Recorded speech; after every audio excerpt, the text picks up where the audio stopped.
Imagine a world where emotion and reason quietly collide, where love must learn to wait and hearts must learn to listen. Today, we step into that world. Sense and Sensibility by Jane Austen. Close your eyes. Let the sound of gentle rain guide your thoughts. Breathe slowly and let the story unfold. This is more than just a tale of sisters and society. It is a quiet reflection on balance between what we feel and what we choose, between longing and letting go. You are not just listening, you are arriving to the journey. Title: Sense and Sensibility. Author: Jane Austen. Chapter 1. The family of Dashwood had long been settled in Sussex. Their estate was large, and their residence was at Norland Park, in the center of their property, where, for many generations, they had lived in so respectable a manner as to engage the general good opinion of their surrounding acquaintance. The late owner of this estate was a single man who lived to a very advanced age, and who for many years of his life had a constant companion and housekeeper in his sister. But her death, which happened 10 years before his own, produced a great alteration in his home, for to supply her loss, he invited and received into his house the family of his nephew Mr. Henry Dashwood, the legal inheritor of the Norland estate, and the person to whom he intended to bequeath it. In the society of his nephew and niece, and their children, the old gentleman's days were comfortably spent. His attachment to them all increased. The constant attention of Mr. and Mrs. Henry Dashwood to his wishes, which proceeded not merely from interest, but from goodness of heart, gave him every degree of solid comfort which his age could receive, and the cheerfulness of the children added a relish to his existence. By a former marriage, Mr. Henry Dashwood had one son, by his present lady, 3 daughters. The son, a steady, respectable young man, was amply provided for by the fortune of his mother, which had been large, and half of which devolved on him on his coming of age. By his own marriage, likewise, which happened soon afterwards, he added to his wealth. To him, therefore, the succession to the Norland estate was not so really important as to his sisters, for their fortune, independent of what might arise to them from their fathers inheriting that property, could be but small. Their mother had nothing, and their father only £7,000 in his own disposal, for the remaining moiety of his first wife's fortune was also secured to her child, and he had only a life interest in it. The old gentleman died. His will was read, and like almost every other will, gave as much disappointment as pleasure. He was neither so unjust nor so ungrateful as to leave his estate from his nephew, but he left it to him on such terms as destroyed half the value of the bequest. Mr. Dashwood had wished for it more for the sake of his wife and daughters than for himself or his son, but to his son and his son's son, a child of 4 years old, it was secured in such a way as to leave to himself no power of providing for those who were most dear to him and who most needed a provision by any charge on the estate or by any sale of its valuable woods. The whole was tied up for the benefit of this child, who, in occasional visits with his father and mother at Norland, had so far gained on the affections of his uncle by such attractions as are by no means unusual in children of 2 or 3 years old, an imperfect articulation, an earnest desire of having his own way, many cunning tricks, and a great deal of noise, as to outweigh all the value of all the attention which, for years, he had received from his niece and her daughters. He meant not to be unkind, however, and as a mark of his affection for the 3 girls, he left them £1,000 apiece. Mr. Dashwood's disappointment was, at first, severe, but his temper was cheerful and sanguine, and he might reasonably hope to live many years, and by living economically, lay by a considerable sum from the produce of an estate already large and capable of almost immediate improvement. But the fortune, which had been so tardy in coming, was his only one 12-month. He survived his uncle no longer, and £10,000, including the late legacies, was all that remained for his widow and daughters. His son was sent for as soon as his danger was known, and to him Mr. Dashwood recommended, with all the strength and urgency which illness could command, the interest of his mother-in-law and sisters. Mr. John Dashwood had not the strong feelings of the rest of the family, but he was affected by a recommendation of such a nature at such a time, and he promised to do everything in his power to make them comfortable. His father was rendered easy by such an assurance, and Mr. John Dashwood had then leisure to consider how much there might prudently be in his power to do for them. He was not an ill-disposed young man, unless to be rather cold-hearted and rather selfish is to be ill-disposed, but he was, in general, well respected, for he conducted himself with propriety in the discharge of his ordinary duties. Had he married a more amiable woman, he might have been made still more respectable than he was.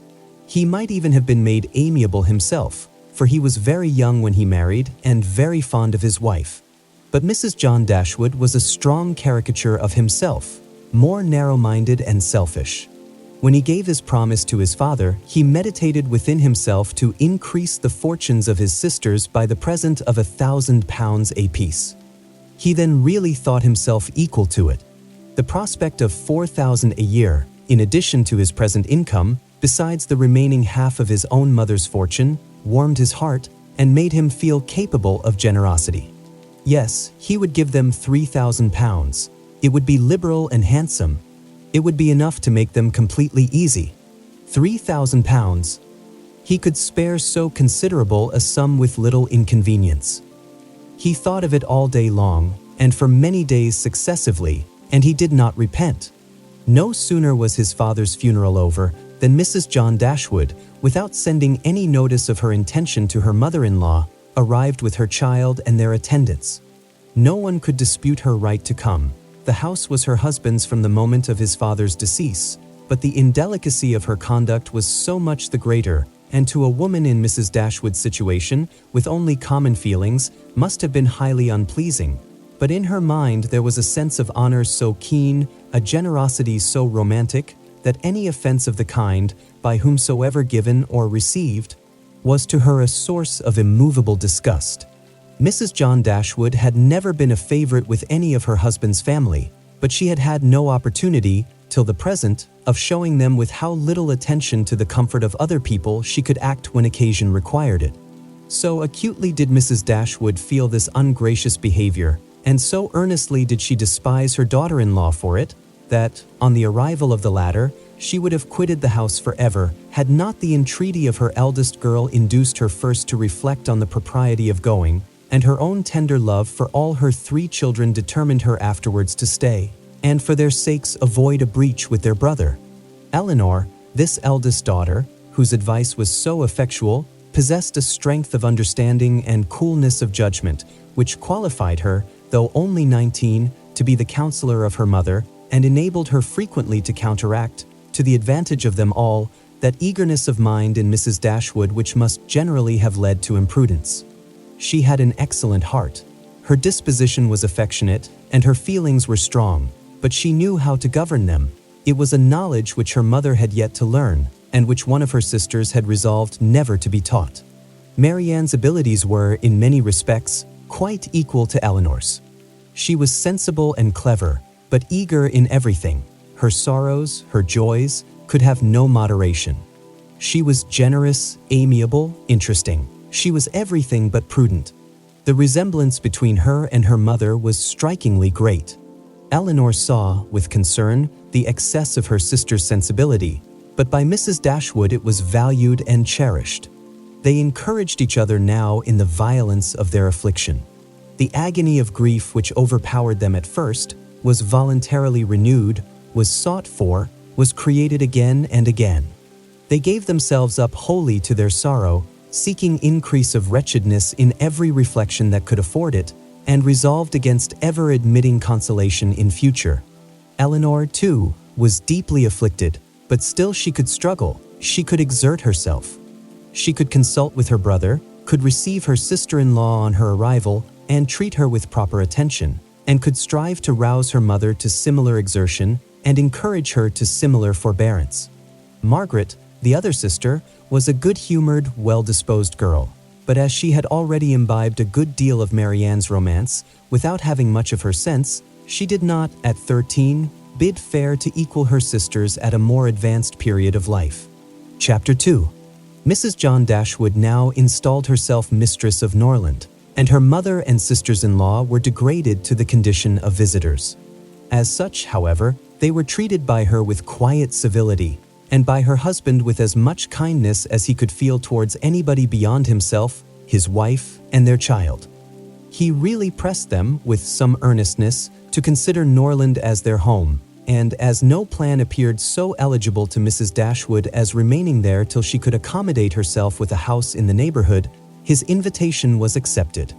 A continuance in a place where everything reminded her of former delight was exactly what suited her mind.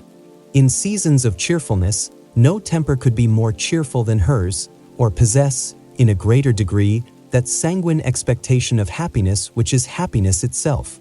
But in sorrow she must be equally carried away by her fancy, and as far beyond consolation as in pleasure she was beyond alloy. Mrs. John Dashwood did not at all approve of what her husband intended to do for his sisters. To take £3,000 from the fortune of their dear little boy would be impoverishing him to the most dreadful degree. She begged him to think again on the subject.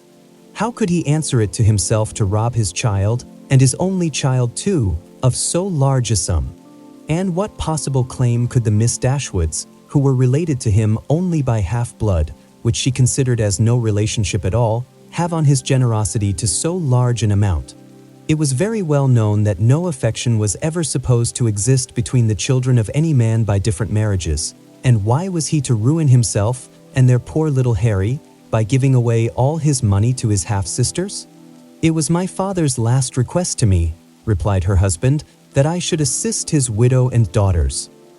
He did not know what he was talking of, I dare say, 10 to 1, but he was light-headed at the time. Had he been in his right senses, he could not have thought of such a thing as begging you to give away half your fortune from your own child.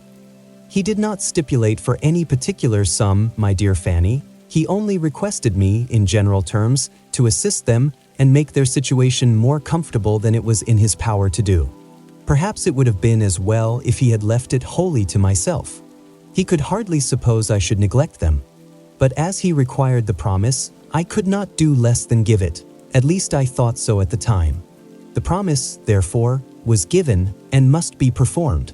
Something must be done for them whenever they leave Norland and settle in a new home. Well, then, let something be done for them, but that something need not be £3,000. Consider, she added, that when the money is once parted with, it never can return. Your sisters will marry, and it will be gone forever. If, indeed, it could be restored to our poor little boy. Why, to be sure, said her husband very gravely, that would make great difference. The time may come when Harry will regret that so large a sum was parted with. If he should have a numerous family, for instance, it would be a very convenient addition. To be sure it would. Perhaps, then, it would be better for all parties if the sum were diminished one half to £500 would be a prodigious increase to their fortunes. Oh, beyond anything great. What brother on earth would do half so much for his sisters, even if really his sisters? And as it is, only half-blood. But you have such a generous spirit. I would not wish to do anything mean, he replied. One had rather, on such occasions, do too much than too little. No one, at least, can think I have not done enough for them. Even themselves, they can hardly expect more. There is no knowing what they may expect, said the lady, but we are not to think of their expectations. The question is what you can afford to do. Certainly, and I think I may afford to give them £500 apiece. As it is, without any addition of mine, they will each have about £3,000 on their mother's death, a very comfortable fortune for any young woman. To be sure it is, and indeed it strikes me that they can want no addition at all. They will have £10,000 divided amongst them. If they marry, they will be sure of doing well, and if they do not, they may all live very comfortably together on the interest of £10,000. That is very true, and therefore I do not know whether, upon the whole, it would not be more advisable to do something for their mother while she lives, rather than for them. Something of the annuity kind, I mean. My sisters would feel the good effects of it as well as herself. 100 a year would make them all perfectly comfortable. His wife hesitated a little, however, in giving her consent to this plan. "To be sure," said she, "it is better than parting with £1,500 at once. But, then, if Mrs. Dashwood should live 15 years, we shall be completely taken in." 15 years. My dear Fanny, her life cannot be worth half that purchase. Certainly not, but if you observe, people always live forever when there is an annuity to be paid them, and she is very stout and healthy and hardly 40. An annuity is a very serious business. It comes over and over every year, and there is no getting rid of it. You are not aware of what you are doing. I have known a great deal of the trouble of annuities, for my mother was clogged with the payment of 3 to old superannuated servants by my father's will, and it is amazing how disagreeable she found it. Twice every year these annuities were to be paid, and then there was the trouble of getting it to them, and then one of them was said to have died, and afterwards it turned out to be no such thing. My mother was quite sick of it. Her income was not her own, she said, with such perpetual claims on it, and it was the more unkind in my father because, otherwise, the money would have been entirely at my mother's disposal, without any restriction whatever. It has given me such an abhorrence of annuities that I am sure I would not pin myself down to the payment of one for all the world. It is certainly an unpleasant thing, replied Mr. Dashwood, to have those kind of yearly drains on one's income. One's fortune, as your mother justly says, is not one's own. To be tied down to the regular payment of such a sum on every rent day is by no means desirable. It takes away one's independence. Undoubtedly, and after all you have no thanks for it. They think themselves secure, you do no more than what is expected, and it raises no gratitude at all. If I were you, whatever I did should be done at my own discretion entirely. I would not bind myself to allow them anything yearly. It may be very inconvenient some years to spare 100 or even £50 from our own expenses. I believe you are right, my love. It will be better that there should be no annuity in the case. Whatever I may give them occasionally will be of far greater assistance than a yearly allowance, because they would only enlarge their style of living if they felt sure of a larger income and would not be 6 pence the richer for it at the end of the year. It will certainly be much the best way. A present of £50, now and then, will prevent their ever being distressed for money and will, I think, be amply discharging my promise to my father. To be sure it will. Indeed, to say the truth, I am convinced within myself that your father had no idea of your giving them any money at all. The assistance he thought of, I dare say, was only such as might be reasonably expected of you. For instance, such as looking out for a comfortable small house for them, helping them to move their things, and sending them presents of fish and game and so forth whenever they are in season. I'll lay my life that he meant nothing farther. Indeed, it would be very strange and unreasonable if he did. Do but consider, my dear Mr. Dashwood, how excessively comfortable your mother-in-law and her daughters may live on the interest of £7,000, besides the £1,000 belonging to each of the girls, which brings them in £50 a year apiece, and, of course, they will pay their mother for their board out of it. Altogether, they will have £500 a year amongst them, and what on earth can 4 women want for more than that? They will live so cheap. Their housekeeping will be nothing at all. They will have no carriage, no horses, and hardly any servants. They will keep no company, and can have no expenses of any kind. Only conceive how comfortable they will be. £500 a year. I am sure I cannot imagine how they will spend half of it, and as to your giving them more, it is quite absurd to think of it. They will be much more able to give you something. Upon my word, said Mr. Dashwood, I believe you are perfectly right. My father certainly could mean nothing more by his request to me than what you say.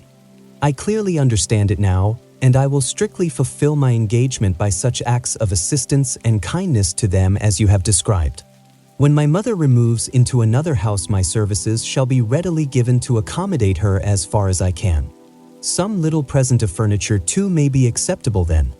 Certainly, returned Mrs. John Dashwood. But, however, one thing must be considered. When your father and mother moved to Norland, though the furniture of Stanhill was sold, all the china, plate, and linen was saved, and is now left to your mother. Her house will therefore be almost completely fitted up as soon as she takes it, That is a material consideration undoubtedly. A valuable legacy indeed.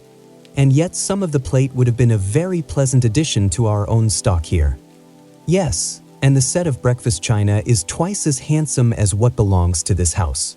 A great deal too handsome, in my opinion, for any place they can ever afford to live in. But however, so it is. Your father thought only of them.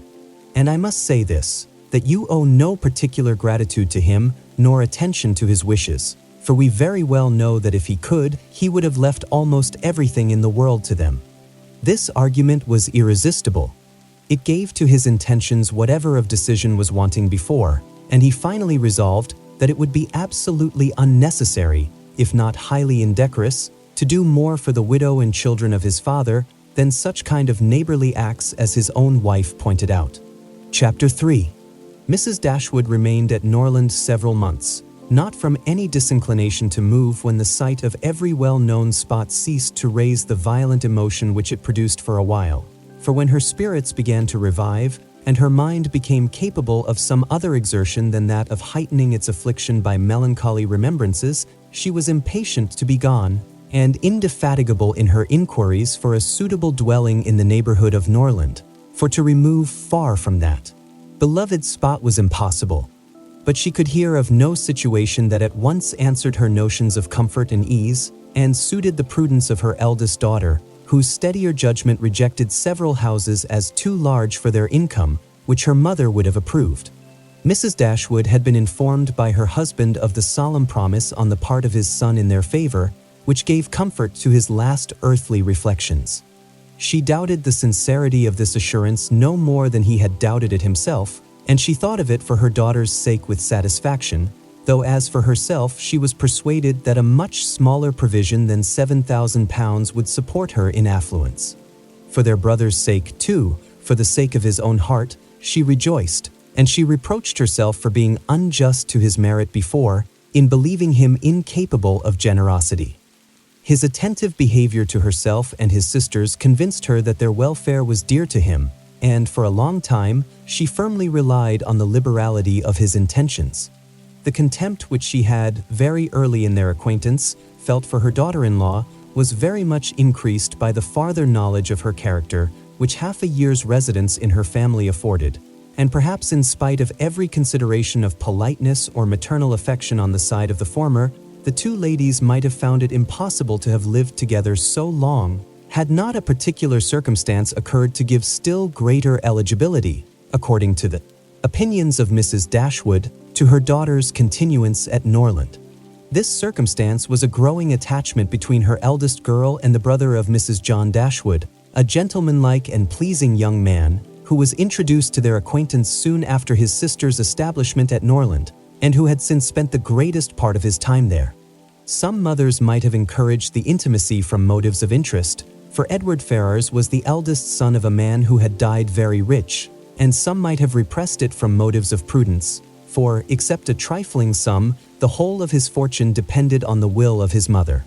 But Mrs. Dashwood was alike uninfluenced by either consideration. It was enough for her that he appeared to be amiable, that he loved her daughter, and that Elinor returned the partiality. It was contrary to every doctrine of hers that difference of fortune should keep any couple asunder who were attracted by resemblance of disposition, and that Elinor's merit should not be acknowledged by everyone who knew her was to her comprehension impossible. Edward Ferrars was not recommended to their good opinion by any peculiar graces of person or address. He was not handsome, and his manners required intimacy to make them pleasing. He was too diffident to do justice to himself, but when his natural shyness was overcome, his behavior gave every indication of an open, affectionate heart. His understanding was good, and his education had given it solid improvement. But he was neither fitted by abilities nor disposition to answer the wishes of his mother and sister, who longed to see him distinguished, as they hardly knew what. They wanted him to make a fine figure in the world in some manner or other. His mother wished to interest him in political concerns, to get him into Parliament, or to see him connected with some of the great men of the day. Mrs. John Dashwood wished it likewise, but in the meanwhile, till one of these superior blessings could be attained, it would have quieted her ambition to see him driving a barouche, But Edward had no turn for great men or barouches.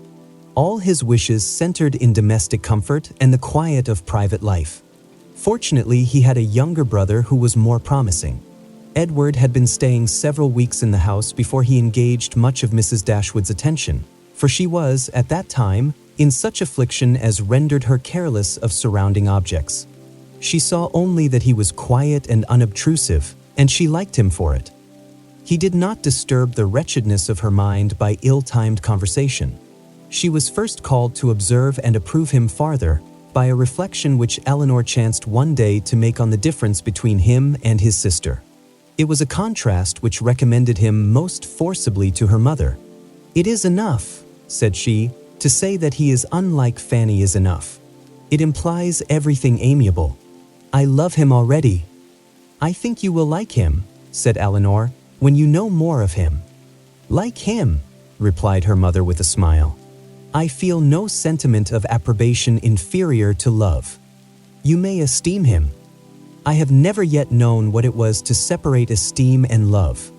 Mrs. Dashwood now took pains to get acquainted with him. Her manners were attaching, and soon banished his reserve.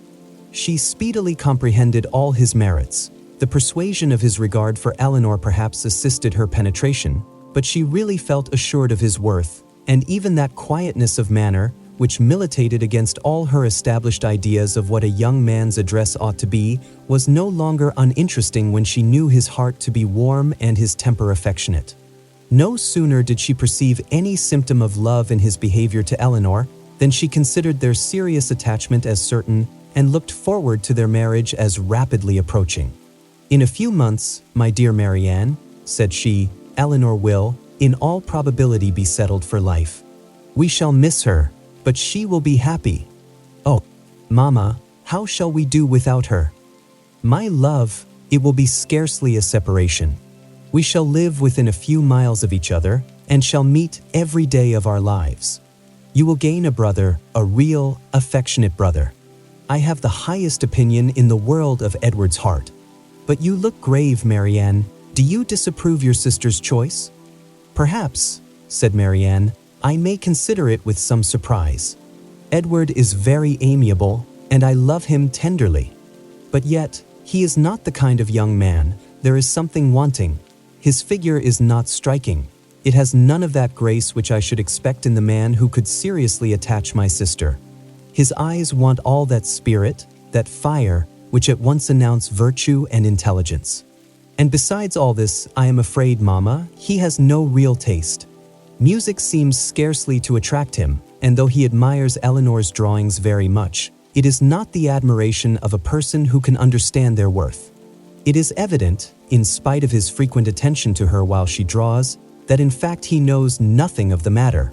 He admires as a lover, not as a connoisseur. To satisfy me, those characters must be united. I could not be happy with a man whose taste did not in every point coincide with my own. He must enter into all my feelings. The same books, the same music must charm us both. Mamma, how spiritless, how tame was Edward's manner in reading to us last night. I felt for my sister most severely. Yet she bore it with so much composure, she seemed scarcely to notice it. I could hardly keep my seat. To hear those beautiful lines which have frequently almost driven me wild, pronounced with such impenetrable calmness, such dreadful indifference. He would certainly have done more justice to simple and elegant prose. I thought so at the time, but you would give him Cooper.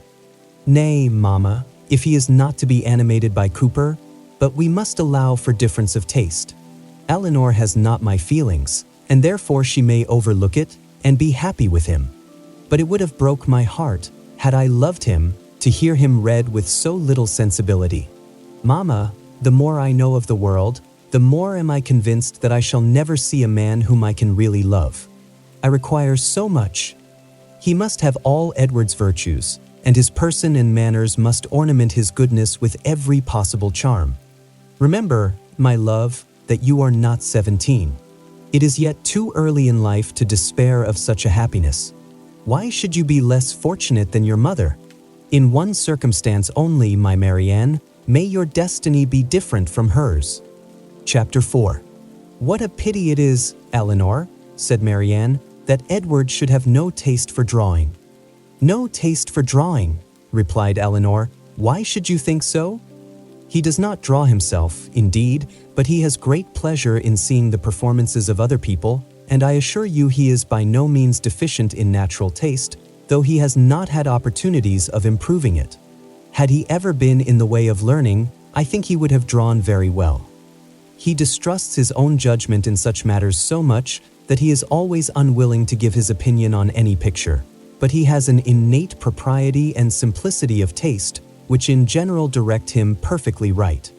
Marianne was afraid of offending and said no more on the subject, but the kind of approbation which Elinor described as excited in him by the drawings of other people was very far from that rapturous delight, which, in her opinion, could alone be called taste. Yet, though smiling within herself at the mistake, she honored her sister for that blind partiality to Edward which produced it.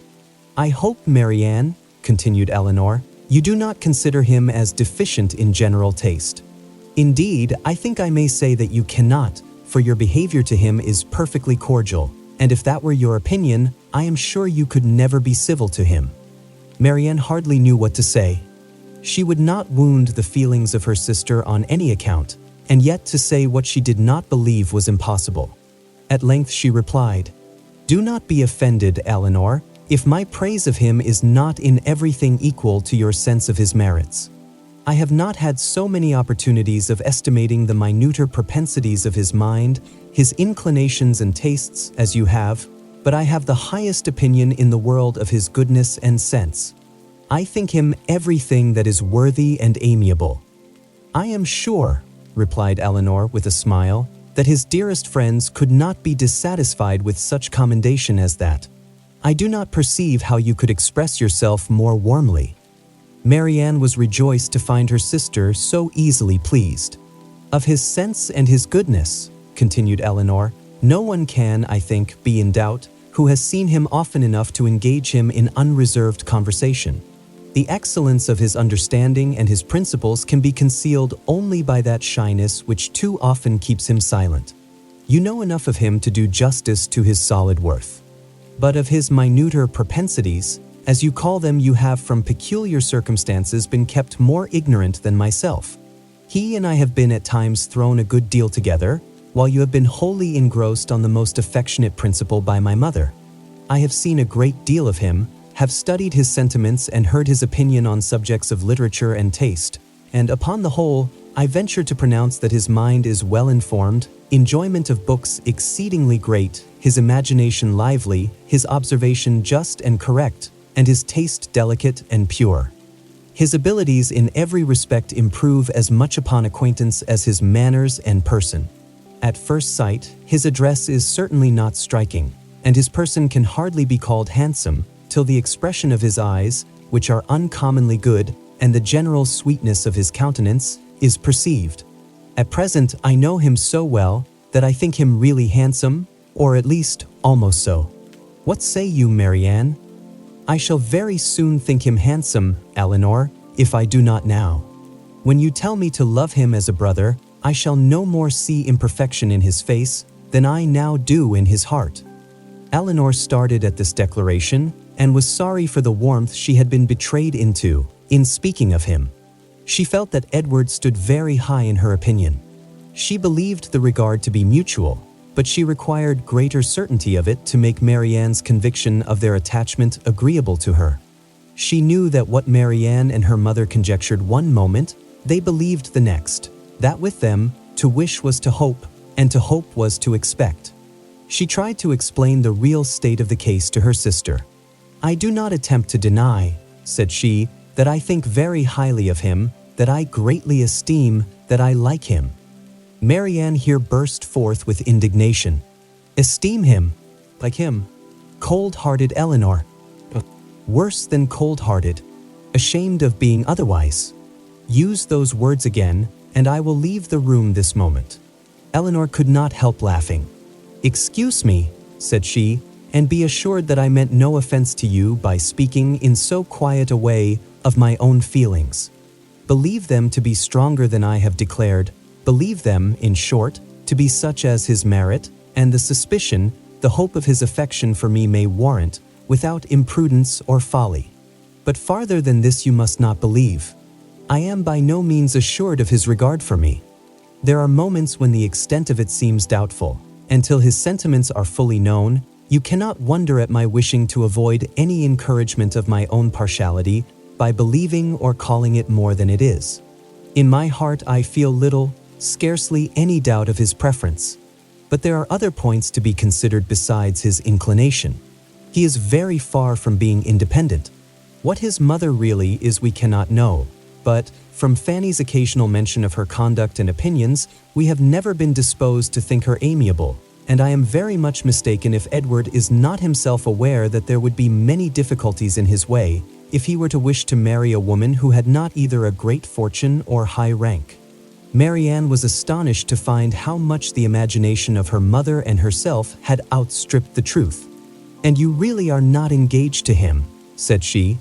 "Yet it certainly soon will happen. But two advantages will proceed from this delay.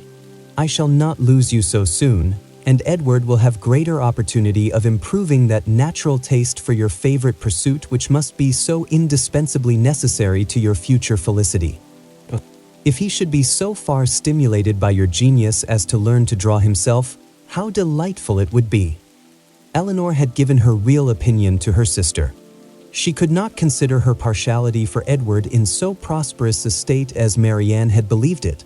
There was, at times, a want of spirits about him which, if it did not denote indifference, spoke of something almost as unpromising.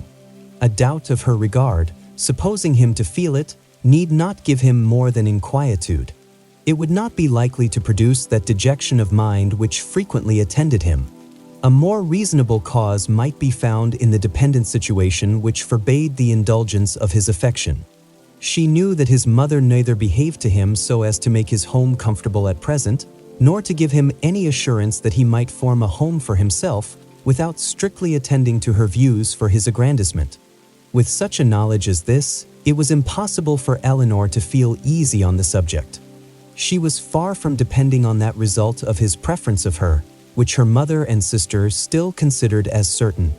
Nay, the longer they were together, the more doubtful seemed the nature of his regard, and sometimes, for a few painful minutes, she believed it to be no more than friendship.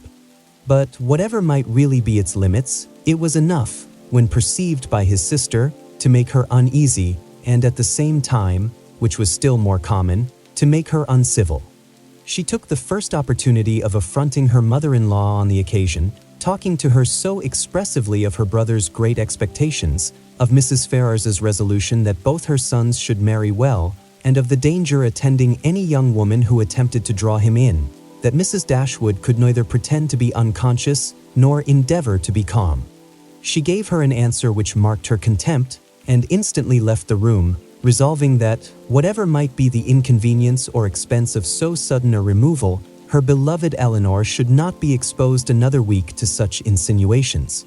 In this state of her spirits, a letter was delivered to her from the post, which contained a proposal particularly well timed. It was the offer of a small house, on very easy terms, belonging to a relation of her own, a gentleman of consequence and property in Devonshire. The letter was from this gentleman himself, and written in the true spirit of friendly accommodation. He understood that she was in need of a dwelling, and though the house he now offered her was merely a cottage, he assured her that everything should be done to it which she might think necessary, if the situation pleased her. He earnestly pressed her, after giving the particulars of the house and garden, to come with her daughters to Barton Park, the place of his own residence, from whence she might judge, herself, whether Barton Cottage, for the houses were in the same parish, could, by any alteration, be made comfortable to her. He seemed really anxious to accommodate them, and the whole of his letter was written in so friendly a style as could not fail of giving pleasure to his cousin, more especially at a moment when she was suffering under the cold and unfeeling behavior of her nearer connections. She needed no time for deliberation or inquiry. Her resolution was formed as she read. The situation of Barton, in a county so far distant from Sussex as Devonshire, which, but a few hours before, would have been a sufficient objection to outweigh every possible advantage belonging to the place, was now its first recommendation. To quit the neighborhood of Norland was no longer an evil, it was an object of desire, it was a blessing, in comparison of the misery of continuing her daughter-in-law's guest, and to remove forever from that beloved place would be less painful than to inhabit or visit it while such a woman was its mistress. She instantly wrote Sir John Middleton her acknowledgment of his kindness and her acceptance of his proposal, and then hastened to show both letters to her daughters that she might be secure of their approbation before her answer were sent. Elinor had always thought it would be more prudent for them to settle at some distance from Norland than immediately amongst their present acquaintance. On that head, therefore, it was not for her to oppose her mother's intention of removing into Devonshire. The house, too, as described by Sir John, was on so simple a scale, and the rent so uncommonly moderate, as to leave her no right of objection on either point, and therefore, though it was not a plan which brought any charm to her fancy, though it was a removal from the vicinity of Norland beyond her wishes, she made no attempt to dissuade her mother from sending a letter of acquiescence. Chapter 5. No sooner was her answer dispatched than Mrs. Dashwood indulged herself in the pleasure of announcing to her son-in-law and his wife that she was provided with a house, and should incommode them no longer than till everything were ready for her inhabiting it. They heard her with surprise. Mrs. John Dashwood said nothing, but her husband civilly hoped that she would not be settled far from Norland. She had great satisfaction in replying that she was going into Devonshire. Edward turned hastily towards her, on hearing this, and in a voice of surprise and concern, which required no explanation to her, repeated, "Devonshire? Are you indeed going there? So far from hence? And to what part of it?" She explained the situation. It was within 4 miles northward of Exeter. "It is but a cottage," she continued, "but I hope to see many of my friends in it. A room or two can easily be added, and if my friends find no difficulty in traveling so far to see me, I am sure I will find none in accommodating them." She concluded with a very kind invitation to Mr. and Mrs. John Dashwood to visit her at Barton, and to Edward she gave one with still greater affection. Though her late conversation with her daughter-in-law had made her resolve on remaining at Norland no longer than was unavoidable, it had not produced the smallest effect on her in that point to which it principally tended. To separate Edward and Elinor was as far from being her object as ever, and she wished to show Mrs. John Dashwood, by this pointed invitation to her brother, how totally she disregarded her disapprobation of the match. Mr. John Dashwood told his mother again and again how exceedingly sorry he was that she had taken a house at such a distance from Norland as to prevent his being of any service to her in removing her furniture. He really felt conscientiously vexed on the occasion, for the very exertion to which he had limited the performance of his promise to his father was by this arrangement rendered impracticable. The furniture was all sent around by water. It chiefly consisted of household linen, plate, china, and books, with a handsome pianoforte of Marianne's. Mrs. John Dashwood saw the packages depart with a sigh. She could not help feeling it hard that as Mrs. Dashwood's income would be so trifling in comparison with their own, she should have any handsome article of furniture. Mrs. Dashwood took the house for a 12-month. It was ready furnished, and she might have immediate possession. No difficulty arose on either side in the agreement, and she waited only for the disposal of her effects at Norland and to determine her future household before she set off for the West, and this, as she was exceedingly rapid in the performance of everything that interested her, was soon done. The horses which were left her by her husband had been sold soon after his death, and an opportunity now offering of disposing of her carriage, she agreed to sell that likewise at the earnest advice of her eldest daughter. For the comfort of her children, had she consulted only her own wishes, she would have kept it, but the discretion of Elinor prevailed. Her wisdom too limited the number of their servants to 3, 2 maids and a man, with whom they were speedily provided from amongst those who had formed their establishment at Norland.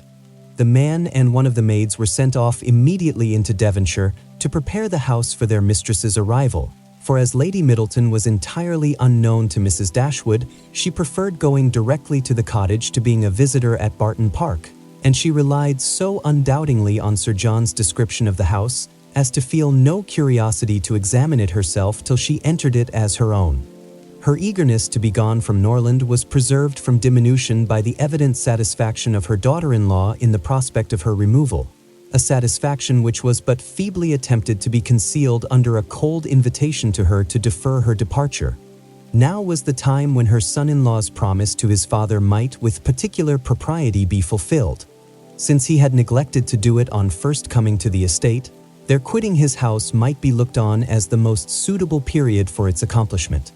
But Mrs. Dashwood began shortly to give over every hope of the kind, and to be convinced, from the general drift of his discourse, that his assistance extended no farther than their maintenance for 6 months at Norland. He so frequently talked of the increasing expenses of housekeeping and of the perpetual demands upon his purse, which a man of any consequence in the world was beyond calculation exposed to, that he seemed rather to stand in need of more money himself than to have any design of giving money away. In a very few weeks from the day which brought Sir John Middleton's first letter to Norland, everything was so far settled in their future abode as to enable Mrs. Dashwood and her daughters to begin their journey. Many were the tears shed by them in their last adieus to a place so much beloved.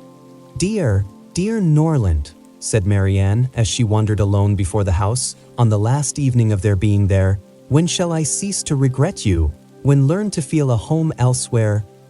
Happy house, could you know what I suffer in now viewing you from this spot, from whence perhaps I may view you no more, and you, ye well-known trees, but you will continue the same. No leaf will decay because we are removed, nor any branch become motionless although we can observe you no longer. No, you will continue the same, unconscious of the pleasure or the regret you occasion, and insensible of any change in those who walk under your shade. But who will remain to enjoy you?" Chapter 6. The first part of their journey was performed in too melancholy a disposition to be otherwise than tedious and unpleasant.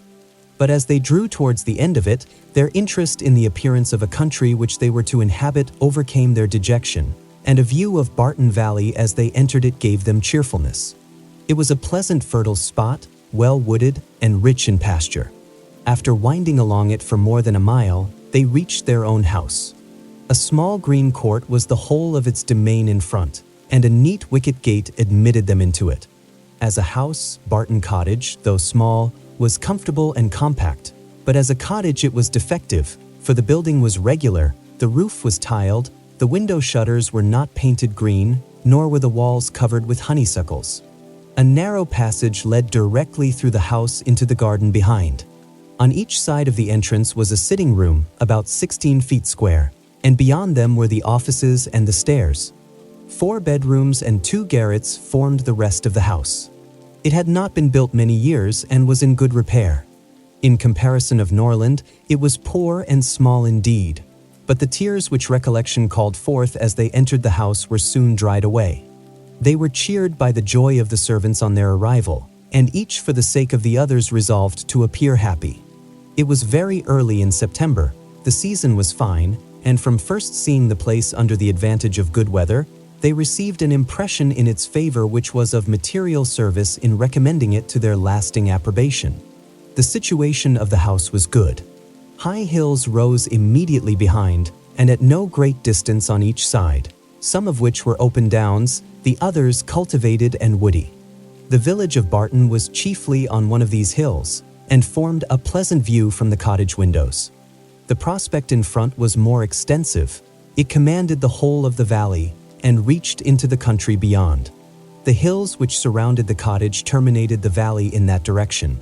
Under another name and in another course, it branched out again between 2 of the steepest of them.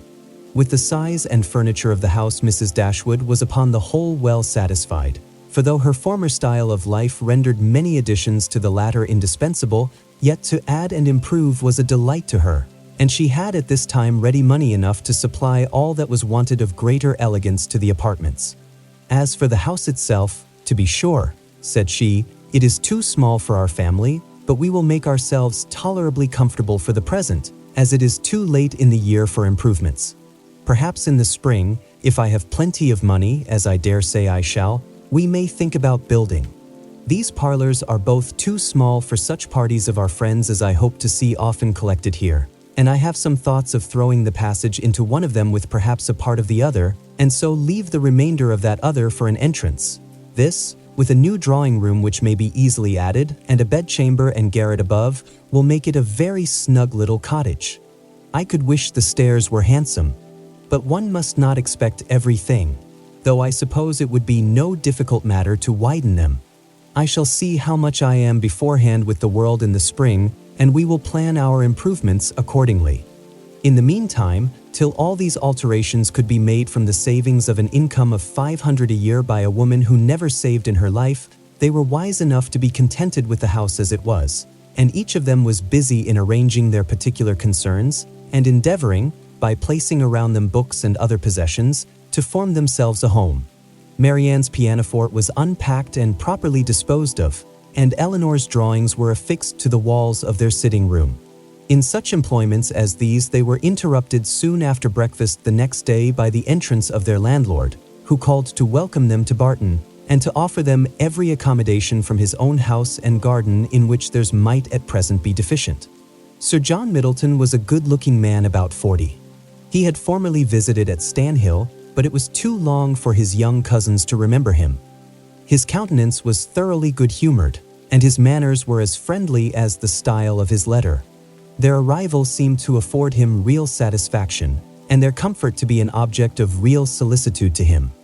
He said much of his earnest desire of their living in the most sociable terms with his family, and pressed them so cordially to dine at Barton Park every day till they were better settled at home, that, though his entreaties were carried to a point of perseverance beyond civility, they could not give offense. His kindness was not confined to words, for within an hour after he left them, a large basket full of garden stuff and fruit arrived from the park, which was followed before the end of the day by a present of game. He insisted, moreover, on conveying all their letters to and from the post for them, and would not be denied the satisfaction of sending them his newspaper every day. Lady Middleton had sent a very civil message by him, denoting her intention of waiting on Mrs. Dashwood as soon as she could be assured that her visit would be no inconvenience, and as this message was answered by an invitation equally polite, her ladyship was introduced to them the next day. They were, of course, very anxious to see a person on whom so much of their comfort at Barton must depend, and the elegance of her appearance was favorable to their wishes. Lady Middleton was not more than 6 or 7 and 20. Her face was handsome, her figure tall and striking, and her address graceful.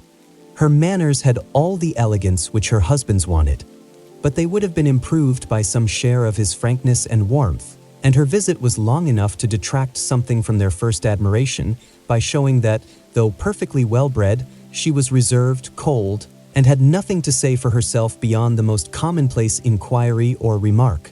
Conversation, however, was not wanted, for Sir John was very chatty, and Lady Middleton had taken the wise precaution of bringing with her their eldest child, a fine little boy about 6 years old, by which means there was one subject always to be recurred to by the ladies in case of extremity, for they had to inquire his name and age, admire his beauty, and ask him questions which his mother answered for him, while he hung about her and held down his head, to the great surprise of her ladyship, who wondered at his being so shy before company, as he could make noise enough at home.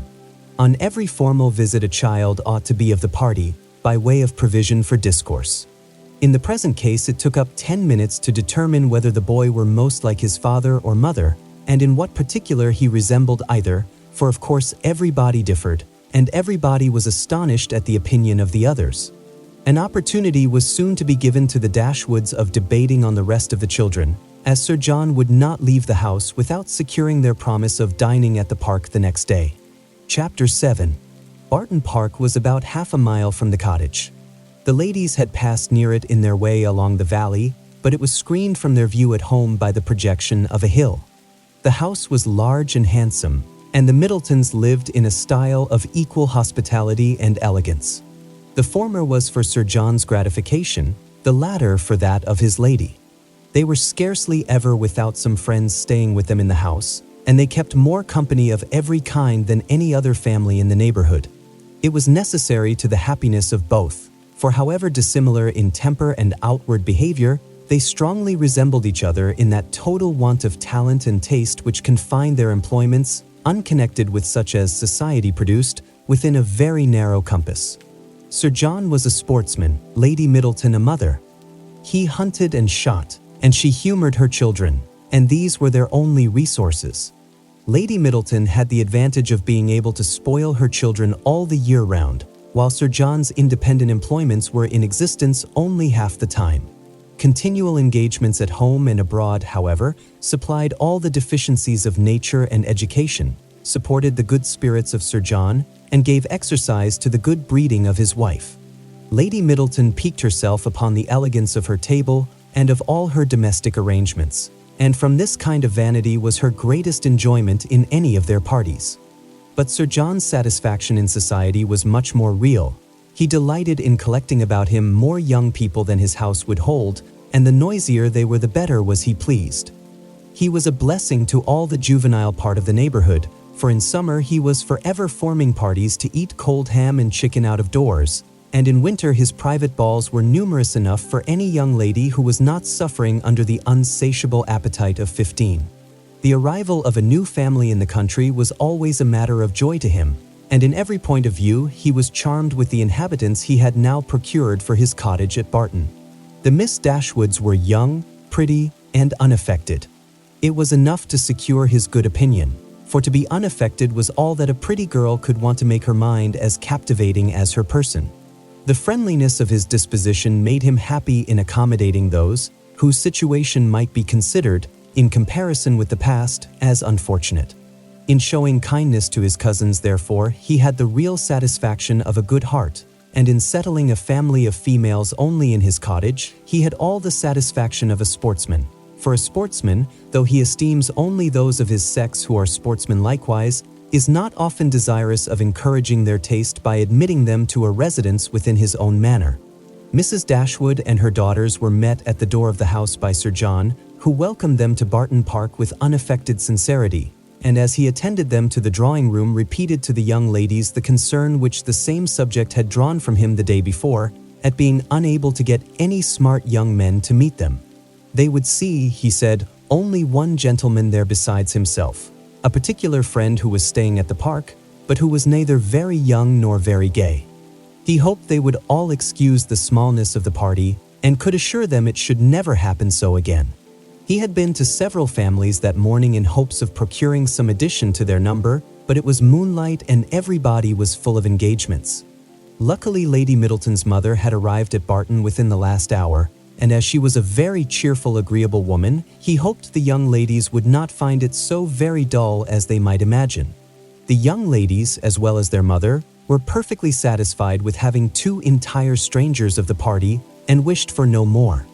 Mrs. Jennings, Lady Middleton's mother, was a good-humored, merry, fat, elderly woman who talked a great deal, seemed very happy and rather vulgar. She was full of jokes and laughter, and before dinner was over had said many witty things on the subject of lovers and husbands, hoped they had not left their hearts behind them in Sussex, and pretended to see them blush whether they did or not. Marianne was vexed at it for her sister's sake, and turned her eyes towards Elinor to see how she bore these attacks, with an earnestness which gave Elinor far more pain than could arise from such commonplace raillery as Mrs. Jennings's. Colonel Brandon, the friend of Sir John, seemed no more adapted by resemblance of manner to be his friend than Lady Middleton was to be his wife, or Mrs. Jennings to be Lady Middleton's mother. He was silent and grave.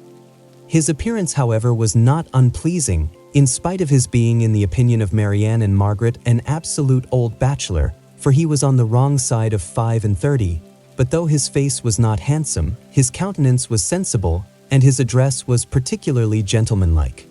There was nothing in any of the party which could recommend them as companions to the Dashwoods, but the cold insipidity of Lady Middleton was so particularly repulsive that in comparison of it the gravity of Colonel Brandon, and even the boisterous mirth of Sir John and his mother-in-law was interesting. Lady Middleton seemed to be roused to enjoyment only by the entrance of her 4 noisy children after dinner, who pulled her about, tore her clothes, and put an end to every kind of discourse except what related to themselves. In the evening, as Marianne was discovered to be musical, she was invited to play. The instrument was unlocked, everybody prepared to be charmed, and Marianne, who sang very well, at their request, went through the chief of the songs which Lady Middleton had brought into the family on her marriage, and which perhaps had lain ever since in the same position on the pianoforte, for her ladyship had celebrated that event by giving up music, although by her mother's account, she had played extremely well, and by her own was very fond of it. Marianne's performance was highly applauded. Sir John was loud in his admiration at the end of every song, and as loud in his conversation with the others while every song lasted. Lady Middleton frequently called him to order, wondered how anyone's attention could be diverted from music for a moment, and asked Marianne to sing a particular song which Marianne had just finished. Colonel Brandon alone, of all the party, heard her without being in raptures. He paid her only the compliment of attention, and she felt a respect for him on the occasion, which the others had reasonably forfeited by their shameless want of taste.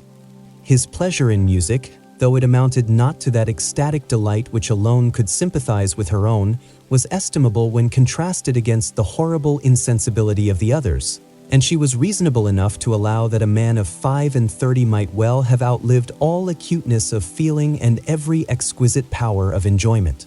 She was perfectly disposed to make every allowance for the Colonel's advanced state of life which humanity required. Chapter 8. Mrs. Jennings was a widow with an ample jointure. She had only 2 daughters, both of whom she had lived to see respectably married, and she had now therefore nothing to do but to marry all the rest of the world.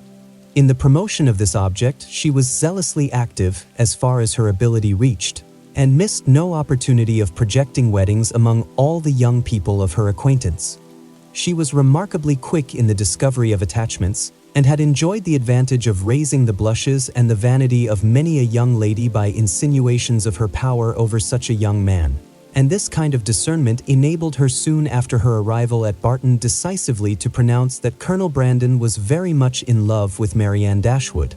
She rather suspected it to be so, on the very first evening of their being together, from his listening so attentively while she sang to them, and when the visit was returned by the Middletons dining at the cottage, the fact was ascertained by his listening to her again. It must be so. She was perfectly convinced of it. It would be an excellent match, for he was rich and she was handsome. Mrs. Jennings had been anxious to see Colonel Brandon well married, ever since her connection with Sir John first brought him to her knowledge, and she was always anxious to get a good husband for every pretty girl. The immediate advantage to herself was by no means inconsiderable, for it supplied her with endless jokes against them both. At the park she laughed at the Colonel, and in the cottage at Marianne. To the former her raillery was probably, as far as it regarded only himself, perfectly indifferent, but to the latter it was at first incomprehensible, and when its object was understood, she hardly knew whether most to laugh at its absurdity or censure its impertinence, for she considered it as an unfeeling reflection on the Colonel's advanced years and on his forlorn condition as an old bachelor. Mrs. Dashwood, who could not think a man 5 years younger than herself so exceedingly ancient as he appeared to the youthful fancy of her daughter, ventured to clear Mrs. Jennings from the probability of wishing to throw ridicule on his age. "But at least, Mamma, you cannot deny the absurdity of the accusation, though you may not think it intentionally ill-natured. Colonel Brandon is certainly younger than Mrs. Jennings, but he is old enough to be my father, and if he were ever animated enough to be in love, must have long outlived every sensation of the kind. It is too ridiculous.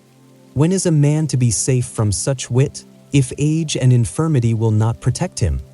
"Infirmity," said Elinor. "Do you call Colonel Brandon infirm? I can easily suppose that his age may appear much greater to you than to my mother, but you can hardly deceive yourself as to his having the use of his limbs. Did not you hear him complain of the rheumatism? And is not that the commonest infirmity of declining life?" "My dearest child," said her mother, laughing, "at this rate you must be in continual terror of my decay, and it must seem to you a miracle that my life has been extended to the advanced age of 40. Mamma, you are not doing me justice. I know very well that Colonel Brandon is not old enough to make his friends yet apprehensive of losing him in the course of nature. He may live 20 years longer. But 35 has nothing to do with matrimony." "Perhaps," said Elinor, 35 and 17 had better not have anything to do with matrimony together." But if there should by any chance happen to be a woman who is single at 7 and 20, I should not think Colonel Brandon's being 35 any objection to his marrying her." "A woman of 7 and 20, said Marianne after pausing a moment, "can never hope to feel or inspire affection again, and if her home be uncomfortable or her fortune small, I can suppose that she might bring herself to submit to the offices of a nurse for the sake of the provision and security of a wife. In his marrying such a woman, therefore, there would be nothing unsuitable. It would be a compact of convenience, and the world would be satisfied. In my eyes it would be no marriage at all, but that would be nothing. To me it would seem only a commercial exchange, in which each wished to be benefited at the expense of the other." "It would be impossible, I know," replied Elinor, "to convince you that a woman of 7 and 20 could feel for a man of 35 anything near enough to love to make him a desirable companion to her. But I must object to your dooming Colonel Brandon and his wife to the constant confinement of a sick chamber merely because he chanced to complain yesterday, a very cold damp day, of a slight rheumatic feel in one of his shoulders." "But he talked of flannel waistcoats," said Marianne, "and with me a flannel waistcoat is invariably connected with aches, cramps, rheumatisms, and every species of ailment that can afflict the old and the feeble. Had he been only in a violent fever, you would not have despised him half so much. Confess, Marianne, is not there something interesting to you in the flushed cheek, hollow eye, and quick pulse of a fever?" Soon after this, upon Elinor's leaving the room, "Mamma," said Marianne, "I have an alarm on the subject of illness which I cannot conceal from you. I am sure Edward Ferrars is not well. We have now been here almost a fortnight, and yet he does not come. Nothing but real indisposition could occasion this extraordinary delay. What else can detain him at Norland?" "Had you any idea of his coming so soon?" said Mrs. Dashwood. "I had none. On the contrary, if I have felt any anxiety at all on the subject, it has been in recollecting that he sometimes showed a want of pleasure and readiness in accepting my invitation when I talked of his coming to Barton. Does Elinor expect him already?" "I have never mentioned it to her, but of course she must." "I rather think you are mistaken, for when I was talking to her yesterday of getting a new grate for the spare bedchamber, she observed that there was no immediate hurry for it, as it was not likely that the room would be wanted for some time. How strange this is! What can be the meaning of it? But the whole of their behavior to each other has been unaccountable. How cold, how composed were their last adieus! How languid their conversation the last evening of their being together! In Edward's farewell there was no distinction between Elinor and me. It was the good wishes of an affectionate brother to both. Twice did I leave them purposely together in the course of the last morning, and each time did he most unaccountably follow me out of the room. And Elinor, in quitting Norland and Edward, cried not as I did. Even now her self-command is invariable. When is she dejected or melancholy? When does she try to avoid society or appear restless and dissatisfied in it? Chapter 9. The Dashwoods were now settled at Barton with tolerable comfort to themselves. The house and the garden, with all the objects surrounding them, were now become familiar, and the ordinary pursuits which had given to Norland half its charms were engaged in again with far greater enjoyment than Norland had been able to afford since the loss of their father. Sir John Middleton, who called on them every day for the first fortnight, and who was not in the habit of seeing much occupation at home, could not conceal his amazement on finding them always employed. Their visitors, except those from Barton Park, were not many, for, in spite of Sir John's urgent entreaties that they would mix more in the neighborhood, and repeated assurances of his carriage being always at their service, the independence of Mrs. Dashwood's spirit overcame the wish of society for her children, and she was resolute in declining to visit any family beyond the distance of a walk. There were but few who could be so classed, and it was not all of them that were attainable. About 1.5 miles from the cottage, along the narrow winding valley of Allenham, which issued from that of Barton as formerly described, the girls had, in one of their earliest walks, discovered an ancient respectable-looking mansion which, by reminding them a little of Norland, interested their imagination and made them wish to be better acquainted with it. But they learnt, on inquiry, that its possessor, an elderly lady of very good character, was unfortunately too infirm to mix with the world, and never stirred from home. The whole country about them abounded in beautiful walks. The high downs which invited them from almost every window of the cottage to seek the exquisite enjoyment of air on their summits were a happy alternative when the dirt of the valleys beneath shut up their superior beauties, and towards one of these hills did Marianne and Margaret one memorable morning direct their steps, attracted by the partial sunshine of a showery sky, and unable longer to bear the confinement which the settled rain of the 2 preceding days had occasioned. The weather was not tempting enough to draw the 2 others from their pencil and their book, in spite of Marianne's declaration that the day would be lastingly fair, and that every threatening cloud would be drawn off from their hills, and the 2 girls set off together. They gaily ascended the downs, rejoicing in their own penetration at every glimpse of blue sky, and when they caught in their faces the animating gales of a high southwesterly wind, they pitied the fears which had prevented their mother and Elinor from sharing such delightful sensations. "Is there a felicity in the world," said Marianne, "superior to this? Margaret, we will walk here at least 2 hours."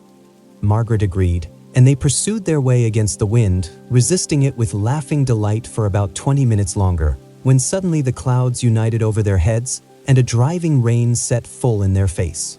Chagrined and surprised, they were obliged, though unwillingly, to turn back, for no shelter was nearer than their own house.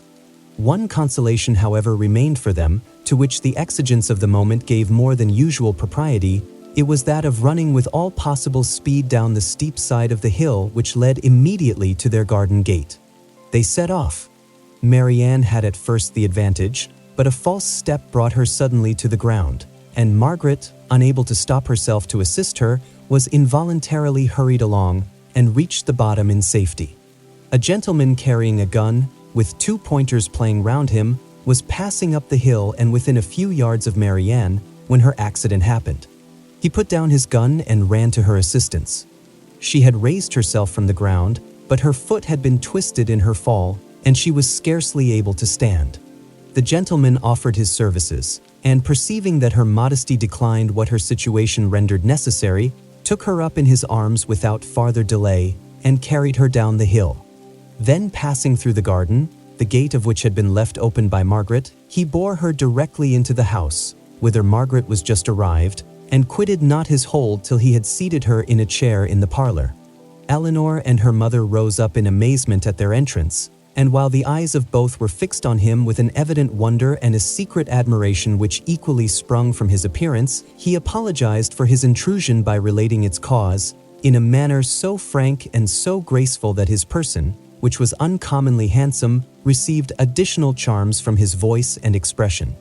Had he been even old, ugly, and vulgar, the gratitude and kindness of Mrs. Dashwood would have been secured by any act of attention to her child, but the influence of youth, beauty, and elegance gave an interest to the action which came home to her feelings. She thanked him again and again, and, with a sweetness of address which always attended her, invited him to be seated. But this he declined, as he was dirty and wet. Mrs. Dashwood then begged to know to whom she was obliged. His name, he replied, was Willoughby, and his present home was at Allenham, from whence he hoped she would allow him the honor of calling tomorrow to inquire after Miss Dashwood. The honor was readily granted, and he then departed, to make himself still more interesting in the midst of a heavy rain. His manly beauty and more than common gracefulness were instantly the theme of general admiration, and the laugh which his gallantry raised against Marianne received particular spirit from his exterior attractions. Marianne herself had seen less of his person than the rest, for the confusion which crimsoned over her face, on his lifting her up, had robbed her of the power of regarding him after their entering the house. But she had seen enough of him to join in all the admiration of the others, and with an energy which always adorned her praise. His person and air were equal to what her fancy had ever drawn for the hero of a favorite story, and in his carrying her into the house with so little previous formality, there was a rapidity of thought which particularly recommended the action to her. Every circumstance belonging to him was interesting. His name was good, his residence was in their favorite village, and she soon found out that of all manly dresses a shooting jacket was the most becoming. Her imagination was busy, her reflections were pleasant, and the pain of a sprained ankle was disregarded. Sir John called on them as soon as the next interval of fair weather that morning allowed him to get out of doors, and Marianne's accident being related to him, he was eagerly asked whether he knew any gentleman of the name of Willoughby at Allenham. "Willoughby!" cried Sir John. "What, is he in the country? That is good news, however. I will ride over tomorrow and ask him to dinner on Thursday." "You know him then?" said Mrs. Dashwood. "Know him? To be sure I do. Why, he is down here every year." "And what sort of a young man is he?" "As good a kind of fellow as ever lived, I assure you. A very decent shot, and there is not a bolder rider in England." "And is that all you can say for him?" cried Marianne indignantly. "But what are his manners on more intimate acquaintance? What his pursuits, his talents, and genius?" Sir John was rather puzzled. "But he is a pleasant, good-humored fellow, and has got the nicest little black bitch of a pointer I ever saw. Was she out with him today?" But Marianne could no more satisfy him as to the color of Mr. Willoughby's pointer than he could describe to her the shades of his mind. "But who is he?" said Elinor. "Where does he come from? Has he a house at Allenham?" On this point Sir John could give more certain intelligence, and he told them that Mr. Willoughby had no property of his own in the country, that he resided there only while he was visiting the old lady at Allenham Court, to whom he was related, and whose possessions he was to inherit, adding, "Yes, he is very well worth catching, I can tell you, Miss Dashwood. He has a pretty little estate of his own in Somersetshire besides, and if I were you, I would not give him up to my younger sister, in spite of all this tumbling down hills. Miss Marianne must not expect to have all the men to herself. Brandon will be jealous if she does not take care." "I do not believe," said Mrs. Dashwood with a good-humored smile, "that Mr. Willoughby will be incommoded by the attempts of either of my daughters towards what you call catching him. It is not an employment to which they have been brought up. Men are very safe with us, let them be ever so rich. I am glad to find, however, from what you say, that he is a respectable young man, and one whose acquaintance will not be ineligible." "He is as good a sort of fellow, I believe, as ever lived," repeated Sir John. "I remember last Christmas at a little hop at the park, he danced from 8 o'clock till 4, without once sitting down." "Did he indeed?" cried Marianne with sparkling eyes. "And with elegance, with spirit?" "Yes, and he was up again at 8 to ride to covert. That is what I like. That is what a young man ought to be. Whatever be his pursuits, his eagerness in them should know no moderation, and leave him no sense of fatigue." I see how it will be," said Sir John. "I see how it will be. You will be setting your cap at him now, and never think of poor Brandon." "That is an expression, Sir John," said Marianne warmly, "which I particularly dislike. I abhor every commonplace phrase by which wit is intended, and setting one's cap at a man, or making a conquest, are the most odious of all. Their tendency is gross and illiberal, and if their construction could ever be deemed clever, time has long ago destroyed all its ingenuity." Sir John did not much understand this reproof, but he laughed as heartily as if he did, and then replied, You will make conquests enough, I dare say, one way or other. Poor Brandon!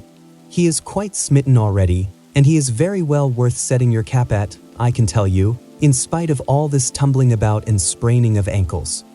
Chapter 10. Marianne's preserver, as Margaret, with more elegance than precision, styled Willoughby, called at the cottage early the next morning to make his personal inquiries. He was received by Mrs. Dashwood with more than politeness, with a kindness which Sir John's account of him and her own gratitude prompted, and everything that passed during the visit tended to assure him of the sense, elegance, mutual affection, and domestic comfort of the family to whom accident had now introduced him. Of their personal charms he had not required a second interview to be convinced. Miss Dashwood had a delicate complexion, regular features, and a remarkably pretty figure. Marianne was still handsomer. Her form, though not so correct as her sister's, in having the advantage of height, was more striking, and her face was so lovely that when in the common cant of praise she was called a beautiful girl, truth was less violently outraged than usually happens. Her skin was very brown, but, from its transparency, her complexion was uncommonly brilliant. Her features were all good, Her smile was sweet and attractive, and in her eyes, which were very dark, there was a life, a spirit, an eagerness, which could hardly be seen without delight. From Willoughby their expression was at first held back by the embarrassment which the remembrance of his assistance created. But when this passed away, when her spirits became collected, when she saw that to the perfect good breeding of the gentleman he united frankness and vivacity, and above all, when she heard him declare that of music and dancing he was passionately fond, she gave him such a look of approbation as secured the largest share of his discourse to herself for the rest of his stay. It was only necessary to mention any favorite amusement to engage her to talk. She could not be silent when such points were introduced, and she had neither shyness nor reserve in their discussion. They speedily discovered that their enjoyment of dancing and music was mutual, and that it arose from a general conformity of judgment in all that related to either. Encouraged by this to a further examination of his opinions, she proceeded to question him on the subject of books. Her favorite authors were brought forward and dwelt upon with so rapturous a delight that any young man of 25 must have been insensible indeed not to become an immediate convert to the excellence of such works, however disregarded before. Their taste was strikingly alike. The same books, the same passages were idolized by each, or if any difference appeared, any objection arose, it lasted no longer than till the force of her arguments and the brightness of her eyes could be displayed. He acquiesced in all her decisions, caught all her enthusiasm, and long before his visit concluded, they conversed with the familiarity of a long-established acquaintance. "Well, Marianne," said Elinor, as soon as he had left them, "for one morning I think you have done pretty well. You have already ascertained Mr. Willoughby's opinion in almost every matter of importance. You know what he thinks of Cooper and Scott. You are certain of his estimating their beauties as he ought, and you have received every assurance of his admiring Pope no more than is proper. But how is your acquaintance to be long supported under such extraordinary dispatch of every subject for discourse? You will soon have exhausted each favorite topic. Another meeting will suffice to explain his sentiments on picturesque beauty and second marriages, and then you can have nothing farther to ask." "Elinor," cried Marianne, "is this fair? Is this just? Are my ideas so scanty? But I see what you mean. I have been too much at my ease, too happy, too frank. I have erred against every commonplace notion of decorum. I have been open and sincere where I ought to have been reserved, spiritless, dull, and deceitful. Had I talked only of the weather and the roads, and had I spoken only once in 10 minutes, this reproach would have been spared." "My love," said her mother, "you must not be offended with Elinor. She was only in jest. I should scold her myself if she were capable of wishing to check the delight of your conversation with our new friend." Marianne was softened in a moment. Willoughby, on his side, gave every proof of his pleasure in their acquaintance, which an evident wish of improving it could offer. He came to them every day. To inquire after Marianne was at first his excuse, but the encouragement of his reception, to which every day gave greater kindness, made such an excuse unnecessary before it had ceased to be possible by Marianne's perfect recovery. She was confined for some days to the house, but never had any confinement been less irksome. Willoughby was a young man of good abilities, quick imagination, lively spirits, and open, affectionate manners. He was exactly formed to engage Marianne's heart, for with all this, he joined not only a captivating person, but a natural ardor of mind which was now roused and increased by the example of her own, and which recommended him to her affection beyond everything else. His society became gradually her most exquisite enjoyment. They read, they talked, they sang together. His musical talents were considerable, and he read with all the sensibility and spirit which Edward had unfortunately wanted. In Mrs. Dashwood's estimation he was as faultless as in Marianne's, and Elinor saw nothing to censure in him but a propensity, in which he strongly resembled and peculiarly delighted her sister, of saying too much what he thought on every occasion, without attention to persons or circumstances. In hastily forming and giving his opinion of other people, in sacrificing general politeness to the enjoyment of undivided attention where his heart was engaged, and in slighting too easily the forms of worldly propriety, he displayed a want of caution which Elinor could not approve, in spite of all that he and Marianne could say in its support. Marianne began now to perceive that the desperation which had seized her at 16 and a half of ever seeing a man who could satisfy her ideas of perfection had been rash and unjustifiable. Willoughby was all that her fancy had delineated in that unhappy hour and in every brighter period as capable of attaching her, and his behavior declared his wishes to be in that respect as earnest as his abilities were strong. Her mother, too, in whose mind not one speculative thought of their marriage had been raised by his prospect of riches, was led before the end of a week to hope and expect it, and secretly to congratulate herself on having gained two such sons-in-law as Edward and Willoughby. Colonel Brandon's partiality for Marianne, which had so early been discovered by his friends, now first became perceptible to Elinor when it ceased to be noticed by them. Their attention and wit were drawn off to his more fortunate rival, and the raillery which the other had incurred before any partiality arose was removed when his feelings began really to call for the ridicule so justly annexed to sensibility. Elinor was obliged, though unwillingly, to believe that the sentiments which Mrs. Jennings had assigned him for her own satisfaction were now actually excited by her sister, and that however a general resemblance of disposition between the parties might forward the affection of Mr. Willoughby, an equally striking opposition of character was no hindrance to the regard of Colonel Brandon. She saw it with concern, for what could a silent man of 35 hope when opposed to a very lively one of 25? And as she could not even wish him successful, she heartily wished him indifferent. She liked him. In spite of his gravity and reserve, she beheld in him an object of interest. His manners, though serious, were mild, and his reserve appeared rather the result of some oppression of spirits than of any natural gloominess of temper. Sir John had dropped hints of past injuries and disappointments, which justified her belief of his being an unfortunate man, and she regarded him with respect and compassion. Perhaps she pitied and esteemed him the more because he was slighted by Willoughby and Marianne, who, prejudiced against him for being neither lively nor young, seemed resolved to undervalue his merits. "Brandon is just the kind of man," said Willoughby one day when they were talking of him together, "whom everybody speaks well of and nobody cares about, whom all are delighted to see and nobody remembers to talk to." "That is exactly what I think of him," cried Marianne. "Do not boast of it, however," said Elinor, "for it is injustice in both of you. He is highly esteemed by all the family at the park, and I never see him myself without taking pains to converse with him." "That he is patronized by you," replied Willoughby, "is certainly in his favor, but as for the esteem of the others, it is a reproach in itself. Who would submit to the indignity of being approved by such a woman as Lady Middleton and Mrs. Jennings, that could command the indifference of anybody else? But perhaps the abuse of such people as yourself and Marianne will make amends for the regard of Lady Middleton and her mother. If their praise is censure, your censure may be praise, for they are not more undiscerning than you are prejudiced and unjust. In defense of your protégé, you can even be saucy. My protégé, as you call him, is a sensible man, and sense will always have attractions for me. Yes, Marianne, even in a man between 30 and 40. He has seen a great deal of the world, has been abroad, has read, and has a thinking mind.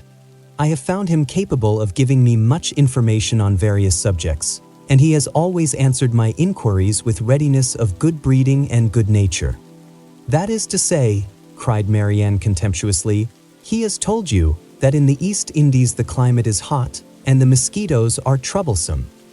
"He would have told me so, I doubt not, had I made any such inquiries, but they happened to be points on which I had been previously informed." "Perhaps," said Willoughby, "his observations may have extended to the existence of nabobs, gold moors, and palanquins. I may venture to say that his observations have stretched much further than your candor. But why should you dislike him?" "I do not dislike him. I consider him, on the contrary, as a very respectable man, who has everybody's good word and nobody's notice, who has more money than he can spend, more time than he knows how to employ, and 2 new coats every year. Add to which," cried Marianne, "that he has neither genius, taste, nor spirit, that his understanding has no brilliancy, his feelings no ardor, and his voice no expression." "You decide on his imperfections so much in the mass," replied Elinor, "and so much on the strength of your own imagination, that the commendation I am able to give of him is comparatively cold and insipid. I can only pronounce him to be a sensible man, well-bred, well-informed, of gentle address, and, I believe, possessing an amiable heart." "Miss Dashwood," cried Willoughby, "you are now using me unkindly.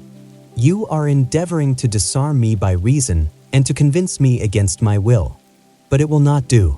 You shall find me as stubborn as you can be artful. I have 3 unanswerable reasons for disliking Colonel Brandon. He threatened me with rain when I wanted it to be fine.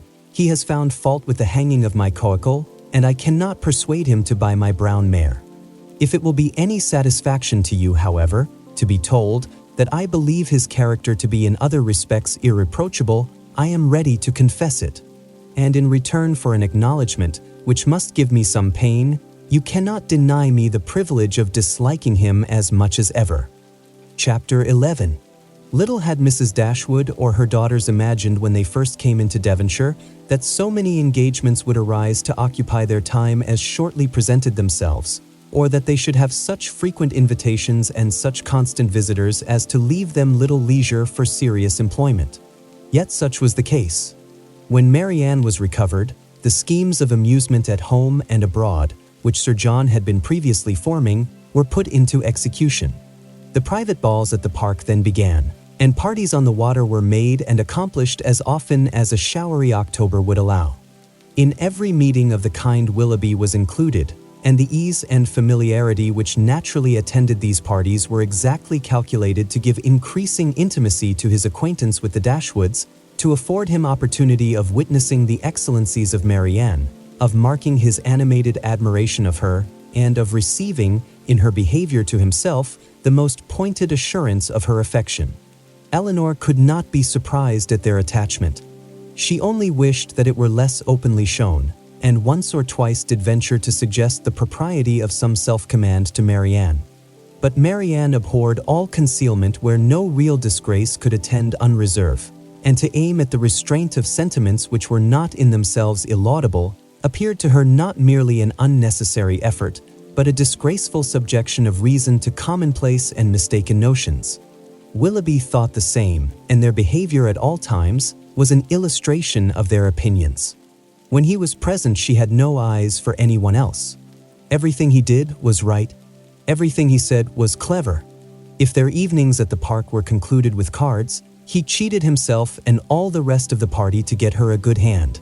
If dancing formed the amusement of the night, they were partners for half the time, and when obliged to separate for a couple of dances, were careful to stand together and scarcely spoke a word to anybody else. Such conduct made them of course most exceedingly laughed at, but ridicule could not shame, and seemed hardly to provoke them. Mrs. Dashwood entered into all their feelings with a warmth which left her no inclination for checking this excessive display of them. To her it was but the natural consequence of a strong affection in a young and ardent mind. This was the season of happiness to Marianne. Her heart was devoted to Willoughby, and the fond attachment to Norland, which she brought with her from Sussex, was more likely to be softened than she had thought it possible before by the charms which his society bestowed on her present home. Elinor's happiness was not so great. Her heart was not so much at ease, nor her satisfaction in their amusements so pure. They afforded her no companion that could make amends for what she had left behind, nor that could teach her to think of Norland with less regret than ever. Neither Lady Middleton nor Mrs. Jennings could supply to her the conversation she missed, although the latter was an everlasting talker, and from the first had regarded her with a kindness which ensured her a large share of her discourse. She had already repeated her own history to Elinor 3 or 4 times, and had Elinor's memory been equal to her means of improvement, she might have known very early in their acquaintance all the particulars of Mr. Jennings's last illness, and what he said to his wife a few minutes before he died. Lady Middleton was more agreeable than her mother only in being more silent. Elinor needed little observation to perceive that her reserve was a mere calmness of manner with which sense had nothing to do. Towards her husband and mother she was the same as to them, and intimacy was therefore neither to be looked for nor desired. She had nothing to say one day that she had not said the day before. Her insipidity was invariable, for even her spirits were always the same, and though she did not oppose the parties arranged by her husband, provided everything were conducted in style and her 2 eldest children attended her, she never appeared to receive more enjoyment from them than she might have experienced in sitting at home. And so little did her presence add to the pleasure of the others, by any share in their conversation, that they were sometimes only reminded of her being amongst them by her solicitude about her troublesome boys. In Colonel Brandon alone, of all her new acquaintance, did Elinor find a person who could in any degree claim the respect of abilities, excite the interest of friendship, or give pleasure as a companion. Willoughby was out of the question. Her admiration and regard, even her sisterly regard, was all his own, but he was a lover. His attentions were wholly Marianne's, and a far less agreeable man might have been more generally pleasing. Colonel Brandon, unfortunately for himself, had no such encouragement to think only of Marianne, and in conversing with Elinor he found the greatest consolation for the indifference of her sister. Elinor's compassion for him increased, as she had reason to suspect that the misery of disappointed love had already been known to him. This suspicion was given by some words which accidentally dropped from him one evening at the park, when they were sitting down together by mutual consent, while the others were dancing. His eyes were fixed on Marianne, and after a silence of some minutes, he said, with a faint smile, "Your sister, I understand, does not approve of second attachments." "No," replied Elinor, "her opinions are all romantic. Or rather, as I believe, she considers them impossible to exist." "I believe she does. But how she contrives it without reflecting on the character of her own father, who had himself 2 wives, I know not. A few years, however, will settle her opinions on the reasonable basis of common sense and observation, and then they may be more easy to define and to justify than they now are by anybody but herself." "This will probably be the case," he replied, "and yet there is something so amiable in the prejudices of a young mind that one is sorry to see them give way to the reception of more general opinions." "I cannot agree with you there," said Elinor. "There are inconveniences attending such feelings as Marianne's, which all the charms of enthusiasm and ignorance of the world cannot atone for. Her systems have all the unfortunate tendency of setting propriety at naught, and a better acquaintance with the world is what I look forward to as her greatest possible advantage." After a short pause, he resumed the conversation by saying, "Does your sister make no distinction in her objections against a second attachment? Or is it equally criminal in every body? Are those who have been disappointed in their first choice, whether from the inconstancy of its object or the perverseness of circumstances, to be equally indifferent during the rest of their lives? Upon my word, I am not acquainted with the minutiae of her principles. I only know that I never yet heard her admit any instance of a second attachment's being pardonable. This," said he, "cannot hold, but a total change of sentiments, no, do not desire it, for when the romantic refinements of a young mind are obliged to give way, how frequently are they succeeded by such opinions as are but too common and too dangerous. I speak from experience. I once knew a lady who in temper and mind greatly resembled your sister, who thought and judged like her, but who from an enforced change, from a series of unfortunate circumstances—" Here he stopped suddenly, appeared to think that he had said too much, and by his countenance gave rise to conjectures which might not otherwise have entered Elinor's head. The lady would probably have passed without suspicion, had he not convinced Miss Dashwood that what concerned her ought not to escape his lips. As it was, it required but a slight effort of fancy to connect his emotion with the tender recollection of past regard. Elinor attempted no more. But Marianne, in her place, would not have done so little. The whole story would have been speedily formed under her active imagination, and everything established in the most melancholy order of disastrous love. Chapter 12. As Elinor and Marianne were walking together the next morning, the latter communicated a piece of news to her sister, which, in spite of all that she knew before of Marianne's imprudence and want of thought, surprised her by its extravagant testimony of both. Marianne told her, with the greatest delight, that Willoughby had given her a horse, one that he had bred himself on his estate in Somersetshire, and which was exactly calculated to carry a woman. Without considering that it was not in her mother's plan to keep any horse, that if she were to alter her resolution in favor of this gift, she must buy another for the servant, and keep a servant to ride it, and after all, build a stable to receive them, she had accepted the present without hesitation, and told her sister of it in raptures. "He intends to send his groom into Somersetshire immediately for it," she added, "and when it arrives we will ride every day. You shall share its use with me. Imagine to yourself, my dear Elinor, the delight of a gallop on some of these downs." Most unwilling was she to awaken from such a dream of felicity to comprehend all the unhappy truths which attended the affair, and for some time she refused to submit to them. As to an additional servant, the expense would be a trifle. Mamma, she was sure, would never object to it, and any horse would do for him. He might always get one at the park. As to a stable, the merest shed would be sufficient. Elinor then ventured to doubt the propriety of her receiving such a present from a man so little, or at least so lately known to her. This was too much.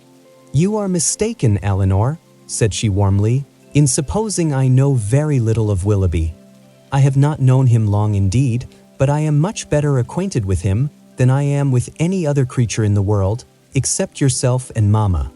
It is not time or opportunity that is to determine intimacy, it is disposition alone. 7 years would be insufficient to make some people acquainted with each other, and 7 days are more than enough for others. I should hold myself guilty of greater impropriety in accepting a horse from my brother than from Willoughby. Of John the First know very little, though we have lived together for years, but of Willoughby my judgment has long been formed." Elinor thought it wisest to touch that point no more. She knew her sister's temper. Opposition on so tender a subject would only attach her the more to her own opinion.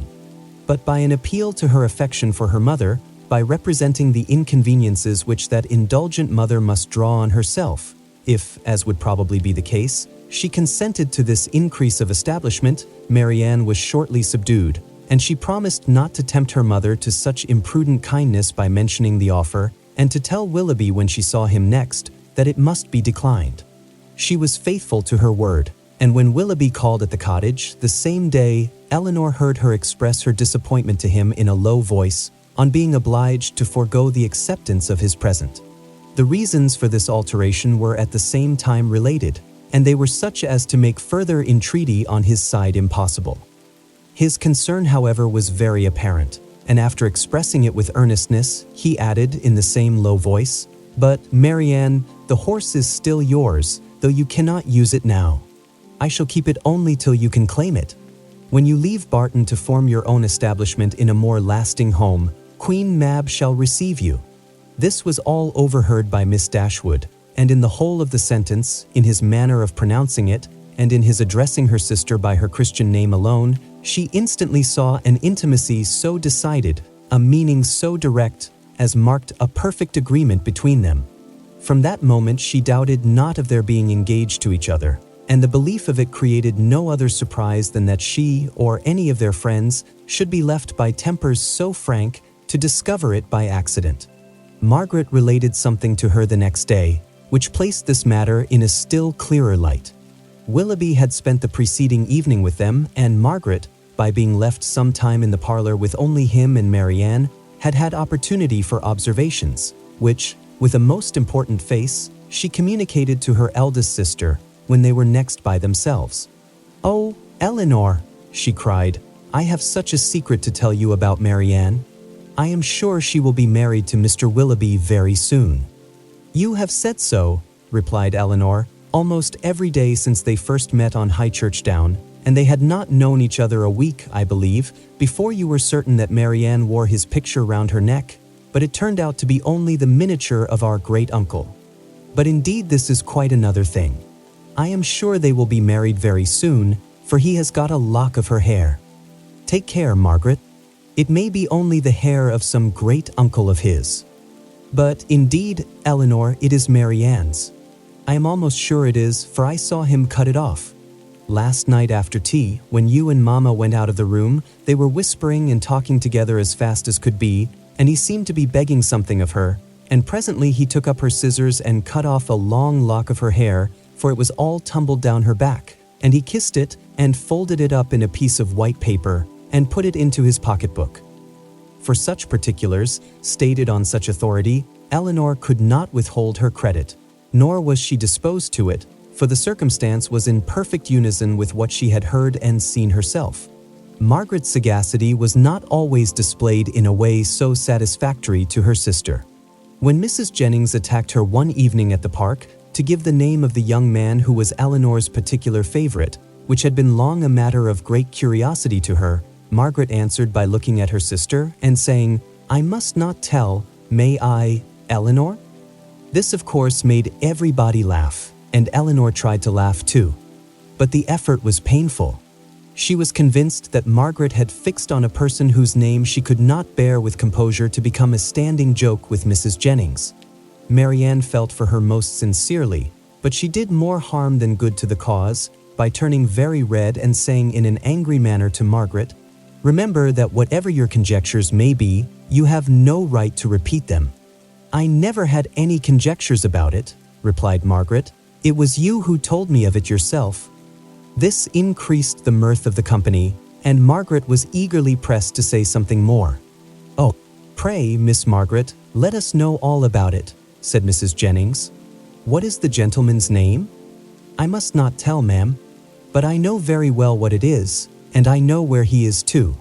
Yes, we can guess where he is, at his own house at Norland to be sure. He is the curate of the parish, I dare say." "No, that he is not. He is of no profession at all."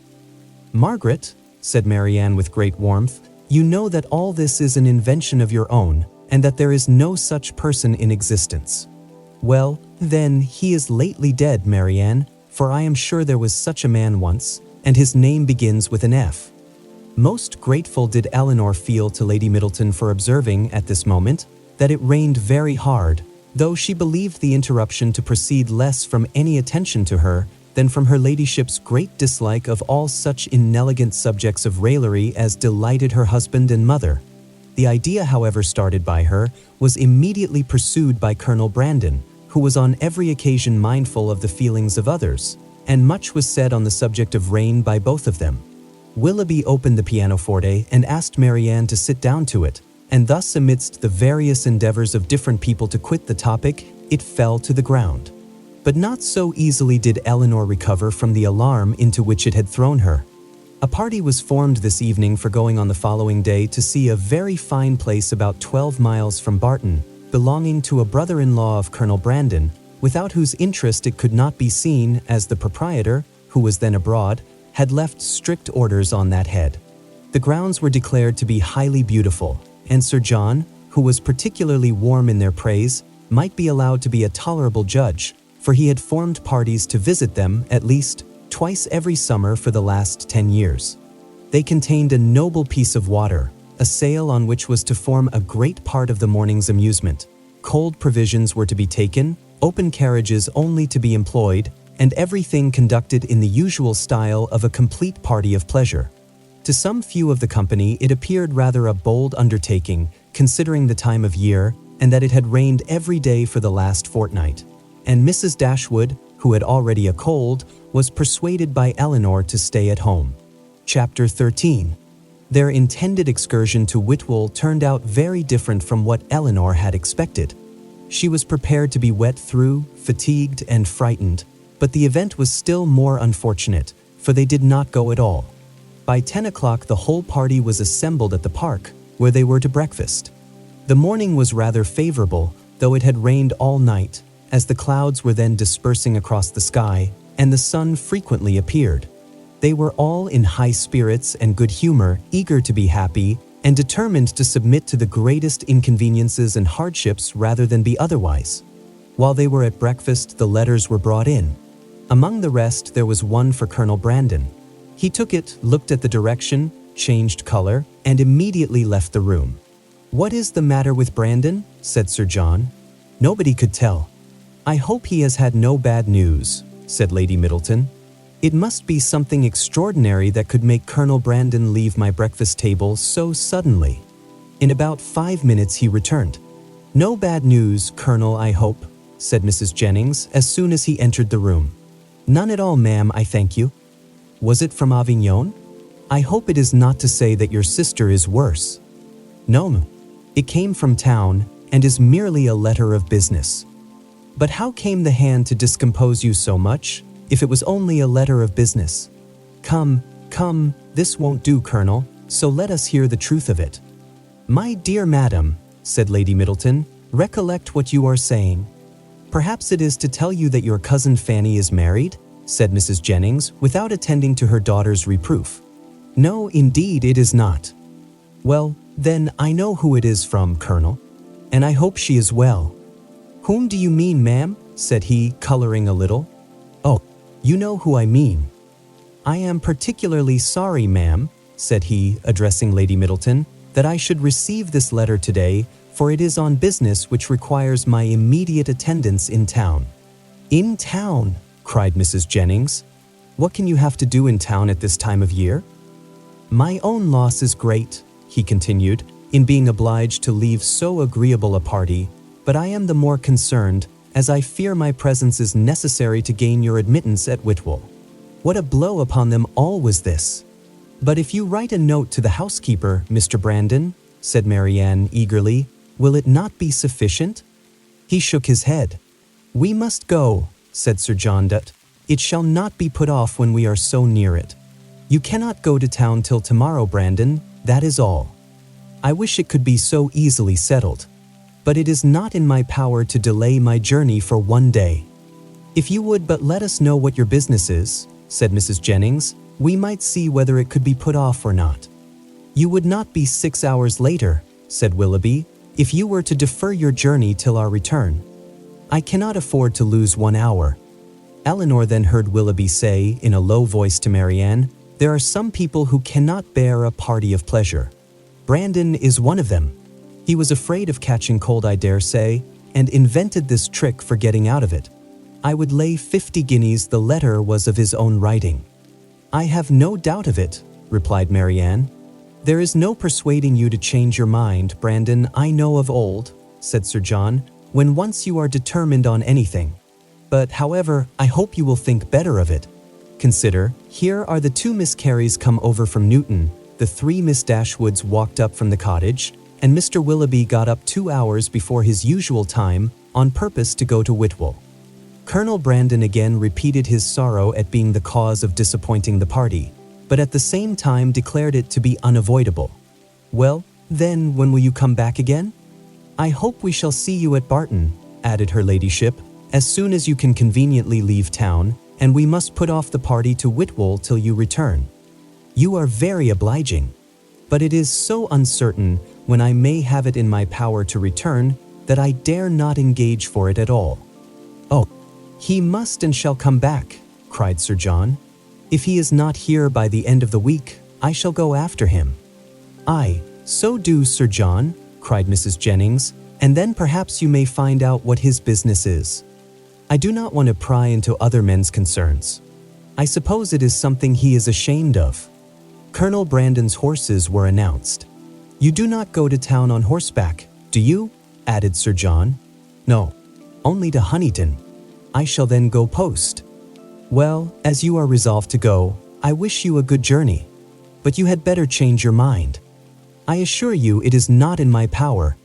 He then took leave of the whole party. "Is there no chance of my seeing you and your sisters in town this winter, Miss Dashwood?" "I am afraid none at all." "Then I must bid you farewell for a longer time than I should wish to do." To Marianne, he merely bowed and said nothing. "Come, Colonel," said Mrs. Jennings, "before you go, do let us know what you are going about." He wished her a good morning, and, attended by Sir John, left the room. The complaints and lamentations which politeness had hitherto restrained now burst forth universally, and they all agreed again and again how provoking it was to be so disappointed. "I can guess what his business is, however," said Mrs. Jennings exultingly. "Can you, ma'am?" said almost everybody. "Yes, it is about Miss Williams, I am sure." "And who is Miss Williams?" asked Marianne. "What, do not you know who Miss Williams is? I am sure you must have heard of her before." "She is a relation of the Colonel's, my dear. a very near relation. We will not say how near, for fear of shocking the young ladies."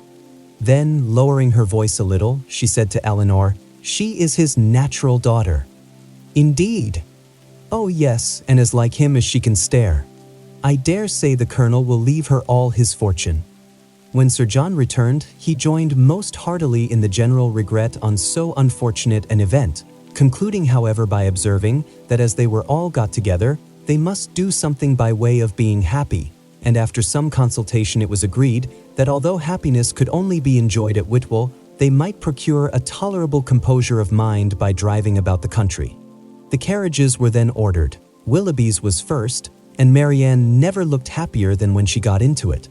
He drove through the park very fast, and they were soon out of sight, and nothing more of them was seen till their return, which did not happen till after the return of all the rest. They both seemed delighted with their drive, but said only in general terms that they had kept in the lanes, while the others went on the downs. It was settled that there should be a dance in the evening, and that everybody should be extremely merry all day long. Some more of the Careys came to dinner, and they had the pleasure of sitting down nearly 20 to table, which Sir John observed with great contentment. Willoughby took his usual place between the two elder Miss Dashwoods. Mrs. Jennings sat on Elinor's right hand, and they had not been long seated before she leant behind her and Willoughby and said to Marianne, loud enough for them both to hear, "I have found you out in spite of all your tricks. I know where you spent the morning." Marianne colored and replied very hastily, "Where, pray?" "Did not you know," said Willoughby, "that we had been out in my coacle?" Yes, Mr. Impudence, I know that very well, and I was determined to find out where you had been to. I hope you like your house, Miss Marianne. It is a very large one, I know, and when I come to see you, I hope you will have new furnished it, for it wanted it very much when I was there 6 years ago." Marianne turned away in great confusion.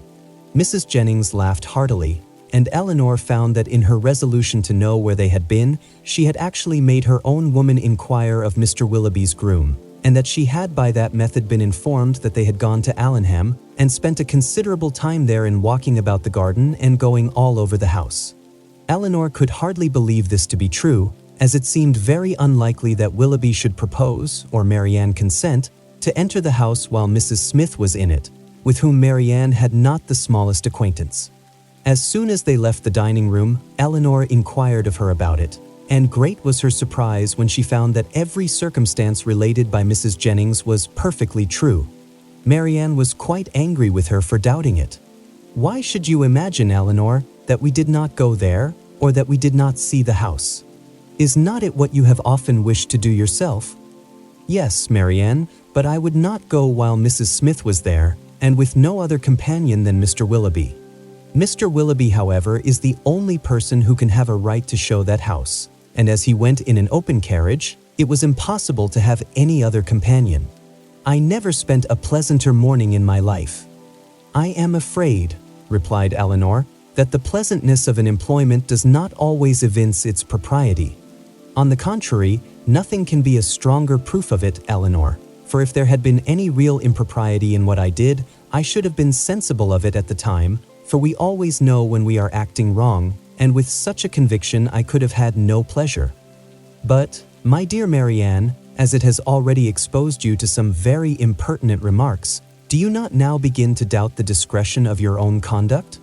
If the impertinent remarks of Mrs. Jennings are to be the proof of impropriety in conduct, we are all offending every moment of our lives. I value not her censure any more than I should do her commendation. I am not sensible of having done anything wrong in walking over Mrs. Smith's grounds, or in seeing her house. They will one day be Mr. Willoughby's, and if they were one day to be your own, Marianne, you would not be justified in what you have done." She blushed at this hint, but it was even visibly gratifying to her, and after a 10 minutes interval of earnest thought, she came to her sister again and said with great good humor, "Perhaps, Elinor, it was rather ill-judged in me to go to Allenham, but Mr. Willoughby wanted particularly to show me the place, and it is a charming house, I assure you. There is one remarkably pretty sitting room upstairs, of a nice comfortable size for constant use, and with modern furniture it would be delightful." It is a corner room and has windows on two sides. On one side you look across the bowling green, behind the house, to a beautiful hanging wood, and on the other you have a view of the church and village, and beyond them, of those fine bold hills that we have so often admired. I did not see it to advantage, for nothing could be more forlorn than the furniture, but if it were newly fitted up, a couple of £100, Willoughby says, would make it one of the pleasantest summer rooms in England. Could Elinor have listened to her without interruption from the others, she would have described every room in the house with equal delight. Chapter 14. The sudden termination of Colonel Brandon's visit at the park, with his steadiness in concealing its cause, filled the mind and raised the wonder of Mrs. Jennings for 2 or 3 days. She was a great wonderer, as everyone must be who takes a very lively interest in all the comings and goings of all their acquaintance. She wondered, with little intermission, what could be the reason of it, was sure there must be some bad news, and thought over every kind of distress that could have befallen him, with a fixed determination that he should not escape them all. "Something very melancholy must be the matter, I am sure," said she. "I could see it in his face. Poor man, I am afraid his circumstances may be bad. The estate at Delaford was never reckoned more than 2,000 a year, and his brother left everything sadly involved. I do think he must have been sent for about money matters, for what else can it be? I wonder whether it is so. I would give anything to know the truth of it. Perhaps it is about Miss Williams, and by the by, I dare say it is, because he looked so conscious when I mentioned her. Maybe she is ill in town. Nothing in the world more likely, for I have a notion she is always rather sickly. I would lay any wager it is about Miss Williams. It is not so very likely he should be distressed in his circumstances now, for he is a very prudent man, and to be sure must have cleared the estate by this time. I wonder what it can be. Maybe his sister is worse at Avignon, and has sent for him over. His setting off in such a hurry seems very like it. Well, I wish him out of all his trouble with all my heart, and a good wife into the bargain." So wondered, so talked Mrs. Jennings, her opinion varying with every fresh conjecture, and all seeming equally probable as they arose. Elinor, though she felt really interested in the welfare of Colonel Brandon, could not bestow all the wonder on his going so suddenly away, which Mrs. Jennings was desirous of her feeling, for besides that the circumstance did not in her opinion justify such lasting amazement or variety of speculation, her wonder was otherwise disposed of. It was engrossed by the extraordinary silence of her sister and Willoughby on the subject, which they must know to be peculiarly interesting to them all. As this silence continued, every day made it appear more strange and more incompatible with the disposition of both. Why they should not openly acknowledge to her mother and herself what their constant behavior to each other declared to have taken place, Elinor could not imagine. She could easily conceive that marriage might not be immediately in their power, for though Willoughby was independent, there was no reason to believe him rich.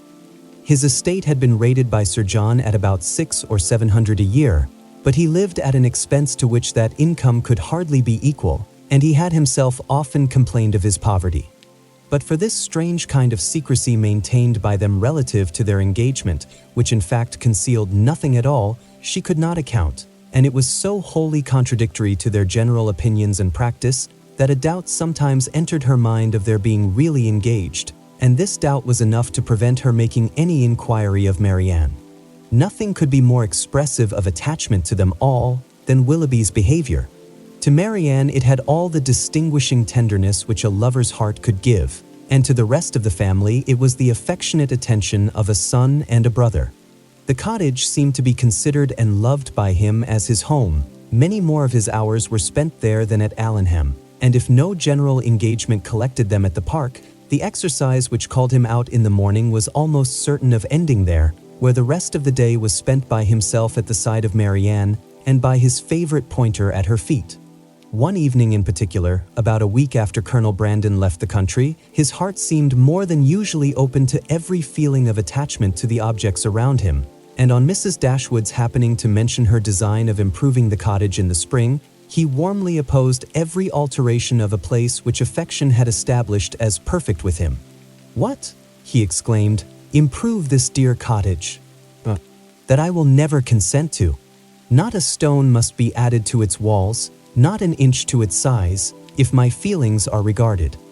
"Do not be alarmed," said Miss Dashwood. "Nothing of the kind will be done, for my mother will never have money enough to attempt it." "I am heartily glad of it," he cried. "May she always be poor, if she can employ her riches no better." "Thank you, Willoughby.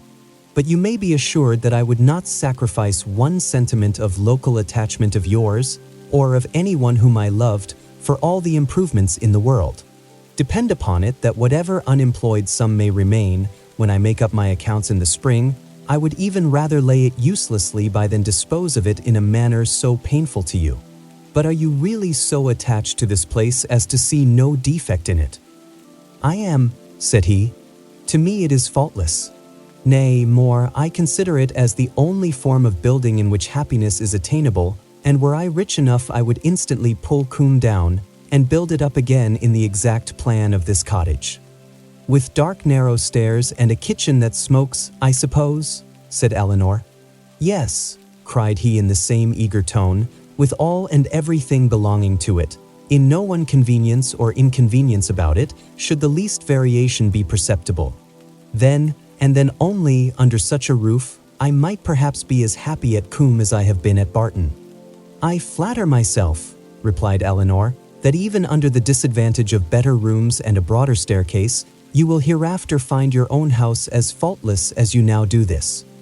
"There certainly are circumstances," said Willoughby, "which might greatly endear it to me, but this place will always have one claim of my affection, which no other can possibly share."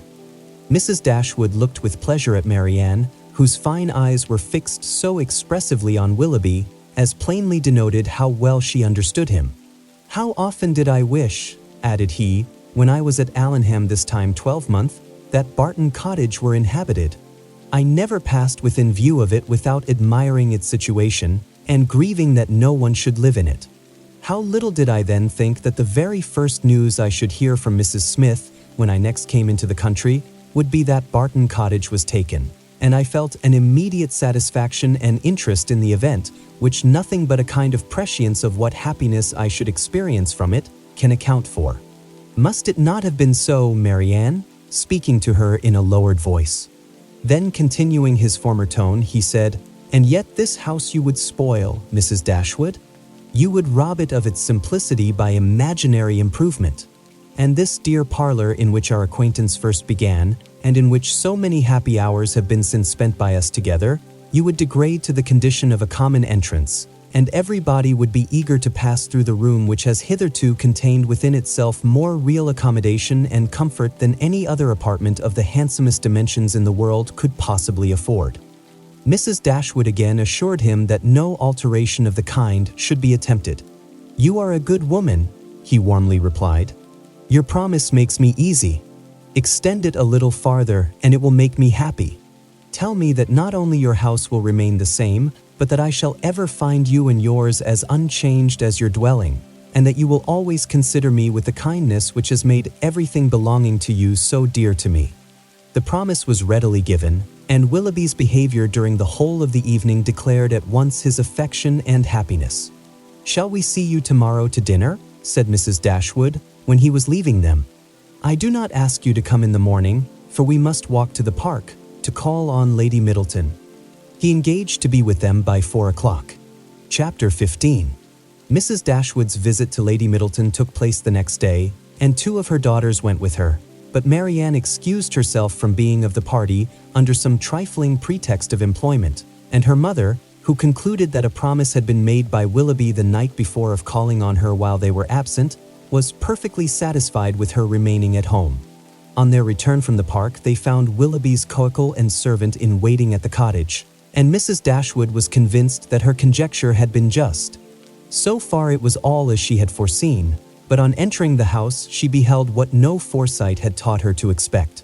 They were no sooner in the passage than Marianne came hastily out of the parlor apparently in violent affliction, with her handkerchief at her eyes, and without noticing them ran upstairs.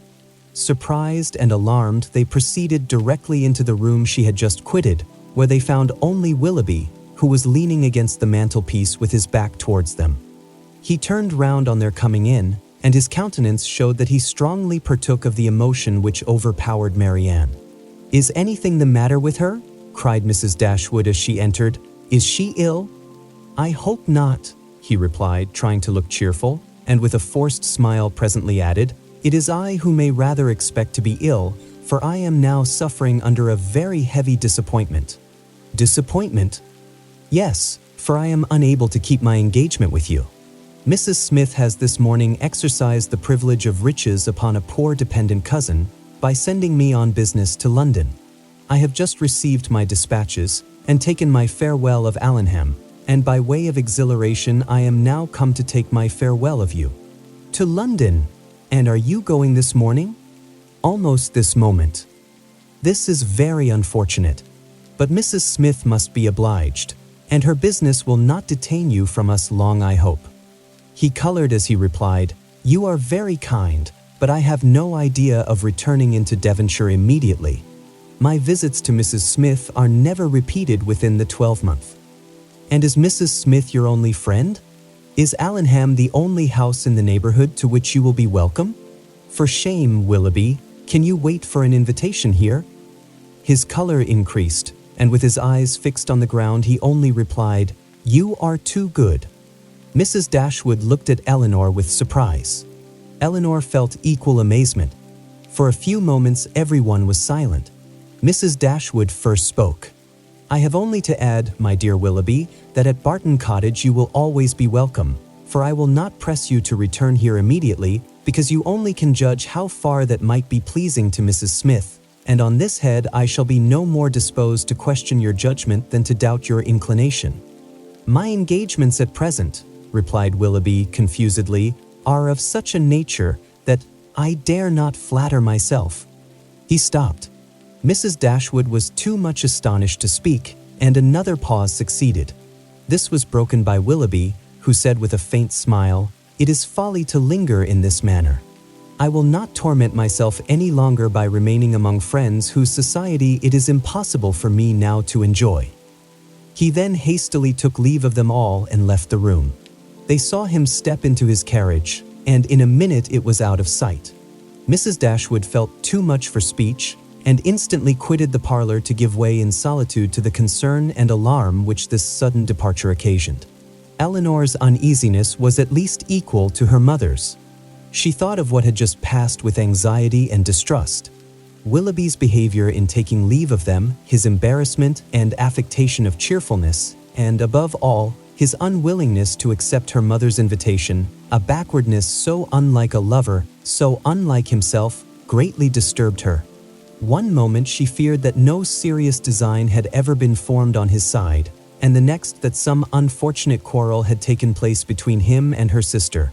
The distress in which Marianne had quitted the room was such as a serious quarrel could most reasonably account for, though when she considered what Marianne's love for him was, a quarrel seemed almost impossible. But whatever might be the particulars of their separation, her sister's affliction was indubitable, and she thought with the tenderest compassion of that violent sorrow which Marianne was in all probability not merely giving way to as a relief, but feeding and encouraging as a duty. In about half an hour her mother returned, and though her eyes were red, her countenance was not uncheerful. "Our dear Willoughby is now some miles from Barton, Elinor," said she as she sat down to work, "and with how heavy a heart does he travel? It is all very strange. So suddenly to be gone. It seems but the work of a moment.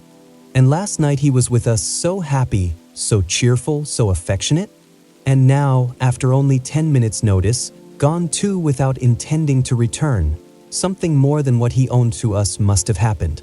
He did not speak, he did not behave like himself. You must have seen the difference as well as I. What can it be? Can they have quarreled? Why else should he have shown such unwillingness to accept your invitation here? It was not inclination that he wanted, Elinor. I could plainly see that. He had not the power of accepting it. I have thought it all over, I assure you, and I can perfectly account for everything that at first seemed strange to me as well as to you." "Can you indeed?" "Yes. I have explained it to myself in the most satisfactory way. But you, Elinor, who love to doubt where you can, it will not satisfy you, I know, but you shall not talk me out of my trust in it. I am persuaded that Mrs. Smith suspects his regard for Marianne, disapproves of it, perhaps because she has other views for him, and on that account is eager to get him away, and that the business which she sends him off to transact is invented as an excuse to dismiss him. This is what I believe to have happened. He is, moreover, aware that she does disapprove the connection. He dares not therefore at present confess to her his engagement with Marianne, and he feels himself obliged, from his dependent situation, to give in to her schemes and absent himself from Devonshire for a while. You will tell me, I know, that this may or may not have happened, but I will listen to no cavil, unless you can point out any other method of understanding the affair as satisfactory at this. And now, Elinor, what have you to say? Nothing, for you have anticipated my answer. Then you would have told me that it might or might not have happened. Oh, Elinor, how incomprehensible are your feelings! You had rather take evil upon credit than good. You had rather look out for misery for Marianne and guilt for poor Willoughby than an apology for the latter. You are resolved to think him blamable because he took leave of us with less affection than his usual behavior has shown. And is no allowance to be made for inadvertence or for spirits depressed by recent disappointment? Are no probabilities to be accepted merely because they are not certainties? Is nothing due to the man whom we have all such reason to love and no reason in the world to think ill of? To the possibility of motives unanswerable in themselves, though unavoidably secret for a while? And after all, what is it you suspect him of? I can hardly tell myself. But suspicion of something unpleasant is the inevitable consequence of such an alteration as we just witnessed in him. There is great truth, however, in what you have now urged of the allowances which ought to be made for him, and it is my wish to be candid in my judgment of every body. Willoughby may undoubtedly have very sufficient reasons for his conduct, and I will hope that he has. But it would have been more like Willoughby to acknowledge them at once. Secrecy may be advisable, but still I cannot help wondering at its being practiced by him. Do not blame him, however, for departing from his character where the deviation is necessary. But you really do admit the justice of what I have said in his defense? I am happy, and he is acquitted. Not entirely. It may be proper to conceal their engagement, if they are engaged, from Mrs. Smith, and if that is the case, it must be highly expedient for Willoughby to be but little in Devonshire at present. But this is no excuse for their concealing it from us. Concealing it from us? My dear child, do you accuse Willoughby and Marianne of concealment? This is strange indeed, when your eyes have been reproaching them every day for incautiousness. I want no proof of their affection, said Elinor, but of their engagement I do. I am perfectly satisfied of both. Yet not a syllable has been said to you on the subject, by either of them. I have not wanted syllables where actions have spoken so plainly. Has not his behavior to Marianne and to all of us, for at least the last fortnight, declared that he loved and considered her as his future wife, and that he felt for us the attachment of the nearest relation? Have we not perfectly understood each other? Has not my consent been daily asked by his looks, his manner, his attentive and affectionate respect? My Elinor, is it possible to doubt their engagement? How could such a thought occur to you? How is it to be supposed that Willoughby, persuaded as he must be of your sister's love, should leave her, and leave her perhaps for months, without telling her of his affection, that they should part without a mutual exchange of confidence? I confess, replied Elinor, that every circumstance except one is in favor of their engagement, but that one is the total silence of both on the subject, and with me it almost outweighs every other. How strange this is! You must think wretchedly indeed of Willoughby, if, after all that has openly passed between them, you can doubt the nature of the terms on which they are together. Has he been acting a part in his behavior to your sister all this time? Do you suppose him really indifferent to her? No, I cannot think that. He must and does love her, I am sure. But with a strange kind of tenderness, if he can leave her with such indifference, such carelessness of the future, as you attribute to him. You must remember, my dear mother, that I have never considered this matter as certain. I have had my doubts, I confess, but they are fainter than they were, and they may soon be entirely done away. If we find they correspond, every fear of mine will be removed. A mighty concession indeed. If you were to see them at the altar, you would suppose they were going to be married. Ungracious girl! But I require no such proof. Nothing in my opinion has ever passed to justify doubt. No secrecy has been attempted. All has been uniformly open and unreserved. You cannot doubt your sister's wishes. It must be Willoughby, therefore, whom you suspect. For what? Is he not a man of honor and feeling? Has there been any inconsistency on his side to create alarm? Can he be deceitful?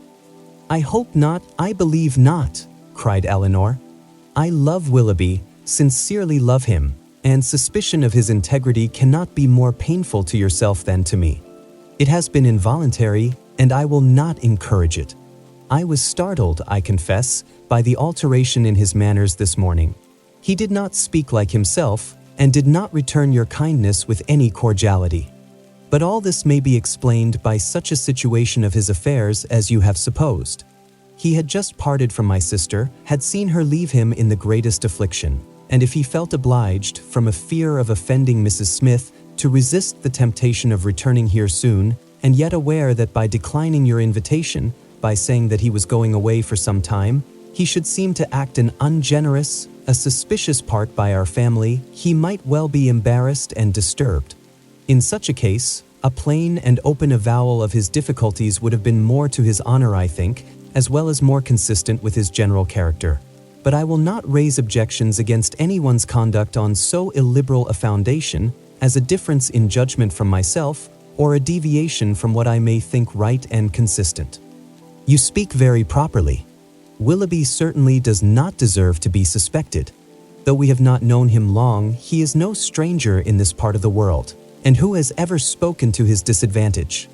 Had he been in a situation to act independently and marry immediately, it might have been odd that he should leave us without acknowledging everything to me at once. But this is not the case. It is an engagement in some respects not prosperously begun, for their marriage must be at a very uncertain distance, and even secrecy, as far as it can be observed, may now be very advisable.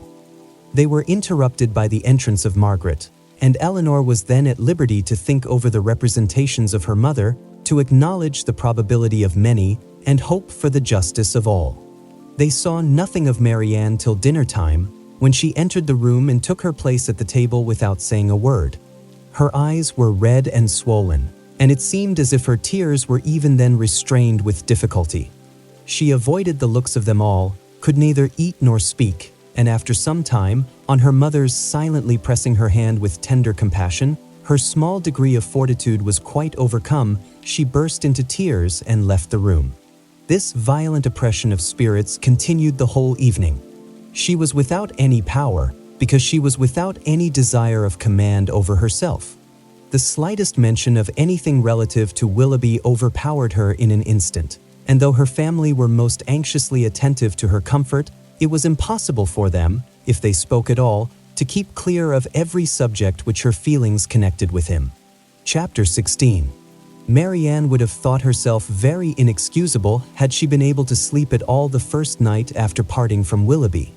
She would have been ashamed to look her family in the face the next morning, had she not risen from her bed in more need of repose than when she lay down in it. But the feelings which made such composure a disgrace left her in no danger of incurring it. She was awake the whole night, and she wept the greatest part of it. She got up with a headache, was unable to talk, and unwilling to take any nourishment, giving pain every moment to her mother and sisters, and forbidding all attempt at consolation from either. Her sensibility was potent enough. When breakfast was over, she walked out by herself and wandered about the village of Allenham, indulging the recollection of past enjoyment and crying over the present reverse for the chief of the morning. The evening passed off in the equal indulgence of feeling. She played over every favorite song that she had been used to play to Willoughby, every air in which their voices had been oftenest joined, and sat at the instrument gazing on every line of music that he had written out for her, till her heart was so heavy that no farther sadness could be gained, and this nourishment of grief was every day applied. She spent whole hours at the pianoforte alternately singing and crying, her voice often totally suspended by her tears. In books too, as well as in music, she courted the misery which a contrast between the past and present was certain of giving. She read nothing but what they had been used to read together. Such violence of affliction indeed could not be supported forever. It sunk within a few days into a calmer melancholy, but these employments, to which she daily recurred, her solitary walks and silent meditations, still produced occasional effusions of sorrow as lively as ever. No letter from Willoughby came, and none seemed expected by Marianne. Her mother was surprised, and Elinor again became uneasy. But Mrs. Dashwood could find explanations whenever she wanted them, which at least satisfied herself. "Remember, Elinor," said she, "how very often Sir John fetches our letters himself from the post and carries them to it. We have already agreed that secrecy may be necessary, and we must acknowledge that it could not be maintained if their correspondence were to pass through Sir John's hands." Elinor could not deny the truth of this, and she tried to find in it a motive sufficient for their silence. But there was one method so direct, so simple, and in her opinion so eligible of knowing the real state of the affair, and of instantly removing all mystery, that she could not help suggesting it to her mother. "Why do you not ask Marianne at once," said she, "whether she is or she is not engaged to Willoughby? From you, her mother, and so kind, so indulgent a mother, the question could not give offense. It would be the natural result of your affection for her. She used to be all unreserve, and to you more especially. I would not ask such a question for the world. Supposing it possible that they are not engaged, what distress would not such an inquiry inflict? At any rate, it would be most ungenerous. I should never deserve her confidence again, after forcing from her a confession of what is meant at present to be unacknowledged to anyone. I know Marianne's heart. I know that she dearly loves me, and that I shall not be the last to whom the affair is made known, when circumstances make the revealment of it eligible. I would not attempt to force the confidence of anyone, of a child much less, because a sense of duty would prevent the denial which her wishes might direct." Elinor thought this generosity overstrained, considering her sister's youth, and urged the matter farther, but in vain. Common sense, common care, common prudence, were all sunk in Mrs. Dashwood's romantic delicacy. It was several days before Willoughby's name was mentioned before Marianne by any of her family. Sir John and Mrs. Jennings, indeed, were not so nice. Their witticisms added pain to many a painful hour. But one evening, Mrs. Dashwood, accidentally taking up a volume of Shakespeare, exclaimed, "We have never finished Hamlet, Marianne. Our dear Willoughby went away before we could get through it. We will put it by that when he comes again, but it may be months, perhaps, before that happens." "Months?" cried Marianne with strong surprise. "No, nor many weeks." Mrs. Dashwood was sorry for what she had said, but it gave Elinor pleasure, as it produced a reply from Marianne so expressive of confidence in Willoughby and knowledge of his intentions. One morning, about a week after his leaving the country, Marianne was prevailed on to join her sisters in their usual walk, instead of wandering away by herself. Hitherto she had carefully avoided every companion in her rambles. If her sisters intended to walk on the downs, she directly stole away towards the lanes. If they talked of the valley, she was as speedy in climbing the hills, and could never be found when the others set off. But at length she was secured by the exertions of Elinor, who greatly disapproved such continual seclusion. They walked along the road through the valley, and chiefly in silence, for Marianne's mind could not be controlled, and Elinor, satisfied with gaining one point, would not then attempt more. Beyond the entrance of the valley, where the country, though still rich, was less wild and more open, a long stretch of the road which they had traveled on first coming to Barton lay before them, and on reaching that point, they stopped to look around them and examine a prospect which formed the distance of their view from the cottage, from a spot which they had never happened to reach in any of their walks before. Amongst the objects in the scene, they soon discovered an animated one. It was a man on horseback riding towards them. In a few minutes they could distinguish him to be a gentleman, and in a moment afterwards Marianne rapturously exclaimed, "It is he! It is indeed! I know it is!" and was hastening to meet him, when Elinor cried out, "Indeed, Marianne, I think you are mistaken. It is not Willoughby." The person is not tall enough for him and has not his air." He has, cried Marianne. "I am sure he has. His air, his coat, his horse. I knew how soon he would come." She walked eagerly on as she spoke, and Elinor, to screen Marianne from particularity, as she felt almost certain of its not being Willoughby, quickened her pace and kept up with her. They were soon within 30 yards of the gentleman. Marianne looked again. Her heart sunk within her, and abruptly turning round, she was hurrying back when the voices of both her sisters were raised to detain her. A third, almost as well known as Willoughby's, joined them in begging her to stop, and she turned round with surprise to see and welcome Edward Ferrars. He was the only person in the world who could at that moment be forgiven for not being Willoughby, the only one who could have gained a smile from her, but she dispersed her tears to smile on him, and in her sister's happiness forgot for a time her own disappointment. He dismounted, and giving his horse to his servant, walked back with them to Barton, whither he was purposely coming to visit them. He was welcomed by them all with great cordiality, but especially by Marianne, who showed more warmth of regard in her reception of him than even Elinor herself. To Marianne, indeed, the meeting between Edward and her sister was but a continuation of that unaccountable coldness which she had often observed at Norland in their mutual behavior. On Edward's side, more particularly, there was a deficiency of all that a lover ought to look and say on such an occasion. He was confused, seemed scarcely sensible of pleasure in seeing them, looked neither rapturous nor gay, said little but what was forced from him by questions, and distinguished Elinor by no mark of affection. Marianne saw and listened with increasing surprise. She began almost to feel a dislike of Edward, and it ended, as every feeling must end with her, by carrying back her thoughts to Willoughby, whose manners formed a contrast sufficiently striking to those of his brother-elect. After a short silence which succeeded the first surprise and inquiries of meeting, Marianne asked Edward if he came directly from London. No, he had been in Devonshire a fortnight. "A fortnight?" she repeated, surprised at his being so long in the same county with Elinor without seeing her before. He looked rather distressed as he added that he had been staying with some friends near Plymouth. "Have you been lately in Sussex?" said Elinor. "I was at Norland about a month ago." "And how does dear Norland look?" cried Marianne. Dear Norland," said Elinor, "probably looks much as it always does at this time of the year. The woods and walks thickly covered with dead leaves." "Oh," cried Marianne, "with what transporting sensation have I formerly seen them fall! How have I delighted, as I walked, to see them driven in showers about me by the wind! What feelings have they, the season, the air altogether inspired! Now there is no one to regard them. They are seen only as a nuisance, swept hastily off, and driven as much as possible from the sight."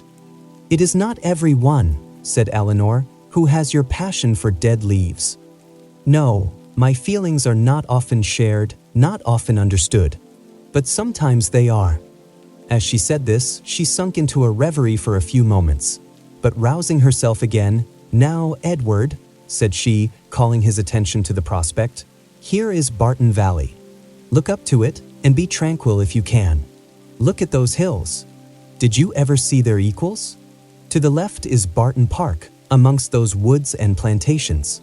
You may see the end of the house. And there, beneath that farthest hill, which rises with such grandeur, is our cottage." "It is a beautiful country," he replied, "but these bottoms must be dirty in winter." "How can you think of dirt with such objects before you?" "Because," replied he, smiling, "among the rest of the objects before me, I see a very dirty lane." "How strange," said Marianne to herself as she walked on. "Have you an agreeable neighborhood here? Are the Middletons pleasant people?" "No, not all," answered Marianne. "We could not be more unfortunately situated." "Marianne," cried her sister, "how can you say so? How can you be so unjust? They are a very respectable family, Mr. Ferrars, and towards us have behaved in the friendliest manner.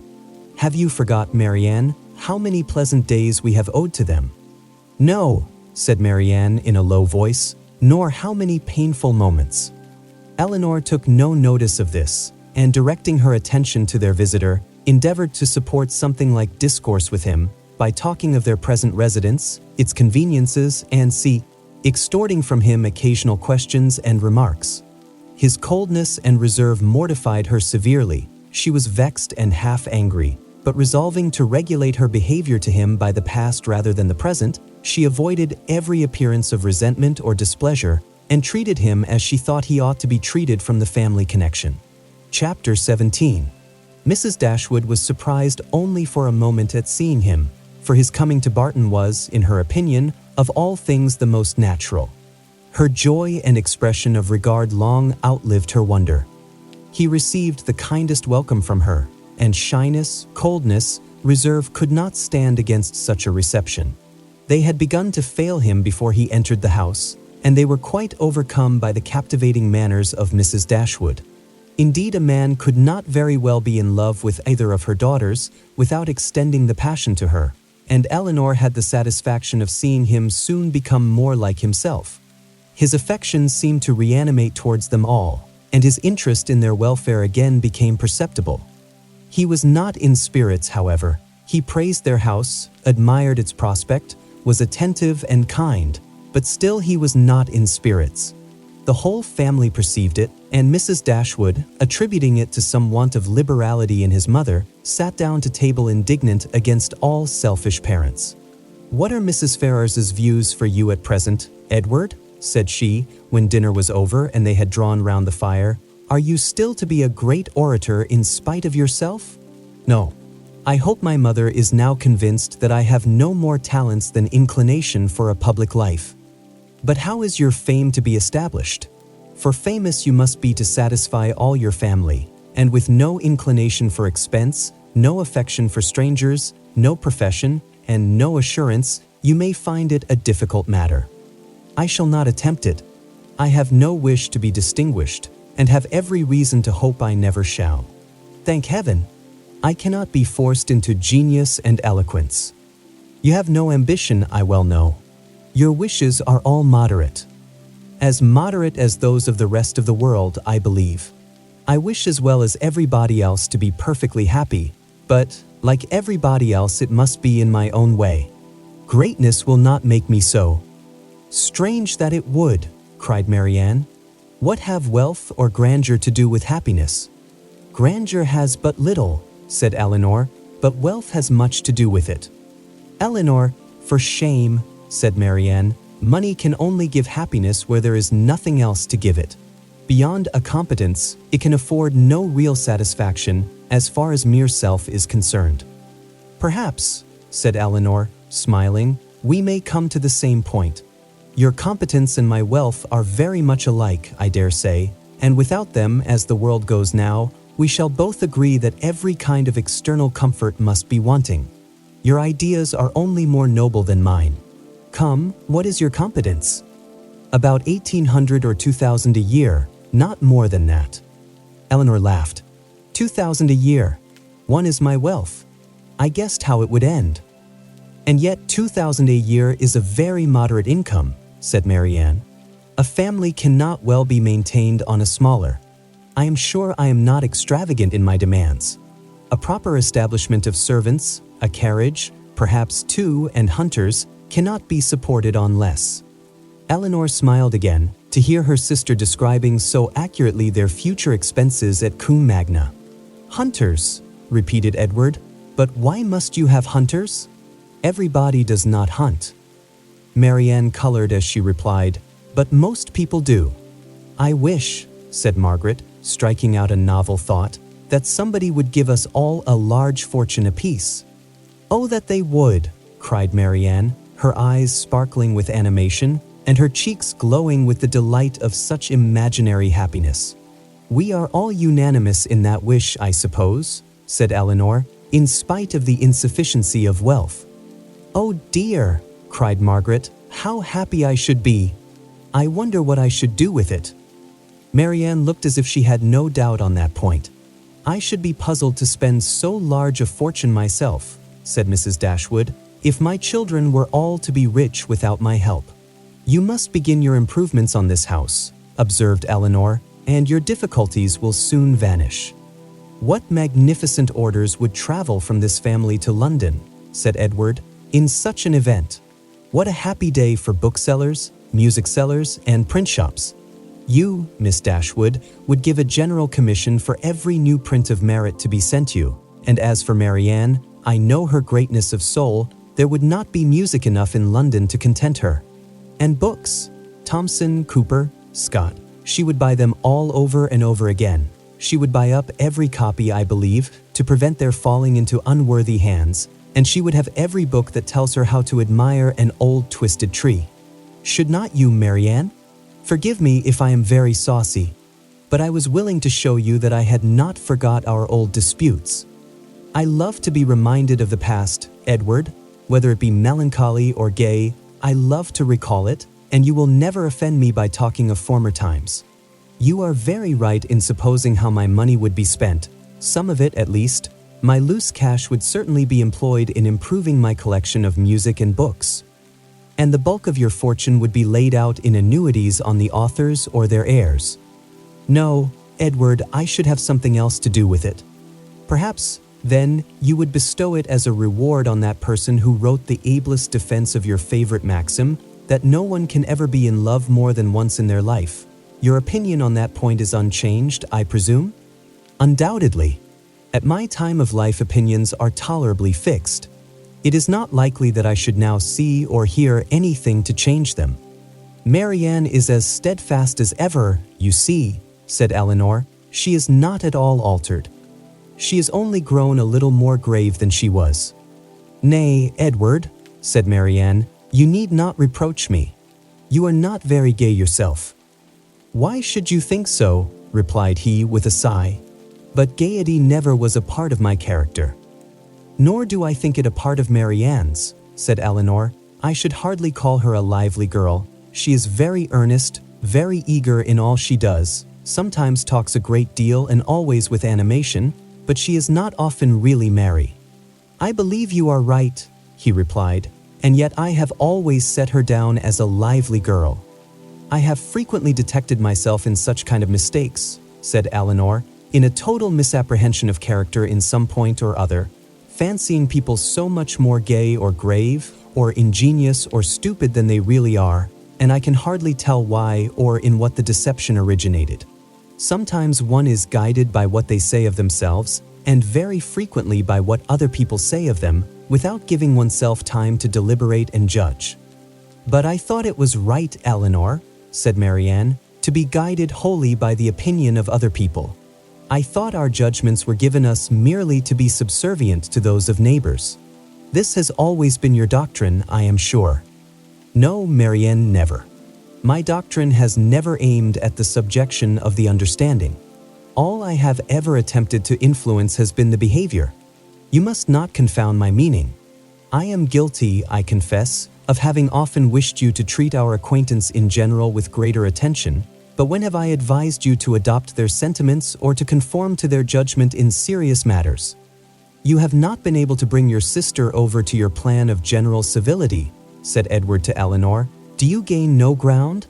Quite the contrary, replied Elinor, looking expressively at Marianne. My judgment, he returned, is all on your side of the question, but I am afraid my practice is much more on your sister's. I never wish to offend, but I am so foolishly shy that I often seem negligent when I am only kept back by my natural awkwardness. I have frequently thought that I must have been intended by nature to be fond of low company. I am so little at my ease among strangers of gentility. Marianne has not shyness to excuse any inattention of hers, said Elinor. She knows her own worth too well for false shame, replied Edward. Shyness is only the effect of a sense of inferiority in some way or other. If I could persuade myself that my manners were perfectly easy and graceful, I should not be shy. But you would still be reserved, said Marianne, and that is worse. Edward started. Reserved? Am I reserved, Marianne? Yes, very. I do not understand you, replied he, coloring. Reserved? How, in what manner? What am I to tell you? What can you suppose? Elinor looked surprised at his emotion, but trying to laugh off the subject, she said to him, Do not you know my sister well enough to understand what she means? Do not you know she calls everyone reserved who does not talk as fast, and admire what she admires as rapturously as herself?" Edward made no answer. His gravity and thoughtfulness returned on him in their fullest extent, and he sat for some time silent and dull. Chapter 18. Elinor saw, with great uneasiness, the low spirits of her friend. His visit afforded her but a very partial satisfaction, while his own enjoyment in it appeared so imperfect. It was evident that he was unhappy. She wished it were equally evident that he still distinguished her by the same affection which once she had felt no doubt of inspiring, but hitherto the continuance of his preference seemed very uncertain, and the reservedness of his manner towards her contradicted one moment what a more animated look had intimated the preceding one. He joined her and Marianne in the breakfast room the next morning before the others were down, and Marianne, who was always eager to promote their happiness as far as she could, soon left them to themselves. But before she was halfway upstairs, she heard the parlor door open, and, turning round, was astonished to see Edward himself come out. "I am going into the village to see my horses," said he. "As you are not yet ready for breakfast, I shall be back again presently." Edward returned to them with fresh admiration of the surrounding country. In his walk to the village, he had seen many parts of the valley to advantage, and the village itself, in a much higher situation than the cottage, afforded a general view of the whole, which had exceedingly pleased him. This was a subject which ensured Marianne's attention, and she was beginning to describe her own admiration of these scenes, and to question him more minutely on the objects that had particularly struck him, when Edward interrupted her by saying, "You must not inquire too far, Marianne. Remember, I have no knowledge in the picturesque, and I shall offend you by my ignorance and want of taste if we come to particulars. I shall call hills steep, which ought to be bold, surfaces strange and uncouth, which ought to be irregular and rugged, and distant objects out of sight, which ought only to be indistinct through the soft medium of a hazy atmosphere. You must be satisfied with such admiration as I can honestly give. I call it a very fine country. The hills are steep, the woods seem full of fine timber, and the valley looks comfortable and snug, with rich meadows and several neat farmhouses scattered here and there. It exactly answers my idea of a fine country, because it unites beauty with utility, and I dare say it is a picturesque one too, because you admire it. I can easily believe it to be full of rocks and promontories, gray moss and brushwood, but these are all lost on me. I know nothing of the picturesque." "I am afraid it is but too true," said Marianne, "but why should you boast of it?" "I suspect," said Elinor, "that to avoid one kind of affectation, Edward here falls into another. Because he believes many people pretend to more admiration of the beauties of nature than they really feel, and is disgusted with such pretensions, he affects greater indifference and less discrimination in viewing them himself than he possesses.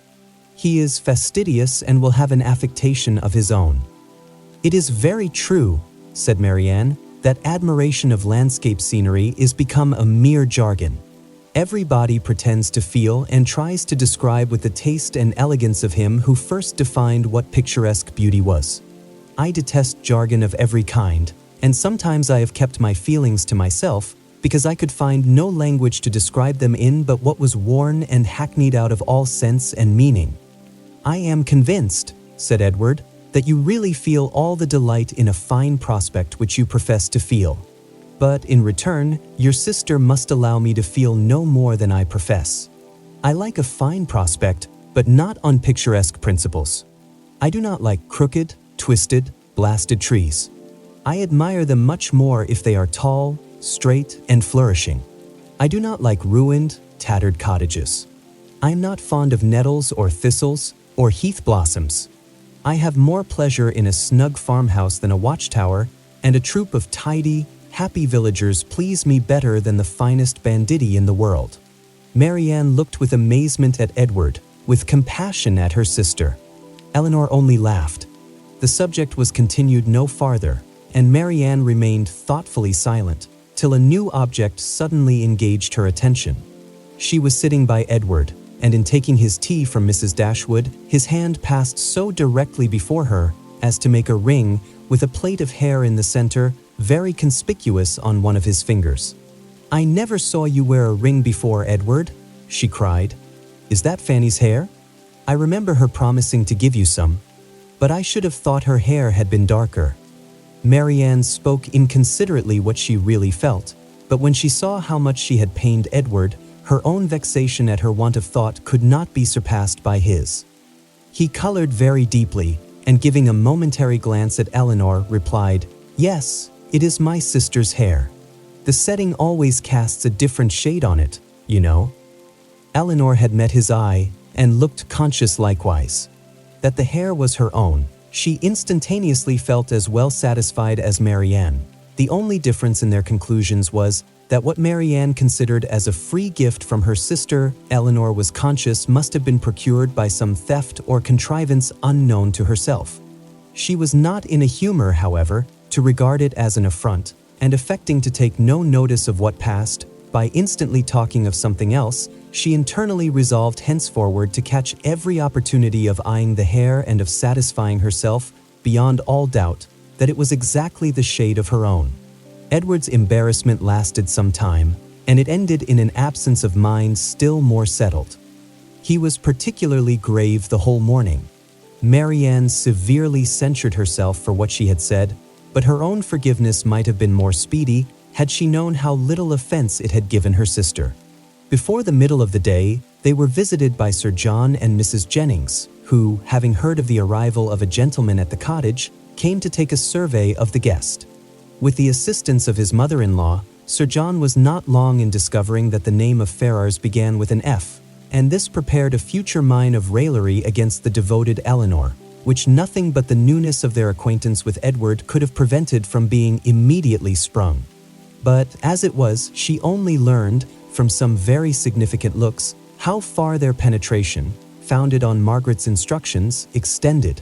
Sir John never came to the Dashwoods without either inviting them to dine at the park the next day, or to drink tea with them that evening. On the present occasion, for the better entertainment of their visitor, towards whose amusement he felt himself bound to contribute, he wished to engage them for both. "You must drink tea with us tonight," said he, "for we shall be quite alone, and tomorrow you must absolutely dine with us, for we shall be a large party." Mrs. Jennings enforced the necessity. "And who knows but you may raise a dance," said she. "And that will tempt you, Miss Marianne." "A dance?" cried Marianne. "Impossible! Who is to dance?" "Who? Why, yourselves, and the Careys, and Whitakers, to be sure." "You thought nobody could dance because a certain person that shall be nameless is gone." "I wish with all my soul," cried Sir John, "that Willoughby were among us again." This, and Marianne's blushing, gave new suspicions to Edward. "And who is Willoughby?" said he in a low voice to Miss Dashwood, by whom he was sitting. She gave him a brief reply. Marianne's countenance was more communicative. Edward saw enough to comprehend not only the meaning of others, but such of Marianne's expressions as had puzzled him before, and when their visitors left them, he went immediately round her and said in a whisper, "I have been guessing. Shall I tell you my guess?" "What do you mean?" "Shall I tell you?" "Certainly." "Well then, I guess that Mr. Willoughby hunts." Marianne was surprised and confused, yet she could not help smiling at the quiet archness of his manner, and after a moment's silence, said, "Oh, Edward, how can you? But the time will come, I hope. I am sure you will like him." "I do not doubt it," replied he, rather astonished at her earnestness and warmth, for had he not imagined it to be a joke for the good of her acquaintance in general, founded only on a something or a nothing between Mr. Willoughby and herself, he would not have ventured to mention it. Chapter 19. Edward remained a week at the cottage. He was earnestly pressed by Mrs. Dashwood to stay longer, but, as if he were bent only on self-mortification, he seemed resolved to be gone when his enjoyment among his friends was at the height. His spirits, during the last 2 or 3 days, though still very unequal, were greatly improved. He grew more and more partial to the house and environs, never spoke of going away without a sigh, declared his time to be wholly disengaged, even doubted to what place he should go when he left them, but still, go he must. Never had any week passed so quickly, he could hardly believe it to be gone. He said so repeatedly, other things he said too, which marked the turn of his feelings and gave the lie to his actions. He had no pleasure at Norland. He detested being in town, but either to Norland or London he must go. He valued their kindness beyond anything, and his greatest happiness was in being with them. Yet he must leave them at the end of a week, in spite of their wishes and his own, and without any restraint on his time. Elinor placed all that was astonishing in this way of acting to his mother's account, and it was happy for her that he had a mother whose character was so imperfectly known to her as to be the general excuse for everything strange on the part of her son. Disappointed, however, and vexed as she was, and sometimes displeased with his uncertain behavior to herself, she was very well disposed on the whole to regard his actions with all the candid allowances and generous qualifications, which had been rather more painfully extorted from her for Willoughby's service by her mother. His want of spirits, of openness, and of consistency were most usually attributed to his want of independence, and his better knowledge of Mrs. Ferrars's disposition and designs. The shortness of his visit, the steadiness of his purpose in leaving them, originated in the same fettered inclination, the same inevitable necessity of temporizing with his mother. The old well-established grievance of duty against will, parent against child, was the cause of all. She would have been glad to know when these difficulties were to cease, this opposition was to yield, when Mrs. Ferrars would be reformed and her son be at liberty to be happy. But from such vain wishes she was forced to turn for comfort to the renewal of her confidence in Edward's affection, to the remembrance of every mark of regard in look or word which fell from him while at Barton, and above all to that flattering proof of it which he constantly wore round his finger. "I think, Edward," said Mrs. Dashwood, as they were at breakfast the last morning, "you would be a happier man if you had any profession to engage your time and give an interest to your plans and actions. Some inconvenience to your friends, indeed, might result from it. You would not be able to give them so much of your time. But, with a smile, you would be materially benefited in one particular at least. You would know where to go when you left them." "I do assure you," he replied, "that I have long thought on this point as you think now. It has been and is and probably will always be a heavy misfortune to me that I have had no necessary business to engage me, no profession to give me employment, or afford me anything like independence. But unfortunately my own nicety, and the nicety of my friends, have made me what I am, an idle, helpless being. We never could agree in our choice of a profession. I always preferred the church, as I still do. But that was not smart enough for my family. They recommended the army. That was a great deal too smart for me.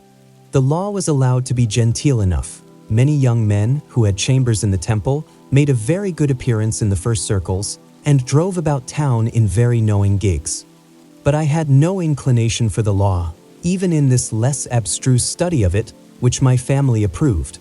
As for the Navy, it had fashion on its side, but I was too old when the subject was first started to enter it, and at length, as there was no necessity for my having any profession at all, as I might be as dashing and expensive without a red coat on my back as with one, idleness was pronounced on the whole to be most advantageous and honorable. And a young man of 18 is not in general so earnestly bent on being busy as to resist the solicitations of his friends to do nothing. I was therefore entered at Oxford and have been properly idle ever since. The consequence of which, I suppose, will be, said Mrs. Dashwood, since leisure has not promoted your own happiness, that your sons will be brought up to as many pursuits, employments, professions, and trades as Columella's.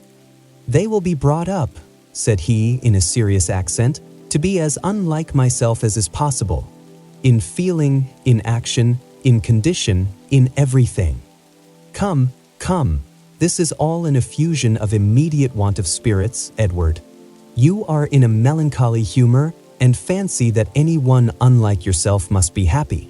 But remember that the pain of parting from friends will be felt by everybody at times, whatever be their education or state. Know your own happiness. You want nothing but patience, or give it a more fascinating name, call it hope. Your mother will secure to you in time that independence you are so anxious for. It is her duty, and it must ere long become her happiness to prevent your whole youth from being wasted in discontent. How much may not a few months do? I think, replied Edward, "that I may defy many months to produce any good to me." This desponding turn of mind, though it could not be communicated to Mrs. Dashwood, gave additional pain to them all in the parting, which shortly took place, and left an uncomfortable impression on Elinor's feelings especially, which required some trouble and time to subdue. But as it was her determination to subdue it, and to prevent herself from appearing to suffer more than what all her family suffered on his going away, she did not adopt the method so judiciously employed by Marianne on a similar occasion to augment and fix her sorrow by seeking silence, solitude, and idleness. Their means were as different as their objects, and equally suited to the advancement of each. Elinor sat down to her drawing table as soon as he was out of the house, busily employed herself the whole day, neither sought nor avoided the mention of his name, appeared to interest herself almost as much as ever in the general concerns of the family, and if, by this conduct, she did not lessen her own grief, it was at least prevented from unnecessary increase, and her mother and sisters were spared much solicitude on her account. Such behavior as this, so exactly the reverse of her own, appeared no more meritorious to Marianne than her own had seemed faulty to her. The business of self-command she settled very easily. With strong affections it was impossible, with calm ones it could have no merit. That her sister's affections were calm, she dared not deny, though she blushed to acknowledge it, and of the strength of her own, she gave a very striking proof, by still loving and respecting that sister, in spite of this mortifying conviction. Without shutting herself up from her family, or leaving the house in determined solitude to avoid them, or lying awake the whole night to indulge meditation, Elinor found every day afforded her leisure enough to think of Edward, and of Edward's behavior, in every possible variety which the different state of her spirits at different times could produce, with tenderness, pity, approbation, censure, and doubt. There were moments in abundance, when, if not by the absence of her mother and sisters, at least by the nature of their employments, conversation was forbidden among them, and every effect of solitude was produced. Her mind was inevitably at liberty. Her thoughts could not be chained elsewhere, and the past and the future, on a subject so interesting, must be before her, must force her attention, and engross her memory, her reflection, and her fancy. From a reverie of this kind, as she sat at her drawing table, she was roused one morning, soon after Edward's leaving them, by the arrival of company. She happened to be quite alone. The closing of the little gate, at the entrance of the green court in front of the house, drew her eyes to the window, and she saw a large party walking up to the door. Amongst them were Sir John and Lady Middleton and Mrs. Jennings, but there were two others, a gentleman and lady, who were quite unknown to her. She was sitting near the window, and as soon as Sir John perceived her, he left the rest of the party to the ceremony of knocking at the door, and stepping across the turf, obliged her to open the casement to speak to him, though the space was so short between the door and the window as to make it hardly possible to speak at one without being heard at the other. "Well," said he, "we have brought you some strangers. How do you like them?"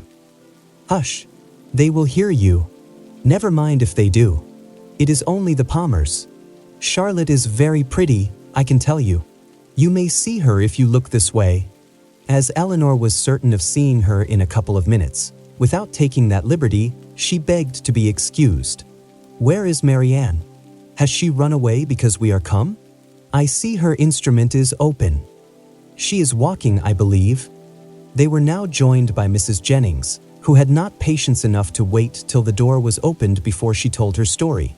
She came hallooing to the window, "How do you do, my dear? How does Mrs. Dashwood do? And where are your sisters?" "What? All alone? You will be glad of a little company to sit with you. I have brought my other son and daughter to see you. Only think of their coming so suddenly. I thought I heard a carriage last night, while we were drinking our tea, but it never entered my head that it could be them. I thought of nothing but whether it might not be Colonel Brandon come back again. So I said to Sir John, 'I do think I hear a carriage. Perhaps it is Colonel Brandon come back again.'" Elinor was obliged to turn from her in the middle of her story to receive the rest of the party. Lady Middleton introduced the two strangers. Mrs. Dashwood and Margaret came downstairs at the same time, and they all sat down to look at one another. while Mrs. Jennings continued her story as she walked through the passage into the parlor, attended by Sir John. Mrs. Palmer was several years younger than Lady Middleton, and totally unlike her in every respect. She was short and plump, had a very pretty face, and the finest expression of good humor in it that could possibly be. Her manners were by no means so elegant as her sister's, but they were much more prepossessing. She came in with a smile, smiled all the time of her visit, except when she laughed, and smiled when she went away. Her husband was a grave-looking young man of 5 or 26, with an air of more fashion and sense than his wife, but of less willingness to please or be pleased. He entered the room with a look of self-consequence, slightly bowed to the ladies, without speaking a word, and after briefly surveying them in their apartments, took up a newspaper from the table and continued to read it as long as he stayed. Mrs. Palmer, on the contrary, who was strongly endowed by nature with a turn for being uniformly civil and happy, was hardly seated before her admiration of the parlor and everything in it burst forth. "Well, what a delightful room this is! I never saw anything so charming. Only think, Mamma, how it has improved since I was here last. I always thought it such a sweet place, ma'am," turning to Mrs. Dashwood, "but you have made it so charming. Only look, sister, how delightful everything is. How I should like such a house for myself. Should not you, Mr. Palmer?" Mr. Palmer made her no answer, and did not even raise his eyes from the newspaper. "Mr. Palmer does not hear me," said she, laughing. "He never does sometimes. It is so ridiculous." This was quite a new idea to Mrs. Dashwood. She had never been used to find wit in the inattention of anyone, and could not help looking with surprise at them both. Mrs. Jennings, in the meantime, talked on as loud as she could, and continued her account of their surprise, the evening before, on seeing their friends, without ceasing till everything was told. Mrs. Palmer laughed heartily at the recollection of their astonishment, and everybody agreed, 2 or 3 times over, that it had been quite an agreeable surprise. "You may believe how glad we all were to see them," added Mrs. Jennings, leaning forward towards Elinor, and speaking in a low voice as if she meant to be heard by no one else, though they were seated on different sides of the room. "But, however, I can't help wishing they had not traveled quite so fast, nor made such a long journey of it, for they came all round by London upon account of some business, for you know," nodding significantly and pointing to her daughter, "it was wrong in her situation. I wanted her to stay at home and rest this morning, but she would come with us. She longed so much to see you all." Mrs. Palmer laughed and said it would not do her any harm. "She expects to be confined in February," continued Mrs. Jennings. Lady Middleton could no longer endure such a conversation, and therefore exerted herself to ask Mr. Palmer if there was any news in the paper. "No, none at all," he replied, and read on. "Here comes Marianne," cried Sir John. "Now, Palmer, you shall see a monstrous pretty girl." He immediately went into the passage, opened the front door, and ushered her in himself. Mrs. Jennings asked her, as soon as she appeared, if she had not been to Allenham, and Mrs. Palmer laughed so heartily at the question as to show she understood it. Mr. Palmer looked up on her entering the room, stared at her some minutes, and then returned to his newspaper. Mrs. Palmer's eye was now caught by the drawings which hung round the room. She got up to examine them. "Oh, dear, how beautiful these are! How delightful! Do but look, Mamma, how sweet! I declare they are quite charming. I could look at them forever." And then sitting down again, she very soon forgot that there were any such things in the room. When Lady Middleton rose to go away, Mr. Palmer rose also, laid down the newspaper, stretched himself, and looked at them all around. "My love, have you been asleep?" said his wife, laughing. He made her no answer, and only observed, after again examining the room, that it was very low-pitched, and that the ceiling was crooked. He then made his bow, and departed with the rest. Sir John had been very urgent with them all to spend the next day at the park. Mrs. Dashwood, who did not choose to dine with them oftener than they dined at the cottage, absolutely refused on her own account. Her daughters might do as they pleased. But they had no curiosity to see how Mr. and Mrs. Palmer ate their dinner, and no expectation of pleasure from them in any other way. They attempted, therefore, likewise, to excuse themselves, The weather was uncertain and not likely to be good. But Sir John would not be satisfied. The carriage should be sent for them and they must come. Lady Middleton too, though she did not press their mother, pressed them. Mrs. Jennings and Mrs. Palmer joined their entreaties. All seemed equally anxious to avoid a family party, and the young ladies were obliged to yield. "Why should they ask us?" said Marianne as soon as they were gone.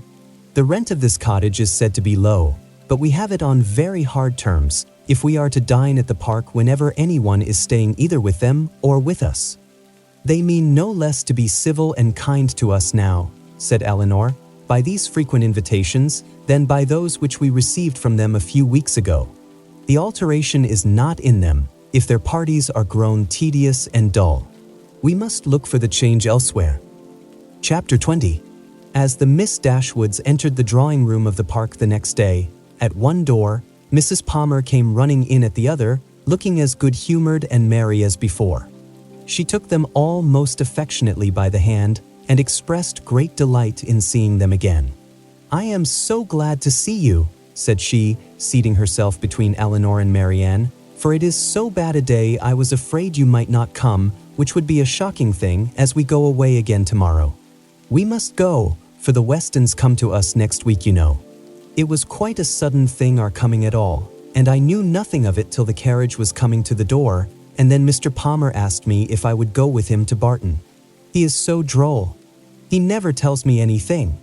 I am so sorry we cannot stay longer. However, we shall meet again in town very soon, I hope." They were obliged to put an end to such an expectation. "Not go to town," cried Mrs. Palmer with a laugh. "I shall be quite disappointed if you do not. I could get the nicest house in the world for you, next door to ours, in Hanover Square. You must come indeed. I am sure I shall be very happy to chaperone you at any time till I am confined, if Mrs. Dashwood should not like to go into public." They thanked her, but were obliged to resist all her entreaties. "Oh, my love," cried Mrs. Palmer to her husband, who just then entered the room, "you must help me to persuade the Miss Dashwoods to go to town this winter." Her love made no answer, and after slightly bowing to the ladies, began complaining of the weather. "How horrid all this is," said he. "Such weather makes everything and everybody disgusting. Dullness is as much produced within doors as without, by rain. It makes one detest all one's acquaintance. What the devil does Sir John mean by not having a billiard room in his house?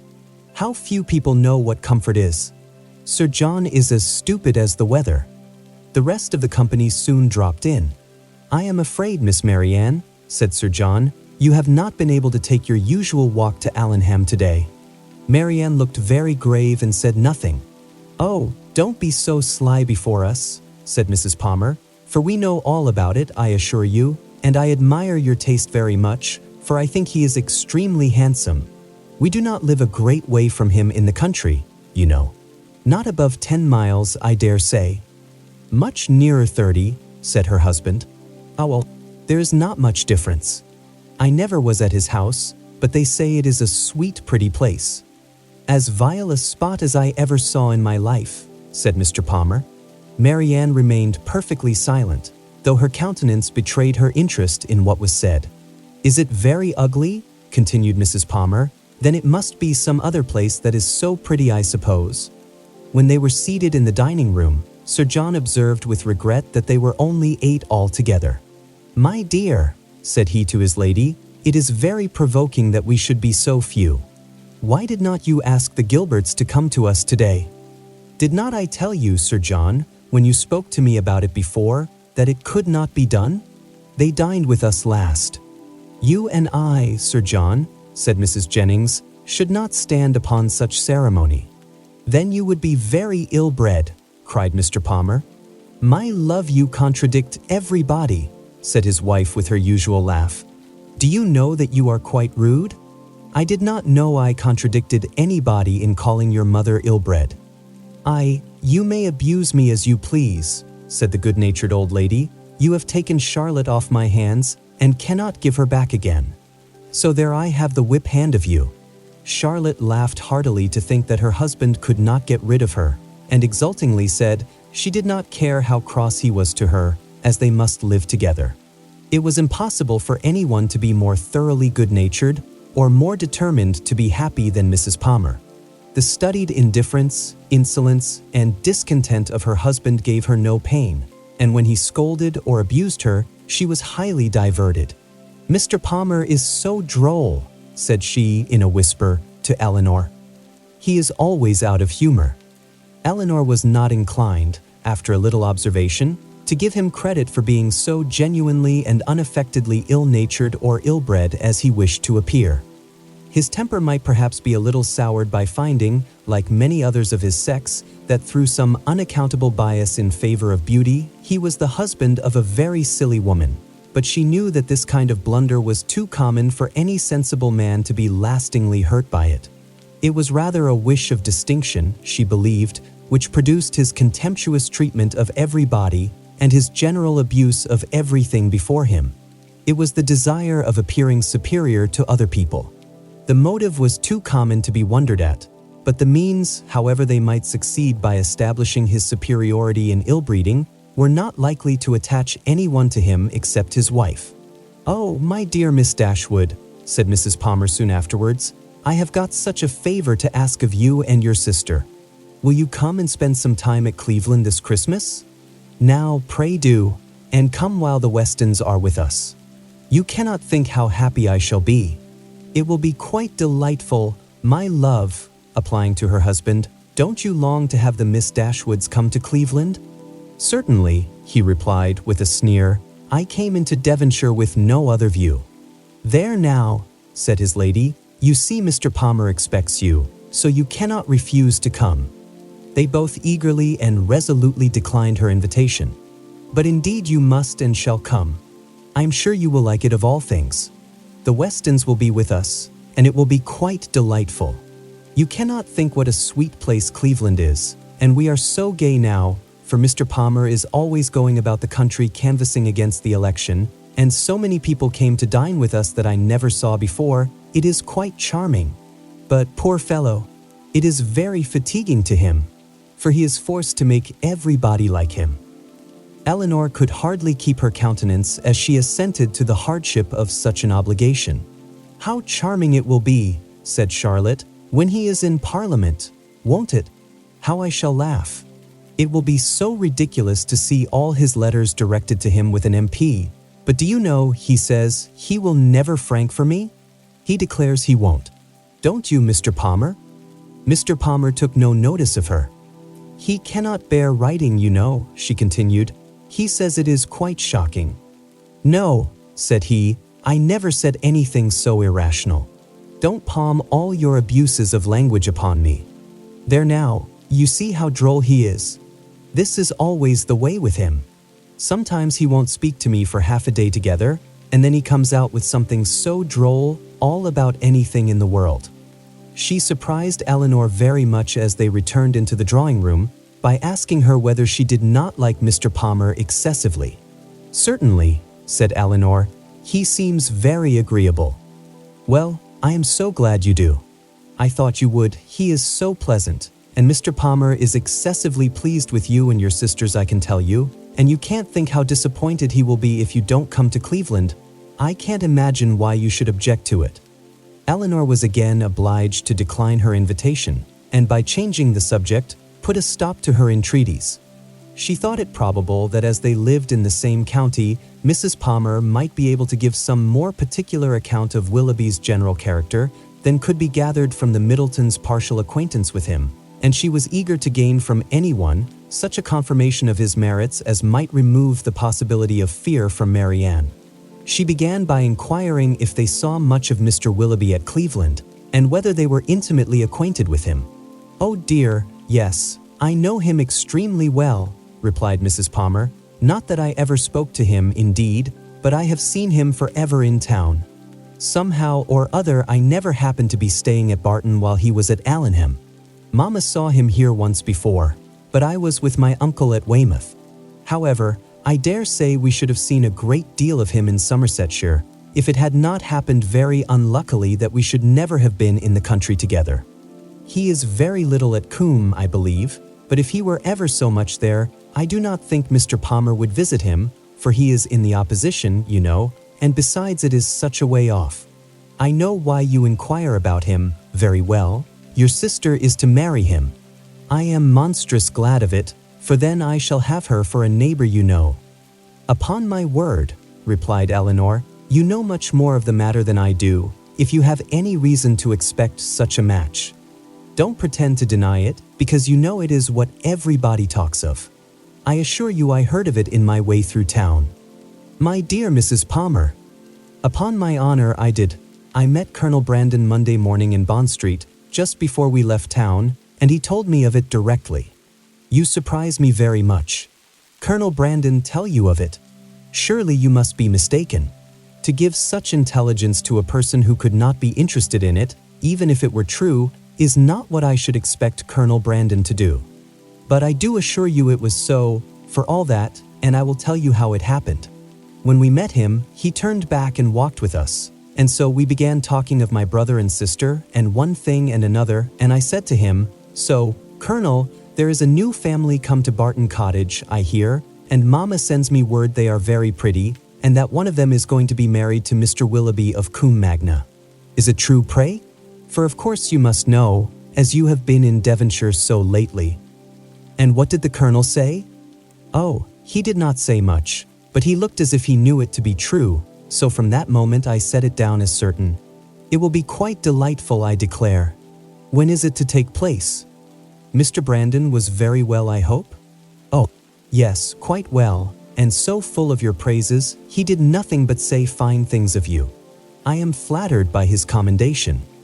He seems an excellent man, and I think him uncommonly pleasing.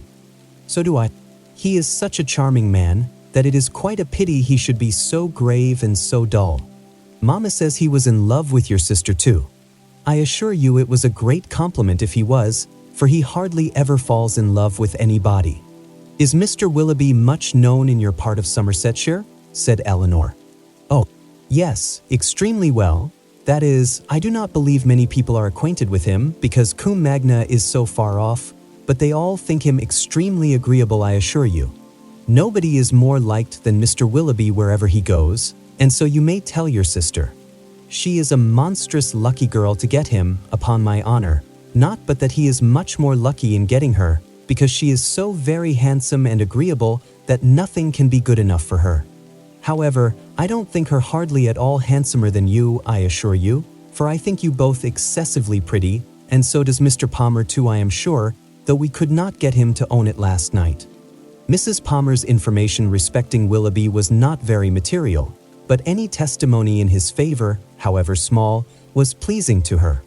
I am so glad we are got acquainted at last, continued Charlotte, and now I hope we shall always be great friends. You can't think how much I long to see you. It is so delightful that you should live at the cottage. Nothing can be like it, to be sure. And I am so glad your sister is going to be well married. I hope you will be a great deal at Combe Magna. It is a sweet place by all accounts. You have been long acquainted with Colonel Brandon, have not you? Yes, a great while, ever since my sister married. He was a particular friend of Sir John's. I believe, she added in a low voice, he would have been very glad to have had me if he could. Sir John and Lady Middleton wished it very much. But Mama did not think the match good enough for me, otherwise Sir John would have mentioned it to the Colonel, and we should have been married immediately. Did not Colonel Brandon know of Sir John's proposal to your mother before it was made? Had he never owned his affection to yourself? Oh no, but if Mama had not objected to it, I dare say he would have liked it of all things. He had not seen me then above twice, for it was before I left school. However, I am much happier as I am. Mr. Palmer is the kind of man I like. Chapter 21. The Palmers returned to Cleveland the next day, and the two families at Barton were again left to entertain each other. But this did not last long.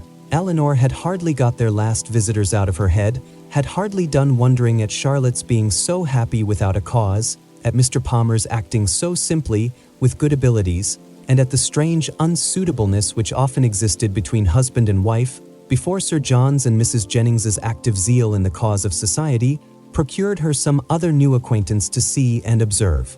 In a morning's excursion to Exeter, They had met with two young ladies, whom Mrs. Jennings had the satisfaction of discovering to be her relations, and this was enough for Sir John to invite them directly to the park, as soon as their present engagements at Exeter were over. Their engagements at Exeter instantly gave way before such an invitation, and Lady Middleton was thrown into no little alarm on the return of Sir John, by hearing that she was very soon to receive a visit from two girls whom she had never seen in her life, and of whose elegance, whose tolerable gentility even, she could have no proof, for the assurances of her husband and mother on that subject went for nothing at all. Their being her relations too made it so much the worse, and Mrs. Jennings's attempts at consolation were therefore unfortunately founded when she advised her daughter not to care about their being so fashionable, because they were all cousins and must put up with one another. As it was impossible, however, now to prevent their coming, Lady Middleton resigned herself to the idea of it, with all the philosophy of a well-bred woman, contenting herself with merely giving her husband a gentle reprimand on the subject 5 or 6 times every day. The young ladies arrived. Their appearance was by no means ungenteel or unfashionable.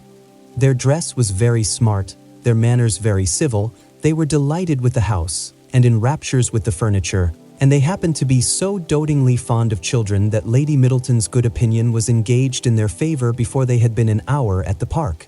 She declared them to be very agreeable girls indeed, which for her ladyship was enthusiastic admiration. Sir John's confidence in his own judgment rose with this animated praise, and he set off directly for the cottage to tell the Miss Dashwoods of the Miss Steele's arrival, and to assure them of their being the sweetest girls in the world. From such commendation as this, however, there was not much to be learned. Elinor well knew that the sweetest girls in the world were to be met with in every part of England, under every possible variation of form, face, temper, and understanding. Sir John wanted the whole family to walk to the park directly and look at his guests. Benevolent, philanthropic man. It was painful to him even to keep a third cousin to himself. "Do come now," said he. "Pray come, you must come. I declare you shall come. You can't think how you will like them. Lucy is monstrous pretty, and so good-humored and agreeable.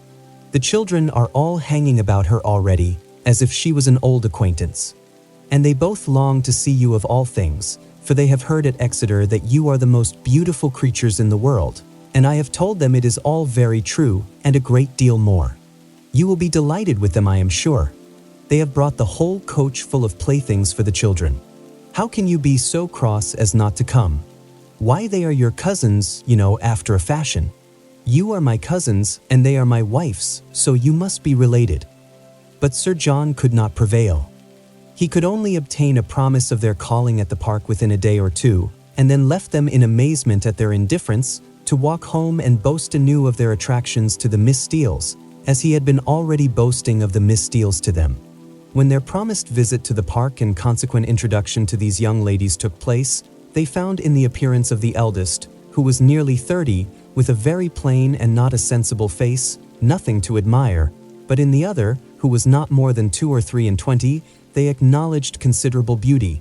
Her features were pretty, and she had a sharp, quick eye, and a smartness of air, which, though it did not give actual elegance or grace, gave distinction to her person. Their manners were particularly civil, and Elinor soon allowed them credit for some kind of sense, when she saw with what constant and judicious attention they were making themselves agreeable to Lady Middleton. With her children they were in continual raptures, extolling their beauty, courting their notice, and humoring their whims, and such of their time as could be spared from the importunate demands which this politeness made on it, was spent in admiration of whatever her ladyship was doing, if she happened to be doing anything, or in taking patterns of some elegant new dress, in which her appearance the day before had thrown them into unceasing delight. Fortunately for those who pay their court through such foibles, a fond mother, though in pursuit of praise for her children, the most rapacious of human beings, is likewise the most credulous. Her demands are exorbitant, but she will swallow anything, and the excessive affection and endurance of the Miss Steeles towards her offspring were viewed therefore by Lady Middleton without the smallest surprise or distrust. She saw with maternal complacency all the impertinent encroachments and mischievous tricks to which her cousins submitted. She saw their sashes untied, their hair pulled about their ears, their work-bags searched, and their knives and scissors stolen away, and felt no doubt of its being a reciprocal enjoyment. It suggested no other surprise than that Elinor and Marianne should sit so composedly by, without claiming a share in what was passing. "John is in such spirits today," said she, on his taking Miss Steeles's pocket handkerchief and throwing it out of window. "He is full of monkey tricks." And soon afterwards, on the second boy's violently pinching one of the same lady's fingers, she fondly observed, "How playful William is. And here is my sweet little Anna Maria," she added, tenderly caressing a little girl of 3 years old who had not made a noise for the last 2 minutes. "And she is always so gentle and quiet. Never was there such a quiet little thing." But unfortunately, in bestowing these embraces, a pin in her ladyship's head dress slightly scratching the child's neck produced from this pattern of gentleness such violent screams as could hardly be outdone by any creature professedly noisy. The mother's consternation was excessive, but it could not surpass the alarm of the Miss Steeles, and everything was done by all three, in so critical an emergency, which affection could suggest as likely to assuage the agonies of the little sufferer.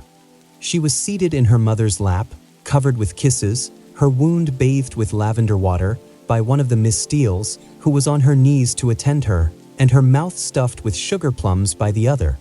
With such a reward for her tears, the child was too wise to cease crying.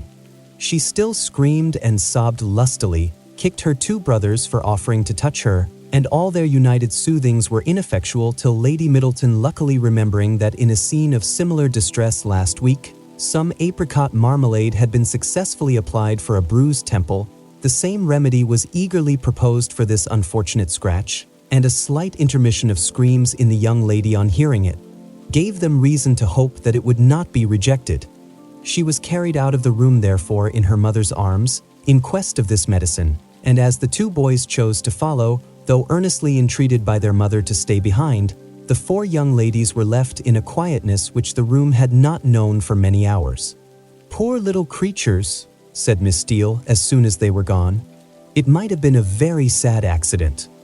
"Yet I hardly know how," cried Marianne, "unless it had been under totally different circumstances. But this is the usual way of heightening alarm, where there is nothing to be alarmed at in reality." "What a sweet woman Lady Middleton is," said Lucy Steele. Marianne was silent. It was impossible for her to say what she did not feel, however trivial the occasion, and upon Elinor therefore the whole task of telling lies when politeness required it always fell. She did her best when thus called on, by speaking of Lady Middleton with more warmth than she felt, though with far less than Miss Lucy.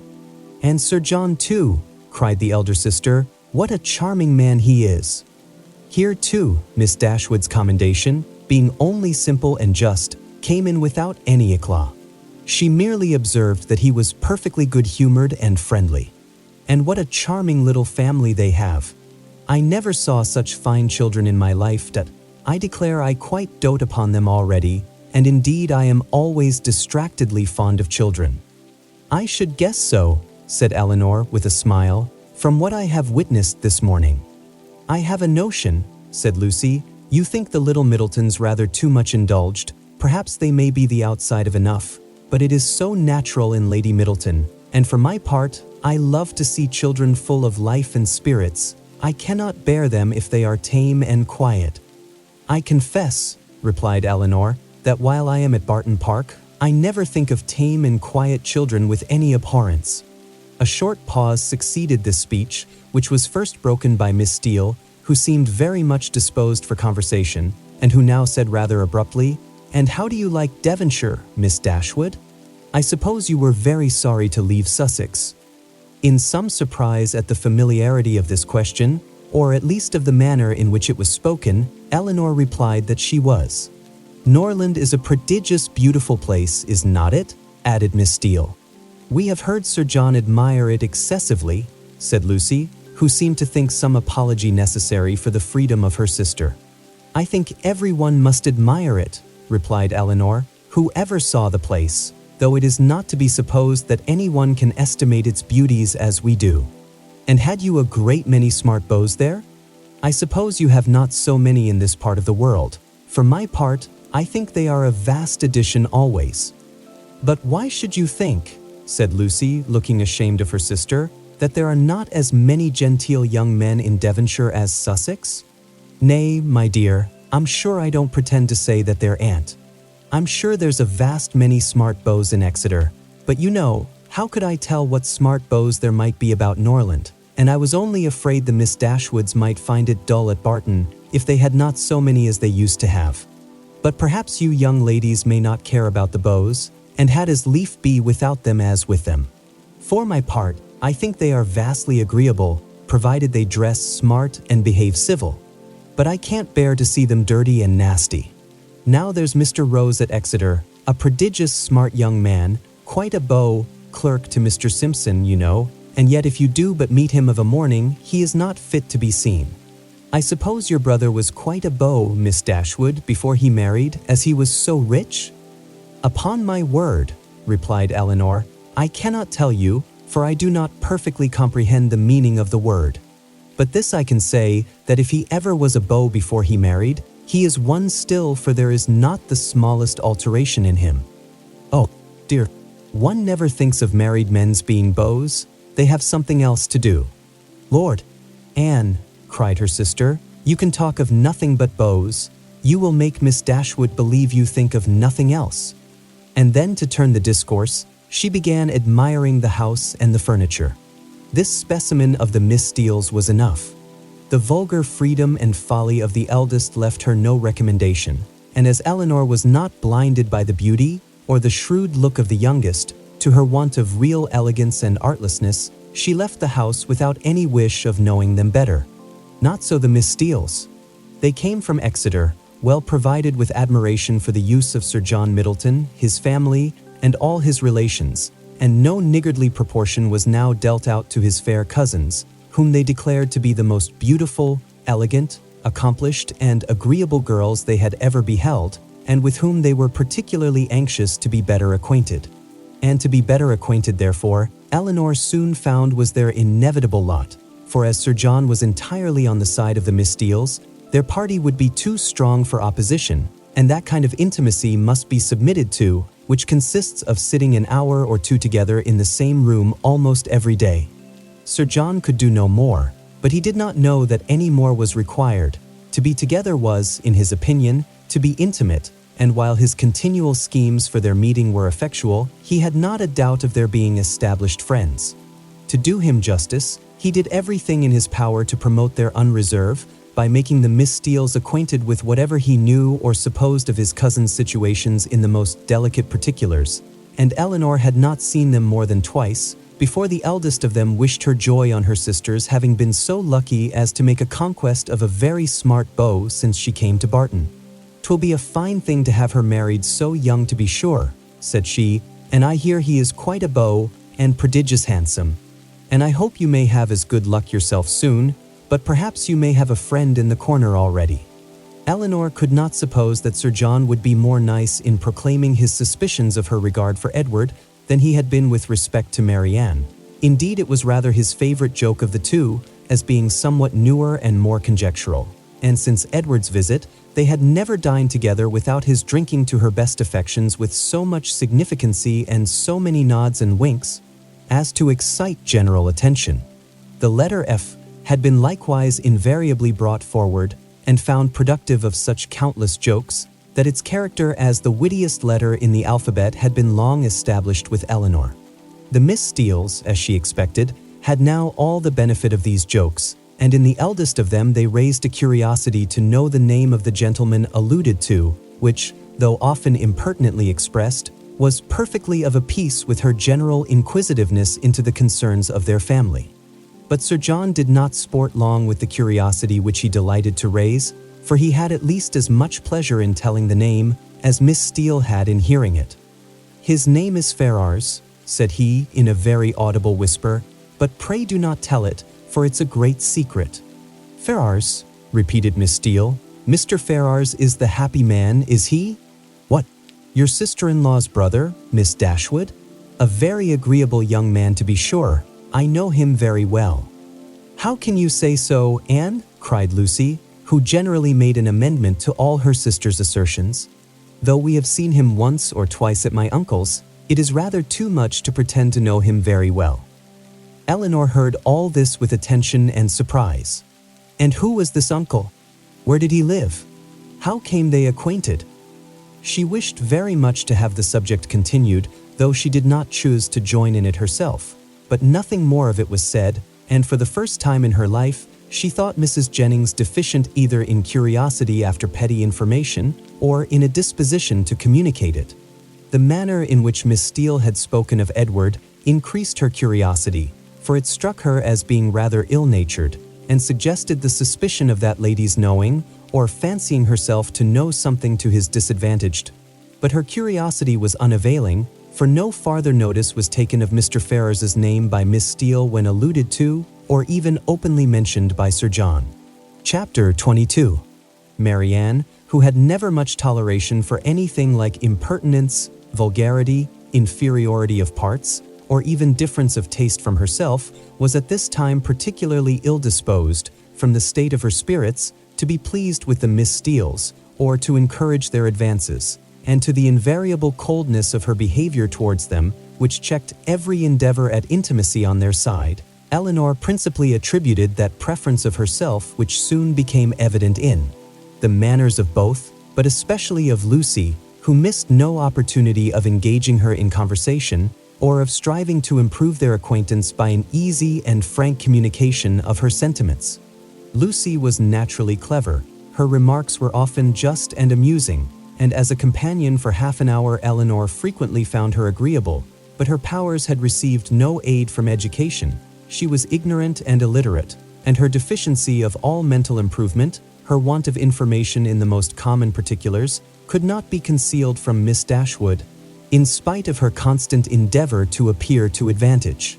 Elinor saw, and pitied her for, the neglect of abilities which education might have rendered so respectable, but she saw, with less tenderness of feeling, the thorough want of delicacy, of rectitude and integrity of mind, which her attentions, her assiduities, her flatteries at the park betrayed, and she could have no lasting satisfaction in the company of a person who joined insincerity with ignorance, whose want of instruction prevented their meeting in conversation on terms of equality, and whose conduct toward others made every show of attention and deference towards herself perfectly valueless. "You will think my question an odd one, I dare say," said Lucy to her one day, as they were walking together from the park to the cottage, "but pray, are you personally acquainted with your sister-in-law's mother, Mrs. Ferrars?"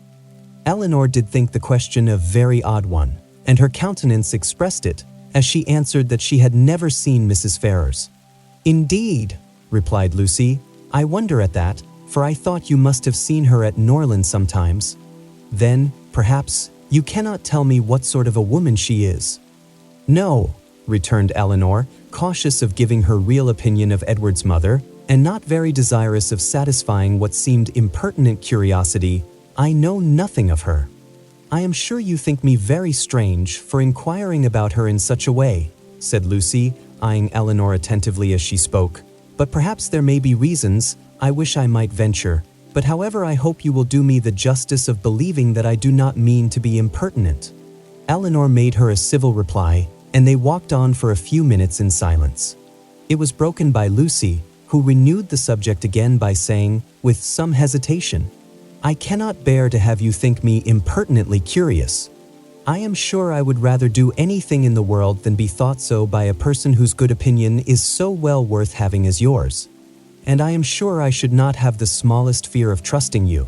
Indeed, I should be very glad of your advice how to manage in such an uncomfortable situation as I am. But, however, there is no occasion to trouble you. I am sorry you do not happen to know Mrs. Ferrars." "I am sorry I do not," said Elinor in great astonishment, "if it could be of any use to you to know my opinion of her. But really I never understood that you were at all connected with that family, and therefore I am a little surprised, I confess, at so serious an inquiry into her character." "I dare say you are, and I am sure I do not at all wonder at it. But if I dared tell you all, you would not be so much surprised. Mrs. Ferrars is certainly nothing to me at present, but the time may come, how soon it will come must depend upon herself, when we may be very intimately connected." She looked down as she said this, amiably bashful, with only one side glance at her companion to observe its effect on her. "Good heavens!" cried Elinor. "What do you mean? Are you acquainted with Mr. Robert Ferrars? Can you be?" And she did not feel much delighted with the idea of such a sister-in-law. "No," replied Lucy, "not to Mr. Robert Ferrars. I never saw him in my life, but," fixing her eyes upon Elinor, "to his eldest brother." What felt Elinor at that moment? Astonishment that would have been as painful as it was strong, had not an immediate disbelief of the assertion attended it. She turned towards Lucy in silent amazement, unable to divine the reason or object of such a declaration, and though her complexion varied, she stood firm in incredulity and felt in no danger of an hysterical fit or a swoon. "You may well be surprised," continued Lucy, "for to be sure you could have had no idea of it before, for I dare say he never dropped the smallest hint of it to you or any of your family, because it was always meant to be a great secret, and I am sure has been faithfully kept so by me to this hour. Not a soul of all my relations know of it but Anne, and I never should have mentioned it to you, if I had not felt the greatest dependence in the world upon your secrecy, and I really thought my behavior in asking so many questions about Mrs. Ferrars must seem so odd that it ought to be explained. And I do not think Mr. Ferrars can be displeased when he knows I have trusted you, because I know he has the highest opinion in the world of all your family, and looks upon yourself and the other Miss Dashwoods quite as his own sisters." She paused. Elinor for a few moments remained silent. Her astonishment at what she heard was at first too great for words, but at length forcing herself to speak, and to speak cautiously, she said, with calmness of manner, which tolerably well concealed her surprise and solicitude, "May I ask if your engagement is of long standing?" "We have been engaged these 4 years." "For years?" "Yes." Elinor, though greatly shocked, still felt unable to believe it. "I did not know," said she, "that you were even acquainted till the other day. Our acquaintance, however, is of many years' date. He was under my uncle's care, you know, a considerable while." "Your uncle?" "Yes, Mr. Pratt. Did you never hear him talk of Mr. Pratt?" "I think I have," replied Elinor, with an exertion of spirits, which increased with her increase of emotion. "He was 4 years with my uncle, who lives at Longstaple, near Plymouth. It was there our acquaintance begun, for my sister and me was often staying with my uncle, and it was there our engagement was formed, though not till a year after he had quitted as a pupil, but he was almost always with us afterwards. I was very unwilling to enter into it, as you may imagine, without the knowledge and approbation of his mother, but I was too young and loved him too well to be so prudent as I ought to have been. Though you do not know him so well as me, Miss Dashwood, you must have seen enough of him to be sensible he is very capable of making a woman sincerely attached to him."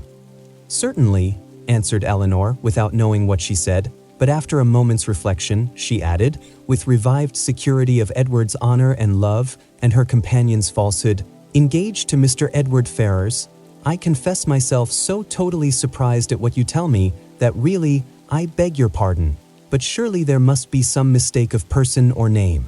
We cannot mean the same Mr. Ferrars." "We can mean no other," cried Lucy, smiling. "Mr. Edward Ferrars, the eldest son of Mrs. Ferrars of Park Street and brother of your sister-in-law, Mrs. John Dashwood, is the person I mean. You must allow that I am not likely to be deceived as to the name of the man on whom all my happiness depends." "It is strange," replied Elinor, in a most painful perplexity, "that I should never have heard him even mention your name." "No, considering our situation, it was not strange. Our first care has been to keep the matter secret. You knew nothing of me or my family, and therefore there could be no occasion for ever mentioning my name to you, and as he was always particularly afraid of his sisters suspecting anything, that was reason enough for his not mentioning it." She was silent.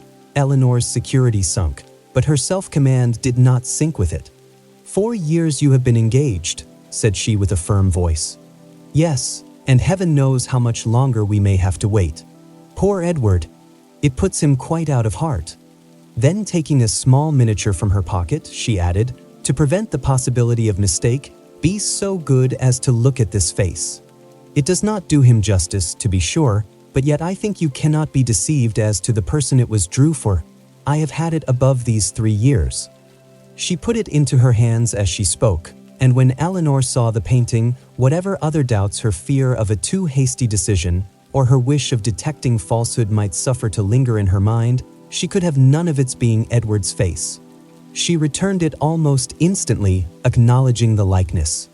"I have never been able," continued Lucy, "to give him my picture in return, which I am very much vexed at, for he has been always so anxious to get it. But I am determined to set for it the very first opportunity." "You are quite in the right," replied Elinor calmly. They then proceeded a few paces in silence. Lucy spoke first. "I am sure," said she, "I have no doubt in the world of your faithfully keeping this secret, because you must know of what importance it is to us not to have it reach his mother, for she would never approve of it, I dare say. I shall have no fortune, and I fancy she is an exceeding proud woman." "I certainly did not seek your confidence," said Elinor, "but you do me no more than justice in imagining that I may be depended on. Your secret is safe with me, but pardon me if I express some surprise at so unnecessary a communication. You must at least have felt that my being acquainted with it could not add to its safety." As she said this, she looked earnestly at Lucy, hoping to discover something in her countenance, perhaps the falsehood of the greatest part of what she had been saying, but Lucy's countenance suffered no change.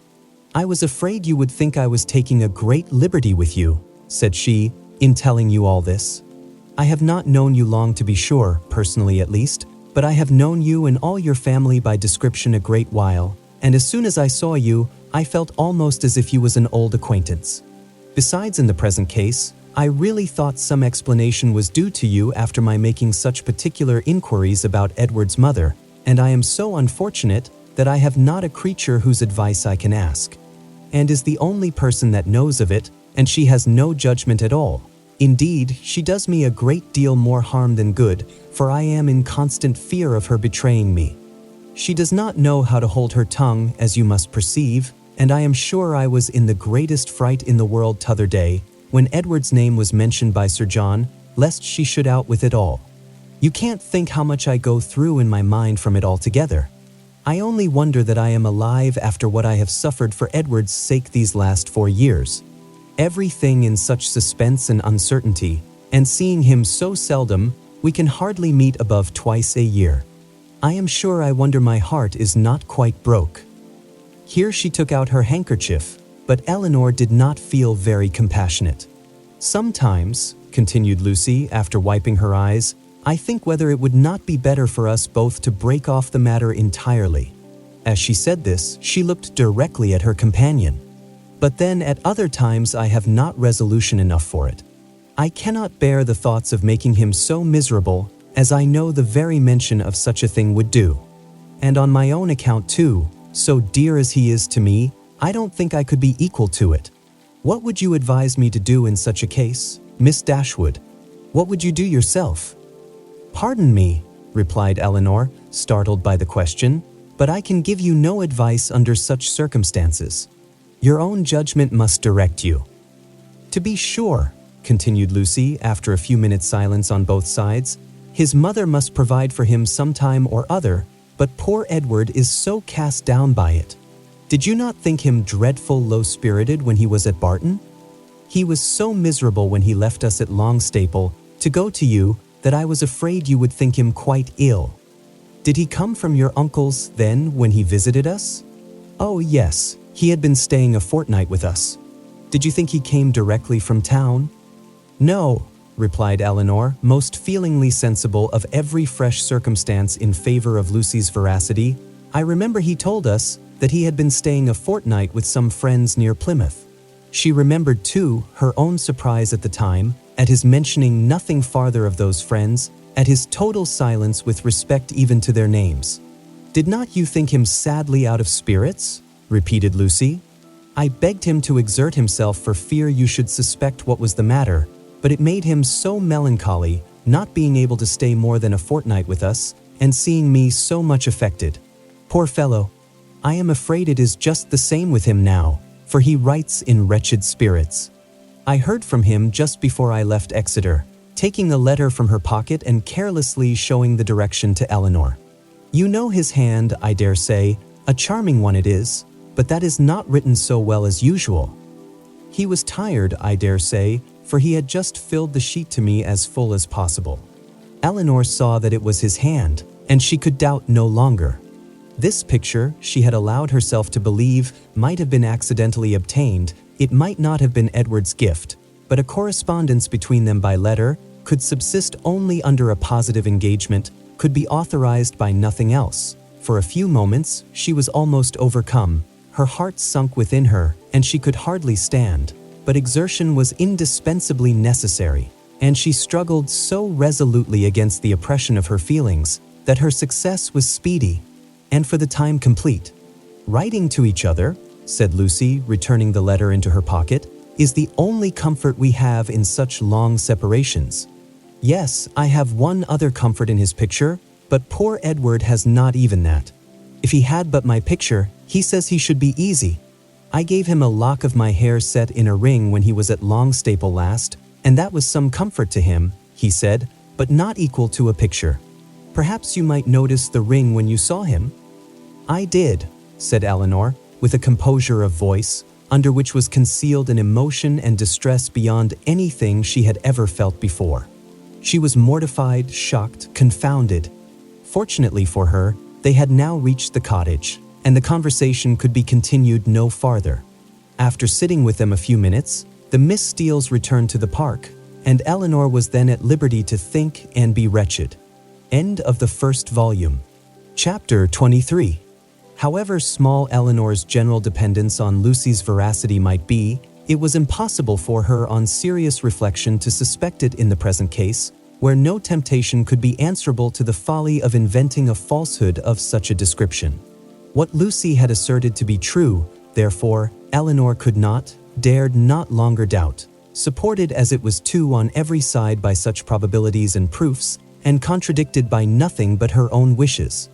Their opportunity of acquaintance in the house of Mr. Pratt was a foundation for the rest, at once indisputable and alarming, and Edward's visit near Plymouth, his melancholy state of mind, his dissatisfaction at his own prospects, his uncertain behavior towards herself, the intimate knowledge of the Miss Steeles as to Norland and their family connections, which had often surprised her, the picture, the letter, the ring, formed altogether such a body of evidence as overcame every fear of, condemning him unfairly and established as a fact, which no partiality could set aside, his ill treatment of herself, her resentment of such behavior, her indignation at having been its dupe, for a short time made her feel only for herself. But other ideas, other considerations, soon arose. Had Edward been intentionally deceiving her? Had he feigned a regard for her which he did not feel? Was his engagement to Lucy an engagement of the heart? No, whatever it might once have been, she could not believe it such at present. His affection was all her own. She could not be deceived in that. Her mother, sisters, Fanny, all had been conscious of his regard for her at Norland. It was not an illusion of her own vanity. He certainly loved her. What a softener of the heart was this persuasion! How much could it not tempt her to forgive? He had been blamable, highly blamable, in remaining at Norland after he first felt her influence over him to be more than it ought to be. In that, he could not be defended, but if he had injured her, how much more had he injured himself? If her case were pitiable, his was hopeless. His imprudence had made her miserable for a while, but it seemed to have deprived himself of all chance of ever being otherwise. She might in time regain tranquility, but he, what had he to look forward to? Could he ever be tolerably happy with Lucy Steele? Could he, were his affection for herself out of the question, with his integrity, his delicacy, and well-informed mind, be satisfied with a wife like her, illiterate, artful, and selfish? The youthful infatuation of 19 would naturally blind him to everything but her beauty and good nature. But the 4 succeeding years, which if rationally spent, give such improvement to the understanding, must have opened his eyes to her defects of education, while the same period of time, spent on her side in inferior society and more frivolous pursuits, had perhaps robbed her of that simplicity which might once have given an interesting character to her beauty. If in the supposition of his seeking to marry herself, his difficulties from his mother had seemed great, how much greater were they now likely to be, when the object of his engagement was undoubtedly inferior in connections, and probably inferior in fortune to herself. These difficulties, indeed, with a heart so alienated from Lucy, might not press very hard upon his patience. But melancholy was the state of the person by whom the expectation of family opposition and unkindness could be felt as a relief. As these considerations occurred to her in painful succession, she wept for him more than for herself. Supported by the conviction of having done nothing to merit her present unhappiness, and consoled by the belief that Edward had done nothing to forfeit her esteem, she thought she could even now, under the first smart of the heavy blow, command herself enough to guard every suspicion of the truth from her mother and sisters. And so well was she able to answer her own expectations, that when she joined them at dinner only 2 hours after she had first suffered the extinction of all her dearest hopes, no one would have supposed from the appearance of the sisters that Elinor was mourning in secret over obstacles which must divide her forever from the object of her love, and that Marianne was internally dwelling on the perfections of a man, of whose whole heart she felt thoroughly possessed, and whom she expected to see in every carriage which drove near their house. The necessity of concealing from her mother and Marianne what had been entrusted in confidence to herself, though it obliged her to unceasing exertion, was no aggravation of Elinor's distress. On the contrary, it was a relief to her to be spared the communication of what would give such affliction to them, and to be saved likewise from hearing that condemnation of Edward, which would probably flow from the excess of their partial affection for herself, and which was more than she felt equal to support. From their counsel or their conversation, she knew she could receive no assistance. Their tenderness and sorrow must add to her distress, while her self-command would neither receive encouragement from their example nor from their praise. She was stronger alone, and her own good sense so well supported her that her firmness was as unshaken, her appearance of cheerfulness as invariable, as with regrets so poignant and so fresh, it was possible for them to be. Much as she had suffered from her first conversation with Lucy on the subject, she soon felt an earnest wish of renewing it, and this for more reasons than one. She wanted to hear many particulars of their engagement repeated again. She wanted more clearly to understand what Lucy really felt for Edward, whether there were any sincerity in her declaration of tender regard for him, and she particularly wanted to convince Lucy, by her readiness to enter on the matter again, and her calmness in conversing on it, that she was no otherwise interested in it than as a friend, which she very much feared her involuntary agitation, in their morning discourse, must have left at least doubtful. That Lucy was disposed to be jealous of her appeared very probable. It was plain that Edward had always spoken highly in her praise, not merely from Lucy's assertion, but from her venturing to trust her on so short a personal acquaintance, with a secret so confessedly and evidently important. And even Sir John's joking intelligence must have had some weight.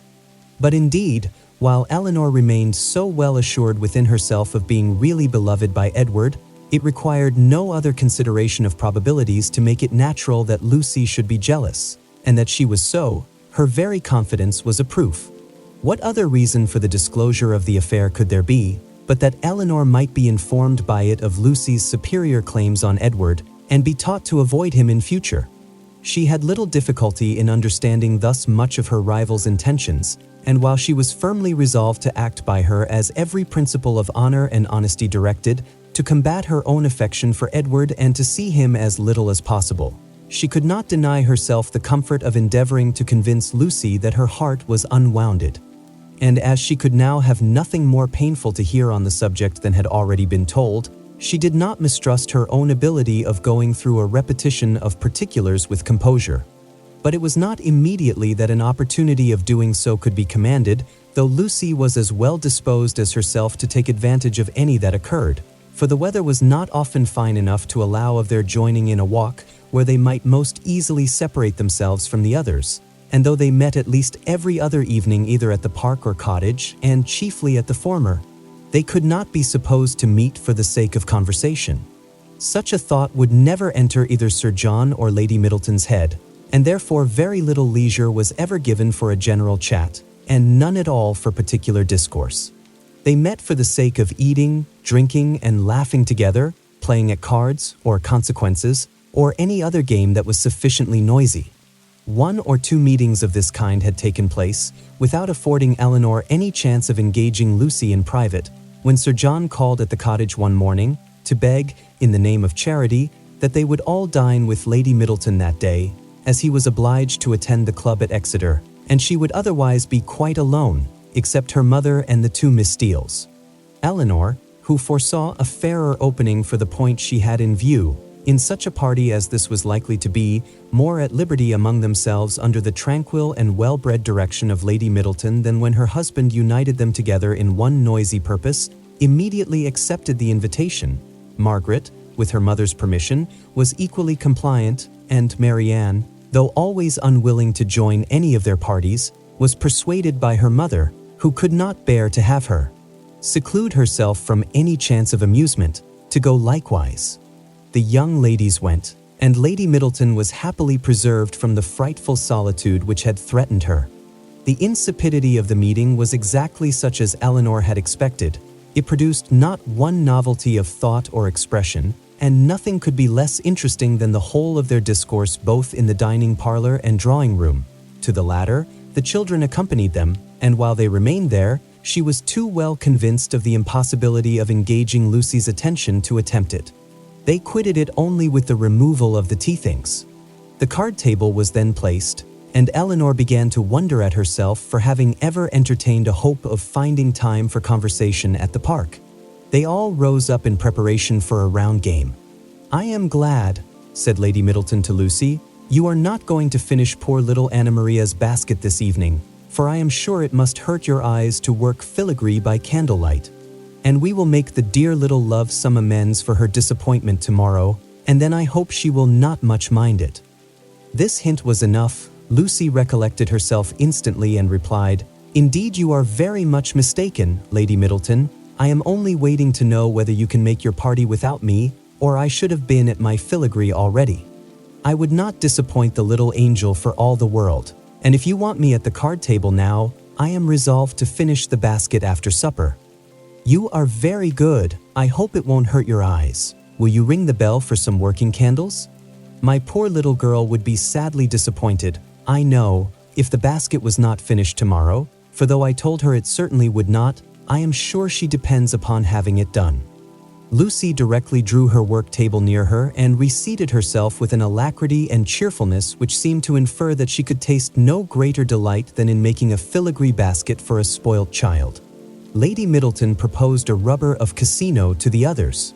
No one made any objection but Marianne, who with her usual inattention to the forms of general civility, exclaimed, "Your ladyship will have the goodness to excuse me, you know I detest cards. I shall go to the pianoforte. I have not touched it since it was tuned." And without farther ceremony, she turned away and walked to the instrument. Lady Middleton looked as if she thanked heaven that she had never made so rude a speech. "Marianne can never keep long from that instrument, you know, ma'am," said Elinor, endeavoring to smooth away the offense, "and I do not much wonder at it, for it is the very best toned pianoforte I ever heard." The remaining 5 were now to draw their cards. "Perhaps," continued Elinor, "if I should happen to cut out, I may be of some use to Miss Lucy Steele in rolling her papers for her, and there is so much still to be done to the basket that it must be impossible, I think, for her labor singly to finish it this evening. I should like the work exceedingly if she would allow me a share in it." "Indeed, I shall be very much obliged to you for your help," cried Lucy, "for I find there is more to be done to it than I thought there was, and it would be a shocking thing to disappoint dear Anna Maria after all." "Oh, that would be terrible indeed," said Miss Steele. "Dear little soul, how I do love her." "You are very kind," said Lady Middleton to Elinor, "and as you really like the work, perhaps you will be as well pleased not to cut in till another rubber, or will you take your chance now?" Elinor joyfully profited by the first of these proposals, and thus by a little of that address which Marianne could never condescend to practice, gained her own end, and pleased Lady Middleton at the same time. Lucy made room for her with ready attention, and the two fair rivals were thus seated side by side at the same table, and, with the utmost harmony, engaged in forwarding the same work. The pianoforte at which Marianne, wrapped up in her own music and her own thoughts, had by this time forgotten that anybody was in the room besides herself, was luckily so near them that Miss Dashwood now judged she might safely, under the shelter of its noise, introduce the interesting subject, without any risk of being heard at the card table. Chapter 24. In a firm, though cautious tone, Elinor thus began. I should be undeserving of the confidence you have honored me with, if I felt no desire for its continuance, or no farther curiosity on its subject. I will not apologize, therefore, for bringing it forward again. Thank you, cried Lucy warmly, for breaking the ice. You have set my heart at ease by it, for I was somehow or other afraid I had offended you by what I told you that Monday. Offended me? How could you suppose so? Believe me, and Elinor spoke it with the truest sincerity, nothing could be farther from my intention than to give you such an idea. Could you have a motive for the trust that was not honorable and flattering to me? And yet I do assure you, replied Lucy, her little sharp eyes full of meaning, there seemed to me to be a coldness and displeasure in your manner that made me quite uncomfortable. I felt sure that you was angry with me, and have been quarreling with myself ever since, for having took such a liberty as to trouble you with my affairs. But I am very glad to find it was only my own fancy, and that you really do not blame me. If you knew what a consolation it was to me to relieve my heart speaking to you of what I am always thinking of every moment of my life, your compassion would make you overlook everything else, I am sure. Indeed, I can easily believe that it was a very great relief to you to acknowledge your situation to me, and be assured that you shall never have reason to repent it. Your case is a very unfortunate one. You seem to me to be surrounded with difficulties, and you will have need of all your mutual affection to support you under them. Mr. Ferrars, I believe, is entirely dependent on his mother. He has only £2,000 of his own. It would be madness to marry upon that, though for my own part, I could give up every prospect of more without a sigh. I have been always used to a very small income, and could struggle with any poverty for him, but I love him too well to be the selfish means of robbing him, perhaps, of all that his mother might give him if he married to please her. We must wait, it may be for many years. With almost every other man in the world, it would be an alarming prospect, but Edward's affection and constancy nothing can deprive me of, I know. That conviction must be everything to you, and he is undoubtedly supported by the same trust in yours. If the strength of your reciprocal attachment had failed, as between many people, and under many circumstances it naturally would during a 4 years' engagement, your situation would have been pitiable indeed. Lucy here looked up, but Elinor was careful in guarding her countenance from every expression that could give her words a suspicious tendency. Edward's love for me, said Lucy, has been pretty well put to the test by our long, very long absence since we were first engaged, and it has stood the trial so well that I should be unpardonable to doubt it now. I can safely say that he has never gave me one moment's alarm on that account from the first. Elinor hardly knew whether to smile or sigh at this assertion. Lucy went on.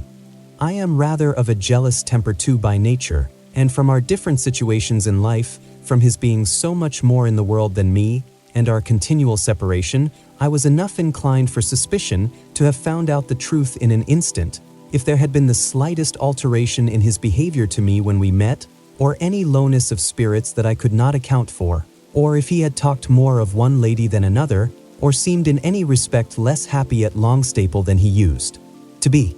I do not mean to say that I am particularly observant or quick-sighted in general, but in such a case I am sure I could not be deceived. All this, thought Elinor, is very pretty, but it can impose upon neither of us. But what, said she after a short silence, are your views? Or have you none but that of waiting for Mrs. Ferrars's death, which is a melancholy and shocking extremity? Is her son determined to submit to this, and to all the tediousness of the many years of suspense in which it may involve you, rather than run the risk of her displeasure for a while by owning the truth? If we could be certain that it would be only for a while. But Mrs. Ferrars is a very headstrong, proud woman, and in her first fit of anger upon hearing it, would very likely secure everything to Robert, and the idea of that, for Edward's sake, frightens away all my inclination for hasty measures. And for your own sake too, or you are carrying your disinterestedness beyond reason." Lucy looked at Elinor again and was silent. "Do you know Mr. Robert Ferrars?" asked Elinor. "Not at all, I never saw him, but I fancy he is very unlike his brother, silly and a great coxcomb." "A great coxcomb," repeated Miss Steele, whose ear had caught those words by a sudden pause in Marianne's music. "Oh, they are talking of their favorite beaux, I dare say." "No, sister," cried Lucy, "you are mistaken there. Our favorite beaux are not great coxcombs." "I can answer for it that Miss Dashwood's is not," said Mrs. Jennings, laughing heartily, "for he is one of the modestest, prettiest behaved young men I ever saw. But as for Lucy, she is such a sly little creature, there is no finding out who she likes." "Oh," cried Miss Steele, looking significantly round at them, "I dare say Lucy's beau is quite as modest and pretty behaved as Miss Dashwood's." Elinor blushed in spite of herself. Lucy bit her lip and looked angrily at her sister. A mutual silence took place for some time. Lucy first put an end to it by saying in a lower tone, though Marianne was then giving them the powerful protection of a very magnificent concerto, "I will honestly tell you of one scheme which has lately come into my head for bringing matters to bear. Indeed, I am bound to let you into the secret, for you are a party concerned. I dare say you have seen enough of Edward to know that he would prefer the church to every other profession. Now my plan is that he should take orders as soon as he can, and then through your interest, which I am sure you would be kind enough to use out of friendship for him, and I hope out of some regard to me, your brother might be persuaded to give him Norland living, which I understand is a very good one, and the present incumbent not likely to live a great while. That would be enough for us to marry upon, and we might trust to time and chance for the rest." "I should always be happy," replied Elinor, "to show any mark of my esteem and friendship for Mr. Ferrars, but do you not perceive that my interest on such an occasion would be perfectly unnecessary? He is brother to Mrs. John Dashwood, that must be recommendation enough to her husband. But Mrs. John Dashwood would not much approve of Edward's going into orders. Then I rather suspect that my interest would do very little." They were again silent for many minutes. At length Lucy exclaimed with a deep sigh, "I believe it would be the wisest way to put an end to the business at once by dissolving the engagement. We seem so beset with difficulties on every side, that though it would make us miserable for a time, we should be happier perhaps in the end. But you will not give me your advice, Miss Dashwood?" "No," answered Elinor with a smile, which concealed very agitated feelings, "on such a subject I certainly will not. You know very well that my opinion would have no weight with you, unless it were on the side of your wishes." "Indeed you wrong me," replied Lucy with great solemnity. "I know nobody of whose judgment I think so highly as I do of yours, and I do really believe that if you was to say to me, 'I advise you by all means to put an end to your engagement with Edward Ferrars, it will be more for the happiness of both of you,' I should resolve upon doing it immediately." Elinor blushed for the insincerity of Edward's future wife, and replied, "This compliment would effectually frighten me from giving any opinion on the subject had I formed one. It raises my influence much too high. The power of dividing two people so tenderly attached is too much for an indifferent person." "'Tis because you are an indifferent person," said Lucy with some pique, and laying a particular stress on those words, "that your judgment might justly have such weight with me. If you could be supposed to be biased in any respect by your own feelings, your opinion would not be worth having." Elinor thought it wisest to make no answer to this, lest they might provoke each other to an unsuitable increase of ease and unreserve, and was even partly determined never to mention the subject again. Another pause, therefore, of many minutes' duration, succeeded this speech, and Lucy was still the first to end it. "Shall you be in town this winter, Miss Dashwood?" said she with all her customary complacency. "Certainly not." "I am sorry for that," returned the other, while her eyes brightened at the information. "It would have gave me such pleasure to meet you there. But I dare say you will go for all that. To be sure, your brother and sister will ask you to come to them." It will not be in my power to accept their invitation if they do. How unlucky that is. I had quite depended upon meeting you there. Anne and me are to go the latter end of January to some relations who have been wanting us to visit them these several years. But I only go for the sake of seeing Edward. He will be there in February, otherwise London would have no charms for me. I have not spirits for it. Elinor was soon called to the card table by the conclusion of the first rubber, and the confidential discourse of the two ladies was therefore at an end, to which both of them submitted without any reluctance, for nothing had been said on either side to make them dislike each other less than they had done before. And Elinor sat down to the card table with the melancholy persuasion that Edward was not only without affection for the person who was to be his wife, but that he had not even chance of being tolerably happy in marriage, which sincere affection on her side would have given, for self-interest alone could induce a woman to keep a man to an engagement, of which she seemed so thoroughly aware that he was weary. From this time the subject was never revived by Elinor, and when entered on by Lucy, who seldom missed an opportunity of introducing it, and was particularly careful to inform her confidante of her happiness whenever she received a letter from Edward, it was treated by the former with calmness and caution, and dismissed as soon as civility would allow, for she felt such conversations to be an indulgence which Lucy did not deserve, and which were dangerous to herself. The visit of the Miss Steeles at Barton Park was lengthened far beyond what the first invitation implied. Their favor increased. They could not be spared. Sir John would not hear of their going, and in spite of their numerous and long-arranged engagements in Exeter, in spite of the absolute necessity of returning to fulfill them immediately, which was in full force at the end of every week, they were prevailed on to stay nearly 2 months at the park, and to assist in the due celebration of that festival which requires a more than ordinary share of private balls and large dinners to proclaim its importance. Chapter 25. Though Mrs. Jennings was in the habit of spending a large portion of the year at the houses of her children and friends, she was not without a settled habitation of her own.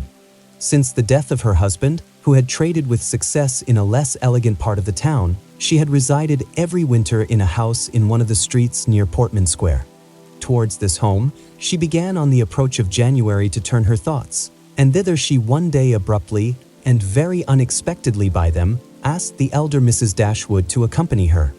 Elinor, without observing the varying complexion of her sister, and the animated look which spoke no indifference to the plan, immediately gave a grateful but absolute denial for both, in which she believed herself to be speaking their united inclinations. The reason alleged was their determined resolution of not leaving their mother at that time of the year. Mrs. Jennings received the refusal with some surprise, and repeated her invitation immediately. "Oh Lord, I am sure your mother can spare you very well, and I do beg you will favor me with your company, for I have quite set my heart upon it. Don't fancy that you will be any inconvenience to me, for I shan't put myself at all out of my way for you. It will only be sending Betty by the coach, and I hope I can afford that. We three shall be able to go very well in my chaise, and when we are in town, if you do not like to go wherever I do, well and good, you may always go with one of my daughters. I am sure your mother will not object to it, for I have had such good luck in getting my own children off my hands that she will think me a very fit person to have the charge of you, and if I don't get one of you at least well married before I have done with you, it shall not be my fault. I shall speak a good word for you to all the young men, you may depend upon it." "I have a notion," said Sir John, "that Miss Marianne would not object to such a scheme if her elder sister would come into it. It is very hard indeed that she should not have a little pleasure, because Miss Dashwood does not wish it. So I would advise you too to set off for town, when you are tired of Barton, without saying a word to Miss Dashwood about it." "Nay," cried Mrs. Jennings, "I am sure I shall be monstrous glad of Miss Marianne's company, whether Miss Dashwood will go or not, only the more the merrier, say I, and I thought it would be more comfortable for them to be together, because, if they got tired of me, they might talk to one another, and laugh at my odd ways behind my back.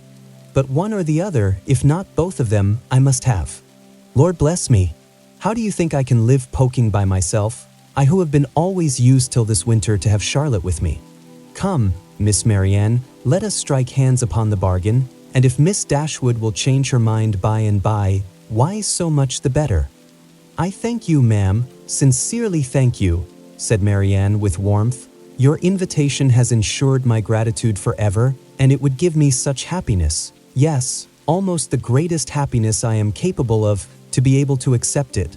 But my mother, my dearest, kindest mother, I feel the justice of what Elinor has urged, and if she were to be made less happy, less comfortable by our absence, no, nothing should tempt me to leave her.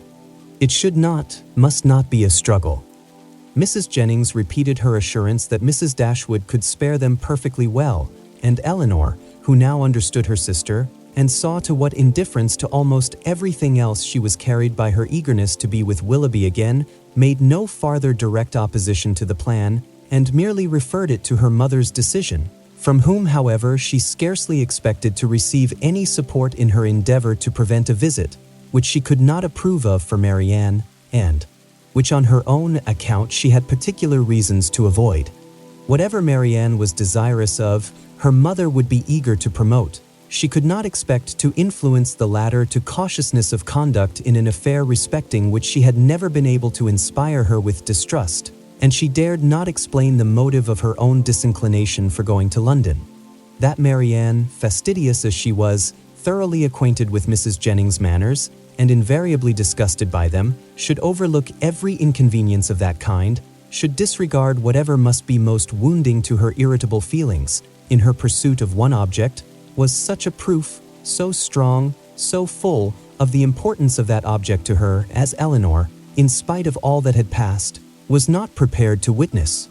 On being informed of the invitation, Mrs. Dashwood, persuaded that such an excursion would be productive of much amusement to both her daughters, and perceiving through all her affectionate attention to herself how much the heart of Marianne was in it, would not hear of their declining the offer upon her account, insisted on their both accepting it directly, and then began to foresee, with her usual cheerfulness, a variety of advantages that would accrue to them all from this separation. "I am delighted with the plan," she cried. "It is exactly what I could wish. Margaret and I shall be as much benefited by it as yourselves. When you and the Middletons are gone, we shall go on so quietly and happily together with our books and our music. You will find Margaret so improved when you come back again. I have a little plan of alteration for your bedrooms too, which may now be performed without any inconvenience to anyone. It is very right that you should go to town. I would have every young woman of your condition in life acquainted with the manners and amusements of London. You will be under the care of a motherly good sort of woman, of whose kindness to you I can have no doubt. And in all probability you will see your brother, and whatever may be his faults, or the faults of his wife, when I consider whose son he is, I cannot bear to have you so wholly estranged from each other. Though with your usual anxiety for our happiness," said Elinor, "you have been obviating every impediment to the present scheme which occurred to you, there is still one objection which, in my opinion, cannot be so easily removed." Marianne's countenance sunk. "And what," said Mrs. Dashwood, "is my dear prudent Elinor going to suggest? What formidable obstacle is she now to bring forward? Do not let me hear a word about the expense of it. My objection is this: though I think very well of Mrs. Jennings's heart, she is not a woman whose society can afford us pleasure, or whose protection will give us consequence." "That is very true," replied her mother, "but of her society, separately from that of other people, you will scarcely have anything at all, and you will almost always appear in public with Lady Middleton." "If Elinor is frightened away by her dislike of Mrs. Jennings," said Marianne, "at least it need not prevent my accepting her invitation. I have no such scruples, and I am sure I could put up with every unpleasantness of that kind with very little effort." Elinor could not help smiling at this display of indifference towards the manners of a person to whom she had often had difficulty in persuading Marianne to behave with tolerable politeness, and resolved within herself that if her sister persisted in going, she would go likewise, as she did not think it proper that Marianne should be left to the sole guidance of her own judgment, or that Mrs. Jennings should be abandoned to the mercy of Marianne for all the comfort of her domestic hours. To this determination she was the more easily reconciled, by recollecting that Edward Ferrars, by Lucy's account, was not to be in town before February, and that their visit, without any unreasonable abridgment, might be previously finished. "I will have you both go," said Mrs. Dashwood. "These objections are nonsensical. You will have much pleasure in being in London, and especially in being together. And if Elinor would ever condescend to anticipate enjoyment, she would foresee it there from a variety of sources. She would, perhaps, expect some from improving her acquaintance with her sister-in-law's family." Elinor had often wished for an opportunity of attempting to weaken her mother's dependence on the attachment of Edward and herself, that the shock might be less when the whole truth were revealed, and now on this attack, though almost hopeless of success, she forced herself to begin her design by saying, as calmly as she could, "I like Edward Ferrars very much, and shall always be glad to see him, but as to the rest of the family, it is a matter of perfect indifference to me whether I am ever known to them or not." Mrs. Dashwood smiled and said nothing. Marianne lifted up her eyes in astonishment, and Elinor conjectured that she might as well have held her tongue. After very little farther discourse, it was finally settled that the invitation should be fully accepted. Mrs. Jennings received the information with a great deal of joy and many assurances of kindness and care, nor was it a matter of pleasure merely to her.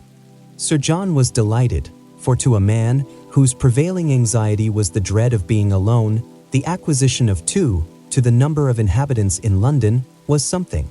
Even Lady Middleton took the trouble of being delighted, which was putting herself rather out of her way, and as for the Miss Steeles, especially Lucy, they had never been so happy in their lives as this intelligence made them.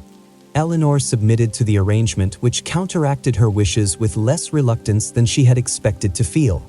With regard to herself, it was now a matter of unconcern whether she went to town or not, and when she saw her mother so thoroughly pleased with the plan, and her sister exhilarated by it in look, voice, and manner, restored to all her usual animation, and elevated to more than her usual gaiety, she could not be dissatisfied with the cause, and would hardly allow herself to distrust the consequence. Marianne's joy was almost a degree beyond happiness. So great was the perturbation of her spirits and her impatience to be gone. Her unwillingness to quit her mother was her only restorative to calmness, and at the moment of parting her grief on that score was excessive. Her mother's affliction was hardly less, and Elinor was the only one of the three who seemed to consider the separation as anything short of eternal. Their departure took place in the first week in January. The Middletons were to follow in about a week. The Miss Steeles kept their station at the park and were to quit it only with the rest of the family. Chapter 26. Elinor could not find herself in the carriage with Mrs. Jennings, and beginning a journey to London under her protection, and as her guest, without wondering at her own situation, so short had their acquaintance with that lady been, so wholly unsuited were they in age and disposition, and so many had been her objections against such a measure only a few days before. But these objections had all, with that happy ardor of youth which Marianne and her mother equally shared, been overcome or overlooked, and Elinor, in spite of every occasional doubt of Willoughby's constancy, could not witness the rapture of delightful expectation which filled the whole soul and beamed in the eyes of Marianne, without feeling how blank was her own prospect, how cheerless her own state of mind in the comparison, and how gladly she would engage in the solicitude of Marianne's situation to have the same animating object in view, the same possibility of hope. A very short time, however, must now decide what Willoughby's intentions were. In all probability, he was already in town. Marianne's eagerness to be gone declared her dependence on finding him there, and Elinor was resolved not only upon gaining every new light as to his character which her own observation or the intelligence of others could give her, but likewise upon watching his behavior to her sister with such zealous attention as to ascertain what he was and what he meant before many meetings had taken place. Should the result of her observations be unfavorable, she was determined at all events to open the eyes of her sister. Should it be otherwise, her exertions would be of a different nature. She must then learn to avoid every selfish comparison and banish every regret which might lessen her satisfaction in the happiness of Marianne. They were 3 days on their journey, and Marianne's behavior as they traveled was a happy specimen of what future complaisance and companionableness to Mrs. Jennings might be expected to be. She sat in silence almost all the way, wrapped in her own meditations, and scarcely ever voluntarily speaking, except when any object of picturesque beauty within their view drew from her an exclamation of delight exclusively addressed to her sister. To atone for this conduct, therefore, Elinor took immediate possession of the post of civility which she had assigned herself, behaved with the greatest attention to Mrs. Jennings, talked with her, laughed with her, and listened to her whenever she could, and Mrs. Jennings on her side treated them both with all possible kindness, was solicitous on every occasion for their ease and enjoyment, and only disturbed that she could not make them choose their own dinners at the inn, nor extort a confession of their preferring salmon to cod, or boiled fowls to veal cutlets. They reached town by 3 o'clock the third day, glad to be released after such a journey from the confinement of a carriage, and ready to enjoy all the luxury of a good fire. The house was handsome and handsomely fitted up, and the young ladies were immediately put in possession of a very comfortable apartment. It had formerly been Charlotte's, and over the mantelpiece still hung a landscape in colored silks of her performance, in proof of her having spent 7 years at a great school in town to some effect. As dinner was not to be ready in less than 2 hours from their arrival, Elinor determined to employ the interval in writing to her mother, and sat down for that purpose. In a few moments Marianne did the same. "I am writing home, Marianne," said Elinor. "Had not you better defer your letter for a day or two?" "I am not going to write to my mother," replied Marianne, hastily, and as if wishing to avoid any farther inquiry. Elinor said no more. It immediately struck her that she must then be writing to Willoughby, and the conclusion which as instantly followed was that, however mysteriously they might wish to conduct the affair, they must be engaged. This conviction, though not entirely satisfactory, gave her pleasure, and she continued her letter with greater alacrity. Marianne's was finished in a very few minutes. In length it could be no more than a note. It was then folded up, sealed, and directed with eager rapidity. Elinor thought she could distinguish a large W in the direction, and no sooner was it complete than Marianne, ringing the bell, requested the footman who answered it to get that letter conveyed for her to the twopenny post. This decided the matter at once. Her spirits still continued very high, but there was a flutter in them which prevented their giving much pleasure to her sister, and this agitation increased as the evening drew on. She could scarcely eat any dinner, and when they afterwards returned to the drawing-room, seemed anxiously listening to the sound of every carriage. It was a great satisfaction to Elinor that Mrs. Jennings, by being much engaged in her own room, could see little of what was passing. The tea things were brought in, and already had Marianne been disappointed more than once by a rap at a neighboring door, when a loud one was suddenly heard which could not be mistaken for one at any other house. Elinor felt secure of its announcing Willoughby's approach, and Marianne, starting up, moved towards the door. Everything was silent. This could not be borne many seconds. She opened the door, advanced a few steps towards the stairs, and after listening half a minute, returned into the room in all the agitation which a conviction of having heard him would naturally produce. In the ecstasy of her feelings at that instant she could not help exclaiming, "Oh, Elinor, it is Willoughby, indeed it is," and seemed almost ready to throw herself into his arms, when Colonel Brandon appeared. It was too great a shock to be borne with calmness, and she immediately left the room. Elinor was disappointed too, but at the same time her regard for Colonel Brandon ensured his welcome with her, and she felt particularly hurt that a man so partial to her sister should perceive that she experienced nothing but grief and disappointment in seeing him. She instantly saw that it was not unnoticed by him, that he even observed Marianne as she quitted the room with such astonishment and concern as hardly left him the recollection of what civility demanded towards herself. "Is your sister ill?" said he. Elinor answered in some distress that she was, and then talked of headaches, low spirits, and over-fatigues, and of everything to which she could decently attribute her sister's behavior. He heard her with the most earnest attention, but seeming to recollect himself, said no more on the subject, and began directly to speak of his pleasure at seeing them in London, making the usual inquiries about their journey and the friends they had left behind. In this calm kind of way, with very little interest on either side, they continued to talk, both of them out of spirits, and the thoughts of both engaged elsewhere. Elinor wished very much to ask whether Willoughby were then in town, but she was afraid of giving him pain by any inquiry after his rival, and at length, by way of saying something, she asked if he had been in London ever since she had seen him last. "Yes," he replied, with some embarrassment, "almost ever since. I have been once or twice at Delaford for a few days, but it has never been in my power to return to Barton." This, and the manner in which it was said, immediately brought back to her remembrance all the circumstances of his quitting that place, with the uneasiness and suspicions they had caused to Mrs. Jennings, and she was fearful that her question had implied much more curiosity on the subject than she had ever felt. Mrs. Jennings soon came in.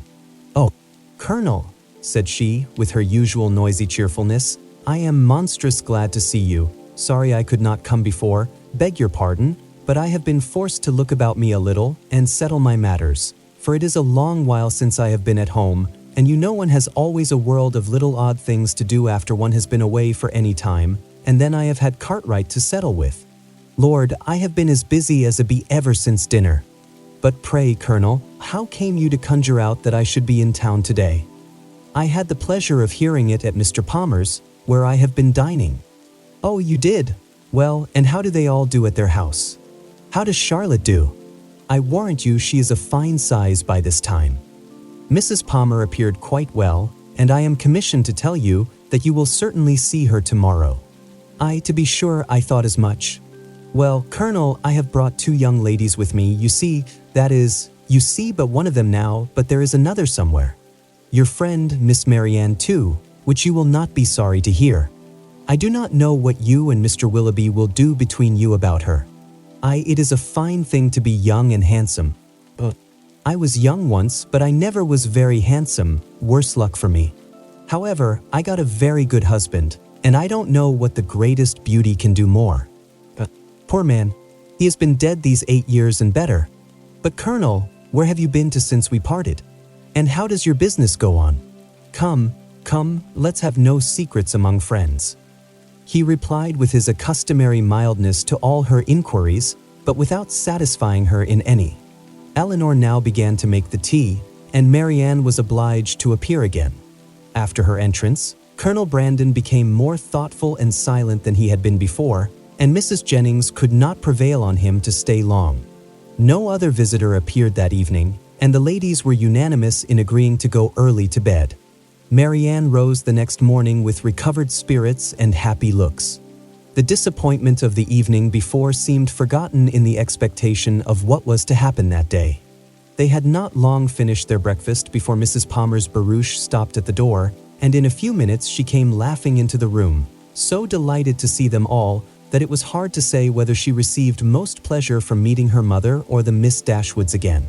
So surprised at their coming to town, though it was what she had rather expected all along, so angry at their accepting her mother's invitation after having declined her own, though at the same time she would never have forgiven them if they had not come. "Mr. Palmer will be so happy to see you," said she. "What do you think he said when he heard of your coming with Mamma? I forget what it was now, but it was something so droll."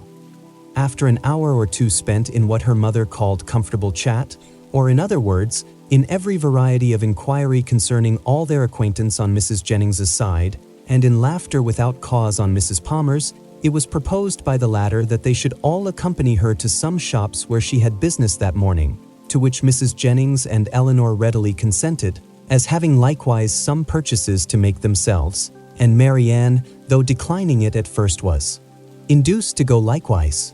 Wherever they went, she was evidently always on the watch. In Bond Street especially, where much of their business lay, her eyes were in constant inquiry, and in whatever shop the party were engaged, her mind was equally abstracted from everything actually before them, from all that interested and occupied the others. Restless and dissatisfied everywhere, her sister could never obtain her opinion of any article of purchase, however it might equally concern them both. She received no pleasure from anything, was only impatient to be at home again, and could with difficulty govern her vexation at the tediousness of Mrs. Palmer, whose eye was caught by everything pretty, expensive, or new, who was wild to buy all, could determine on none, and dawdled away her time in rapture and indecision. It was late in the morning before they returned home, and no sooner had they entered the house than Marianne flew eagerly upstairs, and when Elinor followed, she found her turning from the table with a sorrowful countenance, which declared that no Willoughby had been there. "Has no letter been left here for me since we went out?" said she to the footman, who then entered with the parcels. She was answered in the negative. "Are you quite sure of it?" she replied. "Are you certain that no servant, no porter has left any letter or note?" The man replied that none had. "How very odd," said she, in a low and disappointed voice, as she turned away to the window. "How odd indeed," repeated Elinor within herself, regarding her sister with uneasiness. If she had not known him to be in town, she would not have written to him as she did. She would have written to Combe Magna, and if he is in town, how odd that he should neither come nor write. But, my dear mother, you must be wrong in permitting an engagement between a daughter so young, a man so little known, to be carried on in so doubtful, so mysterious a manner. I long to inquire, and how will my interference be borne? She determined, after some consideration, that if appearances continued many days longer as unpleasant as they now were, she would represent in the strongest manner to her mother the necessity of some serious inquiry into the affair.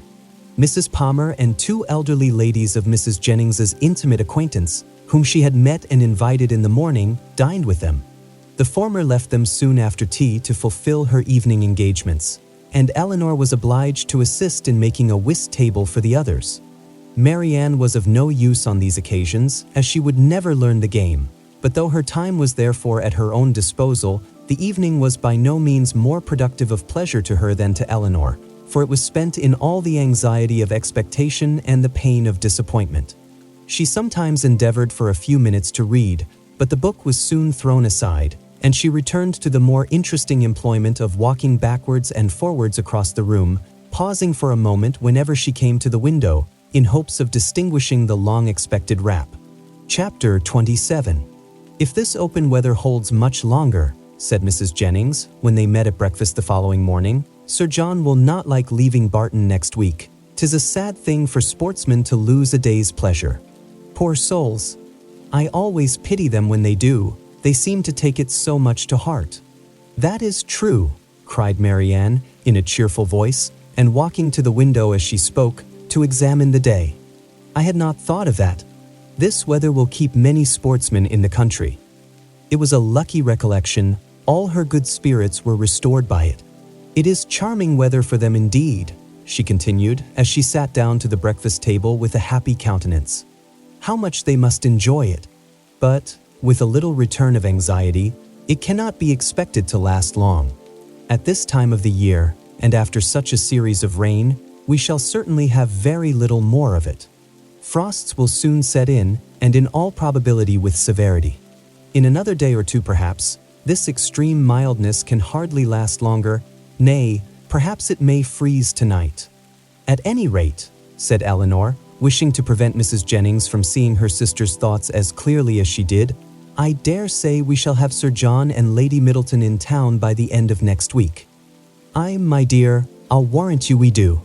Mary always has her own way. And now," silently conjectured Elinor, "she will write to Combe by this day's post." But if she did, the letter was written and sent away with a privacy which eluded all her watchfulness to ascertain the fact. Whatever the truth of it might be, and far as Elinor was from feeling thorough contentment about it, yet while she saw Marianne in spirits, she could not be very uncomfortable herself. And Marianne was in spirits, happy in the mildness of the weather, and still happier in her expectation of a frost. The morning was chiefly spent in leaving cards at the houses of Mrs. Jennings's acquaintance to inform them of her being in town, and Marianne was all the time busy in observing the direction of the wind, watching the variations of the sky, and imagining an alteration in the air. "Don't you find it colder than it was in the morning, Elinor? There seems to me a very decided difference. I can hardly keep my hands warm even in my muff. It was not so yesterday, I think. The clouds seem parting too, the sun will be out in a moment, and we shall have a clear afternoon." Elinor was alternately diverted and pained, but Marianne persevered, and saw every night in the brightness of the fire, and every morning in the appearance of the atmosphere, the certain symptoms of approaching frost. The Miss Dashwoods had no greater reason to be dissatisfied with Mrs. Jennings's style of living and set of acquaintance than with her behavior to themselves, which was invariably kind. Everything in her household arrangements was conducted on the most liberal plan, and excepting a few old city friends, whom, to Lady Middleton's regret, she had never dropped, she visited no one to whom an introduction could at all discompose the feelings of her young companions. Pleased to find herself more comfortably situated in that particular than she had expected, Elinor was very willing to compound for the want of much real enjoyment from any of their evening parties, which, whether at home or abroad, formed only for cards, could have little to amuse her. Colonel Brandon, who had a general invitation to the house, was with them almost every day. He came to look at Marianne and talk to Elinor, who often derived more satisfaction from conversing with him than from any other daily occurrence, but who saw at the same time with much concern his continued regard for her sister. She feared it was a strengthening regard. It grieved her to see the earnestness with which he often watched Marianne, and his spirits were certainly worse than when at Barton. About a week after their arrival, it became certain that Willoughby was also arrived. His card was on the table when they came in from the morning's drive. "Good God!" cried Marianne. "He has been here while we were out." Elinor, rejoiced to be assured of his being in London, now ventured to say, "Depend upon it, he will call again tomorrow." But Marianne seemed hardly to hear her, and on Mrs. Jennings's entrance, escaped with the precious card. This event, while it raised the spirits of Elinor, restored to those of her sister all, and more than all, their former agitation. From this moment her mind was never quiet. The expectation of seeing him every hour of the day made her unfit for anything. She insisted on being left behind the next morning when the others went out. Elinor's thoughts were full of what might be passing in Berkeley Street during their absence, but a moment's glance at her sister when they returned was enough to inform her that Willoughby had paid no second visit there. A note was just then brought in and laid on the table. "For me!" cried Marianne, stepping hastily forward. "No, ma'am, for my mistress." But Marianne, not convinced, took it instantly up. "It is indeed for Mrs. Jennings. How provoking!" "You are expecting a letter, then?" said Elinor, unable to be longer silent. "Yes, a little, not much." After a short pause, "You have no confidence in me, Marianne?" "Nay, Elinor, this reproach from you, you who have confidence in no one." "Me?" returned Elinor in some confusion. "Indeed, Marianne, I have nothing to tell." "Nor I," answered Marianne with energy. "Our situations then are alike. We have neither of us anything to tell, you, because you do not communicate, and I, because I conceal nothing." Elinor, distressed by this charge of reserve in herself, which she was not at liberty to do away, knew not how, under such circumstances, to press for greater openness in Marianne. Mrs. Jennings soon appeared, and the note being given her, she read it aloud. It was from Lady Middleton, announcing their arrival in Conduit Street the night before, and requesting the company of her mother and cousins the following evening. Business on Sir John's part, and a violent cold on her own, prevented their calling in Berkeley Street. The invitation was accepted, but when the hour of appointment drew near, necessary as it was in common civility to Mrs. Jennings, that they should both attend her on such a visit, Elinor had some difficulty in persuading her sister to go, for still she had seen nothing of Willoughby, and therefore was not more indisposed for amusement abroad than unwilling to run the risk of his calling again in her absence. Elinor found, when the evening was over, that disposition is not materially altered by a change of abode, for although scarcely settled in town, Sir John had contrived to collect around him nearly 20 young people, and to amuse them with a ball. This was an affair, however, of which Lady Middleton did not approve. In the country, an unpremeditated dance was very allowable, but in London, where the reputation of elegance was more important and less easily attained, it was risking too much for the gratification of a few girls to have it known that Lady Middleton had given a small dance of 8 or 9 couple, with 2 violins and a mere sideboard collation.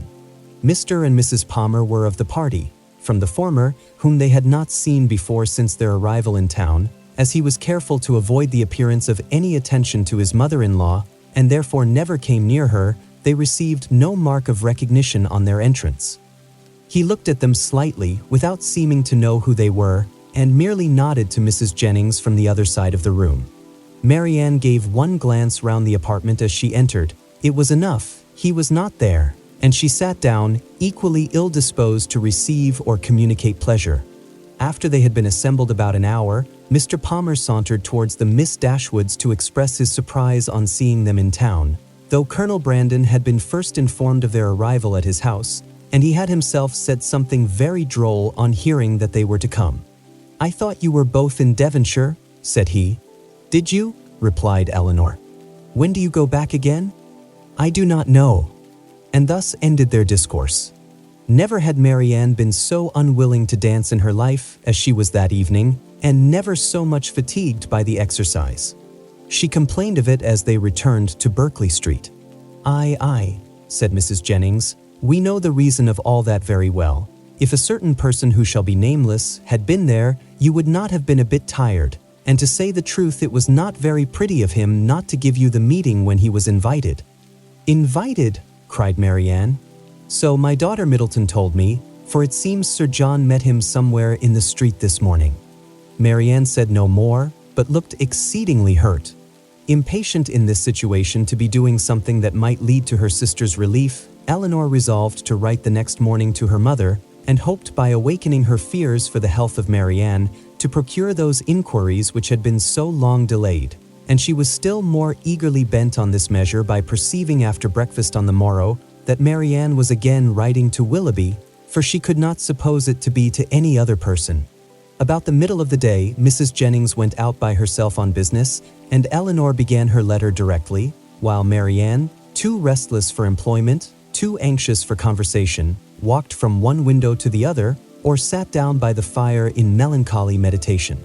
Elinor was very earnest in her application to her mother, relating all that had passed, her suspicions of Willoughby's inconstancy, urging her by every plea of duty and affection to demand from Marianne an account of her real situation with respect to him. Her letter was scarcely finished, when a rap foretold a visitor, and Colonel Brandon was announced. Marianne, who had seen him from the window, and who hated company of any kind, left the room before he entered it. He looked more than usually grave, and though expressing satisfaction at finding Miss Dashwood alone, as if he had somewhat in particular to tell her, sat for some time without saying a word. Elinor, persuaded that he had some communication to make in which her sister was concerned, impatiently expected its opening. It was not the first time of her feeling the same kind of conviction, for more than once before, beginning with the observation of, "Your sister looks unwell today," or "Your sister seems out of spirits," he had appeared on the point either of disclosing or of inquiring something particular about her. After a pause of several minutes, their silence was broken by his asking her in a voice of some agitation when he was to congratulate her on the acquisition of a brother. Elinor was not prepared for such a question, and having no answer ready, was obliged to adopt the simple and common expedient of asking what he meant. He tried to smile as he replied, "Your sister's engagement to Mr. Willoughby is very generally known." "It cannot be generally known," returned Elinor, "for her own family do not know it." He looked surprised and said, "I beg your pardon, I am afraid my inquiry has been impertinent, but I had not supposed any secrecy intended, as they openly correspond, and their marriage is universally talked of." "How can that be? By whom can you have heard it mentioned?" "By many, by some of whom you know nothing, by others with whom you are most intimate, Mrs. Jennings, Mrs. Palmer, and the Middletons. But still I might not have believed it, for where the mind is perhaps rather unwilling to be convinced, it will always find something to support its doubts. If I had not, when the servant let me in today, accidentally seen a letter in his hand, directed to Mr. Willoughby in your sister's writing. I came to inquire, but I was convinced before I could ask the question. Is everything finally settled? Is it impossible to? But I have no right, and I could have no chance of succeeding. Excuse me, Miss Dashwood. I believe I have been wrong in saying so much, but I hardly know what to do, and on your prudence I have the strongest dependence. Tell me that it is all absolutely resolved on, that any attempt, that in short concealment, if concealment be possible, is all that remains." These words, which conveyed to Elinor a direct avowal of his love for her sister, affected her very much.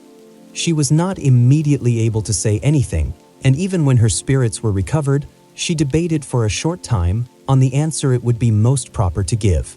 The real state of things between Willoughby and her sister was so little known to herself that in endeavoring to explain it, she might be as liable to say too much as too little. Yet as she was convinced that Marianne's affection for Willoughby could leave no hope of Colonel Brandon's success, whatever the event of that affection might be, and at the same time wished to shield her conduct from censure, she thought it most prudent and kind, after some consideration, to say more than she really knew or believed. She acknowledged, therefore, that though she had never been informed by themselves of the terms on which they stood with each other, of their mutual affection she had no doubt, and of their correspondence she was not astonished to hear. He listened to her with silent attention, and on her ceasing to speak, rose directly from his seat, and after saying in a voice of emotion, "To your sister I wish all imaginable happiness, to Willoughby that he may endeavor to deserve her," took leave and went away. Elinor derived no comfortable feelings from this conversation to lessen the uneasiness of her mind on other points. She was left, on the contrary, with a melancholy impression of Colonel Brandon's unhappiness, and was prevented even from wishing it removed by her anxiety for the very event that must confirm it. Chapter 28. Nothing occurred during the next 3 or 4 days to make Elinor regret what she had done in applying to her mother, for Willoughby neither came nor wrote. They were engaged about the end of that time to attend Lady Middleton to a party, from which Mrs. Jennings was kept away by the indisposition of her youngest daughter, and for this party, Marianne, wholly dispirited, careless of her appearance, and seeming equally indifferent whether she went or stayed, prepared, without one look of hope or one expression of pleasure. She sat by the drawing-room fire after tea till the moment of Lady Middleton's arrival, without once stirring from her seat or altering her attitude, lost in her own thoughts and insensible of her sister's presence. And when at last they were told that Lady Middleton waited for them at the door, she started as if she had forgotten that anyone was expected. They arrived in due time at the place of destination, and as soon as the string of carriages before them would allow, alighted, ascended the stairs, heard their names announced from one landing place to another in an audible voice, and entered a room splendidly lit up, quite full of company and insufferably hot. When they had paid their tribute of politeness by curtsying to the lady of the house, they were permitted to mingle in the crowd, and take their share of the heat and inconvenience to which their arrival must necessarily add. After some time spent in saying little or doing less, Lady Middleton sat down to casino, and as Marianne was not in spirits for moving about, she and Elinor, luckily succeeding to chairs, placed themselves at no great distance from the table. They had not remained in this manner long before Elinor perceived Willoughby standing within a few yards of them in earnest conversation with a very fashionable-looking young woman. She soon caught his eye, and he immediately bowed, but without attempting to speak to her or to approach Marianne, though he could not but see her, and then continued his discourse with the same lady. Elinor turned involuntarily to Marianne to see whether it could be unobserved by her.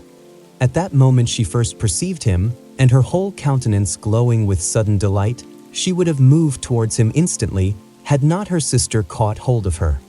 "Good heavens!" she exclaimed. He is there! Why does he not look at me? Why cannot I speak to him?" Pray be composed," cried Elinor, "and do not betray what you feel to everybody present. Perhaps he has not observed you yet." This, however, was more than she could believe herself, and to be composed at such a moment was not only beyond the reach of Marianne, it was beyond her wish. She sat in an agony of impatience which affected every feature. At last he turned round again and regarded them both. She started up, and pronouncing his name in a tone of affection, held out her hand to him. He approached, and addressing himself rather to Elinor than Marianne, as if wishing to avoid her eye, and determined not to observe her attitude, inquired in a hurried manner after Mrs. Dashwood, and asked how long they had been in town. Elinor was robbed of all presence of mind by such an address, and was unable to say a word. But the feelings of her sister were instantly expressed. Her face was crimsoned over, and she exclaimed, in a voice of the greatest emotion, "Good God! Willoughby, what is the meaning of this? Have you not received my letters? Will you not shake hands with me?" He could not then avoid it, but her touch seemed painful to him, and he held her hand only for a moment. During all this time, he was evidently struggling for composure. Elinor watched his countenance and saw its expression becoming more tranquil. After a moment's pause, he spoke with calmness. "I did myself the honor of calling in Berkeley Street last Tuesday and very much regretted that I was not fortunate enough to find yourselves and Mrs. Jennings at home. My card was not lost, I hope." "But have you not received my notes?" cried Marianne in the wildest anxiety. "Here is some mistake, I am sure, some dreadful mistake. What can be the meaning of it? Tell me, Willoughby, for heaven's sake tell me, what is the matter?" He made no reply. His complexion changed and all his embarrassment returned.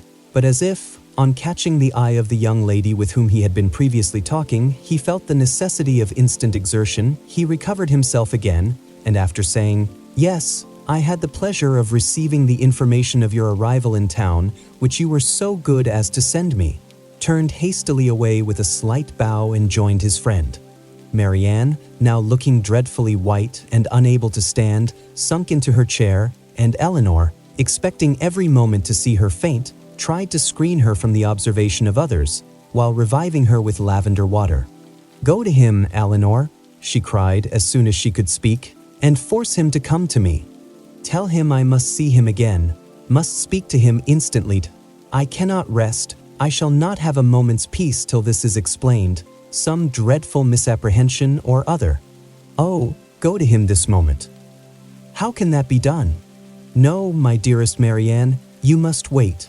This is not the place for explanations. Wait only till tomorrow." With difficulty, however, could she prevent her from following him herself, and to persuade her to check her agitation, to wait, at least, with the appearance of composure, till she might speak to him with more privacy and more effect, was impossible, for Marianne continued incessantly to give way in a low voice to the misery of her feelings, by exclamations of wretchedness. In a short time Elinor saw Willoughby quit the room by the door towards the staircase, and telling Marianne that he was gone, urged the impossibility of speaking to him again that evening, as a fresh argument for her to be calm. She instantly begged her sister would entreat Lady Middleton to take them home, as she was too miserable to stay a minute longer. Lady Middleton, though in the middle of a rubber, on being informed that Marianne was unwell, was too polite to object for a moment to her wish of going away, and making over her cards to a friend, they departed as soon as the carriage could be found. Scarcely a word was spoken during their return to Berkeley Street. Marianne was in a silent agony, too much oppressed even for tears, but as Mrs. Jennings was luckily not come home, they could go directly to their own room, where Hartshorn restored her a little to herself. She was soon undressed and in bed, and as she seemed desirous of being alone, her sister then left her, and while she waited the return of Mrs. Jennings, had leisure enough for thinking over the past. That some kind of engagement had subsisted between Willoughby and Marianne she could not doubt, and that Willoughby was weary of it seemed equally clear, for however Marianne might still feed her own wishes, she could not attribute such behavior to mistake or misapprehension of any kind. Nothing but a thorough change of sentiment could account for it. Her indignation would have been still stronger than it was, had she not witnessed that embarrassment which seemed to speak a consciousness of his own misconduct, and prevented her from believing him so unprincipled as to have been sporting with the affections of her sister from the first, without any design that would bear investigation. Absence might have weakened his regard, and convenience might have determined him to overcome it, but that such a regard had formerly existed she could not bring herself to doubt. As for Marianne, on the pangs which so unhappy a meeting must already have given her, and on those still more severe which might await her in its probable consequence, she could not reflect without the deepest concern. Her own situation gained in the comparison, for while she could esteem Edward as much as ever, however they might be divided in future, her mind might be always supported. But every circumstance that could embitter such an evil seemed uniting to heighten the misery of Marianne in a final separation from Willoughby, in an immediate and irreconcilable rupture with him. Chapter 29. Before the housemaid had lit their fire the next day, or the sun gained any power over a cold, gloomy morning in January, Marianne, only half-dressed, was kneeling against one of the window seats for the sake of all the little light she could command from it, and writing as fast as a continual flow of tears would permit her. In this situation, Elinor, roused from sleep by her agitation and sobs, first perceived her, and after observing her for a few moments with silent anxiety, said, in a tone of the most considerate gentleness, "Marianne, may I ask?" "No, Elinor," she replied, "ask nothing, you will soon know all." The sort of desperate calmness with which this was said lasted no longer than while she spoke, and was immediately followed by a return of the same excessive affliction. It was some minutes before she could go on with her letter, and the frequent bursts of grief which still obliged her, at intervals, to withhold her pen, were proofs enough of her feeling how more than probable it was that she was writing for the last time to Willoughby. Elinor paid her every quiet and unobtrusive attention in her power, and she would have tried to soothe and tranquilize her still more, had not Marianne entreated her, with all the eagerness of the most nervous irritability, not to speak to her for the world. In such circumstances, it was better for both that they should not be long together, and the restless state of Marianne's mind not only prevented her from remaining in the room a moment after she was dressed, but requiring at once solitude and continual change of place, made her wander about the house till breakfast time, avoiding the sight of everybody.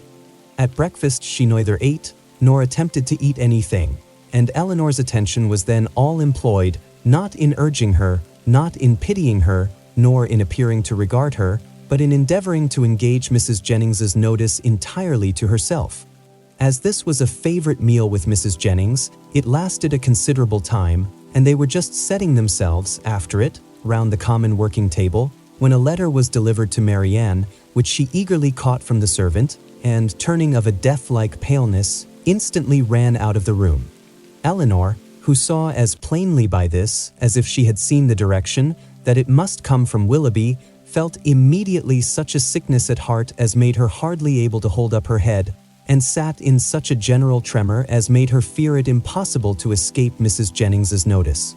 That good lady, however, saw only that Marianne had received a letter from Willoughby, which appeared to her a very good joke, and which she treated accordingly by hoping, with a laugh, that she would find it to her liking. Of Elinor's distress, she was too busily employed in measuring lengths of worsted for her rug to see anything at all, and calmly continuing her talk as soon as Marianne disappeared, she said, "Upon my word, I never saw a young woman so desperately in love in my life. My girls were nothing to her, and yet they used to be foolish enough. But as for Miss Marianne, she is quite an altered creature. I hope, from the bottom of my heart, he won't keep her waiting much longer, for it is quite grievous to see her look so ill and forlorn. Pray, when are they to be married?" Elinor, though never less disposed to speak than at that moment, obliged herself to answer such an attack as this, and therefore, trying to smile, replied, "And have you really, ma'am, talked yourself into a persuasion of my sister's being engaged to Mr. Willoughby? I thought it had been only a joke, but so serious a question seems to imply more, and I must beg, therefore, that you will not deceive yourself any longer. I do assure you that nothing would surprise me more than to hear of their being going to be married." For shame, Miss Dashwood. How can you talk so? Don't we all know that it must be a match, that they were over head and ears in love with each other from the first moment they met? Did not I see them together in Devonshire every day, and all day long, and did not I know that your sister came to town with me on purpose to buy wedding clothes? Come, this won't do.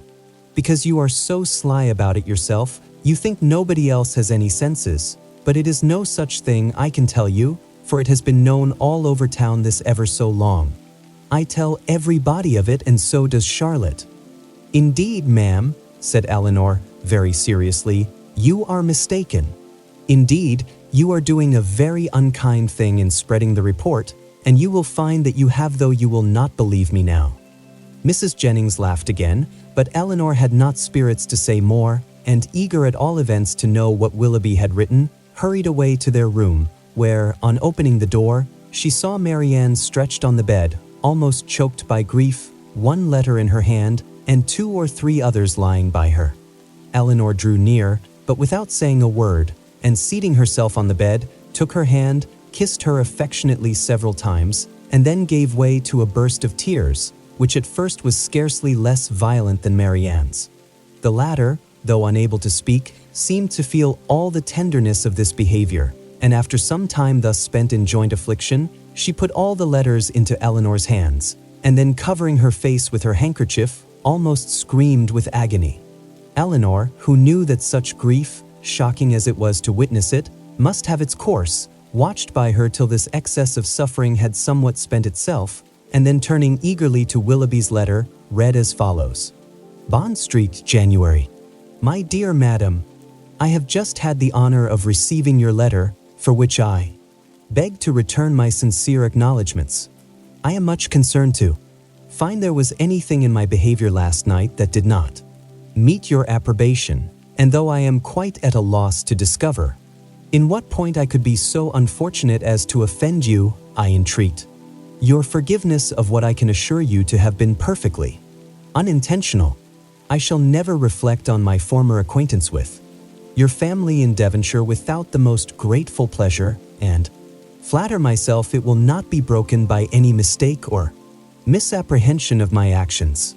My esteem for your whole family is very sincere, but if I have been so unfortunate as to give rise to a belief of more than I felt or meant to express, I shall reproach myself for not having been more guarded in my professions of that I should ever have meant more. You will allow to be impossible when you understand that my affections have been long engaged elsewhere, and it will not be many weeks, I believe, before this engagement is fulfilled.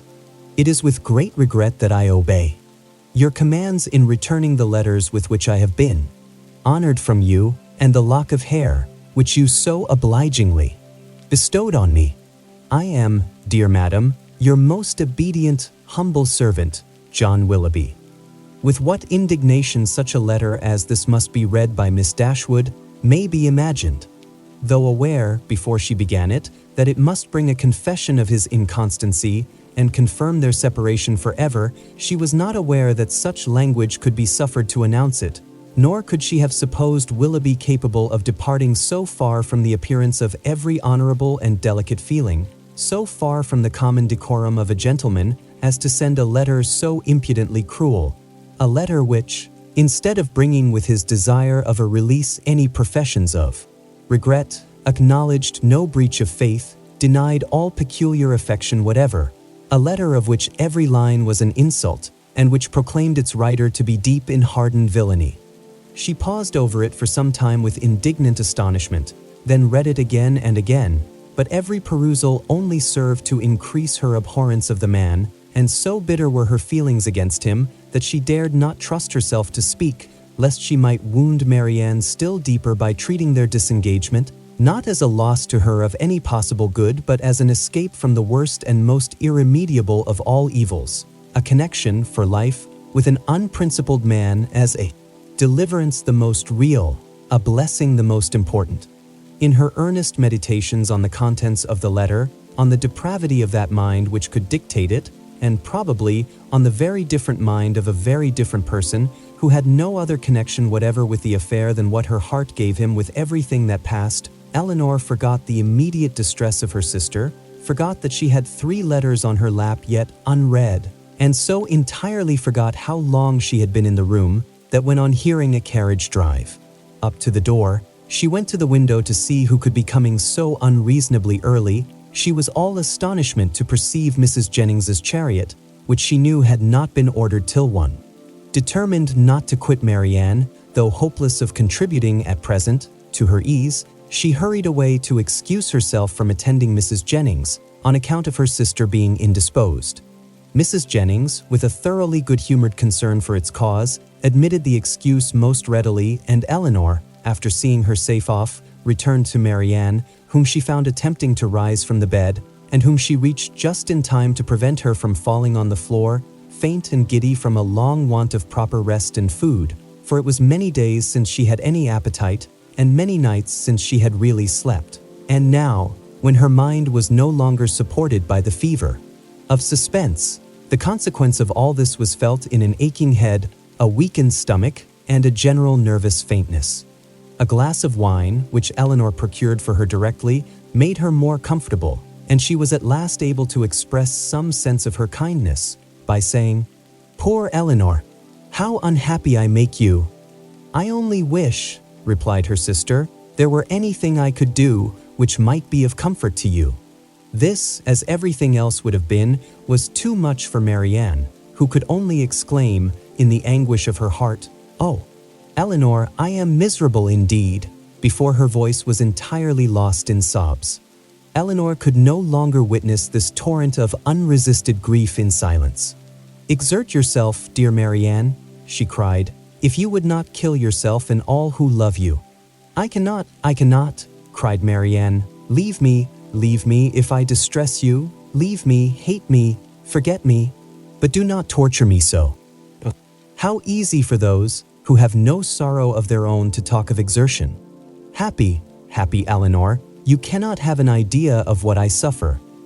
Do you call me happy, Marianne? If you knew, and can you believe me to be so, while I see you so wretched? Forgive me, throwing her arms round her sister's neck. I know you feel for me, I know what a heart you have, but yet you must be happy. Edward loves you. What can do away such happiness as that? Many circumstances, said Elinor solemnly. No, cried Marianne wildly. He loves you and only you. You can have no grief. I can have no pleasure while I see you in this state. And you will never see me otherwise. Mine is a misery which nothing can do away. You must not talk so, Marianne. Have you no comforts? No friends? Is your loss such as leaves no opening for consolation? Much as you suffer now, think of what you would have suffered if the discovery of his character had been delayed to a later period, if your engagement had been carried on for months and months, as it might have been, before he chose to put an end to it. Every additional day of unhappy confidence on your side would have made the blow more dreadful. Engagement, cried Marianne. There has been no engagement. No engagement. No, he is not so unworthy as you believe him. He has broken no faith with me. But he told you that he loved you. Yes, no, never absolutely. It was every day implied, but never professedly declared. Sometimes I thought it had been, but it never was. Yet you wrote to him? Yes. Could that be wrong after all that had passed? But I cannot talk. Elinor said no more, and turning again to the 3 letters which now raised a much stronger curiosity than before, directly ran over the contents of all. The first, which was what her sister had sent him on their arrival in town, was to this effect. Berkeley Street, January. How surprised you will be, Willoughby, on receiving this, and I think you will feel something more than surprise when you know that I am in town. An opportunity of coming hither, though with Mrs. Jennings, was a temptation we could not resist. I wish you may receive this in time to come here tonight, but I will not depend on it. At any rate, I shall expect you tomorrow. For the present, adieu. M.D. Her second note, which had been written on the morning after the dance at the Middletons, was in these words. I cannot express my disappointment in having missed you the day before yesterday, nor my astonishment at not having received any answer to a note which I sent you above a week ago. I have been expecting to hear from you, and still more to see you, every hour of the day. Pray call again as soon as possible, and explain the reason of my having expected this in vain. You had better come earlier another time, because we are generally out by 1. We were last night at Lady Middleton's, where there was a dance. I have been told that you were asked to be of the party. But could it be so? You must be very much altered indeed since we parted, if that could be the case, and you not there. But I will not suppose this possible, and I hope very soon to receive your personal assurance of its being otherwise. M.D. The contents of her last note to him were these. What am I to imagine, Willoughby, by your behavior last night? Again I demand an explanation of it. I was prepared to meet you with the pleasure which our separation naturally produced, with the familiarity which our intimacy at Barton appeared to me to justify. I was repulsed indeed. I have passed a wretched night in endeavoring to excuse a conduct which can scarcely be called less than insulting, but though I have not yet been able to form any reasonable apology for your behavior, I am perfectly ready to hear your justification of it. You have perhaps been misinformed or purposely deceived in something concerning me which may have lowered me in your opinion. Tell me what it is, explain the grounds on which you acted, and I shall be satisfied in being able to satisfy you. It would grieve me indeed to be obliged to think ill of you, but if I am to do it, if I am to learn that you are not what we have hitherto believed you, that your regard for us all was insincere, that your behavior to me was intended only to deceive, let it be told as soon as possible. My feelings are at present in a state of dreadful indecision. I wish to acquit you, but certainty on either side will be ease to what I now suffer. If your sentiments are no longer what they were, you will return my notes, and the lock of my hair which is in your possession. MD. That such letters, so full of affection and confidence, could have been so answered, Elinor, for Willoughby's sake, would have been unwilling to believe. But her condemnation of him did not blind her to the impropriety of their having been written at all, and she was silently grieving over the imprudence which had hazarded such unsolicited proofs of tenderness, not warranted by anything preceding, and most severely condemned by the event, when Marianne, perceiving that she had finished the letters, observed to her that they contained nothing but what anyone would have written in the same situation. I felt myself, she added, to be as solemnly engaged to him as if the strictest legal covenant had bound us to each other. I can believe it, said Elinor, but unfortunately he did not feel the same. He did feel the same, Elinor. For weeks and weeks he felt it. I know he did. Whatever may have changed him now, and nothing but the blackest art employed against me can have done it, I was once as dear to him as my own soul could wish. This lock of hair, which now he can so readily give up, was begged of me with the most earnest supplication. Had you seen his look, his manner, had you heard his voice at that moment? Have you forgot the last evening of our being together at Barton? The morning that we parted too, when he told me that it might be many weeks before we met again. His distress, can I ever forget his distress? For a moment or two she could say no more, but when this emotion had passed away, she added in a firmer tone, Elinor, I have been cruelly used, but not by Willoughby.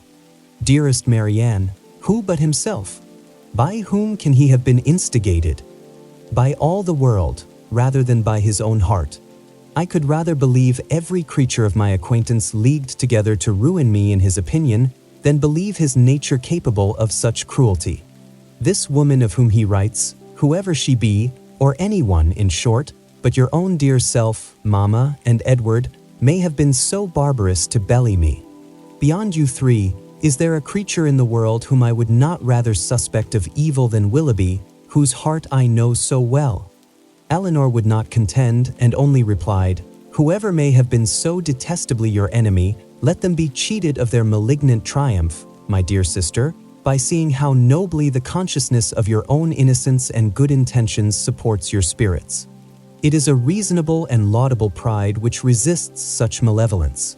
No, no, cried Marianne, misery such as mine has no pride.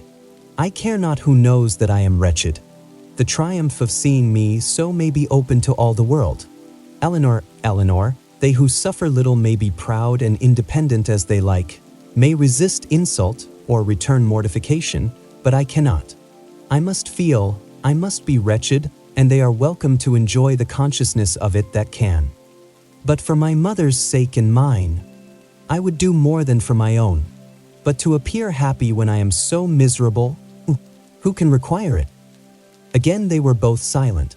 Elinor was employed in walking thoughtfully from the fire to the window, from the window to the fire, without knowing that she received warmth from one, or discerning objects through the other, and Marianne, seated at the foot of the bed, with her head leaning against one of its posts, again took up Willoughby's letter, and after shuddering over every sentence, exclaimed, It is too much. Oh, Willoughby, Willoughby, could this be yours? Cruel, cruel, nothing can acquit you. Elinor, nothing can. Whatever he might have heard against me, ought he not to have suspended his belief? Ought he not to have told me of it, to have given me the power of clearing myself? The lock of hair, repeating it from the letter, which you so obligingly bestowed on me, that is unpardonable. Willoughby, where was your heart when you wrote those words? Oh, barbarously insolent. Elinor, can he be justified? No, Marianne, in no possible way. And yet this woman, who knows what her art may have been, how long it may have been premeditated, and how deeply contrived by her. Who is she? Who can she be? Whom did I ever hear him talk of as young and attractive among his female acquaintance? Oh, no one. He talked to me only of myself. Another pause ensued. Marianne was greatly agitated, and it ended thus. Elinor, I must go home. I must go and comfort Mamma. Cannot we be gone tomorrow? Tomorrow, Marianne? Yes, why should I stay here? I came only for Willoughby's sake, and now who cares for me? Who regards me? It would be impossible to go tomorrow. We owe Mrs. Jennings much more than civility, and civility of the commonest kind must prevent such a hasty removal as that. Well then, another day or two perhaps, but I cannot stay here long. I cannot stay to endure the questions and remarks of all these people. The Middletons and Palmers, how am I to bear their pity? The pity of such a woman as Lady Middleton. Oh, what would he say to that? Elinor advised her to lie down again, and for a moment she did so, but no attitude could give her ease, and in restless pain of mind and body she moved from one posture to another, till growing more and more hysterical, her sister could with difficulty keep her on the bed at all, and for some time was fearful of being constrained to call for assistance. Some lavender drops, however, which she was at length persuaded to take, were of use, and from that time till Mrs. Jennings returned, she continued on the bed quiet and motionless. Chapter 30. Mrs. Jennings came immediately to their room on her return, and without waiting to have her request of admittance answered, opened the door and walked in with a look of real concern. "How do you do, my dear?" said she in a voice of great compassion to Marianne, who turned away her face without attempting to answer. "How is she, Miss Dashwood? Poor thing, she looks very bad. No wonder. It is but too true. He is to be married very soon, a good-for-nothing fellow. I have no patience with him. Mrs. Taylor told me of it half an hour ago, and she was told it by a particular friend of Miss Grey herself, else I am sure I should not have believed it, and I was almost ready to sink as it was. Well, said I, all I can say is, that if this be true, he has used a young lady of my acquaintance abominably ill, and I wish with all my soul his wife may plague his heart out. And so I shall always say, my dear, you may depend on it. I have no notion of men's going on in this way, and if ever I meet him again, I will give him such a dressing as he has not had this many a day. But there is one comfort, my dear Miss Marianne, he is not the only young man in the world worth having, and with your pretty face you will never want admirers. Well, poor thing, I won't disturb her any longer, for she had better have her cry out at once and have done with. The Parrys and Sandersons luckily are coming tonight, you know, and that will amuse her." She then went away, walking on tiptoe out of the room, as if she supposed her young friend's affliction could be increased by noise. Marianne, to the surprise of her sister, determined on dining with them. Elinor even advised her against it. But no, she would go down. She could bear it very well, and the bustle about her would be less. Elinor, pleased to have her governed for a moment by such a motive, though believing it hardly possible that she could sit out the dinner, said no more, and adjusting her dress for her as well as she could, while Marianne still remained on the bed, was ready to assist her into the dining room as soon as they were summoned to it. When there, though looking most wretchedly, she ate more and was calmer than her sister had expected. Had she tried to speak, or had she been conscious of half Mrs. Jennings's well-meant but ill-judged attentions to her, this calmness could not have been maintained, but not a syllable escaped her lips, and the abstraction of her thoughts preserved her in ignorance of everything that was passing before her. Elinor, who did justice to Mrs. Jennings's kindness, though its effusions were often distressing, and sometimes almost ridiculous, made her those acknowledgments, and returned her those civilities, which her sister could not make or return for herself. Their good friends saw that Marianne was unhappy, and felt that everything was due to her which might make her at all less so. She treated her, therefore, with all the indulgent fondness of a parent towards a favorite child on the last day of its holidays. Marianne was to have the best place by the fire, was to be tempted to eat by every delicacy in the house, and to be amused by the relation of all the news of the day. Had not Elinor, in the sad countenance of her sister, seen a check to all mirth, she could have been entertained by Mrs. Jennings's endeavors to cure a disappointment in love by a variety of sweetmeats and olives and a good fire. As soon, however, as the consciousness of all this was forced by continual repetition on Marianne, she could stay no longer. With a hasty exclamation of misery and a sign to her sister not to follow her, she directly got up and hurried out of the room. "Poor soul!" cried Mrs. Jennings as soon as she was gone. "How it grieves me to see her! And I declare if she is not gone away without finishing her wine. And the dried cherries, too. But nothing seems to do her any good. I am sure if I knew of anything she would like, I would send all over the town for it. Well, it is the oddest thing to me that a man should use such a pretty girl so ill. But when there is plenty of money on one side and next to none on the other, Lord bless you, they care no more about such things. The lady then, Miss Grey I think you called her, is very rich? £50,000, my dear. Did you ever see her? A smart, stylish girl they say, but not handsome. I remember her aunt very well, Biddy Henshaw. She married a very wealthy man. But the family are all rich together. £50,000. And by all accounts, it won't come before it's wanted, for they say he is all to pieces. No wonder, dashing about with his coacle and hunters. Well, it don't signify talking, but when a young man, be who he will, comes and makes love to a pretty girl and promises marriage, he has no business to fly off from his word only because he grows poor and a richer girl is ready to have him. Why don't he, in such a case, sell his horses, let his house, turn off his servants, and make a thorough reform at once? I warrant you, Miss Marianne would have been ready to wait till matters came round. But that won't do nowadays. Nothing in the way of pleasure can ever be given up by the young men of this age. Do you know what kind of a girl Miss Grey is? Is she said to be amiable? I never heard any harm of her. Indeed, I hardly ever heard her mentioned, except that Mrs. Taylor did say this morning that one day Miss Walker hinted to her that she believed Mr. and Mrs. Ellison would not be sorry to have Miss Grey married, for she and Mrs. Ellison could never agree.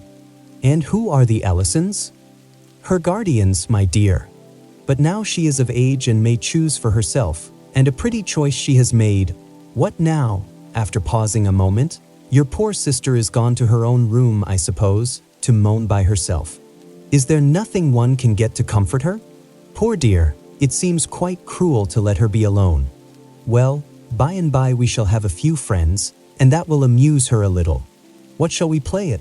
She hates whist, I know, but is there no round game she cares for? Dear ma'am, this kindness is quite unnecessary. Marianne, I dare say, will not leave her room again this evening. I shall persuade her if I can to go early to bed, for I am sure she wants rest. I believe that will be best for her. Let her name her own supper and go to bed. But no wonder she has been looking so bad and so cast down this last week or two, for this matter I suppose has been hanging over her head as long as that. And so the letter that came today finished it. Poor soul, I am sure if I had had a notion of it, I would not have joked her about it for all my money. But then you know, how should I guess such a thing? I made sure of its being nothing but a common love letter, and you know young people like to be laughed at about them. But how concerned Sir John and my daughters will be when they hear it. If I had my senses about me, I might have called in Conduit Street in my way home and told them of it. But I shall see them tomorrow. It would be unnecessary, I am sure, for you to caution Mrs. Palmer and Sir John against ever naming Mr. Willoughby or making the slightest allusion to what has passed before my sister. Their own good nature must point out to them the real cruelty of appearing to know anything about it when she is present, and the less that may ever be said to myself on the subject, the more my feelings will be spared, as you, my dear madam, will easily believe. Oh, but yes, that I do indeed. It must be terrible for you to hear it talked of, and as for your sister, I am sure I would not mention a word about it to her for the world. You saw I did not all dinner time. No more would Sir John, nor my daughters, for they are all very thoughtful and considerate, especially if I give them a hint, as I certainly will. For my part, I think the less that is said about such things, the better, the sooner 'tis blown over and forgot. And what good does talking ever do you know? In this affair it can only do harm, more so perhaps than in many cases of a similar kind, for it has been attended by circumstances which, for the sake of everyone concerned in it, make it unfit to become the public conversation. I must do this justice to Mr. Willoughby, he has broken no positive engagement with my sister. Law, my dear, don't pretend to defend him. No positive engagement indeed, after taking her all over Allenham House, and fixing on the very rooms they were to live in hereafter. Elinor, for her sister's sake, could not press the subject farther, and she hoped it was not required of her for Willoughby's, since, though Marianne might lose much, he could gain very little by the enforcement of the real truth. After a short silence on both sides, Mrs. Jennings, with all her natural hilarity, burst forth again. Well, my dear, 'tis a true saying about an ill wind, for it will be all the better for Colonel Brandon. He will have her at last, aye, that he will. Mind me now, if they ain't married by midsummer. But how he'll chuckle over this news. I hope he will come tonight. It will be all to one a better match for your sister. 2,000 a year without debt or drawback, except the little love child, indeed, I had forgot her, but she may be prenticed out at a small cost, and then what does it signify? Delaford is a nice place, I can tell you, exactly what I call a nice old-fashioned place, full of comforts and conveniences, quite shut in with great garden walls that are covered with the best fruit trees in the country, and such a mulberry tree in one corner. But how Charlotte and I did stuff the only time we were there. Then there is a dovecote, some delightful stew ponds, and a very pretty canal, and everything, in short, that one could wish for, and moreover, it is close to the church, and only a quarter of a mile from the turnpike road, so 'tis never dull, for if you only go and sit up in an old yew arbor behind the house, you may see all the carriages that pass along. 'Tis a nice place. A butcher hard by in the village, and the parsonage house within a stone's throw. To my fancy, 1,000 times prettier than Barton Park, where they are forced to send 3 miles for their meat, and have not a neighbor nearer than your mother. Well, I shall spirit up the Colonel as soon as I can. One shoulder of mutton, you know, drives another down. If we can but put Willoughby out of her head. Aye, if we can do that, ma'am, said Elinor, we shall do very well with or without Colonel Brandon. And then rising, she went away to join Marianne, whom she found, as she expected, in her own room, leaning in silent misery over the small remains of a fire, which, till Elinor's entrance, had been her only light. You had better leave me, was all the notice that her sister received from her. I will leave you, said Elinor, if you will go to bed. But this, from the momentary perverseness of impatient suffering, she at first refused to do. Her sister's earnest, though gentle persuasion, however, soon softened her to compliance, and Elinor saw her lay her aching head on the pillow, and as she hoped, in a way to get some quiet rest before she left her. In the drawing-room, whither she then repaired, she was soon joined by Mrs. Jennings, with a wine-glass full of something in her hand. My dear, said she, entering, I have just recollected that I have some of the finest old Constantia wine in the house that ever was tasted, so I have brought a glass of it for your sister. My poor husband, how fond he was of it. Whenever he had a touch of his old colicky gout, he said it did him more good than anything else in the world. Do take it to your sister. Dear ma'am, replied Elinor, smiling at the difference of the complaints for which it was recommended, how good you are! But I have just left Marianne in bed, and I hope, almost asleep, and as I think nothing will be of so much service to her as rest, if you will give me leave, I will drink the wine myself. Mrs. Jennings, though regretting that she had not been 5 minutes earlier, was satisfied with the compromise, and Elinor, as she swallowed the chief of it, reflected that though its effects on a colicky gout were, at present, of little importance to her, its healing powers, on a disappointed heart might be as reasonably tried on herself as on her sister. Colonel Brandon came in while the party were at tea, and by his manner of looking round the room for Marianne, Elinor immediately fancied that he neither expected nor wished to see her there, and in short, that he was already aware of what occasioned her absence.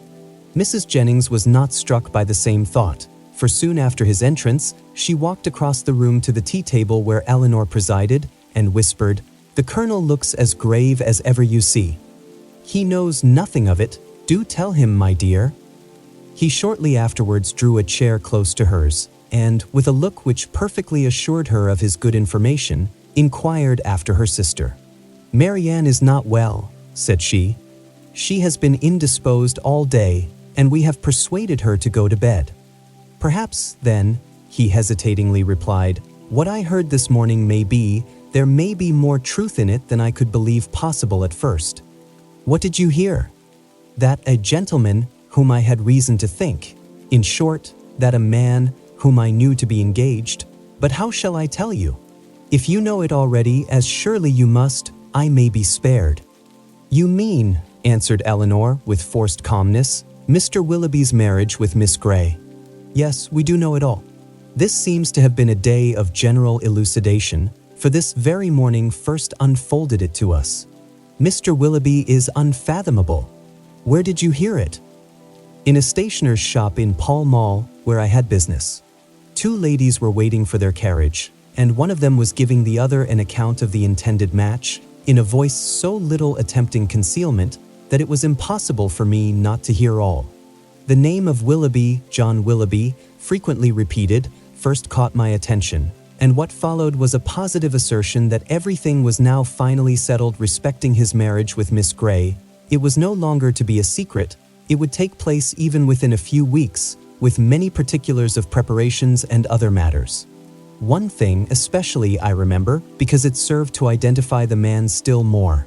As soon as the ceremony was over, they were to go to Combe Magna, his seat in Somersetshire. My astonishment, but it would be impossible to describe what I felt. The communicative lady I learnt, on inquiry, for I stayed in the shop till they were gone, was a Mrs. Ellison, and that, as I have been since informed, is the name of Miss Grey's guardian. It is. But have you likewise heard that Miss Grey has £50,000? In that, if in anything, we may find an explanation. It may be so, but Willoughby is capable, at least I think.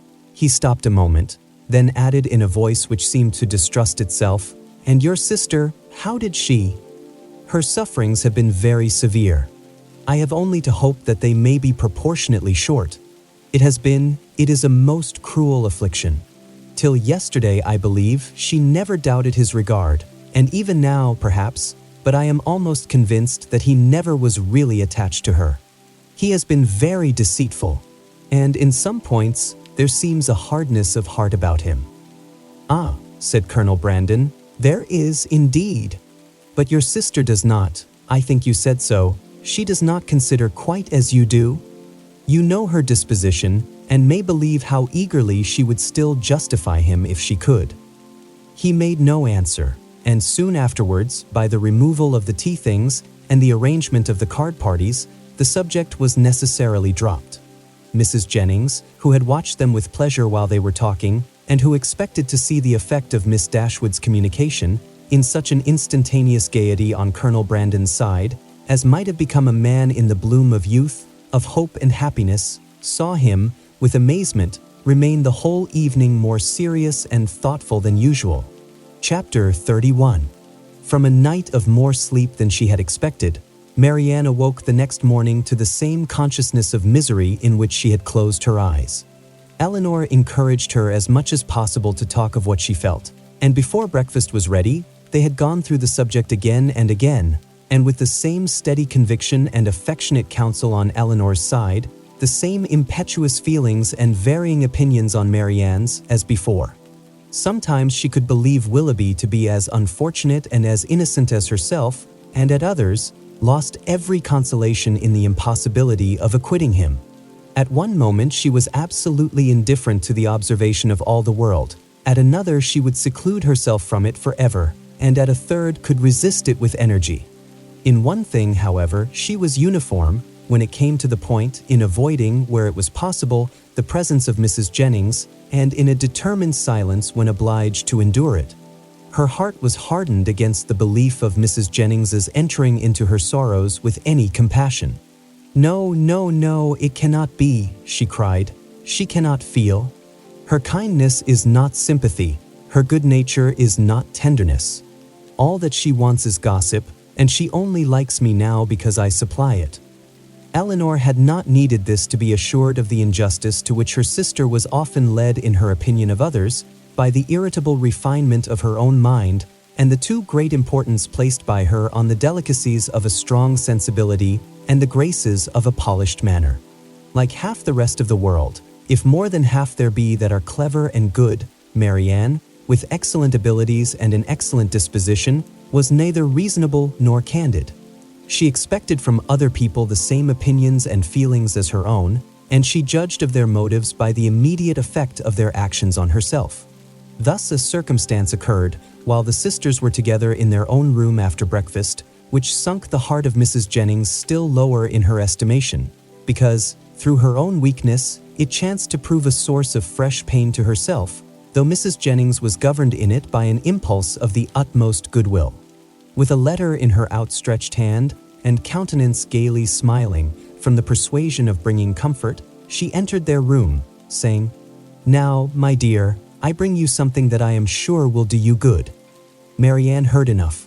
In one moment her imagination placed before her a letter from Willoughby, full of tenderness and contrition, explanatory of all that had passed, satisfactory, convincing, and instantly followed by Willoughby himself, rushing eagerly into the room to enforce, at her feet, by the eloquence of his eyes, the assurances of his letter. The work of one moment was destroyed by the next. The handwriting of her mother, never till then unwelcome, was before her, and in the acuteness of the disappointment which followed such an ecstasy of more than hope, she felt as if, till that instant, she had never suffered. The cruelty of Mrs. Jennings no language, within her reach in her moments of happiest eloquence, could have expressed, and now she could reproach her only by the tears which streamed from her eyes with passionate violence. A reproach, however, so entirely lost on its object, that after many expressions of pity, she withdrew, still referring her to the letter of comfort. But the letter, when she was calm enough to read it, brought little comfort. Willoughby filled every page. Her mother, still confident of their engagement, and relying as warmly as ever on his constancy, had only been roused by Elinor's application to entreat from Marianne greater openness towards them both, and this, with such tenderness towards her, such affection for Willoughby, and such a conviction of their future happiness in each other, that she wept with agony through the whole of it. All her impatience to be at home again now returned. Her mother was dearer to her than ever, dearer through the very excess of her mistaken confidence in Willoughby, and she was wildly urgent to be gone. Elinor, unable herself to determine whether it were better for Marianne to be in London or at Barton, offered no counsel of her own except of patience till their mother's wishes could be known, and at length she obtained her sister's consent to wait for that knowledge. Mrs. Jennings left them earlier than usual, for she could not be easy till the Middletons and Palmers were able to grieve as much as herself, and positively refusing Elinor's offered attendance, went out alone for the rest of the morning. Elinor, with a very heavy heart, aware of the pain she was going to communicate and perceiving, by Marianne's letter, how ill she had succeeded in laying any foundation for it, then sat down to write her mother an account of what had passed and entreat her directions for the future, while Marianne, who came into the drawing-room on Mrs. Jennings's going away, remained fixed at the table where Elinor wrote, watching the advancement of her pen, grieving over her for the hardship of such a task, and grieving still more fondly over its effect on her mother. In this manner they had continued about a quarter of an hour, when Marianne, whose nerves could not then bear any sudden noise, was startled by a rap at the door. "Who can this be?" cried Elinor. "So early too. I thought we had been safe." Marianne moved to the window. "It is Colonel Brandon," said she with vexation. "We are never safe from him. He will not come in, as Mrs. Jennings is from home. I will not trust to that," retreating to her own room. "A man who has nothing to do with his own time has no conscience in his intrusion on that of others." The event proved her conjecture right, though it was founded on injustice and error, for Colonel Brandon did come in, and Elinor, who was convinced that solicitude for Marianne brought him thither, and who saw that solicitude in his disturbed and melancholy look, and in his anxious though brief inquiry after her, could not forgive her sister for esteeming him so lightly. "I met Mrs. Jennings in Bond Street," said he after the first salutation, "and she encouraged me to come on, and I was the more easily encouraged, because I thought it probable that I might find you alone, which I was very desirous of doing. My object, my wish, my sole wish in desiring it, I hope, I believe it is to be a means of giving comfort. No, I must not say comfort, not present comfort, but conviction, lasting conviction to your sister's mind. My regard for her, for yourself, for your mother, will you allow me to prove it by relating some circumstances which nothing but a very sincere regard, nothing but an earnest desire of being useful, I think I am justified, though where so many hours have been spent in convincing myself that I am right, is there not some reason to fear I may be wrong?" He stopped. "I understand you," said Elinor. "You have something to tell me of Mr. Willoughby that will open his character farther. Your telling it will be the greatest act of friendship that can be shown Marianne. My gratitude will be ensured immediately by any information tending to that end, and hers must be gained by it in time. Pray let me hear it." "You shall, and, to be brief, when I quitted Barton last October, but this will give you no idea, I must go farther back. You will find me a very awkward narrator, Miss Dashwood. I hardly know where to begin. A short account of myself, I believe, will be necessary, and it shall be a short one. On such a subject," sighing heavily, "can I have little temptation to be diffuse?" He stopped a moment for recollection, and then, with another sigh, went on. "You have probably entirely forgotten a conversation. It is not to be supposed that it could make any impression on you. A conversation between us one evening at Barton Park. It was the evening of a dance, in which I alluded to a lady I had once known as resembling, in some measure, your sister Marianne." "Indeed," answered Elinor, "I have not forgotten it." He looked pleased by this remembrance, and added, "If I am not deceived by the uncertainty, the partiality of tender recollection, there is a very strong resemblance between them, as well in mind as person. The same warmth of heart, the same eagerness of fancy and spirits. This lady was one of my nearest relations, an orphan from her infancy, and under the guardianship of my father. Our ages were nearly the same, and from our earliest years we were playfellows and friends. I cannot remember the time when I did not love Eliza, and my affection for her, as we grew up, was such as perhaps, judging from my present forlorn and cheerless gravity, you might think me incapable of having ever felt. Hers, for me, was, I believe, fervent as the attachment of your sister to Mr. Willoughby, and it was, though from a different cause, no less unfortunate. At 17 she was lost to me forever. She was married against her inclination to my brother. Her fortune was large, and our family estate much encumbered.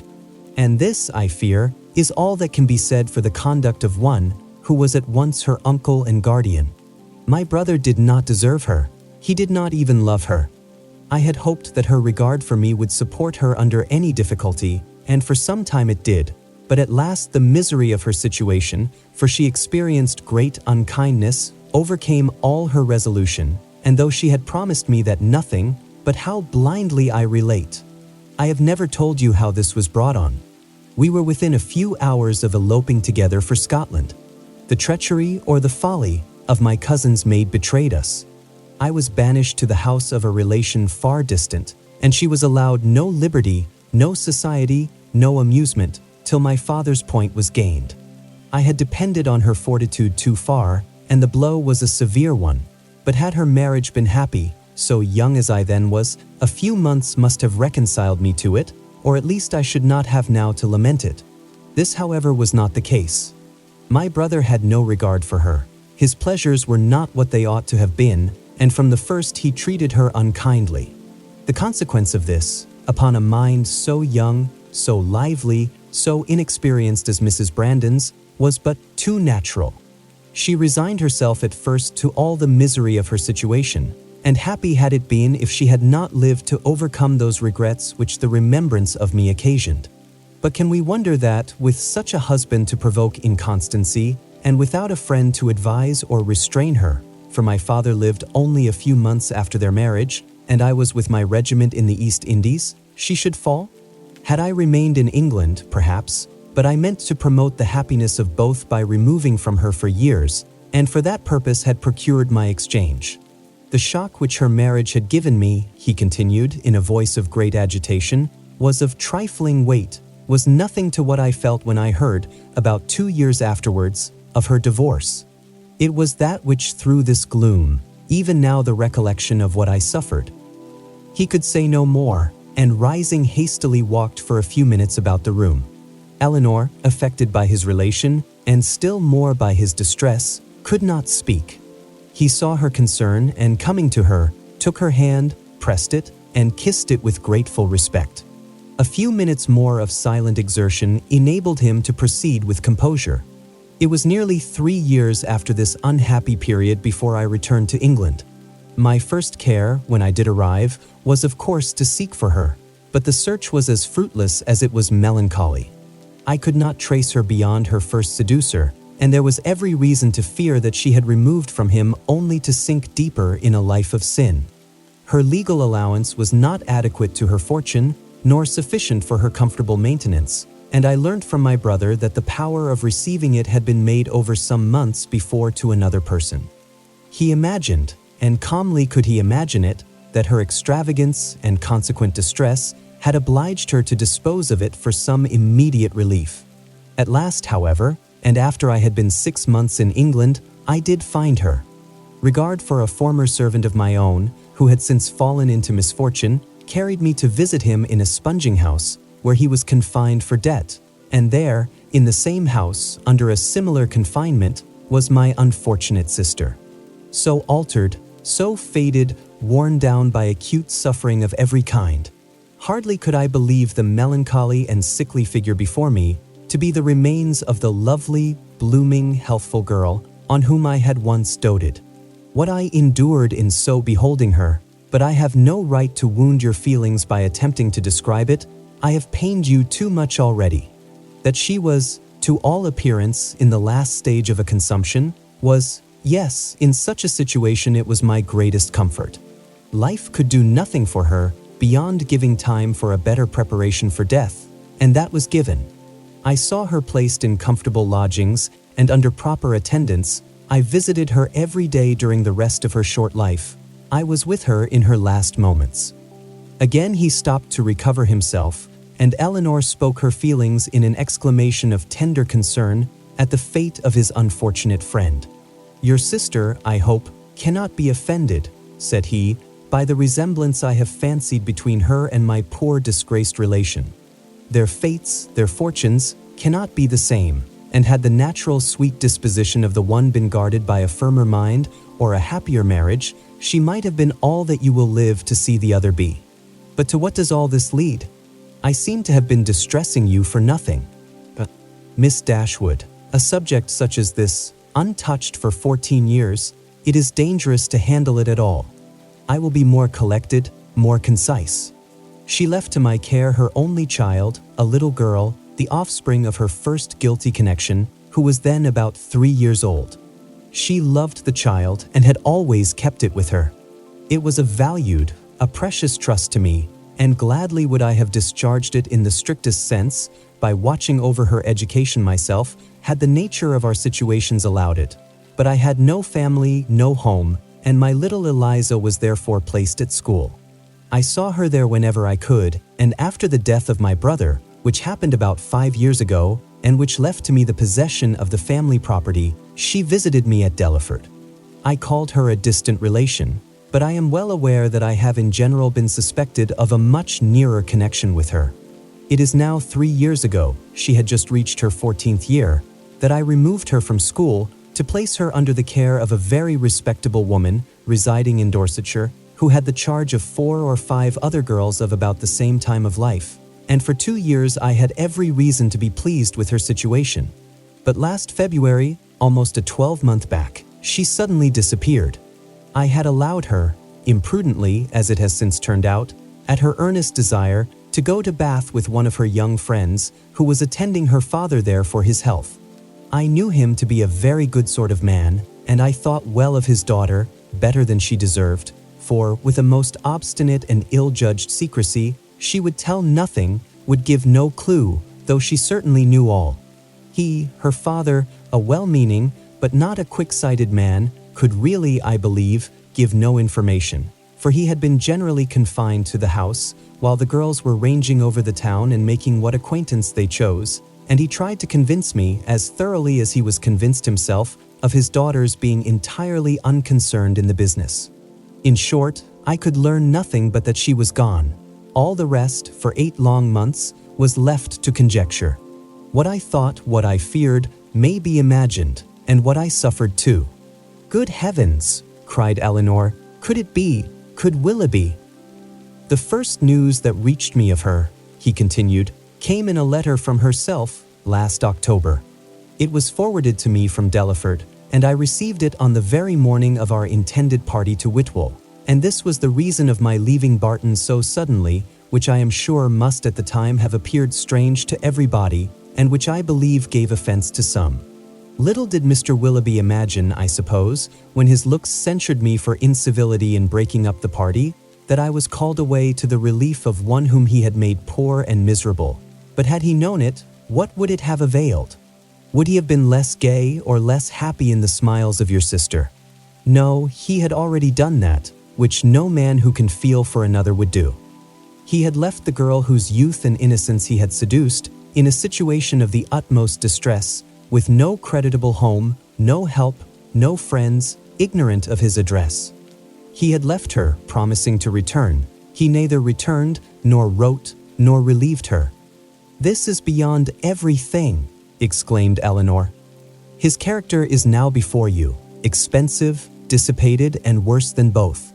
Knowing all this, as I have now known it many weeks, guess what I must have felt on seeing your sister as fond of him as ever, and on being assured that she was to marry him. Guess what I must have felt for all your sakes. When I came to you last week and found you alone, I came determined to know the truth, though irresolute what to do when it was known. My behavior must have seemed strange to you then, but now you will comprehend it. To suffer you all to be so deceived, to see your sister, but what could I do? I had no hope of interfering with success, and sometimes I thought your sister's influence might yet reclaim him. But now, after such dishonorable usage, who can tell what were his designs on her?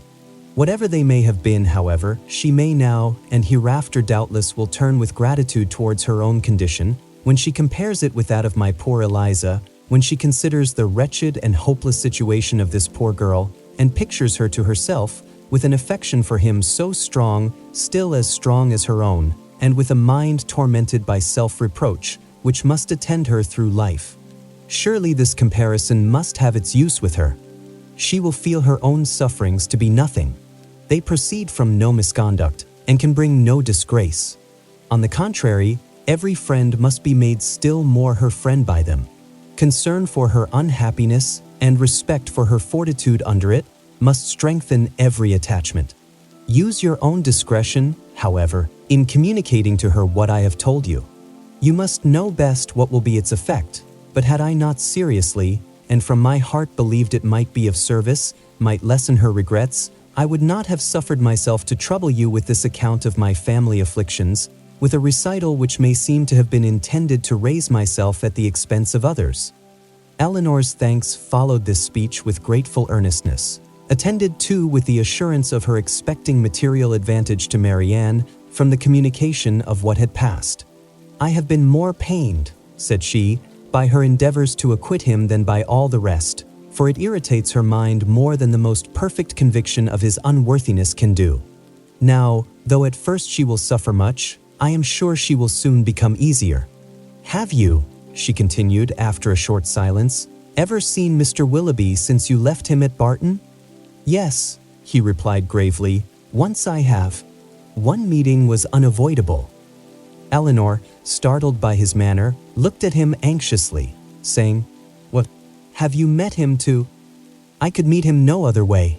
Eliza had confessed to me, though most reluctantly, the name of her lover, and when he returned to town, which was within a fortnight after myself, we met by appointment, he to defend, I to punish his conduct. We returned unwounded, and the meeting, therefore, never got abroad. Elinor sighed over the fancied necessity of this, but to a man and a soldier she presumed not to censure it. "Such," said Colonel Brandon after a pause, "has been the unhappy resemblance between the fate of mother and daughter, and so imperfectly have I discharged my trust." "Is she still in town?" "No. As soon as she recovered from her lying in, for I found her near her delivery, I removed her and her child into the country, and there she remains." Recollecting, soon afterwards, that he was probably dividing Elinor from her sister, he put an end to his visit, receiving from her again the same grateful acknowledgments, and leaving her full of compassion and esteem for him. Chapter 32. When the particulars of this conversation were repeated by Miss Dashwood to her sister, as they very soon were, the effect on her was not entirely such as the former had hoped to see. Not that Marianne appeared to distrust the truth of any part of it, for she listened to it all with the most steady and submissive attention, made neither objection nor remark, attempted no vindication of Willoughby, and seemed to show by her tears that she felt it to be impossible. But though this behavior assured Elinor that the conviction of this guilt was carried home to her mind, though she saw with satisfaction the effect of it, in her no longer avoiding Colonel Brandon when he called, in her speaking to him, even voluntarily speaking, with a kind of compassionate respect, and though she saw her spirits less violently irritated than before, she did not see her less wretched. Her mind did become settled, but it was settled in a gloomy dejection. She felt the loss of Willoughby's character yet more heavily than she had felt the loss of his heart. His seduction and desertion of Miss Williams, the misery of that poor girl, and the doubt of what his designs might once have been on herself, preyed altogether so much on her spirits that she could not bring herself to speak of what she felt even to Elinor, and, brooding over her sorrows in silence, gave more pain to her sister than could have been communicated by the most open and most frequent confession of them. To give the feelings or the language of Mrs. Dashwood on receiving and answering Elinor's letter would be only to give a repetition of what her daughters had already felt and said, of a disappointment hardly less painful than Marianne's, and an indignation even greater than Elinor's.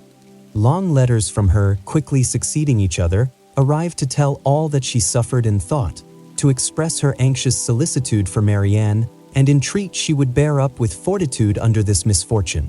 Bad indeed must the nature of Marianne's affliction be, when her mother could talk of fortitude. Mortifying and humiliating must be the origin of those regrets, which she could wish her not to indulge. Against the interest of her own individual comfort, Mrs. Dashwood had determined that it would be better for Marianne to be anywhere, at that time, than at Barton, where everything within her view would be bringing back the past in the strongest and most afflicting manner, by constantly placing Willoughby before her, such as she had always seen him there. She recommended it to her daughters, therefore, by all means not to shorten their visit to Mrs. Jennings, the length of which, though never exactly fixed, had been expected by all to comprise at least 5 or 6 weeks. A variety of occupations, of objects, and of company, which could not be procured at Barton, would be inevitable there, and might yet, she hoped, cheat Marianne at times into some interest beyond herself, and even into some amusement, much as the ideas of both might now be spurned by her. From all danger of seeing Willoughby again, her mother considered her to be at least equally safe in town as in the country, since his acquaintance must now be dropped by all who called themselves her friends. Design could never bring them in each other's way, negligence could never leave them exposed to a surprise, and chance had less in its favor in the crowd of London than even in the retirement of Barton, where it might force him before her while paying that visit at Allenham on his marriage, which Mrs. Dashwood, from foreseeing at first as a probable event, had brought herself to expect as a certain one. She had yet another reason for wishing her children to remain where they were. A letter from her son-in-law had told her that he and his wife were to be in town before the middle of February, and she judged it right that they should sometimes see their brother. Marianne had promised to be guided by her mother's opinion, and she submitted to it therefore without opposition, though it proved perfectly different from what she wished and expected, though she felt it to be entirely wrong, formed on mistaken grounds, and that by requiring her longer continuance in London it deprived her of the only possible alleviation of her wretchedness, the personal sympathy of her mother, and doomed her to such society and such scenes as must prevent her ever knowing a moment's rest. But it was a matter of great consolation to her that what brought evil to herself would bring good to her sister, and Elinor, on the other hand, suspecting that it would not be in her power to avoid Edward entirely, comforted herself by thinking that though their longer stay would therefore militate against her own happiness, it would be better for Marianne than an immediate return into Devonshire. Her carefulness in guarding her sister from ever hearing Willoughby's name mentioned was not thrown away. Marianne, though without knowing it herself, reaped all its advantage, for neither Mrs. Jennings nor Sir John, nor even Mrs. Palmer herself, ever spoke of him before her. Elinor wished that the same forbearance could have extended towards herself, but that was impossible, and she was obliged to listen day after day to the indignation of them all. Sir John could not have thought it possible. A man of whom he had always had such reason to think well. Such a good-natured fellow. He did not believe there was a bolder writer in England. It was an unaccountable business. He wished him at the devil with all his heart. He would not speak another word to him, meet him where he might, for all the world. No, not if it were to be by the side of Barton covert, and they were kept watching for 2 hours together. Such a scoundrel of a fellow. Such a deceitful dog. It was only the last time they met that he had offered him one of Folly's puppies. And this was the end of it. Mrs. Palmer, in her way, was equally angry. She was determined to drop his acquaintance immediately, and she was very thankful that she had never been acquainted with him at all. She wished with all her heart Combe Magna was not so near Cleveland, but it did not signify, for it was a great deal too far off to visit. She hated him so much that she was resolved never to mention his name again, and she should tell everybody she saw how good for nothing he was. The rest of Mrs. Palmer's sympathy was shown in procuring all the particulars in her power of the approaching marriage and communicating them to Elinor. She could soon tell at what coachmakers the new carriage was building, by what painter Mr. Willoughby's portrait was drawn, and at what warehouse Miss Grey's clothes might be seen. The calm and polite unconcern of Lady Middleton on the occasion was a happy relief to Elinor's spirits, oppressed as they often were by the clamorous kindness of the others. It was a great comfort to her to be sure of exciting no interest in one person at least among their circle of friends, a great comfort to know that there was one who would meet her without feeling any curiosity after particulars, or any anxiety for her sister's health. Every qualification is raised at times, by the circumstances of the moment, to more than its real value, and she was sometimes worried down by officious condolence to rate good breeding as more indispensable to comfort than good nature.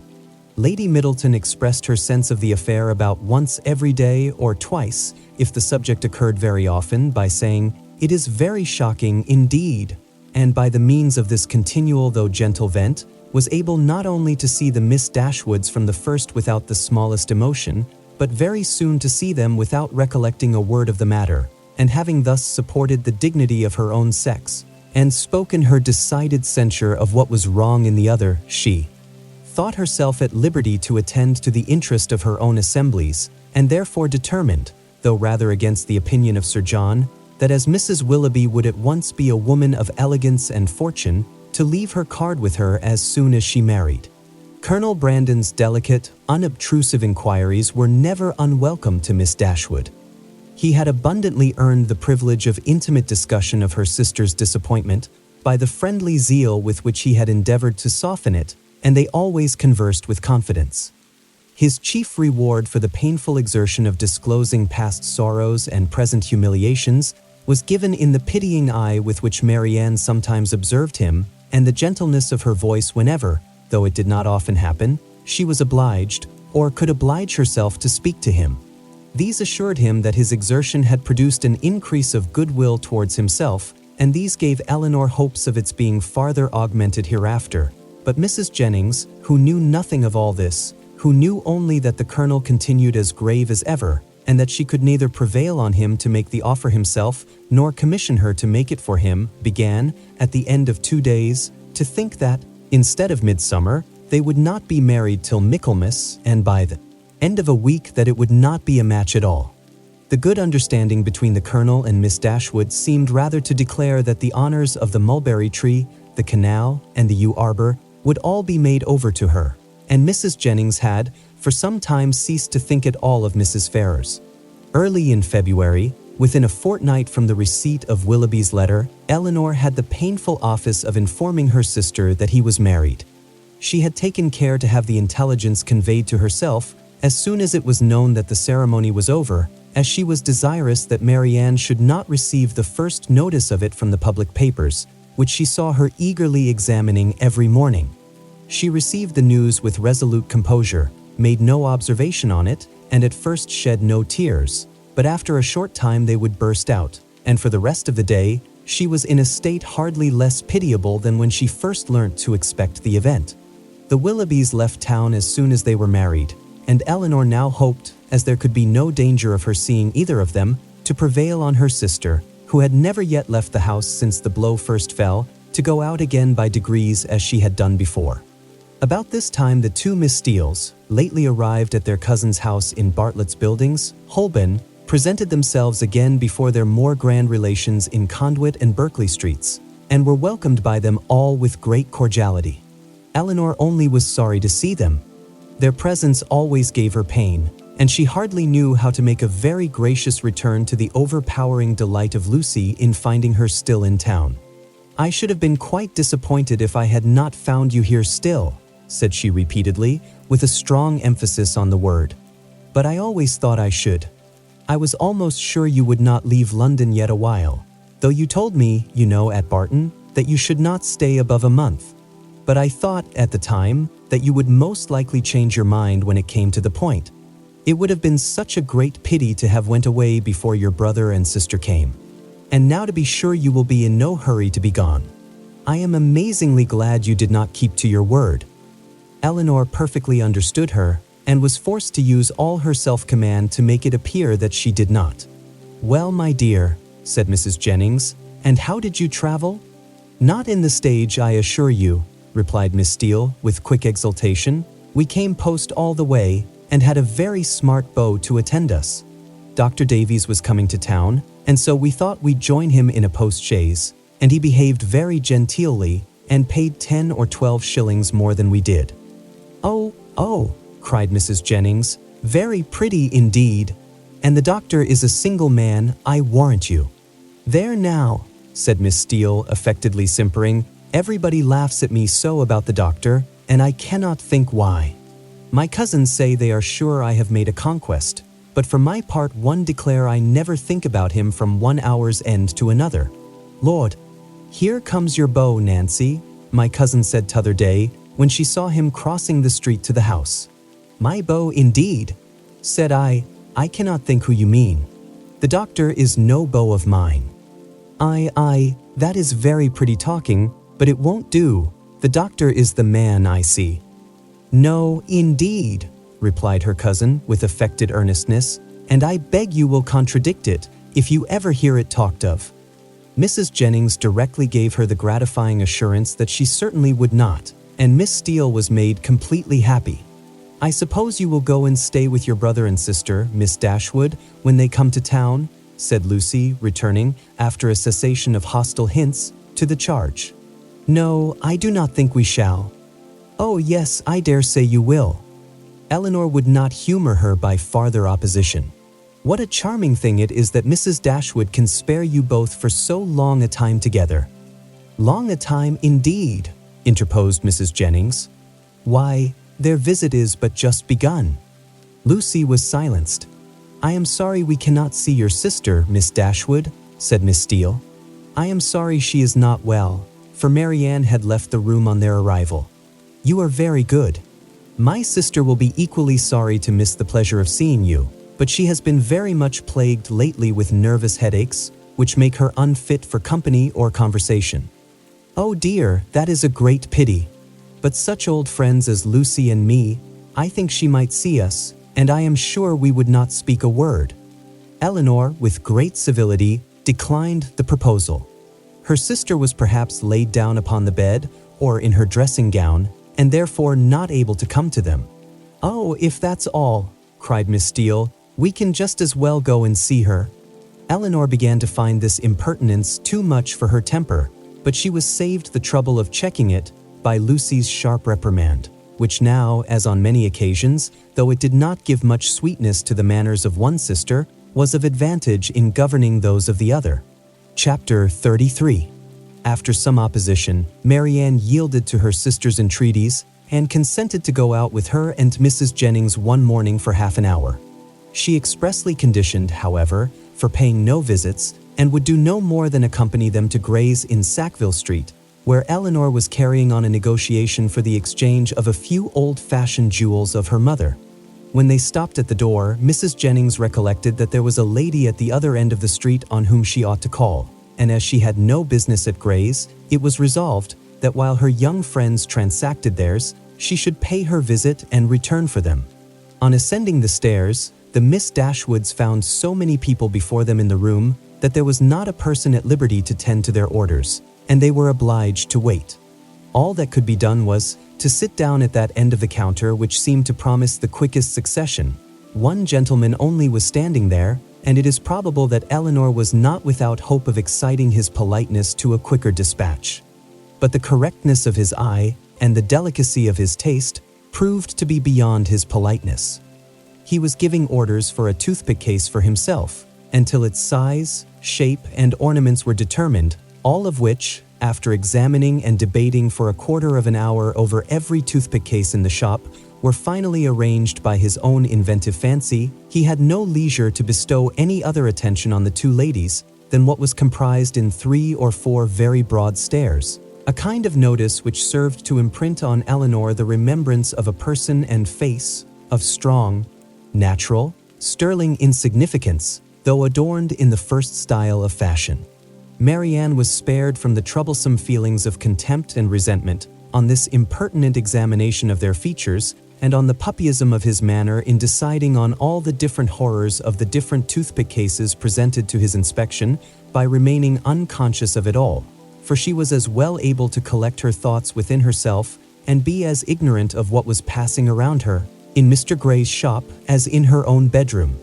At last the affair was decided. The ivory, the gold, and the pearls all received their appointment, and the gentleman, having named the last day on which his existence could be continued without the possession of the toothpick case, drew on his gloves with leisurely care, and bestowing another glance on the Miss Dashwoods, but such a one as seemed rather to demand than express admiration, walked off with a happy air of real conceit and affected indifference. Elinor lost no time in bringing her business forward, was on the point of concluding it, when another gentleman presented himself at her side. She turned her eyes towards his face, and found him with some surprise to be her brother. Their affection and pleasure in meeting was just enough to make a very creditable appearance in Mr. Gray's shop. John Dashwood was really far from being sorry to see his sisters again. It rather gave them satisfaction, and his inquiries after their mother were respectful and attentive. Elinor found that he and Fanny had been in town 2 days. "I wished very much to call upon you yesterday," said he, "but it was impossible, for we were obliged to take Harry to see the wild beasts at Exeter Exchange, and we spent the rest of the day with Mrs. Ferrars. Harry was vastly pleased. This morning I had fully intended to call on you, if I could possibly find a spare half hour, but one has always so much to do on first coming to town. I am come here to bespeak Fanny a seal. But tomorrow I think I shall certainly be able to call in Berkeley Street and be introduced to your friend Mrs. Jennings. I understand she is a woman of very good fortune. And the Middletons too, you must introduce me to them. As my mother-in-law's relations, I shall be happy to show them every respect. They are excellent neighbors to you in the country, I understand. Excellent indeed. Their attention to our comfort, their friendliness in every particular, is more than I can express. I am extremely glad to hear it, upon my word, extremely glad indeed. But so it ought to be. They are people of large fortune, they are related to you, and every civility and accommodation that can serve to make your situation pleasant might be reasonably expected. And so you are most comfortably settled in your little cottage and want for nothing.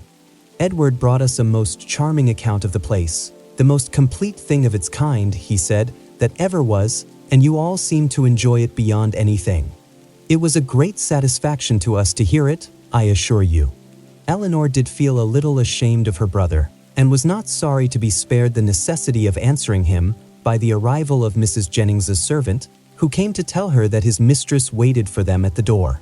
Mr. Dashwood attended them downstairs, was introduced to Mrs. Jennings at the door of her carriage, and repeating his hope of being able to call on them the next day, took leave.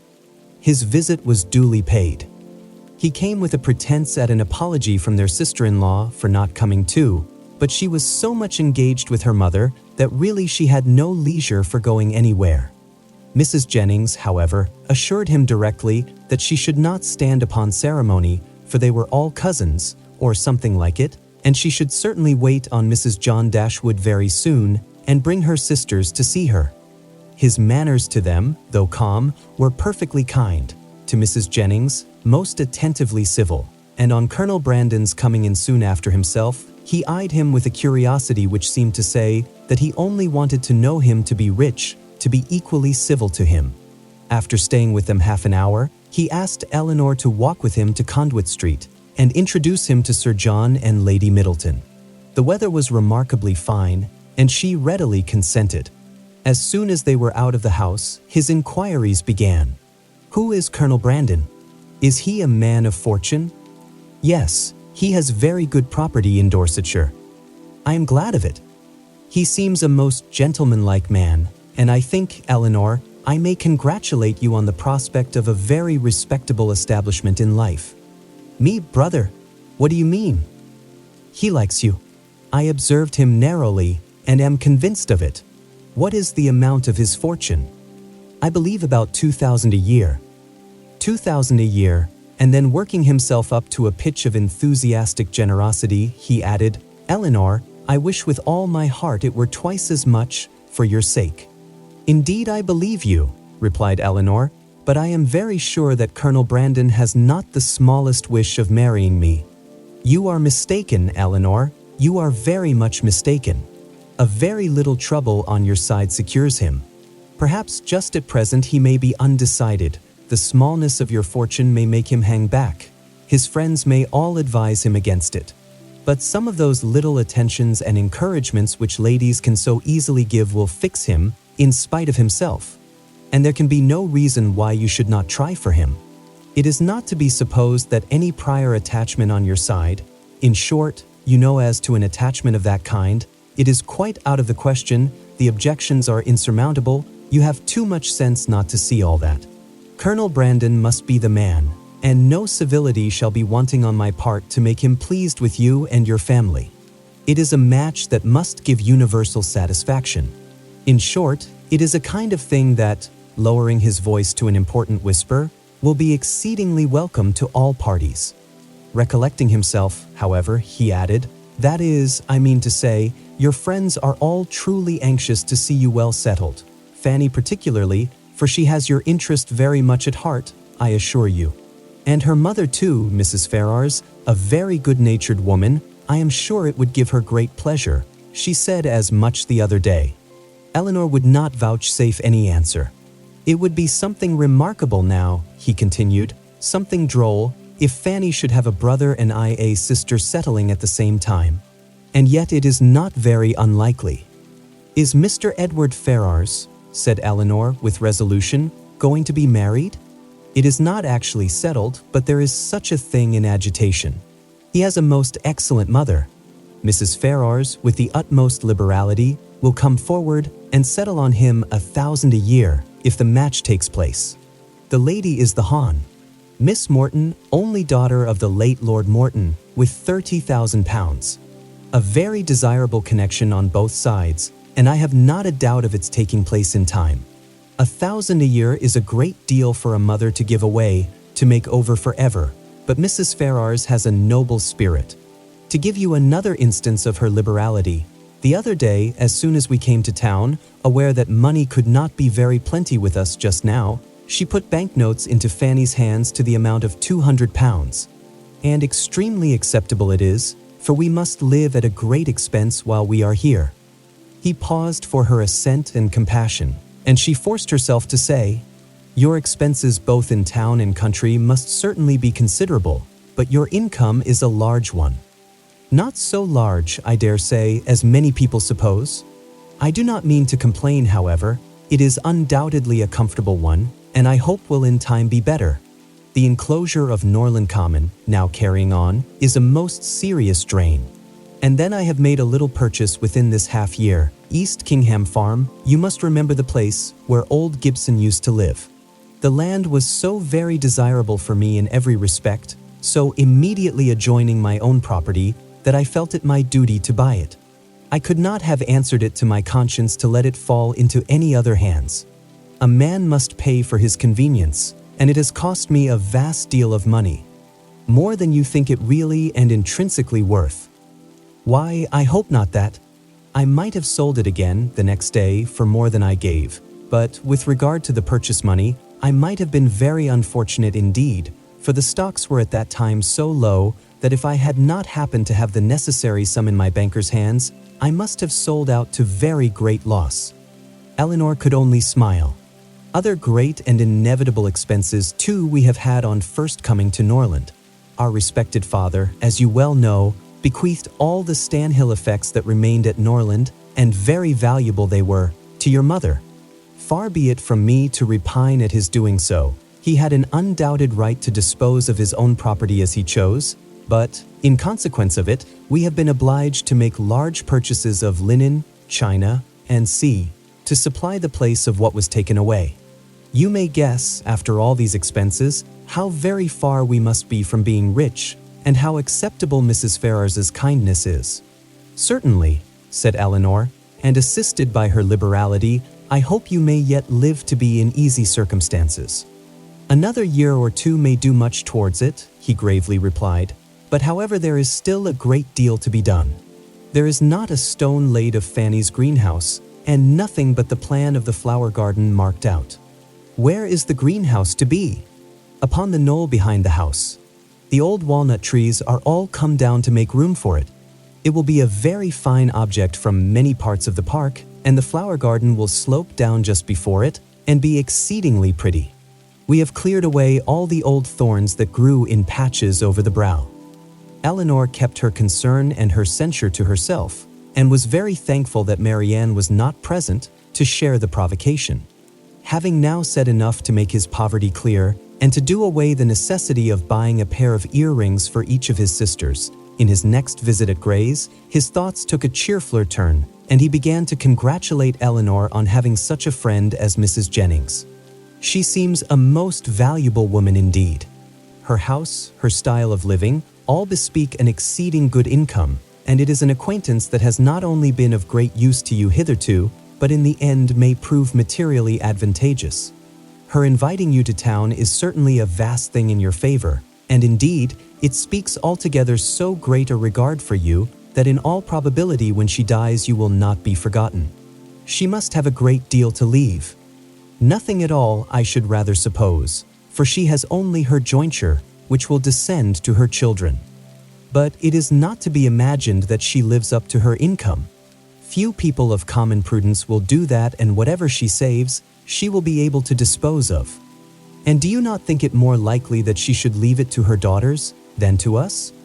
Her daughters are both exceedingly well married, and therefore I cannot perceive the necessity of her remembering them farther. Whereas, in my opinion, by her taking so much notice of you and treating you in this kind of way, she has given you a sort of claim on her future consideration, which a conscientious woman would not disregard. Nothing can be kinder than her behavior, and she can hardly do all this without being aware of the expectation it raises. But she raises none in those most concerned. Indeed, brother, your anxiety for our welfare and prosperity carries you too far. Why, to be sure, said he, seeming to recollect himself, people have very little in their power. But, my dear Elinor, what is the matter with Marianne?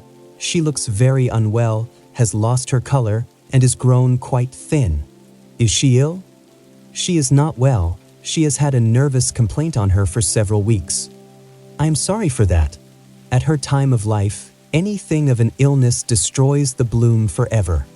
She was as handsome a girl last September as I ever saw, and as likely to attract the man. There was something in her style of beauty to please them particularly. I remember Fanny used to say that she would marry sooner and better than you did, not but what she is exceedingly fond of you, but so it happened to strike her. She will be mistaken, however. I question whether Marianne now will marry a man worth more than 500 or 600 a year, at the utmost, and I am very much deceived if you do not do better. Dorsetshire. I know very little of Dorsetshire, but, my dear Elinor, I shall be exceedingly glad to know more of it, and I think I can answer for your having Fanny and myself among the earliest and best pleased of your visitors. Elinor tried very seriously to convince him that there was no likelihood of her marrying Colonel Brandon, but it was an expectation of too much pleasure to himself to be relinquished, and he was really resolved on seeking an intimacy with that gentleman and promoting the marriage by every possible attention. He had just compunction enough for having done nothing for his sisters himself to be exceedingly anxious that everybody else should do a great deal, and an offer from Colonel Brandon, or a legacy from Mrs. Jennings, was the easiest means of atoning for his own neglect. They were lucky enough to find Lady Middleton at home, and Sir John came in before their visit ended. Abundance of civilities passed on all sides. Sir John was ready to like anybody, and though Mr. Dashwood did not seem to know much about horses, he soon set him down as a very good-natured fellow, while Lady Middleton saw enough of fashion in his appearance to think his acquaintance worth having, and Mr. Dashwood went away delighted with both. "I shall have a charming account to carry to Fanny," said he, as he walked back with his sister. "Lady Middleton is really a most elegant woman. Such a woman as I am sure Fanny will be glad to know. And Mrs. Jennings, too, an exceedingly well-behaved woman, though not so elegant as her daughter. Your sister need not have any scruple even of visiting her, which, to say the truth, has been a little the case, and very naturally, for we only knew that Mrs. Jennings was the widow of a man who had got all his money in a low way, and Fanny and Mrs. Ferrars were both strongly prepossessed that neither she nor her daughters were such kind of women as Fanny would like to associate with. But now I can carry her a most satisfactory account of both." Chapter 34. Mrs. John Dashwood had so much confidence in her husband's judgment that she waited the very next day both on Mrs. Jennings and her daughter, and her confidence was rewarded by finding even the former, even the woman with whom her sisters were staying, by no means unworthy her notice, and as for Lady Middleton, she found her one of the most charming women in the world. Lady Middleton was equally pleased with Mrs. Dashwood. There was a kind of cold-hearted selfishness on both sides, which mutually attracted them, and they sympathized with each other in an insipid propriety of demeanor and a general want of understanding. The same manners, however, which recommended Mrs. John Dashwood to the good opinion of Lady Middleton did not suit the fancy of Mrs. Jennings, and to her she appeared nothing more than a little proud-looking woman of uncordial address who met her husband's sisters without any affection and almost without having anything to say to them, for of the quarter of an hour bestowed on Berkeley Street, she sat at least 7 minutes and a half in silence. Elinor wanted very much to know, though she did not choose to ask, whether Edward was then in town, but nothing would have induced Fanny voluntarily to mention his name before her till able to tell her that his marriage with Miss Morton was resolved on, or till her husband's expectations on Colonel Brandon were answered, because she believed them still so very much attached to each other, that they could not be too sedulously divided in word and deed on every occasion. The intelligence, however, which she would not give, soon flowed from another quarter. Lucy came very shortly to claim Elinor's compassion on being unable to see Edward, though he had arrived in town with Mr. and Mrs. Dashwood. He dared not come to Bartlett's Buildings for fear of detection, and though their mutual impatience to meet was not to be told, they could do nothing at present but write. Edward assured them himself of his being in town, within a very short time, by twice calling in Berkeley Street. Twice was his card found on the table when they returned from their morning's engagements. Elinor was pleased that he had called, and still more pleased that she had missed him.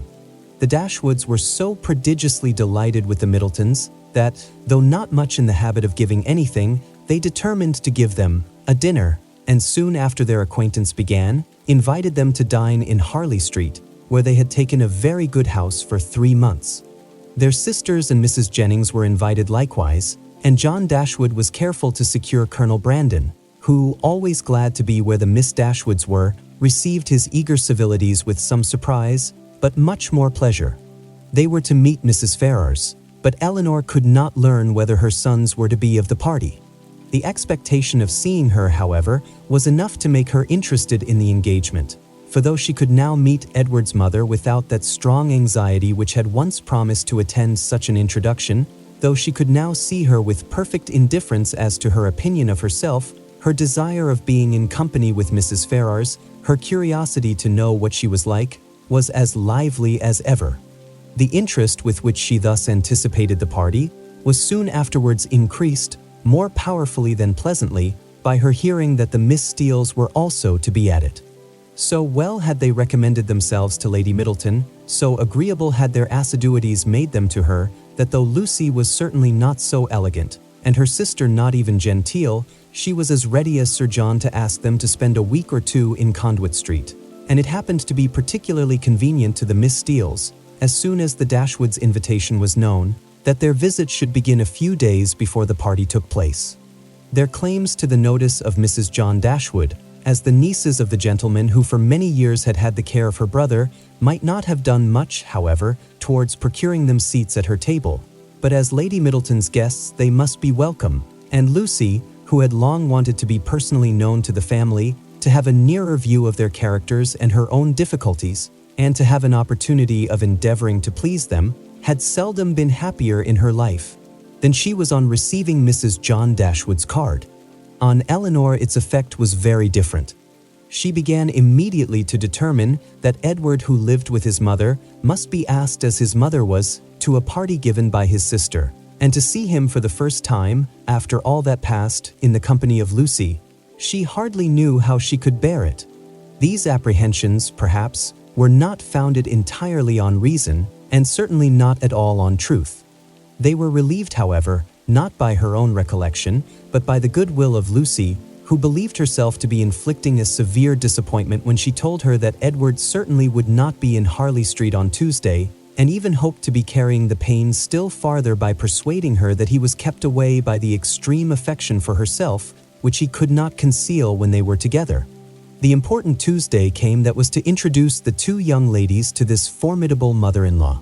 "Pity me, dear Miss Dashwood," said Lucy, as they walked up the stairs together, for the Middletons arrived so directly after Mrs. Jennings that they all followed the servant at the same time. "There is nobody here but you that can feel for me. I declare I can hardly stand. Good gracious! In a moment I shall see the person that all my happiness depends on, that is to be my mother." Elinor could have given her immediate relief by suggesting the possibility of its being Miss Morton's mother, rather than her own, whom they were about to behold. But instead of doing that, she assured her, and with great sincerity, that she did pity her, to the utter amazement of Lucy, who, though really uncomfortable herself, hoped at least to be an object of irrepressible envy to Elinor. Mrs. Ferrars was a little, thin woman, upright, even to formality, in her figure, and serious, even to sourness, in her aspect. Her complexion was sallow, and her features small, without beauty, and naturally without expression. But a lucky contraction of the brow had rescued her countenance from the disgrace of insipidity by giving it the strong characters of pride and ill nature. She was not a woman of many words, for, unlike people in general, she proportioned them to the number of her ideas, and of the few syllables that did escape her, not one fell to the share of Miss Dashwood, whom she eyed with the spirited determination of disliking her at all events. Elinor could not now be made unhappy by this behavior. A few months ago it would have hurt her exceedingly, but it was not in Mrs. Ferrars' power to distress her by it now, and the difference of her manners to the Miss Steeles, a difference which seemed purposely made to humble her more, only amused her. She could not but smile to see the graciousness of both mother and daughter towards the very person, for Lucy was particularly distinguished, whom of all others, had they known as much as she did, they would have been most anxious to mortify, while she herself, who had comparatively no power to wound them, sat pointedly slighted by both. But while she smiled at a graciousness so misapplied, she could not reflect on the mean-spirited folly from which it sprung, nor observe the studied attentions with which the Miss Steeles courted its continuance, without thoroughly despising them all four. Lucy was all exultation on being so honorably distinguished, and Miss Steele wanted only to be teased about Dr. Davies to be perfectly happy. The dinner was a grand one, the servants were numerous, and everything bespoke the mistress's inclination for show and the master's ability to support it. In spite of the improvements and additions which were making to the Norland estate, and in spite of its owner having once been within some £1,000 of being obliged to sell out at a loss, nothing gave any symptom of that indigence which he had tried to infer from it. No poverty of any kind, except of conversation, appeared, but there the deficiency was considerable. John Dashwood had not much to say for himself that was worth hearing, and his wife had still less. But there was no peculiar disgrace in this, for it was very much the case with the chief of their visitors, who almost all labored under one or other of these disqualifications for being agreeable: want of sense, either natural or improved, want of elegance, want of spirits, or want of temper. When the ladies withdrew to the drawing-room after dinner, this poverty was particularly evident, for the gentlemen had supplied the discourse with some variety, the variety of politics, enclosing land, and breaking horses, but then it was all over, and one subject only engaged the ladies till coffee came in, which was the comparative heights of Harry Dashwood and Lady Middleton's second son William, who were nearly of the same age. Had both the children been there, the affair might have been determined too easily by measuring them at once, but as Harry only was present, it was all conjectural assertion on both sides, and everybody had a right to be equally positive in their opinion and to repeat it over and over again as often as they liked. The parties stood thus. The two mothers, though each really convinced that her own son was the tallest, politely decided in favor of the other. The two grandmothers, with not less partiality, but more sincerity, were equally earnest in support of their own descendant. Lucy, who was hardly less anxious to please one parent than the other, thought the boys were both remarkably tall for their age, and could not conceive that there could be the smallest difference in the world between them, and Miss Steele, with yet greater address, gave it, as fast as she could, in favor of each. Elinor, having once delivered her opinion on William's side, by which she offended Mrs. Ferrars and Fanny still more, did not see the necessity of enforcing it by any farther assertion, and Marianne, when called on for hers, offended them all by declaring that she had no opinion to give, as she had never thought about it. Before her removing from Norland, Elinor had painted a very pretty pair of screens for her sister-in-law, which being now just mounted and brought home, ornamented her present drawing-room, and these screens, catching the eye of John Dashwood on his following the other gentleman into the room, were officiously handed by him to Colonel Brandon for his admiration. "These are done by my eldest sister," said he, "and you, as a man of taste, will, I dare say, be pleased with them. I do not know whether you have ever happened to see any of her performances before, but she is in general reckoned to draw extremely well."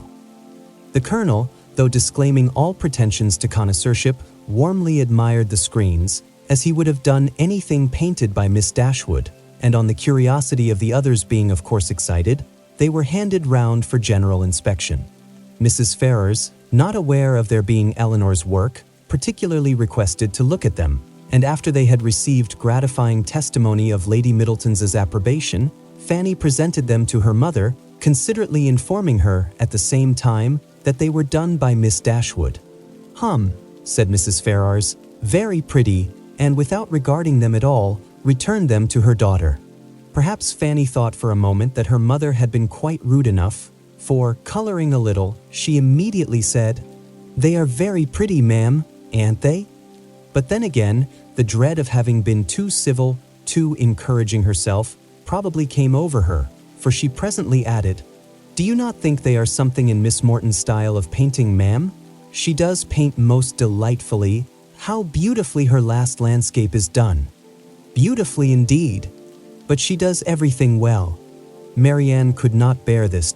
She was already greatly displeased with Mrs. Ferrars, and such ill-timed praise of another at Elinor's expense, though she had not any notion of what was principally meant by it, provoked her immediately to say with warmth, "This is admiration of a very particular kind.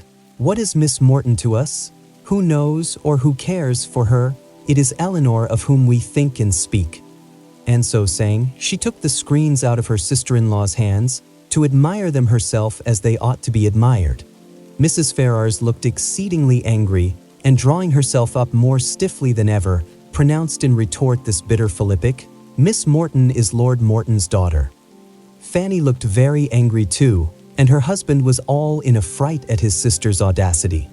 Elinor was much more hurt by Marianne's warmth than she had been by what produced it, but Colonel Brandon's eyes, as they were fixed on Marianne, declared that he noticed only what was amiable in it, the affectionate heart which could not bear to see a sister slighted in the smallest point. Marianne's feelings did not stop here. The cold insolence of Mrs. Ferrars's general behavior to her sister seemed, to her, to foretell such difficulties and distresses to Elinor, as her own wounded heart taught her to think of with horror, and urged by a strong impulse of affectionate sensibility, she moved after a moment to her sister's chair, and putting one arm round her neck and one cheek close to hers, said in a low but eager voice, "Dear, dear Elinor, don't mind them. Don't let them make you unhappy." She could say no more. Her spirits were quite overcome, and hiding her face on Elinor's shoulder, she burst into tears. Everybody's attention was called, and almost everybody was concerned. Colonel Brandon rose up and went to them without knowing what he did. Mrs. Jennings, with a very intelligent, "Ah, poor dear," immediately gave her salts, and Sir John felt so desperately enraged against the author of this nervous distress that he instantly changed his seat to one close by Lucy Steele, and gave her, in a whisper, a brief account of the whole shocking affair. In a few minutes, however, Marianne was recovered enough to put an end to the bustle and sit down among the rest, though her spirits retained the impression of what had passed the whole evening. "Poor Marianne," said her brother to Colonel Brandon in a low voice as soon as he could secure his attention. "She has not such good health as her sister, she is very nervous, she has not Elinor's constitution, and one must allow that there is something very trying to a young woman who has been a beauty in the loss of her personal attractions. You would not think it perhaps, but Marianne was remarkably handsome a few months ago, quite as handsome as Elinor. Now you see it is all gone." Chapter 35. Elinor's curiosity to see Mrs. Ferrars was satisfied. She had found in her everything that could tend to make a farther connection between the families undesirable. She had seen enough of her pride, her meanness, and her determined prejudice against herself to comprehend all the difficulties that must have perplexed the engagement and retarded the marriage of Edward and herself had he been otherwise free, and she had seen almost enough to be thankful for her own sake that one greater obstacle preserved her from suffering under any other of Mrs. Ferrars's creation, preserved her from all dependence upon her caprice or any solicitude for her good opinion. Or at least, if she did not bring herself quite to rejoice in Edward's being fettered to Lucy, she determined that had Lucy been more amiable, she ought to have rejoiced. She wondered that Lucy's spirits could be so very much elevated by the civility of Mrs. Ferrars, that her interest and her vanity should so very much blind her as to make the attention which seemed only paid her because she was not Elinor appear a compliment to herself, or to allow her to derive encouragement from a preference only given her because her real situation was unknown. But that it was so had not only been declared by Lucy's eyes at the time, but was declared over again the next morning more openly, for at her particular desire, Lady Middleton set her down in Berkeley Street on the chance of seeing Elinor alone, to tell her how happy she was. The chance proved a lucky one, for a message from Mrs. Palmer soon after she arrived carried Mrs. Jennings away. "My dear friend," cried Lucy as soon as they were by themselves, "I come to talk to you of my happiness. Could anything be so flattering as Mrs. Ferrars's way of treating me yesterday? So exceeding affable as she was. You know how I dreaded the thoughts of seeing her, but the very moment I was introduced, there was such an affability in her behavior as really should seem to say, she had quite took a fancy to me. Now was not it so? You saw it all, and was not you quite struck with it? She was certainly very civil to you." "Civil? Did you see nothing but only civility? I saw a vast deal more. Such kindness as fell to the share of nobody but me. No pride, no hauteur, and your sister just the same, all sweetness and affability." Elinor wished to talk of something else, but Lucy still pressed her to own that she had reason for her happiness, and Elinor was obliged to go on. "Undoubtedly, if they had known your engagement," said she, Nothing could be more flattering than their treatment of you. But as that was not the case, I guessed you would say so, replied Lucy quickly, but there was no reason in the world why Mrs. Ferrars should seem to like me, if she did not, and her liking me is everything. You shan't talk me out of my satisfaction. I am sure it will all end well, and there will be no difficulties at all, to what I used to think. Mrs. Ferrars is a charming woman, and so is your sister. They are both delightful women, indeed. I wonder I should never hear you say how agreeable Mrs. Dashwood was. To this Elinor had no answer to make, and did not attempt any. Are you ill, Miss Dashwood? You seem low, you don't speak. Sure you ain't well. I never was in better health. I am glad of it with all my heart, but really you did not look it. I should be sorry to have you ill. You, that have been the greatest comfort to me in the world. Heaven knows what I should have done without your friendship. Elinor tried to make a civil answer, though doubting her own success. But it seemed to satisfy Lucy, for she directly replied, Indeed, I am perfectly convinced of your regard for me, and next to Edward's love, it is the greatest comfort I have. Poor Edward! But now there is one good thing, we shall be able to meet, and meet pretty often, for Lady Middleton's delighted with Mrs. Dashwood, so we shall be a good deal in Harley Street, I dare say, and Edward spends half his time with his sister. Besides, Lady Middleton and Mrs. Ferrars will visit now. And Mrs. Ferrars and your sister were both so good to say more than once, they should always be glad to see me. They are such charming women. I am sure if ever you tell your sister what I think of her, you cannot speak too high.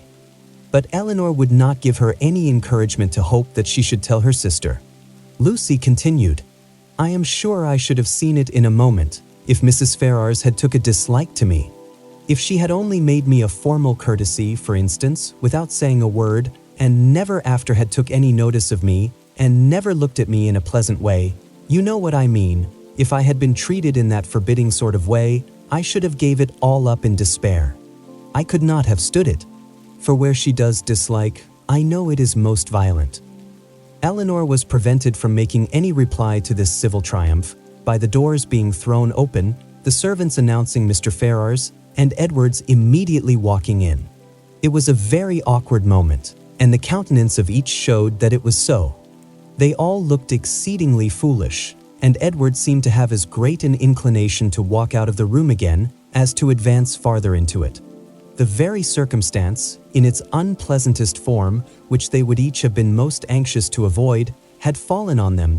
They were not only all three together, but were together without the relief of any other person.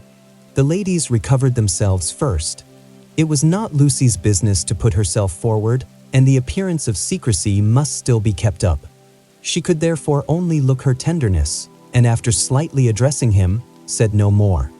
But Elinor had more to do, and so anxious was she, for his sake and her own, to do it well, that she forced herself, after a moment's recollection, to welcome him with a look and manner that were almost easy and almost open, and another struggle, another effort still improved them.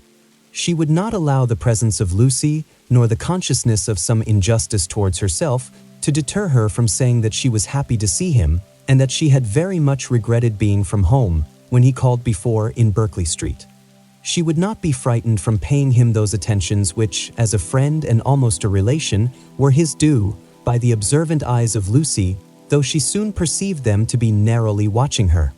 Her manners gave some reassurance to Edward, and he had courage enough to sit down, but his embarrassment still exceeded that of the ladies in a proportion, which the case rendered reasonable, though his sex might make it rare, for his heart had not the indifference of Lucy's, nor could his conscience have quite the ease of Elinor's. Lucy, with a demure and settled air, seemed determined to make no contribution to the comfort of the others, and would not say a word, and almost everything that was said proceeded from Elinor, who was obliged to volunteer all the information about her mother's health, their coming to town, and sea, which Edward ought to have inquired about, but never did. Her exertions did not stop here, for she soon afterwards felt herself so heroically disposed as to determine, under pretense of fetching Marianne, to leave the others by themselves, and she really did it, and that in the handsomest manner, for she loitered away several minutes on the landing-place with the most high-minded fortitude before she went to her sister.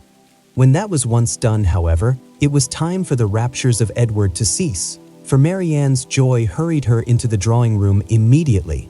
Her pleasure in seeing him was like every other of her feelings, strong in itself and strongly spoken. She met him with a hand that would be taken and a voice that expressed the affection of a sister. "Dear Edward," she cried, "this is a moment of great happiness. This would almost make amends for everything." Edward tried to return her kindness as it deserved, but before such witnesses he dared not say half what he really felt. Again they all sat down, and for a moment or two all were silent, while Marianne was looking with the most speaking tenderness, sometimes at Edward and sometimes at Elinor, regretting only that their delight in each other should be checked by Lucy's unwelcome presence. Edward was the first to speak, and it was to notice Marianne's altered looks and express his fear of her not finding London agree with her. "Oh, don't think of me," she replied with spirited earnestness, though her eyes were filled with tears as she spoke. "Don't think of my health. Elinor is well, you see. That must be enough for us both." This remark was not calculated to make Edward or Elinor more easy, nor to conciliate the goodwill of Lucy, who looked up at Marianne with no very benignant expression. "Do you like London?" said Edward, willing to say anything that might introduce another subject. "Not at all. I expected much pleasure in it, but I have found none. The sight of you, Edward, is the only comfort it has afforded, and thank heaven. You are what you always were." She paused. No one spoke. "I think, Elinor," she presently added, "we must employ Edward to take care of us in our return to Barton. In a week or two, I suppose, we shall be going, and I trust Edward will not be very unwilling to accept the charge." Poor Edward muttered something, but what it was, nobody knew, not even himself. But Marianne, who saw his agitation and could easily trace it to whatever cause best pleased herself, was perfectly satisfied and soon talked of something else. "We spent such a day, Edward, in Harley Street yesterday. So dull, so wretchedly dull. But I have much to say to you on that head, which cannot be said now." And with this admirable discretion did she defer the assurance of her finding their mutual relatives more disagreeable than ever, and of her being particularly disgusted with his mother, till they were more in private. "But why were you not there, Edward? Why did you not come?" "I was engaged elsewhere." "Engaged? But what was that when such friends were to be met?" "Perhaps, Miss Marianne," cried Lucy, eager to take some revenge on her, "you think young men never stand upon engagements if they have no mind to keep them, little as well as great." Elinor was very angry, but Marianne seemed entirely insensible of the sting, for she calmly replied, "Not so indeed, for, seriously speaking, I am very sure that conscience only kept Edward from Harley Street. And I really believe he has the most delicate conscience in the world, the most scrupulous in performing every engagement, however minute, and however it may make against his interest or pleasure. He is the most fearful of giving pain, of wounding expectation, and the most incapable of being selfish of anybody I ever saw. Edward, it is so, and I will say it. What? Are you never to hear yourself praised? Then you must be no friend of mine, for those who will accept of my love and esteem must submit to my open commendation." The nature of her commendation, in the present case, however, happened to be particularly ill-suited to the feelings of 2/3 of her auditors, and was so very unexhilarating to Edward that he very soon got up to go away. "Going so soon," said Marianne, "my dear Edward, this must not be." And drawing him a little aside, she whispered her persuasion that Lucy could not stay much longer. But even this encouragement failed, for he would go, and Lucy, who would have outstayed him, had his visit lasted 2 hours, soon afterwards went away. "What can bring her here so often?" said Marianne, on her leaving them. "Could not she see that we wanted her gone? How teasing to Edward!" "Why so? We were all his friends, and Lucy has been the longest known to him of any. It is but natural that he should like to see her as well as ourselves." Marianne looked at her steadily and said, "You know, Elinor, that this is a kind of talking which I cannot bear. If you only hope to have your assertion contradicted, as I must suppose to be the case, You ought to recollect that I am the last person in the world to do it. I cannot descend to be tricked out of assurances that are not really wanted." She then left the room, and Elinor dared not follow her to say more, for bound as she was by her promise of secrecy to Lucy, she could give no information that would convince Marianne, and painful as the consequences of her still continuing in an error might be, she was obliged to submit to it. All that she could hope was that Edward would not often expose her or himself to the distress of hearing Marianne's mistaken warmth, nor to the repetition of any other part of the pain that had attended their recent meeting, and this she had every reason to expect. Chapter 36. Within a few days after this meeting, the newspapers announced to the world that the lady of Thomas Palmer, Iskew, was safely delivered of a son and heir, a very interesting and satisfactory paragraph, at least to all those intimate connections who knew it before. This event, highly important to Mrs. Jennings's happiness, produced a temporary alteration in the disposal of her time and influenced, in a like degree, the engagements of her young friends, for as she wished to be as much as possible with Charlotte, she went thither every morning as soon as she was dressed, and did not return till late in the evening, and the Miss Dashwoods, at the particular request of the Middletons, spent the whole of every day in Conduit Street. For their own comfort, they would much rather have remained, at least all the morning, in Mrs. Jennings's house, but it was not a thing to be urged against the wishes of everybody. Their hours were therefore made over to Lady Middleton and the two Miss Steeles, by whom their company, in fact, was as little valued as it was professedly sought. They had too much sense to be desirable companions to the former, and by the latter they were considered with a jealous eye as intruding on their ground and sharing the kindness which they wanted to monopolize. Though nothing could be more polite than Lady Middleton's behavior to Elinor and Marianne, she did not really like them at all. Because they neither flattered herself nor her children, she could not believe them good-natured, and because they were fond of reading, she fancied them satirical, perhaps without exactly knowing what it was to be satirical, but that did not signify. It was censure in common use and easily given. Their presence was a restraint both on her and on Lucy. It checked the idleness of one and the business of the other. Lady Middleton was ashamed of doing nothing before them, and the flattery which Lucy was proud to think of and administer at other times, she feared they would despise her for offering. Miss Steele was the least discomposed of the three by their presence, and it was in their power to reconcile her to it entirely.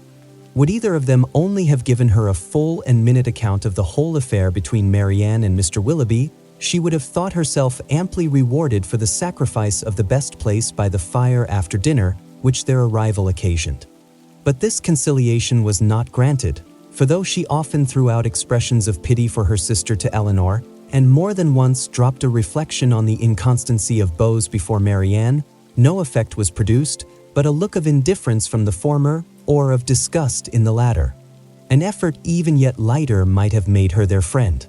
Would they only have laughed at her about the doctor? But so little were they, any more than the others, inclined to oblige her, that if Sir John dined from home, she might spend a whole day without hearing any other raillery on the subject than what she was kind enough to bestow on herself.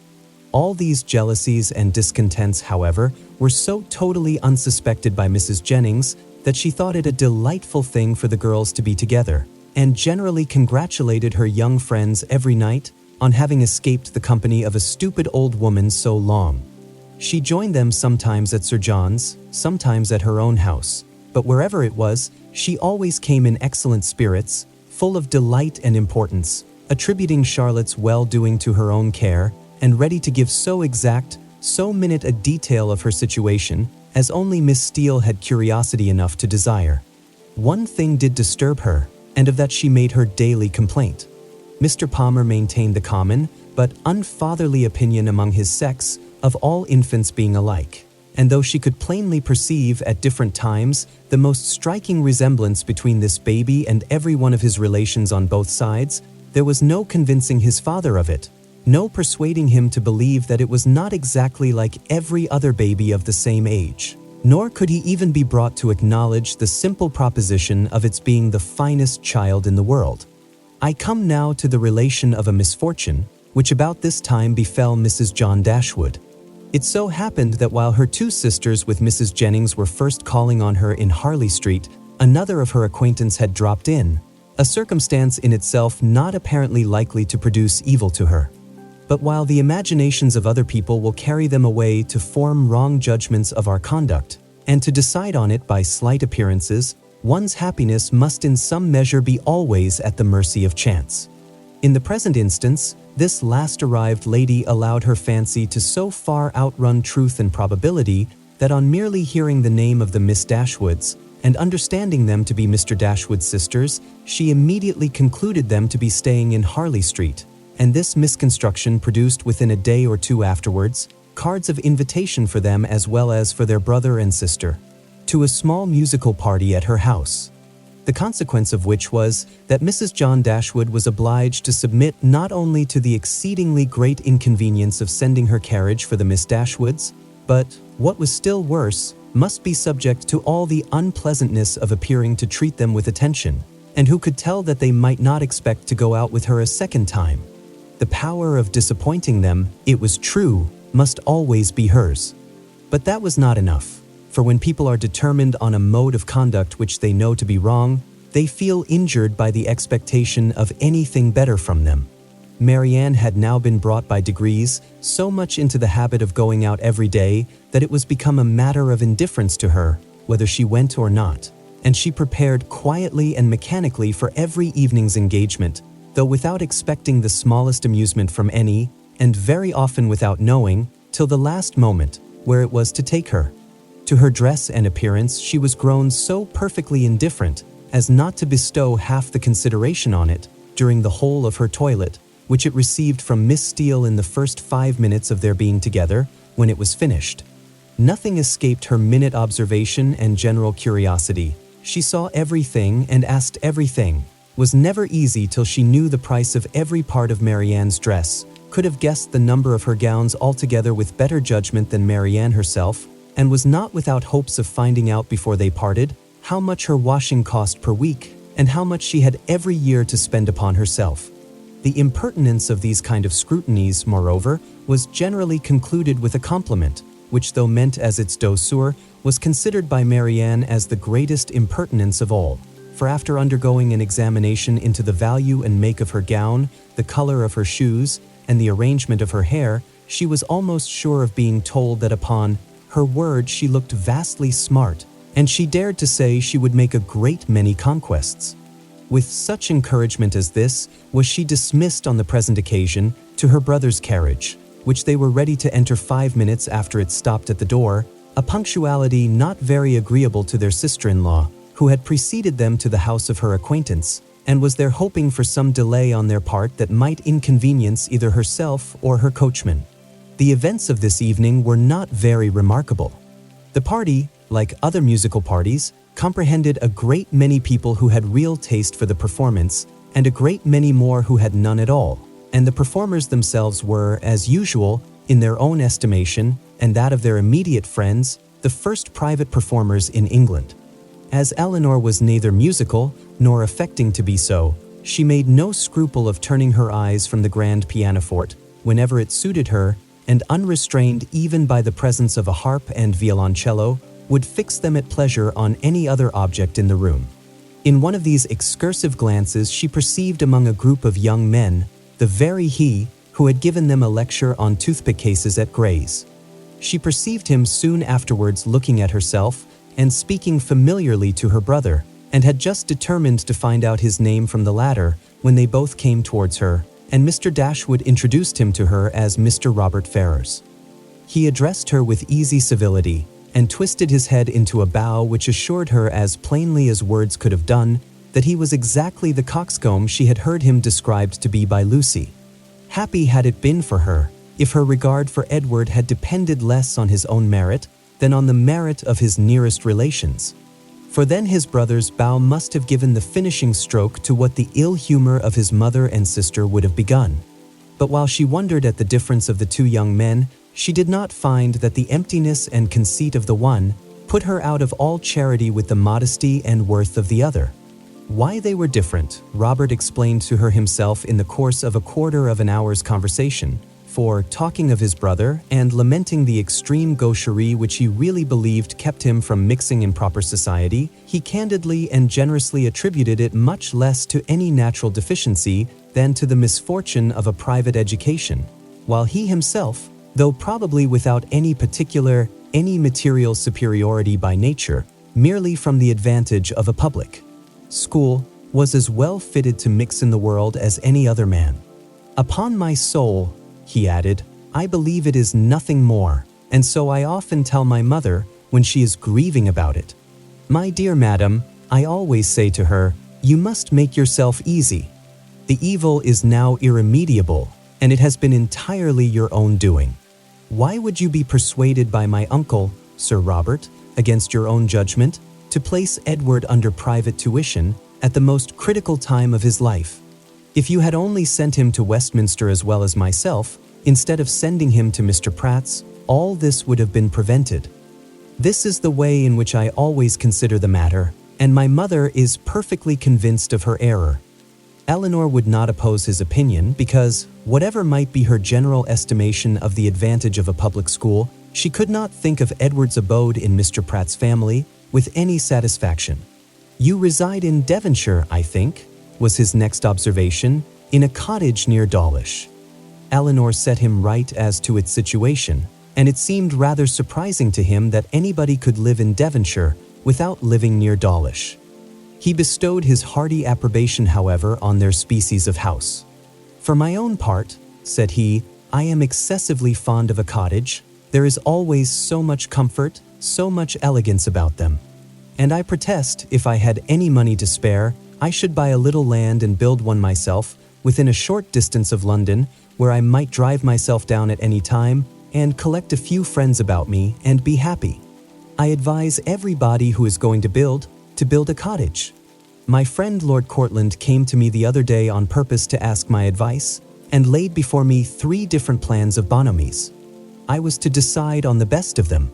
My dear Courtland, said I, immediately throwing them all into the fire, do not adopt either of them, but by all means build a cottage. And that, I fancy, will be the end of it. Some people imagine that there can be no accommodations, no space in a cottage, but this is all a mistake. I was last month at my friend Elliot's, near Dartford. Lady Elliot wished to give a dance. But how can it be done? Said she. My dear Ferrars, do tell me how it is to be managed. There is not a room in this cottage that will hold 10 couple, and where can the supper be? I immediately saw that there could be no difficulty in it, so I said, My dear Lady Elliot, do not be uneasy. The dining parlor will admit 18 couple with ease. Card tables may be placed in the drawing room. The library may be open for tea and other refreshments, and let the supper be set out in the saloon. Lady Elliot was delighted with the thought. We measured the dining room and found it would hold exactly 18 couple, and the affair was arranged precisely after my plan. So that, in fact, you see, if people do but know how to set about it, every comfort may be as well enjoyed in a cottage as in the most spacious dwelling. Elinor agreed to it all, for she did not think he deserved the compliment of rational opposition. As John Dashwood had no more pleasure in music than his eldest sister, his mind was equally at liberty to fix on anything else, and a thought struck him during the evening, which he communicated to his wife for her approbation when they got home. The consideration of Mrs. Dennison's mistake, in supposing his sisters their guests, had suggested the propriety of their being really invited to become such, while Mrs. Jennings's engagements kept her from home. The expense would be nothing, the inconvenience not more, and it was altogether an attention which the delicacy of his conscience pointed out to be requisite to its complete enfranchisement from his promise to his father. Fanny was startled at the proposal. I do not see how it can be done, said she, without affronting Lady Middleton, for they spend every day with her. Otherwise I should be exceedingly glad to do it. You know I am always ready to pay them any attention in my power, as my taking them out this evening shows. But they are Lady Middleton's visitors. How can I ask them away from her? Her husband, but with great humility, did not see the force of her objection. They had already spent a week in this manner in Conduit Street, and Lady Middleton could not be displeased at their giving the same number of days to such near relations. Fanny paused a moment, and then, with fresh vigor, said, "My love, I would ask them with all my heart, if it was in my power. But I had just settled within myself to ask the Miss Steeles to spend a few days with us. They are very well-behaved, good kind of girls, and I think the attention is due to them, as their uncle did so very well by Edward. We can ask your sisters some other year, you know, but the Miss Steeles may not be in town anymore. I am sure you will like them. Indeed, you do like them, you know, very much already, and so does my mother, and they are such favorites with Harry." Mr. Dashwood was convinced. He saw the necessity of inviting the Miss Steeles immediately, and his conscience was pacified by the resolution of inviting his sisters another year, at the same time, however, slyly suspecting that another year would make the invitation needless, by bringing Elinor to town as Colonel Brandon's wife and Marianne as their visitor. Fanny, rejoicing in her escape and proud of the ready wit that had procured it, wrote the next morning to Lucy to request her company and her sisters for some days in Harley Street as soon as Lady Middleton could spare them. This was enough to make Lucy really and reasonably happy. Mrs. Dashwood seemed actually working for her herself, cherishing all her hopes and promoting all her views. Such an opportunity of being with Edward and his family was, above all things, the most material to her interest, and such an invitation the most gratifying to her feelings. It was an advantage that could not be too gratefully acknowledged, nor too speedily made use of, and the visit to Lady Middleton, which had not before had any precise limits, was instantly discovered to have been always meant to end in 2 days' time. When the note was shown to Elinor, as it was within 10 minutes after its arrival, it gave her, for the first time, some share in the expectations of Lucy, for such a mark of uncommon kindness, vouchsafed on so short an acquaintance, seemed to declare that the goodwill towards her arose from something more than merely malice against herself, and might be brought, by time and address, to do everything that Lucy wished. Her flattery had already subdued the pride of Lady Middleton, and made an entry into the close heart of Mrs. John Dashwood, and these were effects that laid open the probability of greater. The Miss Steeles removed to Harley Street, and all that reached Elinor of their influence there strengthened her expectation of the event. Sir John, who called on them more than once, brought home such accounts of the favor they were in as must be universally striking.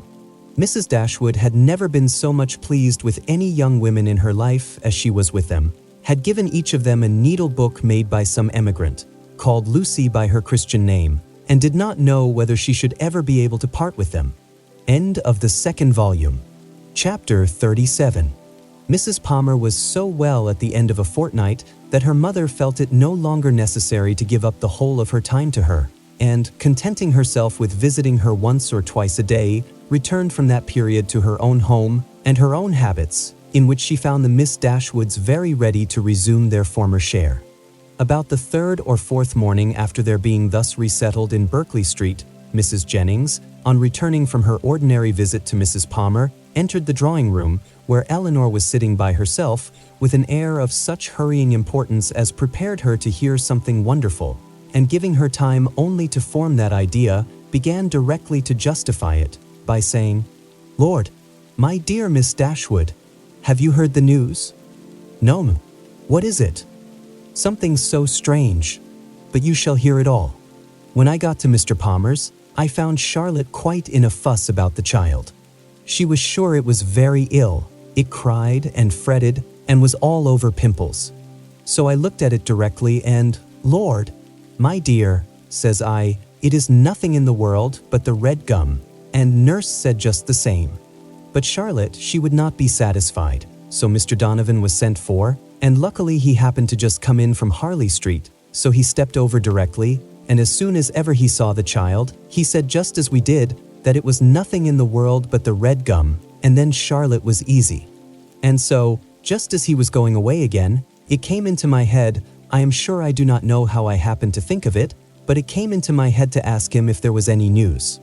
So upon that, he smirked and simpered and looked grave, and seemed to know something or other, and at last he said in a whisper, 'For fear any unpleasant report should reach the young ladies under your care as to their sister's indisposition, I think it advisable to say that I believe there is no great reason for alarm. I hope Mrs. Dashwood will do very well.'"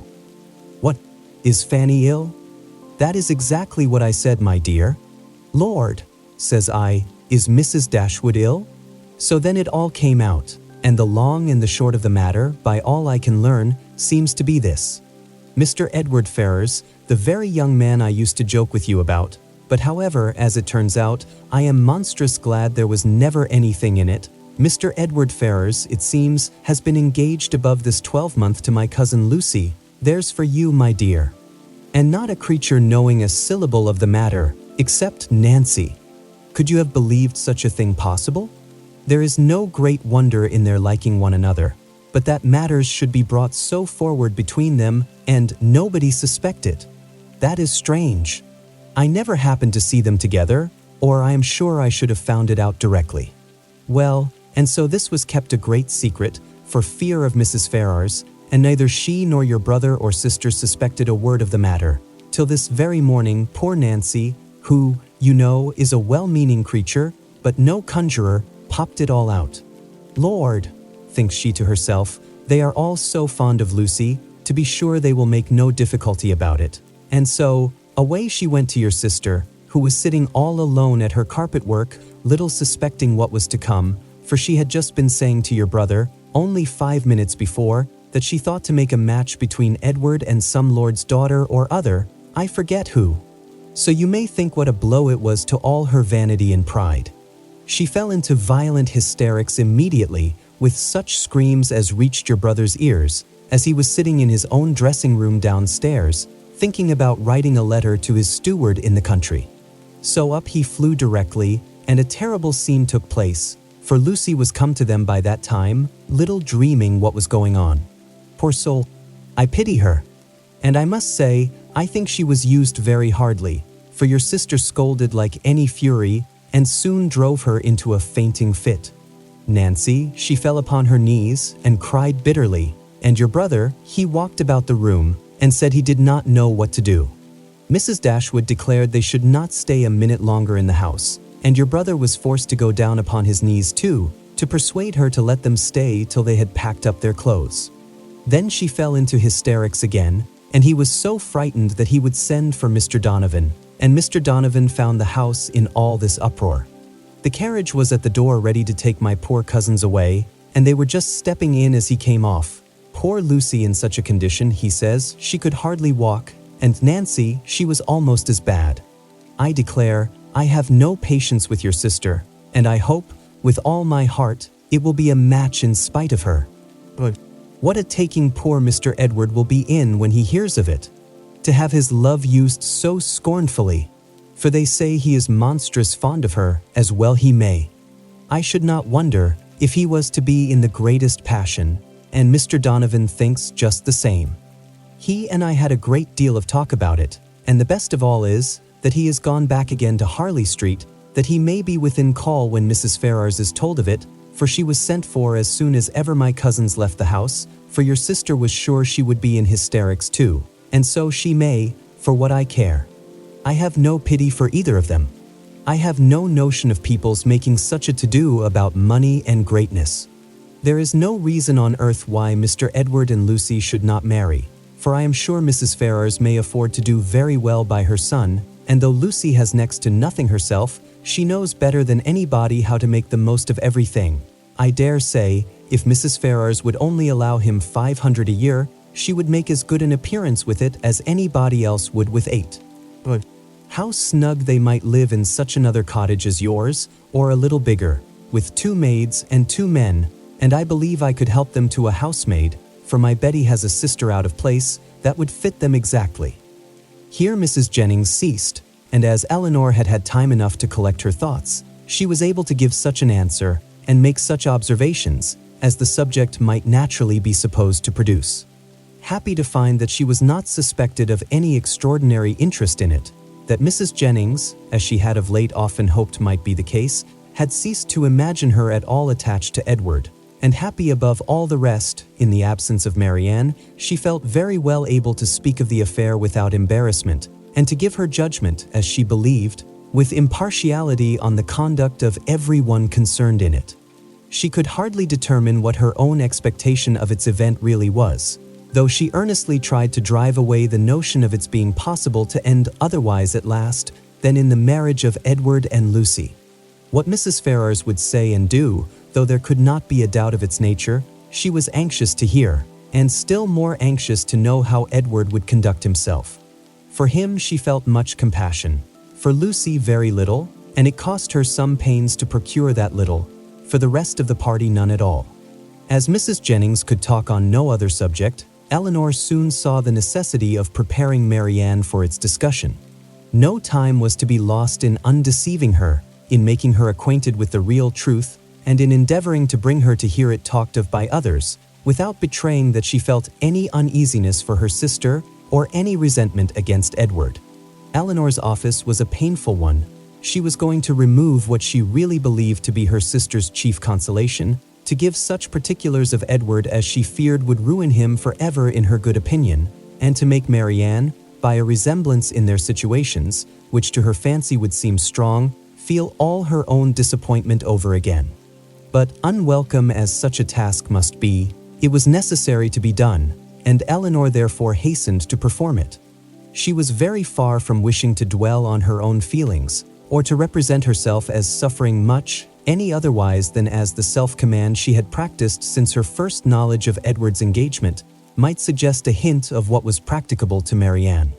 Her narration was clear and simple, and though it could not be given without emotion, it was not accompanied by violent agitation nor impetuous grief. That belonged rather to the hearer, for Marianne listened with horror and cried excessively.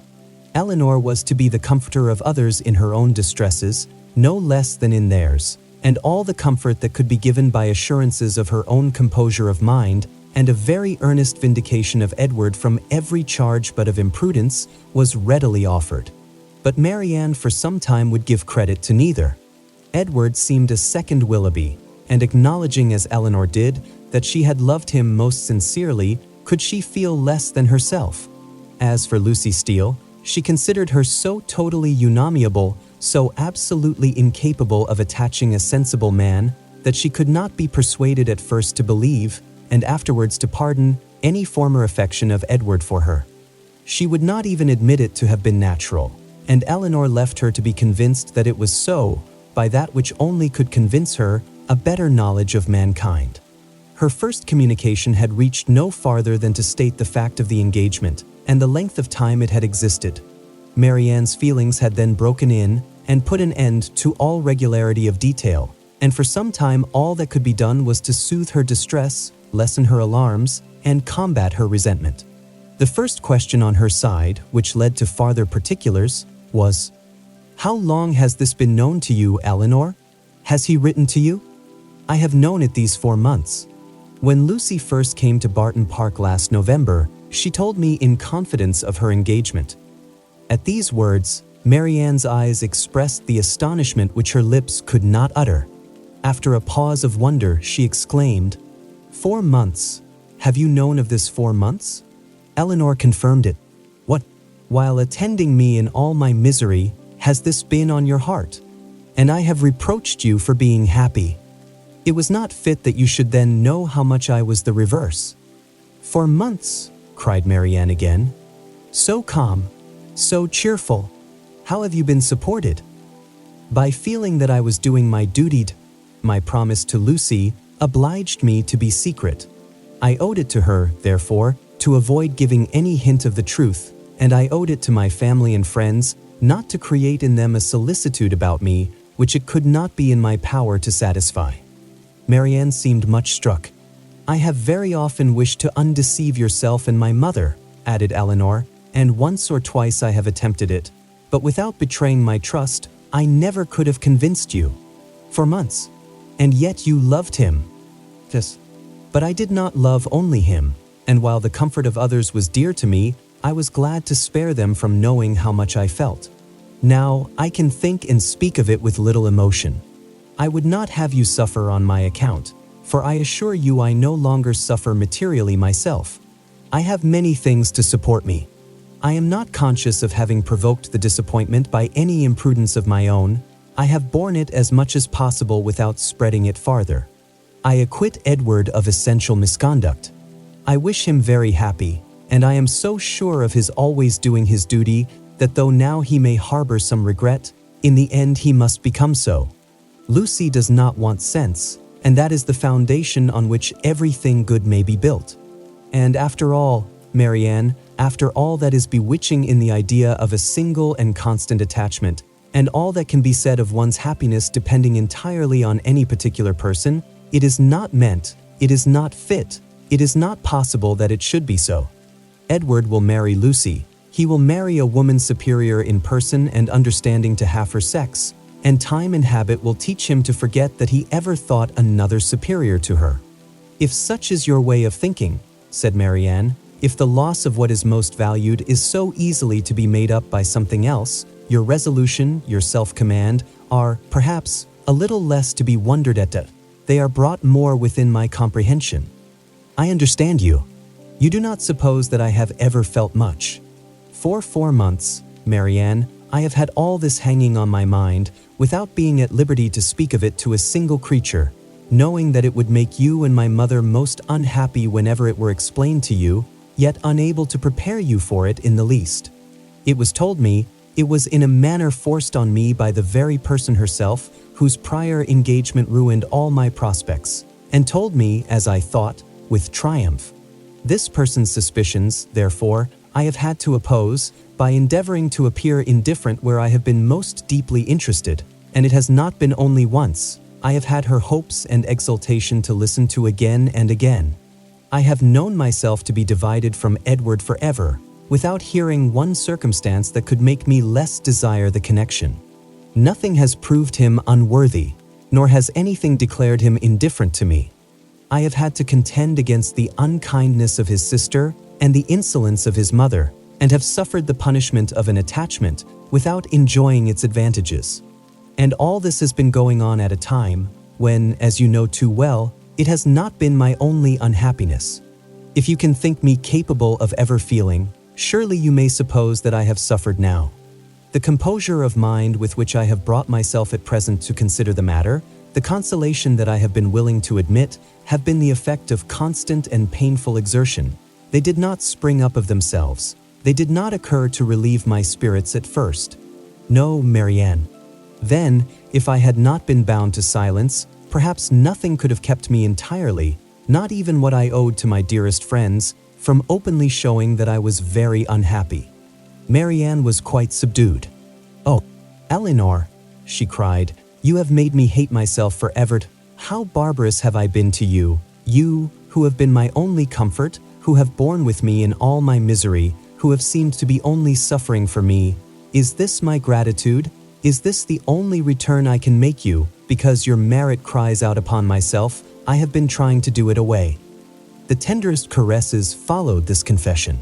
In such a frame of mind as she was now in, Elinor had no difficulty in obtaining from her whatever promise she required, and at her request, Marianne engaged never to speak of the affair to anyone with the least appearance of bitterness, to meet Lucy without betraying the smallest increase of dislike to her, and even to see Edward himself, if chance should bring them together, without any diminution of her usual cordiality. These were great concessions, but where Marianne felt that she had injured, no reparation could be too much for her to make. She performed her promise of being discreet, to admiration. She attended to all that Mrs. Jennings had to say upon the subject, with an unchanging complexion, dissented from her in nothing, and was heard 3 times to say, "Yes, ma'am." She listened to her praise of Lucy with only moving from one chair to another, and when Mrs. Jennings talked of Edward's affection, it cost her only a spasm in her throat. Such advances towards heroism in her sister made Elinor feel equal to anything herself. The next morning brought a farther trial of it, in a visit from their brother, who came with a most serious aspect to talk over the dreadful affair, and bring them news of his wife. "You have heard, I suppose," said he with great solemnity, as soon as he was seated, "of the very shocking discovery that took place under our roof yesterday." They all looked their assent. It seemed too awful a moment for speech. "Your sister," he continued, "has suffered dreadfully. Mrs. Ferrars too. In short, it has been a scene of such complicated distress, but I will hope that the storm may be weathered without our being any of us quite overcome. Poor Fanny! She was in hysterics all yesterday. But I would not alarm you too much. Donovan says there is nothing materially to be apprehended. Her constitution is a good one, and her resolution equal to anything. She has borne it all, with the fortitude of an angel. She says she never shall think well of anybody again, and one cannot wonder at it, after being so deceived, meeting with such ingratitude, where so much kindness had been shown, so much confidence had been placed. It was quite out of the benevolence of her heart that she had asked these young women to her house, merely because she thought they deserved some attention, were harmless, well-behaved girls, and would be pleasant companions. For otherwise we both wished very much to have invited you and Marianne to be with us, while your kind friend there was attending her daughter. And now to be so rewarded! I wish, with all my heart, says poor Fanny in her affectionate way, that we had asked your sisters instead of them. Here he stopped to be thanked, which being done, he went on. What poor Mrs. Ferrars suffered when first Fanny broke it to her is not to be described. While she with the truest affection had been planning a most eligible connection for him, was it to be supposed that he could be all the time secretly engaged to another person? Such a suspicion could never have entered her head. If she suspected any prepossession elsewhere, it could not be in that quarter. There, to be sure, said she, I might have thought myself safe. She was quite in an agony. We consulted together, however, as to what should be done, and at last she determined to send for Edward. He came, but I am sorry to relate what ensued. All that Mrs. Ferrars could say to make him put an end to the engagement, assisted too, as you may well suppose, by my arguments, and Fanny's entreaties, was of no avail. Duty, affection, everything was disregarded. I never thought Edward so stubborn, so unfeeling before. His mother explained to him her liberal designs in case of his marrying Miss Morton, told him she would settle on him the Norfolk estate, which, clear of land tax, brings in a good 1,000 a year, offered even, when matters grew desperate, to make it 1,200, and in opposition to this, if he still persisted in this low connection, represented to him the certain penury that must attend the match. His own £2,000 she protested should be his all. She would never see him again, and so far would she be from affording him the smallest assistance, that if he were to enter into any profession with a view of better support, she would do all in her power to prevent him advancing in it. Here Marianne, in an ecstasy of indignation, clapped her hands together and cried, Gracious God! Can this be possible? Well may you wonder, Marianne, replied her brother, at the obstinacy which could resist such arguments as these. Your exclamation is very natural. Marianne was going to retort, but she remembered her promises and forbore. All this, however, he continued, was urged in vain. Edward said very little, but what he did say was in the most determined manner. Nothing should prevail on him to give up his engagement. He would stand to it, cost him what it might. Then, cried Mrs. Jennings with blunt sincerity, no longer able to be silent, he has acted like an honest man. I beg your pardon, Mr. Dashwood, but if he had done otherwise, I should have thought him a rascal. I have some little concern in the business, as well as yourself, for Lucy Steele is my cousin, and I believe there is not a better kind of girl in the world, nor one who more deserves a good husband. John Dashwood was greatly astonished, but his nature was calm, not open to provocation, and he never wished to offend anybody, especially anybody of good fortune. He therefore replied, without any resentment, I would by no means speak disrespectfully of any relation of yours, madam. Miss Lucy Steele is, I dare say, a very deserving young woman, but in the present case, you know, the connection must be impossible. And to have entered into a secret engagement with a young man under her uncle's care, the son of a woman especially of such very large fortune as Mrs. Ferrars, is perhaps altogether a little extraordinary. In short, I do not mean to reflect upon the behavior of any person whom you have a regard for, Mrs. Jennings. We all wish her extremely happy, and Mrs. Ferrars's conduct throughout the whole has been such as every conscientious, good mother, in like circumstances, would adopt. It has been dignified and liberal. Edward has drawn his own lot, and I fear it will be a bad one. Marianne sighed out her similar apprehension, and Elinor's heart wrung for the feelings of Edward, while braving his mother's threats for a woman who could not reward him. "Well, sir," said Mrs. Jennings, "and how did it end?" "I am sorry to say, ma'am, in a most unhappy rupture. Edward is dismissed forever from his mother's notice. He left her house yesterday, but where he is gone, or whether he is still in town, I do not know, for we of course can make no inquiry. Poor young man, and what is to become of him?" "What indeed, ma'am? It is a melancholy consideration, born to the prospect of such affluence. I cannot conceive a situation more deplorable.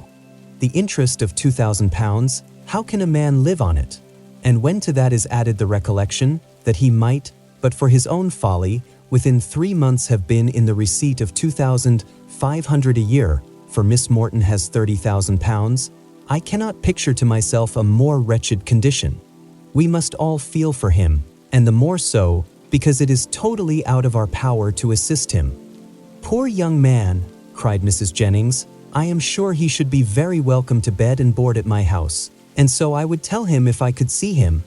It is not fit that he should be living about at his own charge now, at lodgings and taverns." Elinor's heart thanked her for such kindness towards Edward, though she could not forbear smiling at the form of it. "If he would only have done as well by himself," said John Dashwood, "as all his friends were disposed to do by him, he might now have been in his proper situation, and would have wanted for nothing. But as it is, it must be out of anybody's power to assist him. And there is one thing more preparing against him, which must be worse than all. His mother has determined, with a very natural kind of spirit, to settle that estate upon Robert immediately, which might have been Edward's, on proper conditions. I left her this morning with her lawyer, talking over the business." "Well," said Mrs. Jennings, "that is her revenge. Everybody has a way of their own. But I don't think mine would be to make one son independent because another had plagued me." Marianne got up and walked about the room. "Can anything be more galling to the spirit of a man," continued John, "than to see his younger brother in possession of an estate which might have been his own? Poor Edward! I feel for him sincerely." A few minutes more spent in the same kind of effusion concluded his visit, and with repeated assurances to his sisters that he really believed there was no material danger in Fanny's indisposition, and that they need not therefore be very uneasy about it, he went away, leaving the 3 ladies unanimous in their sentiments on the present occasion, as far at least as it regarded Mrs. Ferrars's conduct, the Dashwoods, and Edward's. Marianne's indignation burst forth as soon as he quitted the room, and as her vehemence made reserve impossible in Elinor and unnecessary in Mrs. Jennings, they all joined in a very spirited critique upon the party. Chapter 38. Mrs. Jennings was very warm in her praise of Edward's conduct, but only Elinor and Marianne understood its true merit. They only knew how little he had had to tempt him to be disobedient, and how small was the consolation, beyond the consciousness of doing right, that could remain to him in the loss of friends and fortune. Elinor gloried in his integrity, and Marianne forgave all his offenses in compassion for his punishment. But though confidence between them was, by this public discovery, restored to its proper state, it was not a subject on which either of them were fond of dwelling when alone. Elinor avoided it upon principle, as tending to fix still more upon her thoughts, by the too warm, too positive assurances of Marianne, that belief of Edward's continued affection for herself which she rather wished to do away, and Marianne's courage soon failed her in trying to converse upon a topic which always left her more dissatisfied with herself than ever, by the comparison it necessarily produced between Elinor's conduct and her own. She felt all the force of that comparison, but not as her sister had hoped, to urge her to exertion now. She felt it with all the pain of continual self-reproach, regretted most bitterly that she had never exerted herself before, but it brought only the torture of penitence, without the hope of amendment. Her mind was so much weakened that she still fancied present exertion impossible, and therefore it only dispirited her more. Nothing new was heard by them, for a day or two afterwards, of affairs in Harley Street or Bartlett's buildings. But though so much of the matter was known to them already, that Mrs. Jennings might have had enough to do in spreading that knowledge farther, without seeking after more, she had resolved from the first to pay a visit of comfort and inquiry to her cousins as soon as she could, and nothing but the hindrance of more visitors than usual had prevented her going to them within that time. The third day succeeding their knowledge of the particulars was so fine, so beautiful a Sunday as to draw many to Kensington Gardens, though it was only the second week in March.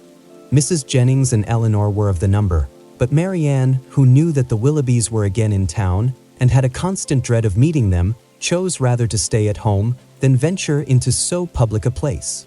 An intimate acquaintance of Mrs. Jennings joined them soon after they entered the gardens, and Elinor was not sorry that by her continuing with them and engaging all Mrs. Jennings's conversation, she was herself left to quiet reflection.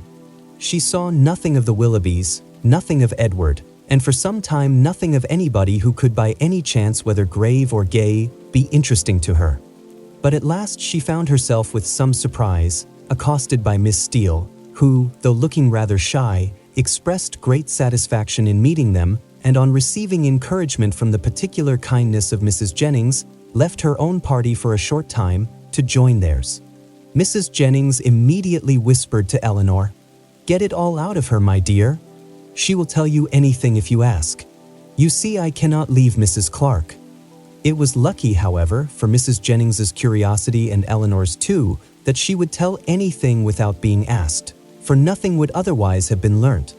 "I am so glad to meet you," said Miss Steele, taking her familiarly by the arm, "for I wanted to see you of all things in the world."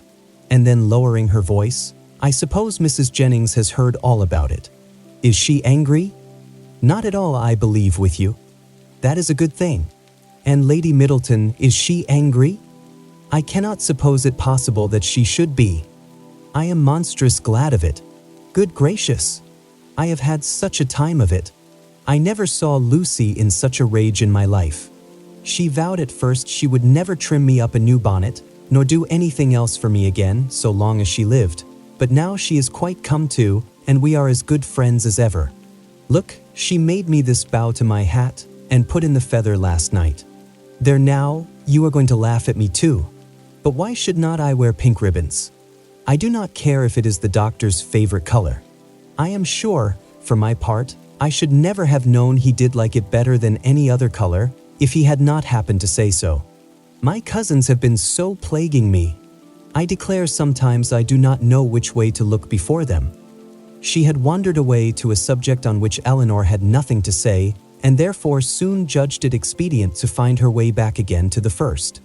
"Well, but Miss Dashwood," speaking triumphantly, "people may say what they choose about Mr. Ferrars's declaring he would not have Lucy, for it is no such thing I can tell you, and it is quite a shame for such ill-natured reports to be spread abroad. Whatever Lucy might think about it herself, you know, it was no business of other people to set it down for certain." "I never heard anything of the kind hinted at before, I assure you," said Elinor. "Oh, did not you? But it was said, I know, very well, and by more than one. For Miss Godby told Miss Sparks that nobody in their senses could expect Mr. Ferrars to give up a woman like Miss Morton, with £30,000 to her fortune, for Lucy Steele that had nothing at all, and I had it from Miss Sparks myself. And besides that, my cousin Richard said himself that when it came to the point he was afraid Mr. Ferrars would be off, and when Edward did not come near us for 3 days, I could not tell what to think myself, and I believe in my heart Lucy gave it up all for lost, for we came away from your brother's Wednesday, and we saw nothing of him not all Thursday, Friday, and Saturday, and did not know what was become of him. Once Lucy thought to write to him, but then her spirits rose against that. However, this morning, he came just as we came home from church, and then it all came out, how he had been sent for Wednesday to Harley Street, and been talked to by his mother and all of them, and how he had declared before them all that he loved nobody but Lucy, and nobody but Lucy would he have. And how he had been so worried by what passed, that as soon as he had went away from his mother's house, he had got upon his horse and rid into the country, somewhere or other, and how he had stayed about at an inn all Thursday and Friday, on purpose to get the better of it.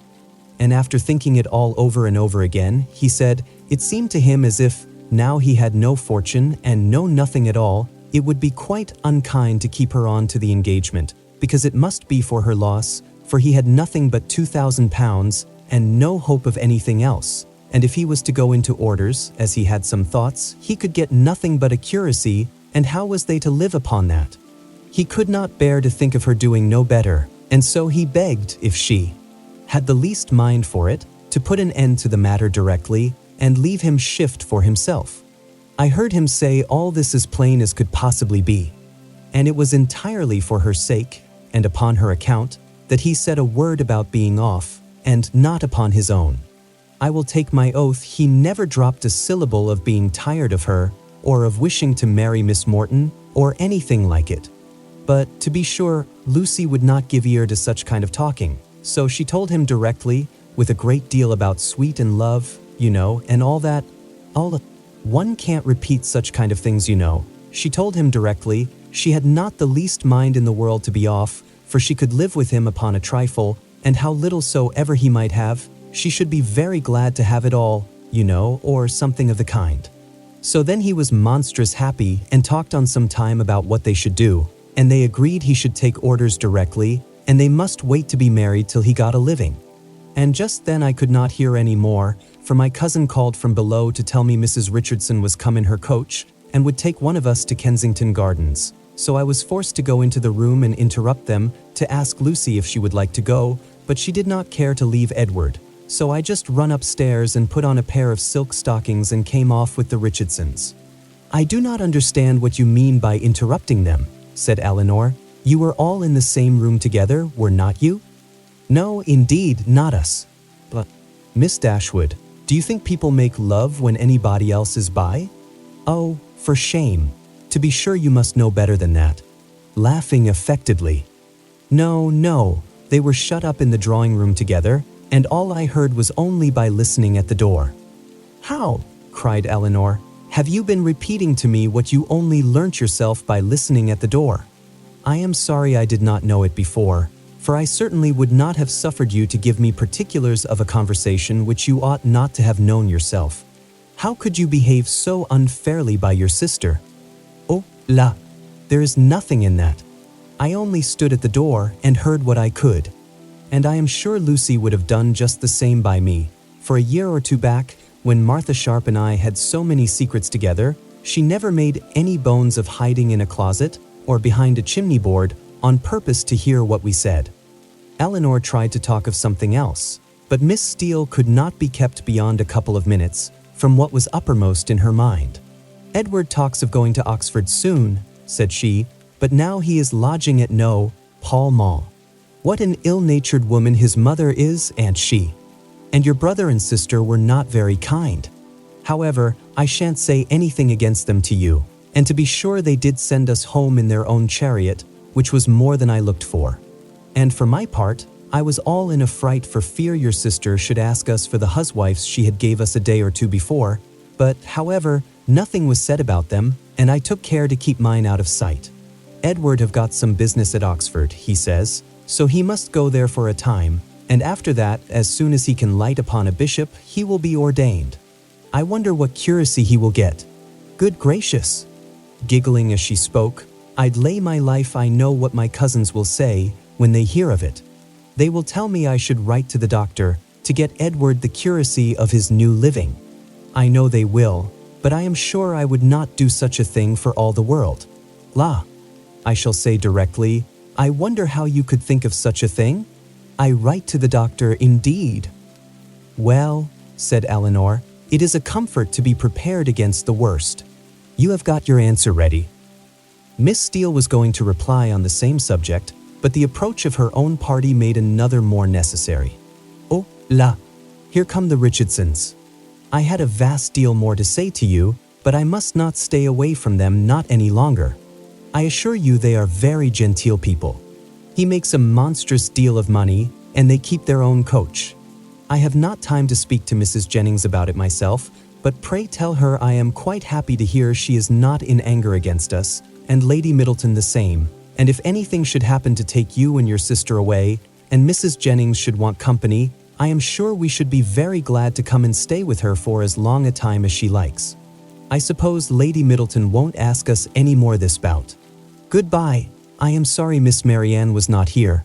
Remember me kindly to her. But if you have not got your spotted muslin on, I wonder you was not afraid of its being torn." Such was her parting concern, for after this, she had time only to pay her farewell compliments to Mrs. Jennings before her company was claimed by Mrs. Richardson, and Elinor was left in possession of knowledge which might feed her powers of reflection some time, though she had learnt very little more than what had been already foreseen and foreplanned in her own mind. Edward's marriage with Lucy was as firmly determined on, and the time of its taking place remained as absolutely uncertain as she had concluded it would be. Everything depended, exactly after her expectation, on his getting that preferment, of which, at present, there seemed not the smallest chance. The continuance of their engagement, and the means that were able to be taken for promoting its end, was all her communication, and this produced from Mrs. Jennings the following natural remark: "Wait for his having a living. We all know how that will end. They will wait a 12-month, and finding no good comes of it, will set down upon a curacy of £50 a year, with the interest of his £2,000, and what little matter Mr. Steele and Mr. Pratt can give her. Then they will have a child every year. And Lord help 'em, how poor they will be. I must see what I can give them towards furnishing their house. 2 maids and 2 men indeed, as I talked of tea other day. No, they must get a stout girl of all works. Betty's sister would never do for them now." The next morning brought Elinor a letter by the 2-penny post from Lucy herself. It was as follows: "Bartlett's Building, March. I hope my dear Miss Dashwood will excuse the liberty I take of writing to her, but I know your friendship for me will make you pleased to hear such a good account of myself and my dear Edward, after all the troubles we have went through lately, therefore will make no more apologies, but proceed to say that, thank God, though we have suffered dreadfully, we are both quite well now, and as happy as we must always be in one another's love. We have had great trials and great persecutions, but however, at the same time, gratefully acknowledge many friends, yourself not the least among them, whose great kindness I shall always thankfully remember, as will Edward too, who I have told of it.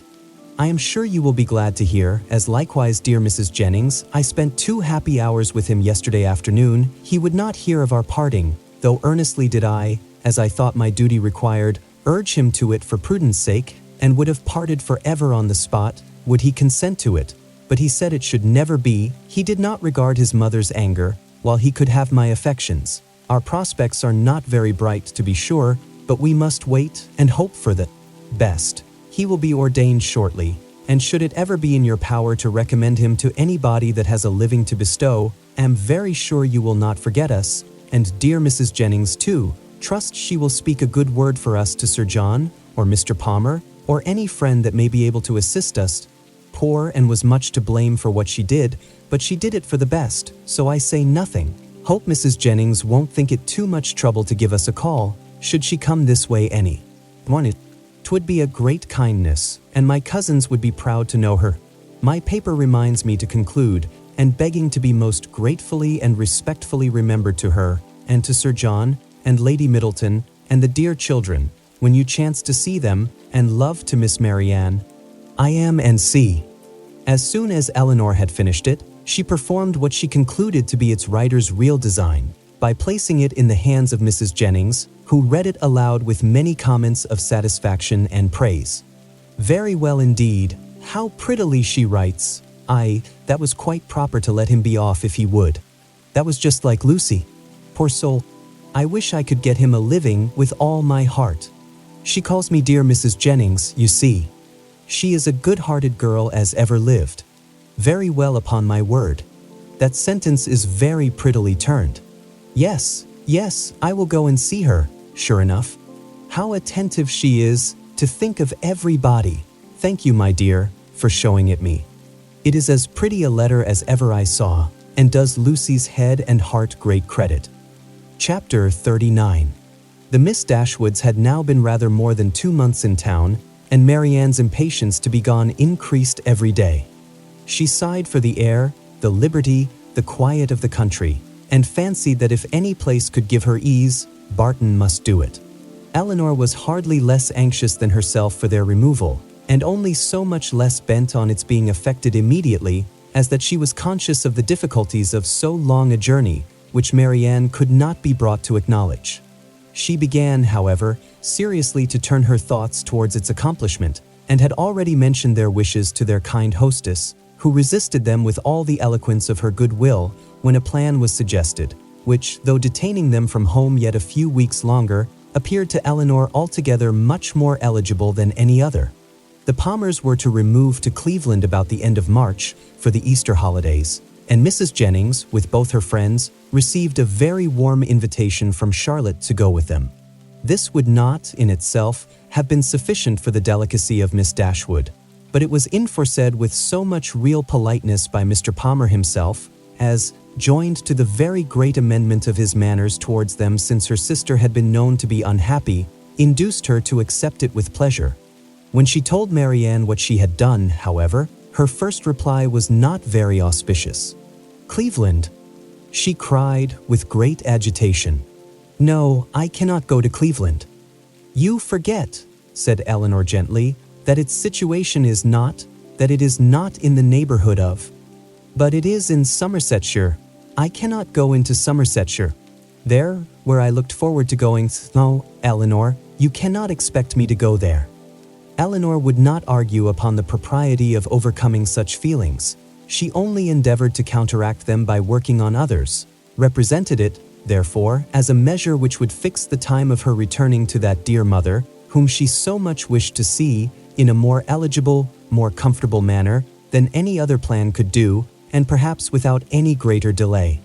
From Cleveland, which was within a few miles of Bristol, the distance to Barton was not beyond 1 day, though a long day's journey, and their mother's servant might easily come there to attend them down, and as there could be no occasion of their staying above a week at Cleveland, they might now be at home in little more than 3 weeks' time. As Marianne's affection for her mother was sincere, it must triumph with little difficulty over the imaginary evils she had started.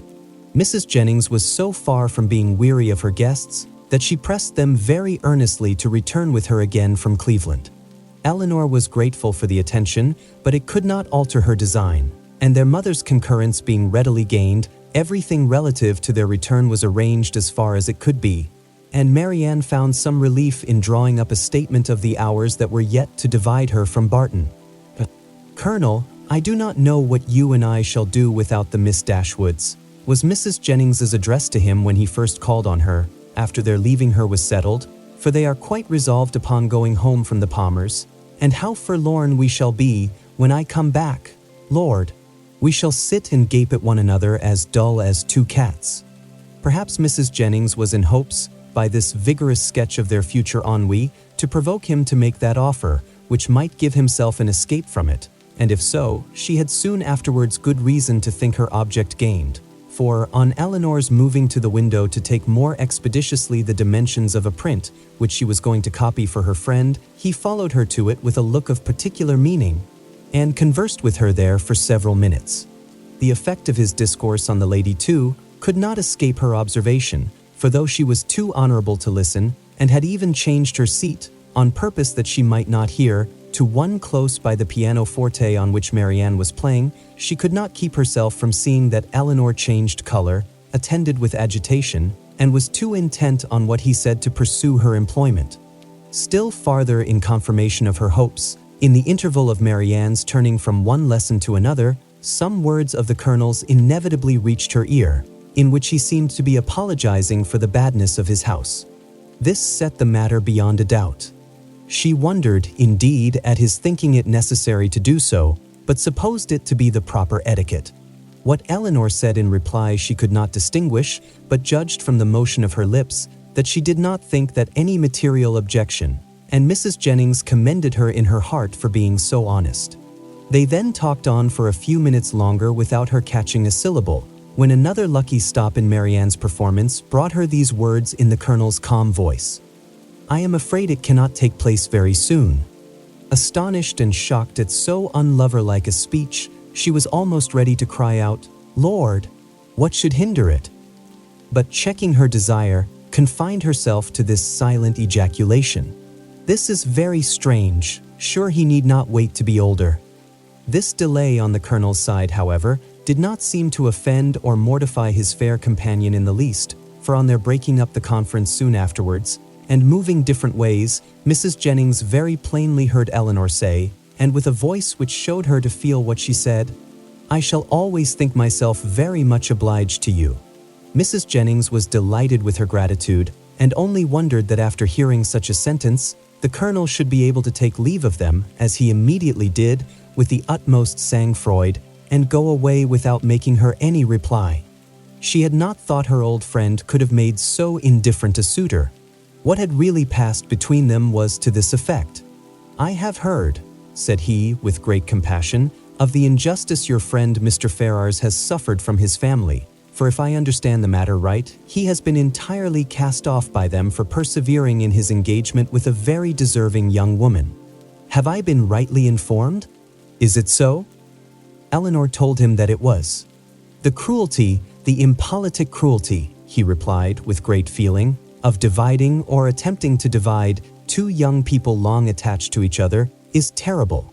Mrs. Ferrars does not know what she may be doing, what she may drive her son to. I have seen Mr. Ferrars 2 or 3 times in Harley Street and am much pleased with him. He is not a young man with whom one can be intimately acquainted in a short time, but I have seen enough of him to wish him well for his own sake, and as a friend of yours, I wish it still more. I understand that he intends to take orders. Will you be so good as to tell him that the living of Delaford, now just vacant, as I am informed by this day's post, is his, if he think it worth his acceptance, but that, perhaps, so unfortunately circumstanced as he is now, it may be nonsense to appear to doubt. I only wish it were more valuable. It is a rectory, but a small one. The late incumbent, I believe, did not make more than £200 per annum, and though it is certainly capable of improvement, I fear, not to such an amount as to afford him a very comfortable income. Such as it is, however, my pleasure in presenting it to him will be very great. Pray assure him of it." Elinor's astonishment at this commission could hardly have been greater had the Colonel been really making her an offer of his hand. The preferment, which only 2 days before she had considered as hopeless for Edward, was already provided to enable him to marry, and she, of all people in the world, was fixed on to bestow it. Her emotion was such as Mrs. Jennings had attributed to a very different cause, but whatever minor feelings less pure, less pleasing, might have a share in that emotion, her esteem for the general benevolence, and her gratitude for the particular friendship which together prompted Colonel Brandon to this act, were strongly felt and warmly expressed. She thanked him for it with all her heart, spoke of Edward's principles and disposition with that praise which she knew them to deserve, and promised to undertake the commission with pleasure, if it were really his wish to put off so agreeable an office to another. But at the same time, she could not help thinking that no one could so well perform it as himself. It was an office, in short, from which, unwilling to give Edward the pain of receiving an obligation from her, she would have been very glad to be spared herself. But Colonel Brandon, on motives of equal delicacy, declining it likewise, still seemed so desirous of its being given through her means that she would not on any account make farther opposition. Edward, she believed, was still in town, and fortunately she had heard his address from Miss Steele. She could undertake therefore to inform him of it in the course of the day. After this had been settled, Colonel Brandon began to talk of his own advantage in securing so respectable and agreeable a neighbor, and then it was that he mentioned with regret that the house was small and indifferent, an evil which Elinor, as Mrs. Jennings had supposed her to do, made very light of, at least as far as regarded its size. "The smallness of the house," said she, "I cannot imagine any inconvenience to them, for it will be in proportion to their family and income." By which the Colonel was surprised to find that she was considering Mr. Ferrars's marriage as the certain consequence of the presentation, for he did not suppose it possible that Delaford living could supply such an income as anybody in his style of life would venture to settle on, and he said so. "This little rectory can do no more than make Mr. Ferrars comfortable as a bachelor. It cannot enable him to marry. I am sorry to say that my patronage ends with this, and my interest is hardly more extensive. If, however, by an unforeseen chance it should be in my power to serve him farther, I must think very differently of him from what I now do, if I am not as ready to be useful to him then as I sincerely wish I could be at present. What I am now doing indeed seems nothing at all, since it can advance him so little towards what must be his principal, his only object of happiness. His marriage must still be a distant good, at least I am afraid it cannot take place very soon." Such was the sentence which, when misunderstood, so justly offended the delicate feelings of Mrs. Jennings.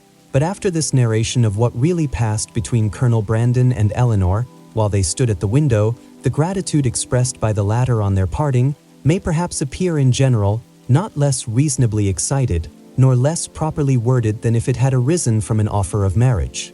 Chapter 40. "Well, Miss Dashwood," said Mrs. Jennings, sagaciously smiling as soon as the gentleman had withdrawn, "I do not ask you what the Colonel has been saying to you, for though, upon my honor, I tried to keep out of hearing, I could not help catching enough to understand his business. And I assure you I never was better pleased in my life, and I wish you joy of it with all my heart." "Thank you, ma'am," said Elinor. "It is a matter of great joy to me, and I feel the goodness of Colonel Brandon most sensibly. There are not many men who would act as he has done. Few people who have so compassionate a heart. I never was more astonished in my life." "Lord, my dear, you are very modest. I ain't the least astonished at it in the world, for I have often thought of late there was nothing more likely to happen. You judged from your knowledge of the Colonel's general benevolence, but at least you could not foresee that the opportunity would so very soon occur." "Opportunity," repeated Mrs. Jennings. "Oh, as to that, when a man has once made up his mind to such a thing, somehow or other he will soon find an opportunity. Well, my dear, I wish you joy of it again and again, and if ever there was a happy couple in the world, I think I shall soon know where to look for them." "You mean to go to Delaford after them, I suppose?" said Elinor with a faint smile. My dear, that I do indeed. And as to the house being a bad one, I do not know what the Colonel would be at, for it is as good a one as ever I saw. He spoke of its being out of repair." "Well, and whose fault is that? Why don't he repair it? Who should do it but himself?" They were interrupted by the servants coming in to announce the carriage being at the door, and Mrs. Jennings, immediately preparing to go, said, "Well, my dear, I must be gone before I have had half my talk out. But, however, we may have it all over in the evening, for we shall be quite alone. I do not ask you to go with me, for I dare say your mind is too full of the matter to care for company, and besides, you must long to tell your sister all about it." Marianne had left the room before the conversation began.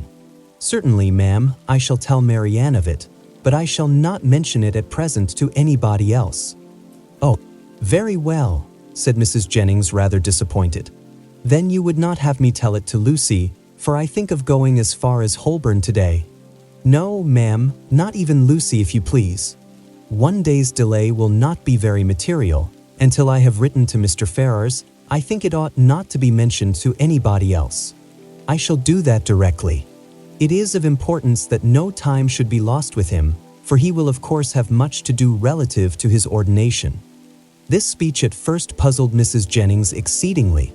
Why Mr. Ferrars was to have been written to about it in such a hurry, she could not immediately comprehend. A few moments' reflection, however, produced a very happy idea, and she exclaimed, "Oh, ho, I understand you. Mr. Ferrars is to be the man. Well, so much the better for him. To be sure, he must be ordained in readiness, and I am very glad to find things are so forward between you. But, my dear, is not this rather out of character? Should not the Colonel write himself? Sure, he is the proper person." Elinor did not quite understand the beginning of Mrs. Jennings's speech, neither did she think it worth inquiring into, and therefore only replied to its conclusion. Colonel Brandon is so delicate a man that he rather wished anyone to announce his intentions to Mr. Ferrars than himself. "And so you are forced to do it? Well, that is an odd kind of delicacy. However, I will not disturb you," seeing her preparing to write. "You know your own concerns best. So goodbye, my dear. I have not heard of anything to please me so well since Charlotte was brought to bed." And away she went, but returning again in a moment. "I have just been thinking of Betty's sister," my dear. I should be very glad to get her so good a mistress. But whether she would do for a lady's maid, I am sure I can't tell. She is an excellent housemaid and works very well at her needle. However, you will think of all that at your leisure." "Certainly, ma'am," replied Elinor, not hearing much of what she said, and more anxious to be alone than to be mistress of the subject. How she should begin, how she should express herself in her note to Edward, was now all her concern. The particular circumstances between them made a difficulty of that which to any other person would have been the easiest thing in the world, but she equally feared to say too much or too little, and sat deliberating over her paper with the pen in her hand till broken in on by the entrance of Edward himself. He had met Mrs. Jennings at the door in her way to the carriage as he came to leave his farewell card, and she, after apologizing for not returning herself, had obliged him to enter by saying that Miss Dashwood was above and wanted to speak with him on very particular business. Elinor had just been congratulating herself, in the midst of her perplexity, that however difficult it might be to express herself properly by letter, it was at least preferable to giving the information by word of mouth, when her visitor entered, to force her upon this greatest exertion of all. Her astonishment and confusion were very great on his so sudden appearance. She had not seen him before since his engagement became public, and therefore not since his knowing her to be acquainted with it, which, with the consciousness of what she had been thinking of, and what she had to tell him, made her feel particularly uncomfortable for some minutes. He too was much distressed, and they sat down together in a most promising state of embarrassment. Whether he had asked her pardon for his intrusion on first coming into the room, he could not recollect, but determining to be on the safe side, he made his apology in form as soon as he could say anything after taking a chair. "Mrs. Jennings told me," said he, "that you wished to speak with me, at least I understood her so, or I certainly should not have intruded on you in such a manner, though at the same time I should have been extremely sorry to leave London without seeing you and your sister, especially as it will most likely be some time. It is not probable that I should soon have the pleasure of meeting you again. I go to Oxford tomorrow." "You would not have gone, however," said Elinor, recovering herself, and determined to get over what she so much dreaded as soon as possible, "without receiving our good wishes, even if we had not been able to give them in person." Mrs. Jennings was quite right in what she said. "I have something of consequence to inform you of, which I was on the point of communicating by paper. I am charged with a most agreeable office," breathing rather faster than usual as she spoke. "Colonel Brandon, who was here only 10 minutes ago, has desired me to say that, understanding you mean to take orders, he has great pleasure in offering you the living of Delaford now just vacant, and only wishes it were more valuable. Allow me to congratulate you on having so respectable and well-judging a friend, and to join in his wish that the living, it is about 200 a year, were much more considerable, and such as might better enable you to, as might be more than a temporary accommodation to yourself, such, in short, as might establish all your views of happiness." What Edward felt, as he could not say it himself, it cannot be expected that anyone else should say for him. He looked all the astonishment which such unexpected, such unthought of information could not fail of exciting, but he said only these two words, "Colonel Brandon." "Yes," continued Elinor, gathering more resolution as some of the worst was over, "Colonel Brandon means it as a testimony of his concern for what has lately passed, for the cruel situation in which the unjustifiable conduct of your family has placed you, a concern which I am sure Marianne, myself, and all your friends must share, and likewise as a proof of his high esteem for your general character, and his particular approbation of your behavior on the present occasion. Colonel Brandon, give me a living. Can it be possible? The unkindness of your own relations has made you astonished to find friendship anywhere." "No," replied he with sudden consciousness, "not to find it in you, for I cannot be ignorant that to you, to your goodness, I owe it all. I feel it, I would express it if I could, but, as you well know, I am no orator. You are very much mistaken. I do assure you that you owe it entirely, at least almost entirely, to your own merit and Colonel Brandon's discernment of it. I have had no hand in it. I did not even know, till I understood his design, that the living was vacant, nor had it ever occurred to me that he might have had such a living in his gift. As a friend of mine, of my family, he may, perhaps, indeed I know he has, still greater pleasure in bestowing it, but, upon my word, you owe nothing to my solicitation." Truth obliged her to acknowledge some small share in the action, but she was at the same time so unwilling to appear as the benefactress of Edward that she acknowledged it with hesitation, which probably contributed to fix that suspicion in his mind which had recently entered it. For a short time he sat deep in thought, after Elinor had ceased to speak. At last, and as if it were rather an effort, he said, "Colonel Brandon seems a man of great worth and respectability. I have always heard him spoken of as such, and your brother I know esteems him highly. He is undoubtedly a sensible man, and in his manners perfectly the gentleman."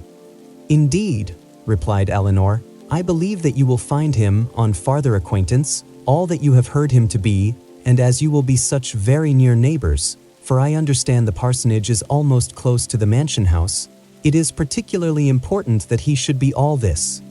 Edward made no answer, but when she had turned away her head, gave her a look so serious, so earnest, so uncheerful as seemed to say that he might hereafter wish the distance between the parsonage and the mansion house much greater. "Colonel Brandon, I think, lodges in St. James Street," said he, soon afterwards, rising from his chair. Elinor told him the number of the house. "I must hurry away then, to give him those thanks which you will not allow me to give you, to assure him that he has made me an exceedingly happy man." Elinor did not offer to detain him, and they parted with a very earnest assurance on her side of her unceasing good wishes for his happiness in every change of situation that might befall him, on his, with rather an attempt to return the same goodwill than the power of expressing it. "When I see him again," said Elinor to herself, as the door shut him out, "I shall see him the husband of Lucy." And with this pleasing anticipation, she sat down to reconsider the past, recall the words and endeavor to comprehend all the feelings of Edward, and, of course, to reflect on her own with discontent. When Mrs. Jennings came home, though she returned from seeing people whom she had never seen before, and of whom therefore she must have a great deal to say, her mind was so much more occupied by the important secret in her possession than by anything else that she reverted to it again as soon as Elinor appeared. "Well, my dear," she cried, "I sent you up the young man. Did not I do right? And I suppose you had no great difficulty. You did not find him very unwilling to accept your proposal?" "No, ma'am, that was not very likely." "Well, and how soon will he be ready? For it seems all to depend upon that." "Really," said Elinor, "I know so little of these kind of forms that I can hardly even conjecture as to the time or the preparation necessary, but I suppose 2 or 3 months will complete his ordination." "2 or 3 months," cried Mrs. Jennings. "Lord, my dear, how calmly you talk of it, and can the Colonel wait 2 or 3 months? Lord bless me, I am sure it would put me quite out of patience, and though one would be very glad to do a kindness by poor Mr. Ferrars, I do think it is not worthwhile to wait 2 or 3 months for him. Sure somebody else might be found that would do as well, somebody that is in orders already." "My dear ma'am," said Elinor, "what can you be thinking of?" "Why, Colonel Brandon's only object is to be of use to Mr. Ferrars." "Lord bless you, my dear. Sure you do not mean to persuade me that the Colonel only marries you for the sake of giving 10 guineas to Mr. Ferrars?" The deception could not continue after this, and an explanation immediately took place, by which both gained considerable amusement for the moment, without any material loss of happiness to either, for Mrs. Jennings only exchanged one form of delight for another, and still without forfeiting her expectation of the first. The parsonage is but a small one," said she after the first ebullition of surprise and satisfaction was over, "and very likely may be out of repair, but to hear a man apologizing, as I thought, for a house that to my knowledge has 5 sitting rooms on the ground floor, and I think the housekeeper told me could make up 15 beds, and to you too, that had been used to live in Barton Cottage. It seems quite ridiculous.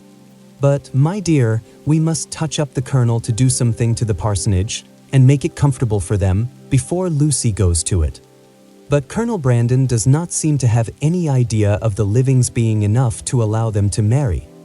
The Colonel is a ninny, my dear, because he has 2,000 a year himself. He thinks that nobody else can marry on less.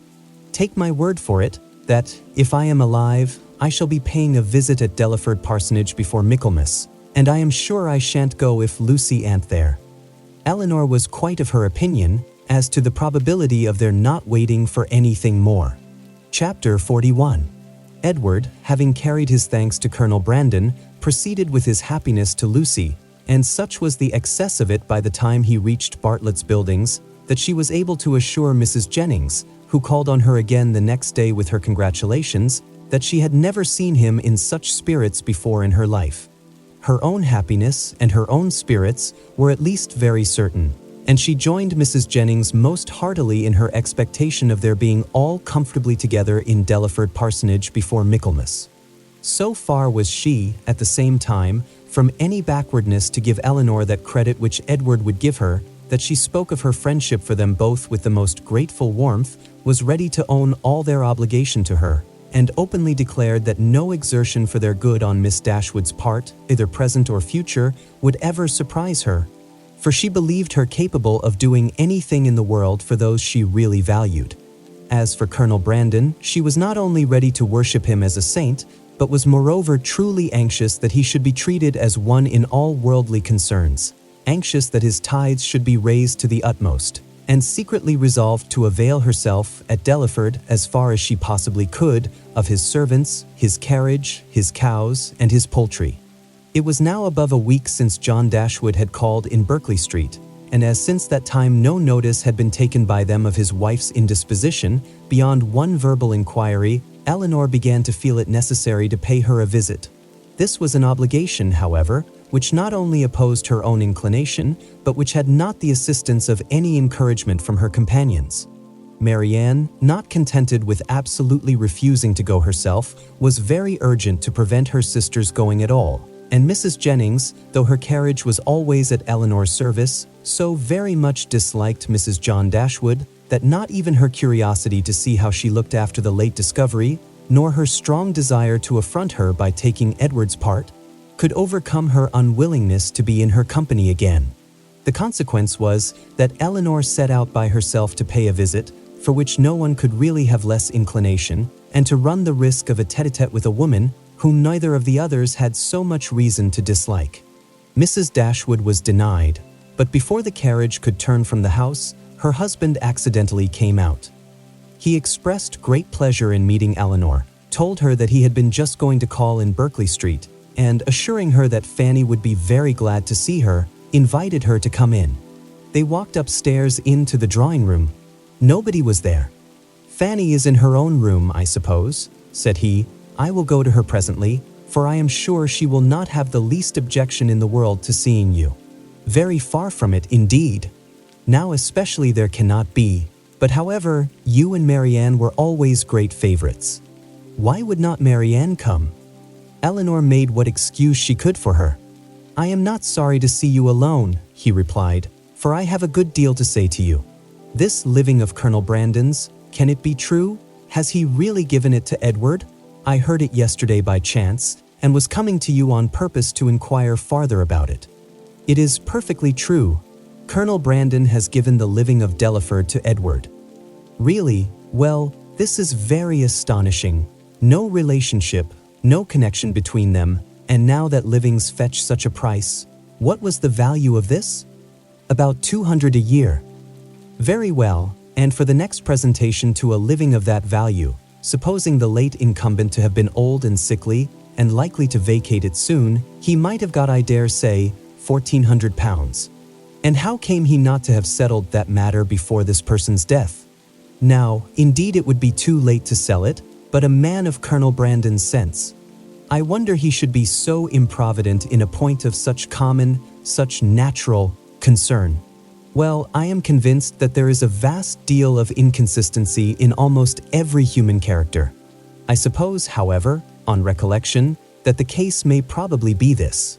Edward is only to hold the living till the person to whom the Colonel has really sold the presentation is old enough to take it. Aye, that is the fact, depend upon it."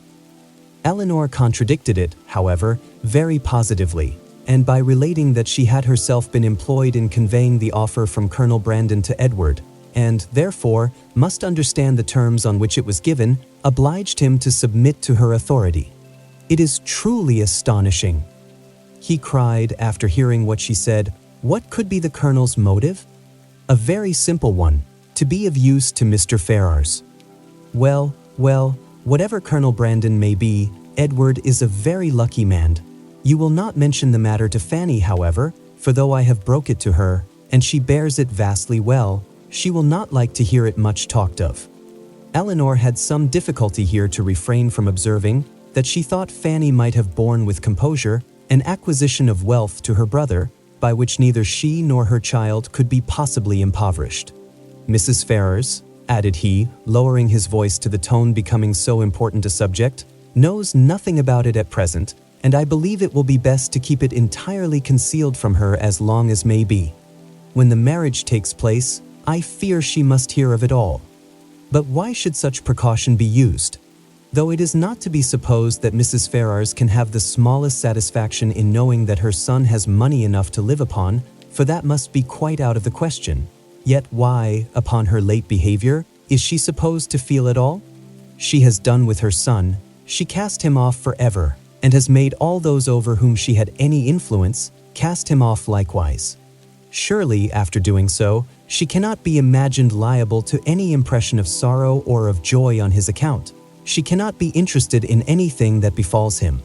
She would not be so weak as to throw away the comfort of a child, and yet retain the anxiety of a parent." "But, Elinor," said John, "your reasoning is very good, but it is founded on ignorance of human nature. When Edward's unhappy match takes place, depend upon it his mother will feel as much as if she had never discarded him, and, therefore, every circumstance that may accelerate that dreadful event must be concealed from her as much as possible. Mrs. Ferrars can never forget that Edward is her son. You surprise me. I should think it must nearly have escaped her memory by this time. You wrong her exceedingly. Mrs. Ferrars is one of the most affectionate mothers in the world." Elinor was silent. "We think now," said Mr. Dashwood, after a short pause, "of Robert's marrying Miss Morton." Elinor, smiling at the grave and decisive importance of her brother's tone, calmly replied, "The lady, I suppose, has no choice in the affair." "Choice? How do you mean?" "I only mean that I suppose, from your manner of speaking, it must be the same to Miss Morton whether she marry Edward or Robert.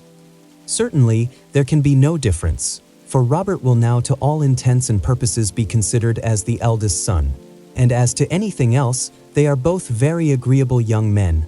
I do not know that one is superior to the other." Elinor said no more, and John was also for a short time silent. His reflections ended thus.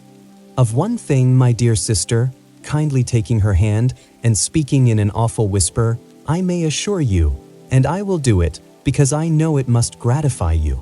I have good reason to think, indeed I have it from the best authority, or I should not repeat it, for otherwise it would be very wrong to say anything about it, but I have it from the very best authority, not that I ever precisely heard Mrs. Ferrars say it herself, but her daughter did, and I have it from her, that in short, whatever objections there might be against a certain connection, you understand me, it would have been far preferable to her, it would not have given her half the vexation that this does."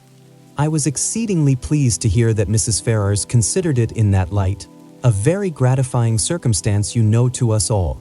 "It would have been beyond comparison," she said, "the least evil of the two, and she would be glad to compound now for nothing worse. But however, all that is quite out of the question, not to be thought of or mentioned. As to any attachment, you know, it never could be, all that is gone by. But I thought I would just tell you of this, because I knew how much it must please you. Not that you have any reason to regret, my dear Elinor. There is no doubt of your doing exceedingly well, quite as well or better, perhaps, all things considered. Has Colonel Brandon been with you lately?" Elinor had heard enough, if not to gratify her vanity and raise her self-importance, to agitate her nerves and fill her mind, and she was therefore glad to be spared from the necessity of saying much in reply herself, and from the danger of hearing anything more from her brother by the entrance of Mr. Robert Ferrars. After a few moments' chat, John Dashwood, recollecting that Fanny was yet uninformed of her sister's being there, quitted the room in quest of her, and Elinor was left to improve her acquaintance with Robert, who, by the gay unconcern, the happy self-complacency of his manner while enjoying so unfair a division of his mother's love and liberality to the prejudice of his banished brother, earned only by his own dissipated course of life, and that brother's integrity was confirming her most unfavorable opinion of his head and heart. They had scarcely been 2 minutes by themselves before he began to speak of Edward, for he, too, had heard of the living and was very inquisitive on the subject. Elinor repeated the particulars of it as she had given them to John, and their effect on Robert, though very different, was not less striking than it had been on him. He laughed most immoderately. The idea of Edward's being a clergyman and living in a small parsonage house diverted him beyond measure, and when to that was added the fanciful imagery of Edward reading prayers in a white surplice and publishing the banns of marriage between John Smith and Mary Brown, he could conceive nothing more ridiculous. Elinor, while she waited in silence and immovable gravity the conclusion of such folly, could not restrain her eyes from being fixed on him with a look that spoke all the contempt it excited. It was a look, however, very well bestowed, for it relieved her own feelings and gave no intelligence to him. He was recalled from wit to wisdom, not by any reproof of hers, but by his own sensibility. "We may treat it as a joke," said he at last, recovering from the affected laugh which had considerably lengthened out the genuine gaiety of the moment, "but upon my soul, it is a most serious business. Poor Edward, he is ruined forever. I am extremely sorry for it, for I know him to be a very good-hearted creature, as well-meaning a fellow perhaps as any in the world. You must not judge of him, Miss Dashwood, from your slight acquaintance. Poor Edward! His manners are certainly not the happiest in nature, but we are not all born, you know, with the same powers, the same address. Poor fellow, to see him in a circle of strangers! To be sure it was pitiable enough, but upon my soul, I believe he has as good a heart as any in the kingdom, and I declare and protest to you I never was so shocked in my life as when it all burst forth. I could not believe it. My mother was the first person who told me of it, and I, feeling myself called on to act with resolution, immediately said to her, 'My dear madam, I do not know what you may intend to do on the occasion, but as for myself, I must say that if Edward does marry this young woman, I never will see him again.' That was what I said immediately. I was most uncommonly shocked indeed. Poor Edward! He has done for himself completely, shut himself out forever from all decent society. But, as I directly said to my mother, I am not in the least surprised at it. From his style of education, it was always to be expected. My poor mother was half frantic. 'Have you ever seen the lady?'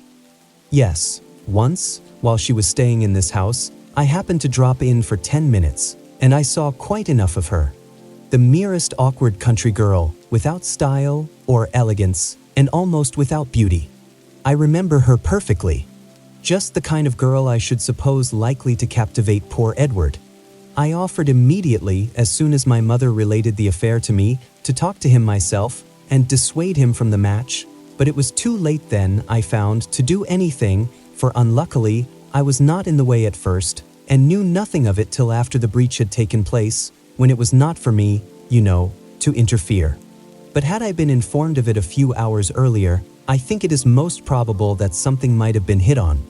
I certainly should have represented it to Edward in a very strong light.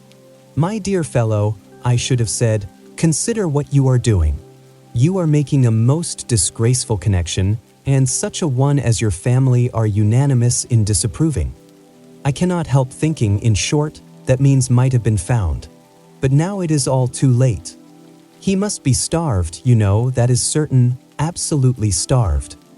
He had just settled this point with great composure when the entrance of Mrs. John Dashwood put an end to the subject.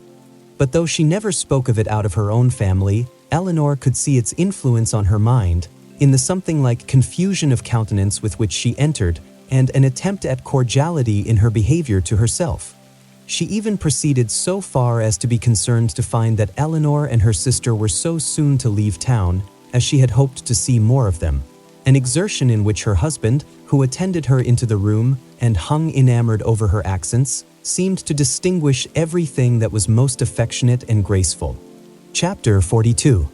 One other short call in Harley Street, in which Elinor received her brother's congratulations on their traveling so far towards Barton without any expense, and on Colonel Brandon's being to follow them to Cleveland in a day or two, completed the intercourse of the brother and sisters in town, and a faint invitation from Fanny to come to Norland whenever it should happen to be in their way, which of all things was the most unlikely to occur, with a more warm, though less public, assurance from John to Elinor of the promptitude with which he should come to see her at Delaford, was all that foretold any meeting in the country. It amused her to observe that all her friends seemed determined to send her to Delaford, a place in which, of all others, she would now least choose to visit or wish to reside, for not only was it considered as her future home by her brother and Mrs. Jennings, but even Lucy, when they parted, gave her a pressing invitation to visit her there.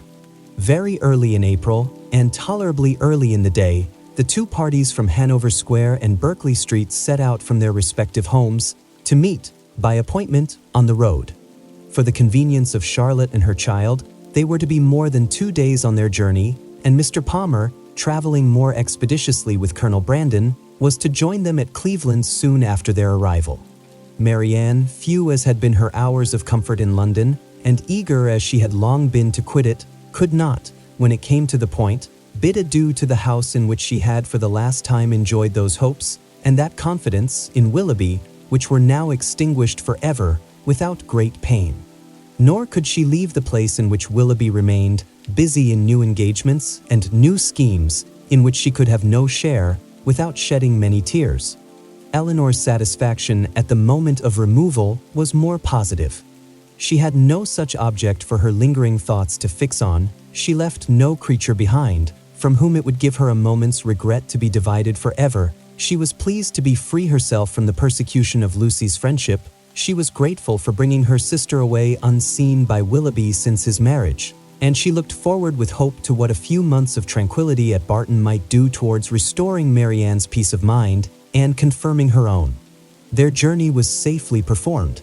The second day brought them into the cherished, or the prohibited, county of Somerset, for as such was it dwelt on by turns in Marianne's imagination, and in the forenoon of the third they drove up to Cleveland. Cleveland was a spacious, modern-built house, situated on a sloping lawn.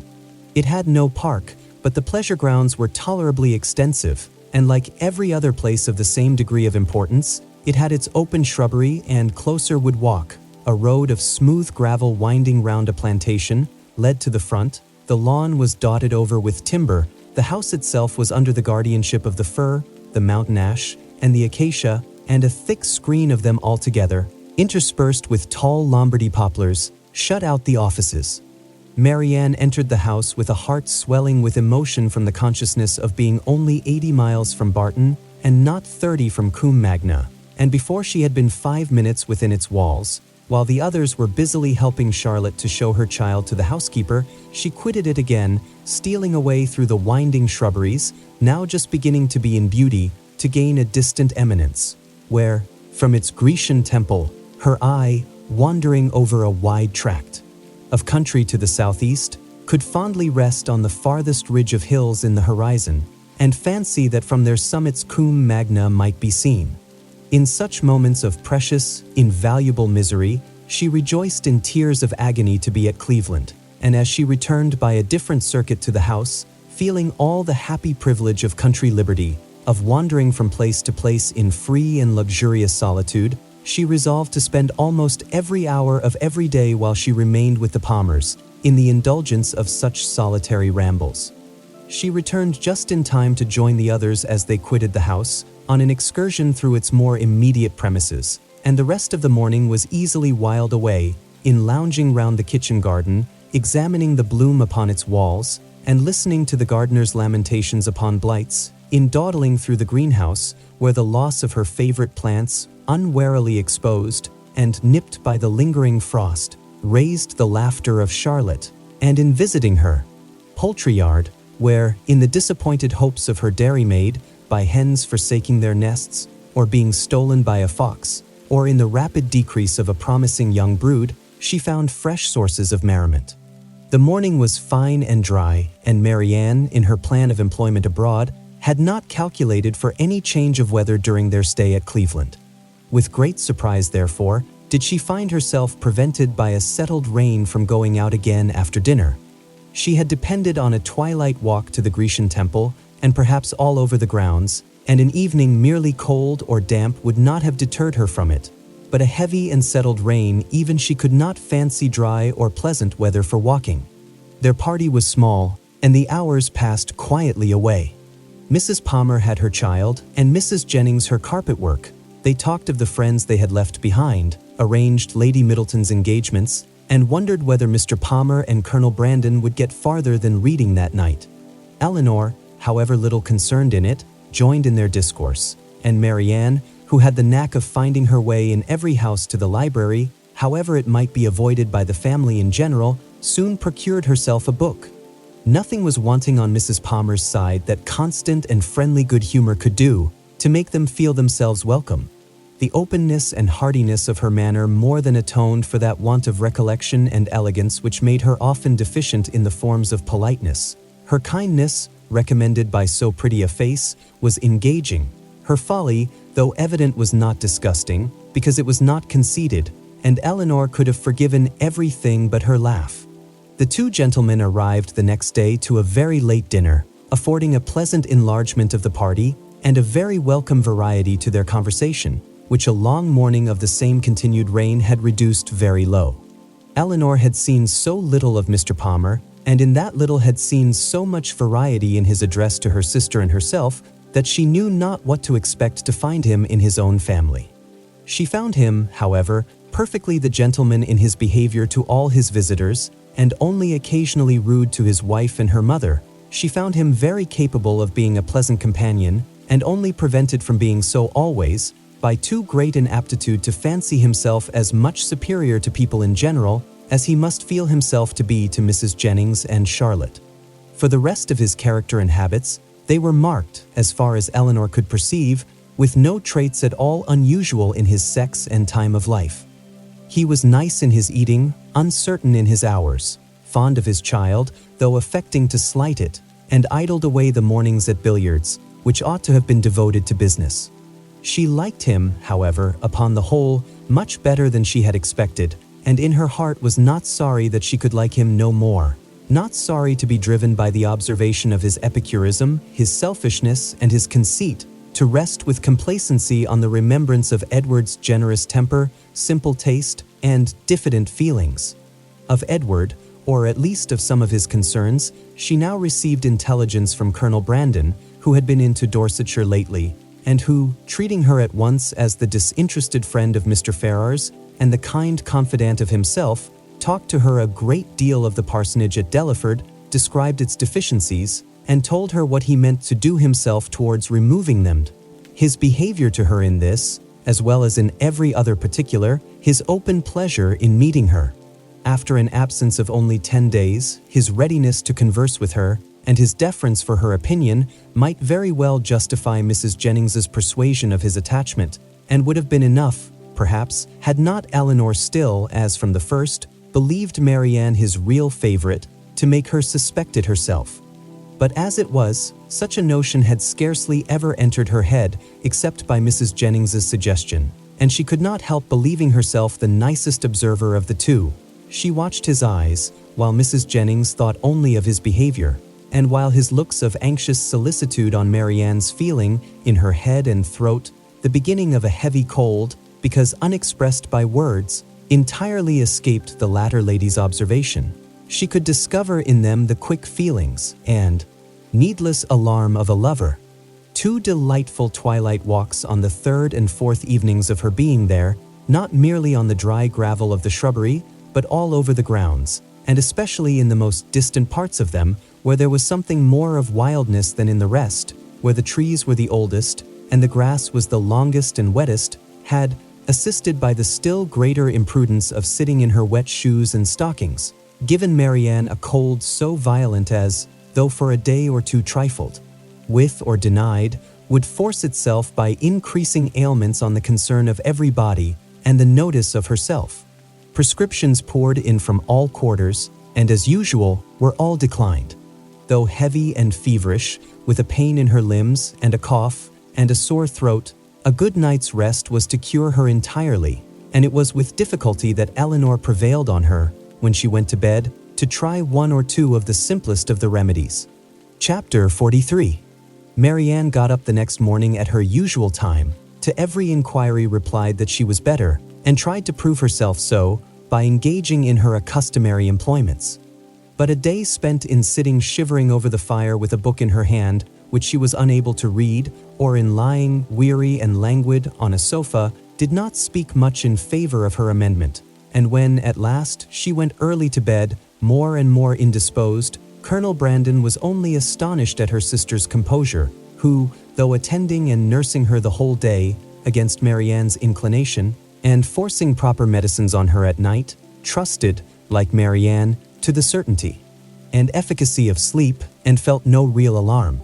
A very restless and feverish night, however, disappointed the expectation of both, and when Marianne, after persisting in rising, confessed herself unable to sit up and returned voluntarily to her bed, Elinor was very ready to adopt Mrs. Jennings's advice of sending for the Palmer's apothecary. He came, examined his patient, and though encouraging Miss Dashwood to expect that a very few days would restore her sister to health, yet, by pronouncing her disorder to have a putrid tendency and allowing the word infection to pass his lips, gave instant alarm to Mrs. Palmer on her baby's account. Mrs. Jennings, who had been inclined from the first to think Marianne's complaint more serious than Elinor, now looked very grave on Mr. Harris's report, and confirming Charlotte's fears and caution, urged the necessity of her immediate removal with her infant, and Mr. Palmer, though treating their apprehensions as idle, found the anxiety and importunity of his wife too great to be withstood. Her departure, therefore, was fixed on, and within an hour after Mr. Harris's arrival, she set off, with her little boy and his nurse, for the house of a near relation of Mr. Palmer's, who lived a few miles on the other side of Bath, whither her husband promised, at her earnest entreaty, to join her in a day or two, and whither she was almost equally urgent with her mother to accompany her. Mrs. Jennings, however, with a kindness of heart which made Elinor really love her, declared her resolution of not stirring from Cleveland as long as Marianne remained ill, and of endeavoring, by her own attentive care, to supply to her the place of the mother she had taken her from, and Elinor found her on every occasion a most willing and active helpmate, desirous to share in all her fatigues, and often by her better experience in nursing, of material use. Poor Marianne, languid and low from the nature of her malady, and feeling herself universally ill, could no longer hope that tomorrow would find her recovered, and the idea of what tomorrow would have produced, but for this unlucky illness, made every ailment severe, for on that day they were to have begun their journey home, and, attended the whole way by a servant of Mrs. Jennings, were to have taken their mother by surprise on the following forenoon. The little she said was all in lamentation of this inevitable delay, though Elinor tried to raise her spirits and make her believe, as she then really believed herself, that it would be a very short one. The next day produced little or no alteration in the state of the patient. She certainly was not better, and, except that there was no amendment, did not appear worse. Their party was now farther reduced, for Mr. Palmer, though very unwilling to go as well from real humanity and good nature, as from a dislike of appearing to be frightened away by his wife, was persuaded at last by Colonel Brandon to perform his promise of following her, and while he was preparing to go, Colonel Brandon himself, with a much greater exertion, began to talk of going likewise. Here, however, the kindness of Mrs. Jennings interposed most acceptably, for to send the Colonel away, while his love was in so much uneasiness on her sister's account, would be to deprive them both, she thought, of every comfort, and therefore telling him at once that his stay at Cleveland was necessary to herself, that she should want him to play at piquet of an evening, while Miss Dashwood was above with her sister, and she urged him so strongly to remain, that he, who was gratifying the first wish of his own heart by a compliance, could not long even affect to demur, especially as Mrs. Jennings's entreaty was warmly seconded by Mr. Palmer, who seemed to feel a relief to himself in leaving behind him a person so well able to assist or advise Miss Dashwood in any emergence. Marianne was, of course, kept in ignorance of all these arrangements. She knew not that she had been the means of sending the owners of Cleveland away in about 7 days from the time of their arrival. It gave her no surprise that she saw nothing of Mrs. Palmer, and as it gave her likewise no concern, she never mentioned her name. 2 days passed away from the time of Mr. Palmer's departure, and her situation continued, with little variation, the same. Mr. Harris, who attended her every day, still talked boldly of a speedy recovery, and Miss Dashwood was equally sanguine, but the expectation of the others was by no means so cheerful. Mrs. Jennings had determined very early in the seizure that Marianne would never get over it, and Colonel Brandon, who was chiefly of use in listening to Mrs. Jennings's forebodings, was not in a state of mind to resist their influence. He tried to reason himself out of fears, which the different judgment of the apothecary seemed to render absurd, but the many hours of each day in which he was left entirely alone were but too favorable for the admission of every melancholy idea, and he could not expel from his mind the persuasion that he should see Marianne no more. On the morning of the 3rd day, however, the gloomy anticipations of both were almost done away, for when Mr. Harris arrived, he declared his patient materially better. Her pulse was much stronger, and every symptom more favorable than on the preceding visit.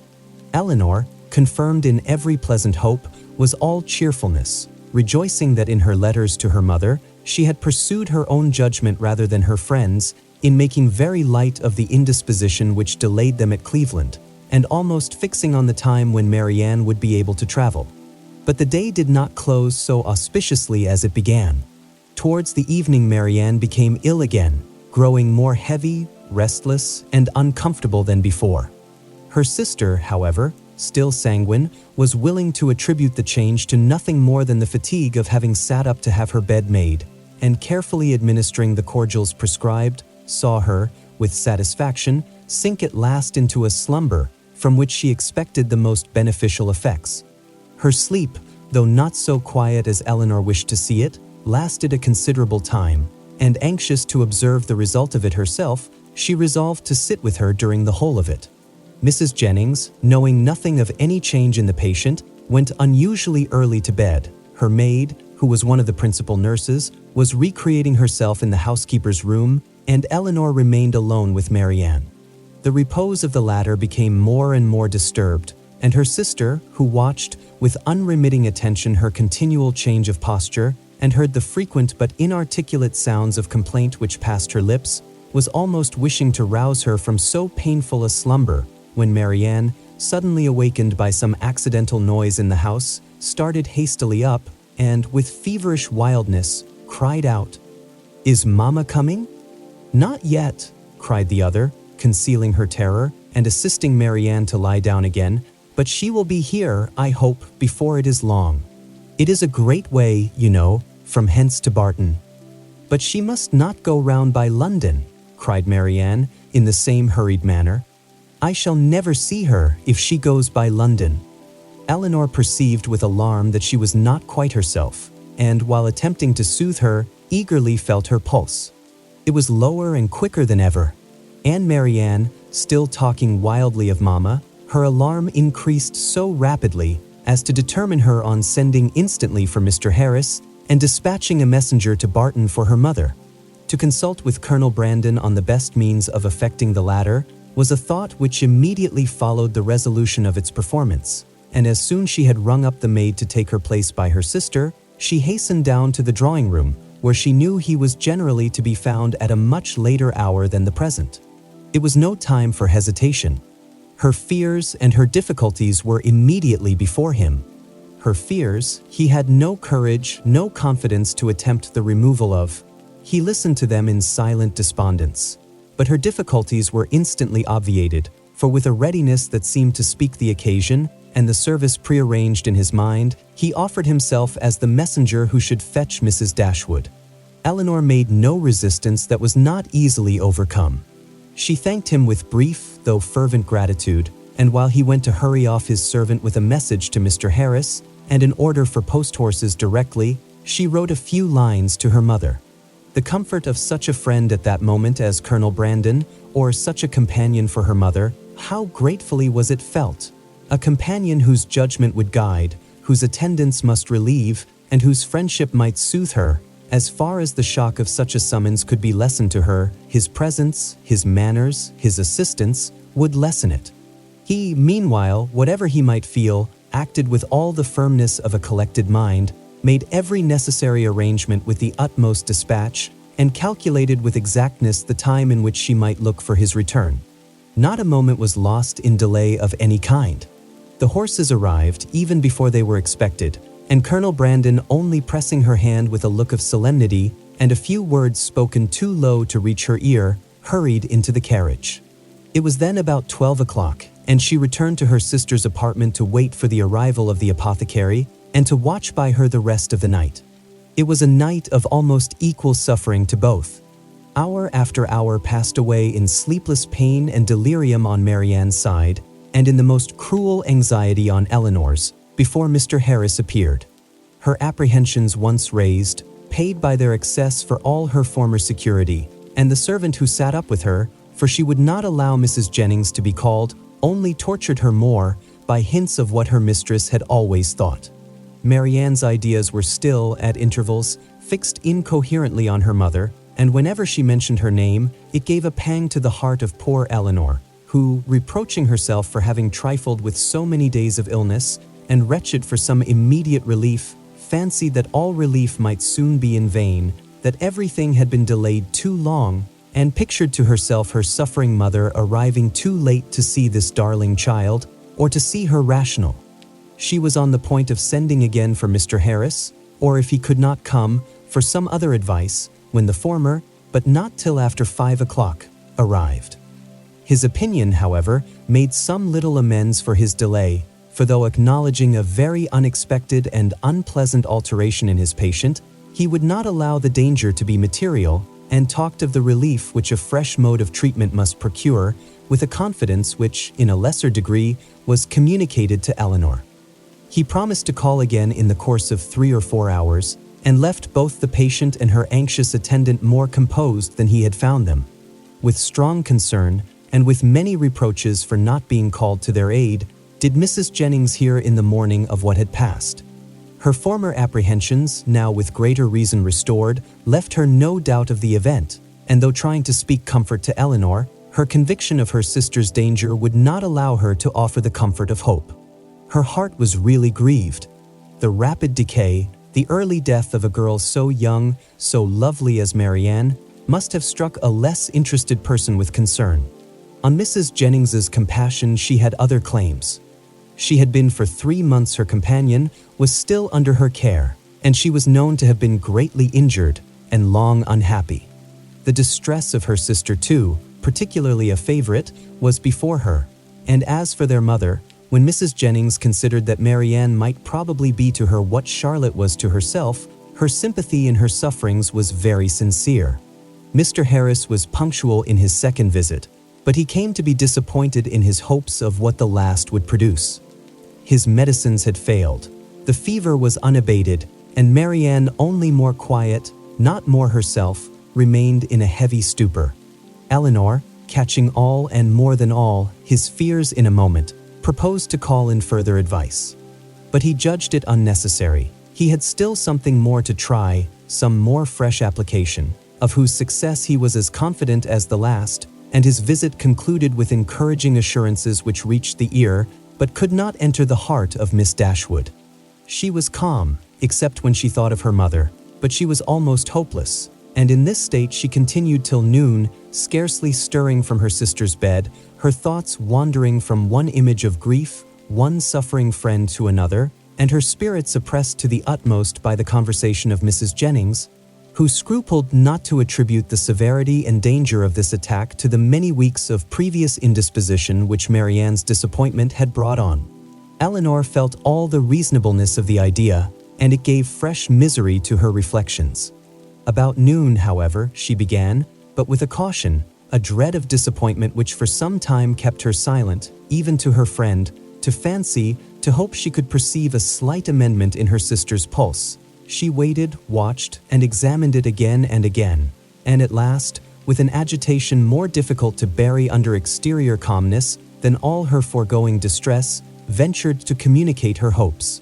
Mrs. Jennings, though forced, on examination, to acknowledge a temporary revival, tried to keep her young friend from indulging a thought of its continuance, and Elinor, conning over every injunction of distrust, told herself likewise not to hope. But it was too late. Hope had already entered, and feeling all its anxious flutter, she bent over her sister to watch, she hardly knew for what.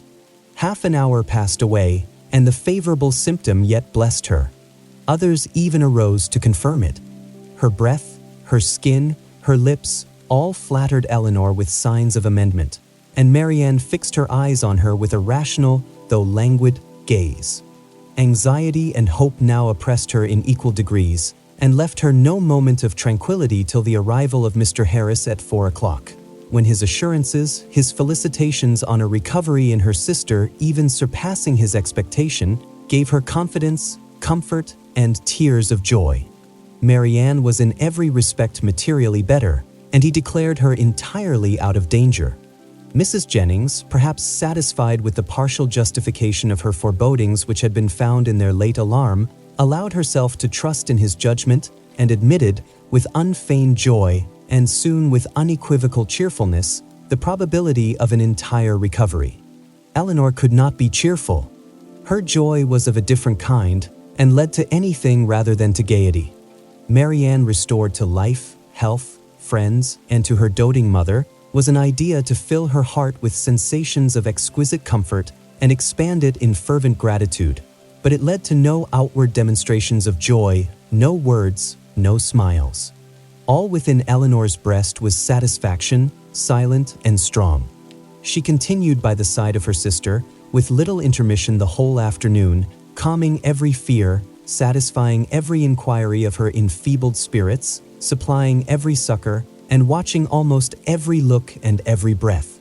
The possibility of a relapse would, of course, in some moments, occur to remind her of what anxiety was, but when she saw, on her frequent and minute examination, that every symptom of recovery continued, and saw Marianne at 6 o'clock sink into a quiet, steady, and to all appearance comfortable sleep, she silenced every doubt. The time was now drawing on, when Colonel Brandon might be expected back. At 10 o'clock, she trusted, or at least not much later her mother would be relieved from the dreadful suspense in which she must now be traveling towards them. The Colonel, too, perhaps scarcely less an object of pity. Oh, how slow was the progress of time which yet kept them in ignorance. At 7 o'clock, leaving Marianne still sweetly asleep, she joined Mrs. Jennings in the drawing-room to tea. Of breakfast she had been kept by her fears, and of dinner by their sudden reverse, from eating much, and the present refreshment, therefore, with such feelings of content as she brought to it, was particularly welcome.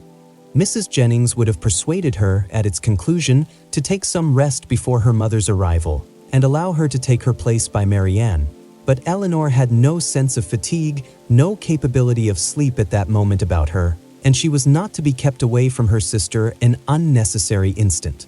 Mrs. Jennings, therefore, attending her upstairs into the sick chamber to satisfy herself that all continued right, left her there again to her charge and her thoughts, and retired to her own room to write letters and sleep.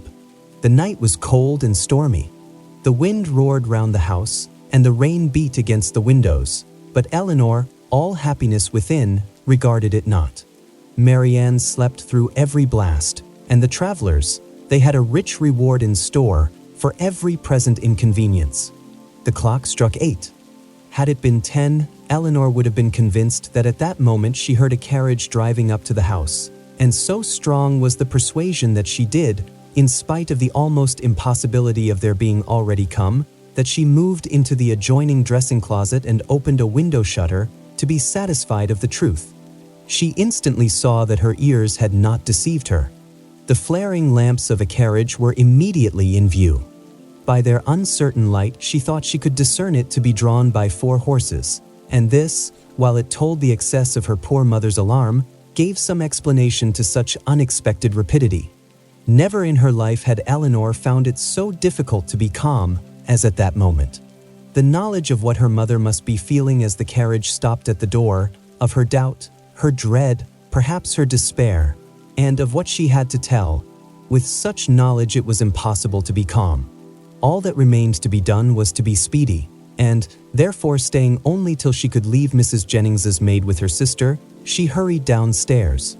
The bustle in the vestibule, as she passed along an inner lobby, assured her that they were already in the house. She rushed to the drawing room, she entered it, and saw only Willoughby. Chapter 44.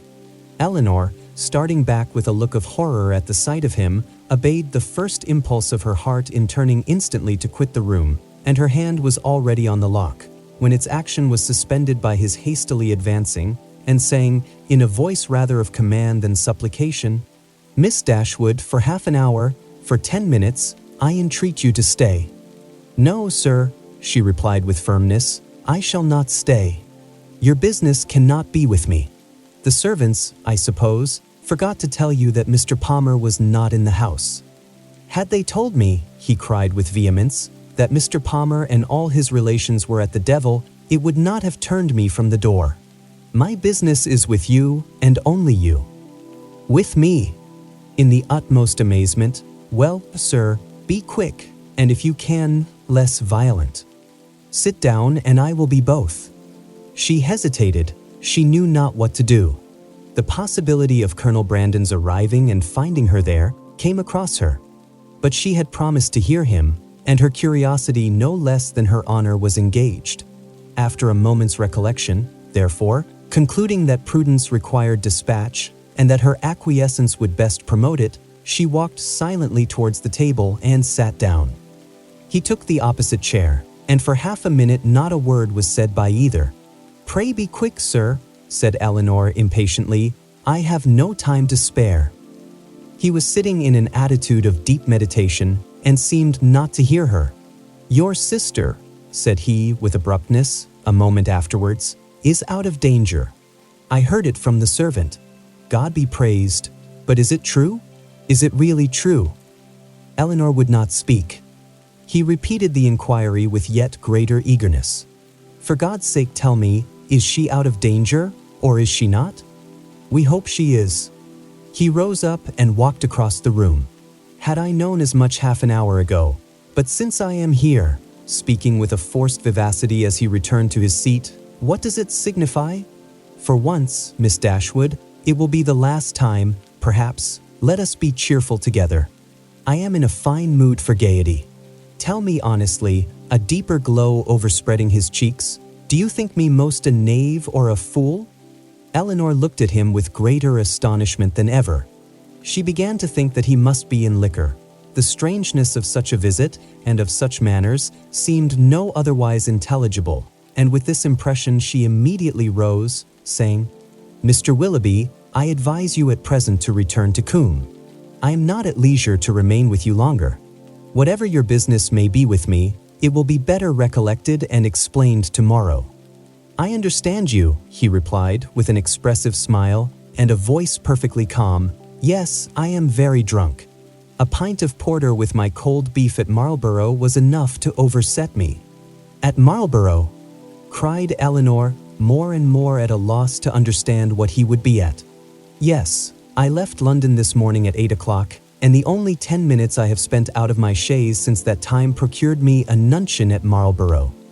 The steadiness of his manner, and the intelligence of his eye as he spoke, convincing Elinor that whatever other unpardonable folly might bring him to Cleveland, he was not brought there by intoxication, she said, after a moment's recollection, "Mr. Willoughby, you ought to feel, and I certainly do, that after what has passed, your coming here in this manner, and forcing yourself upon my notice, requires a very particular excuse. What is it that you mean by it?" "I mean," said he with serious energy, "if I can, to make you hate me 1 degree less than you do now. I mean to offer some kind of explanation, some kind of apology for the past, to open my whole heart to you, and by convincing you that though I have been always a blockhead, I have not been always a rascal, to obtain something like forgiveness from your sister. Is this the real reason of your coming?" "Upon my soul it is," was his answer, with a warmth which brought all the former Willoughby to her remembrance, and in spite of herself made her think him sincere. "If that is all, you may be satisfied already, for Marianne does, she has long forgiven you." "Has she?" he cried, in the same eager tone. "Then she has forgiven me before she ought to have done it. But she shall forgive me again, and on more reasonable grounds. Now will you listen to me?" Elinor bowed her assent. "I do not know," said he, after a pause of expectation on her side and thoughtfulness on his own, "how you may have accounted for my behavior to your sister, or what diabolical motive you may have imputed to me. Perhaps you will hardly think the better of me. It is worth the trial, however, and you shall hear everything. When I first became intimate in your family, I had no other intention, no other view in the acquaintance than to pass my time pleasantly while I was obliged to remain in Devonshire, more pleasantly than I had ever done before. Your sister's lovely person and interesting manners could not but please me, and her behavior to me almost from the first was of a kind. It is astonishing, when I reflect on what it was, and what she was, that my heart should have been so insensible. But at first I must confess, my vanity only was elevated by it. Careless of her happiness, thinking only of my own amusement, giving way to feelings which I had always been too much in the habit of indulging, I endeavored, by every means in my power, to make myself pleasing to her, without any design of returning her affection. Miss Dashwood, at this point, turning her eyes on him with the most angry contempt, stopped him by saying, "It is hardly worth while, Mr. Willoughby, for you to relate, or for me to listen any longer. Such a beginning as this cannot be followed by anything. Do not let me be pained by hearing anything more on the subject."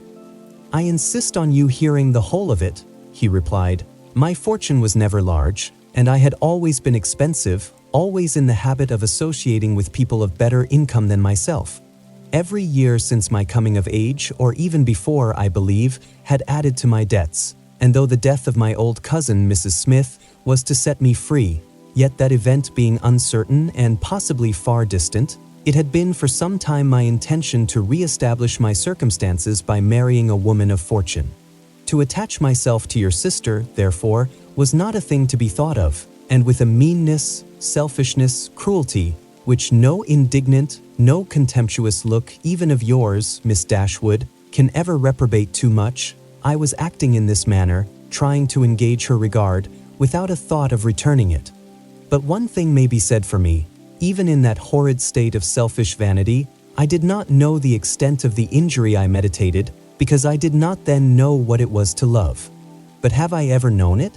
Well may it be doubted, for had I really loved, could I have sacrificed my feelings to vanity, to avarice? Or what is more, could I have sacrificed hers? But I have done it. To avoid a comparative poverty, which her affection and her society would have deprived of all its horrors, I have, by raising myself to affluence, lost everything that could make it a blessing.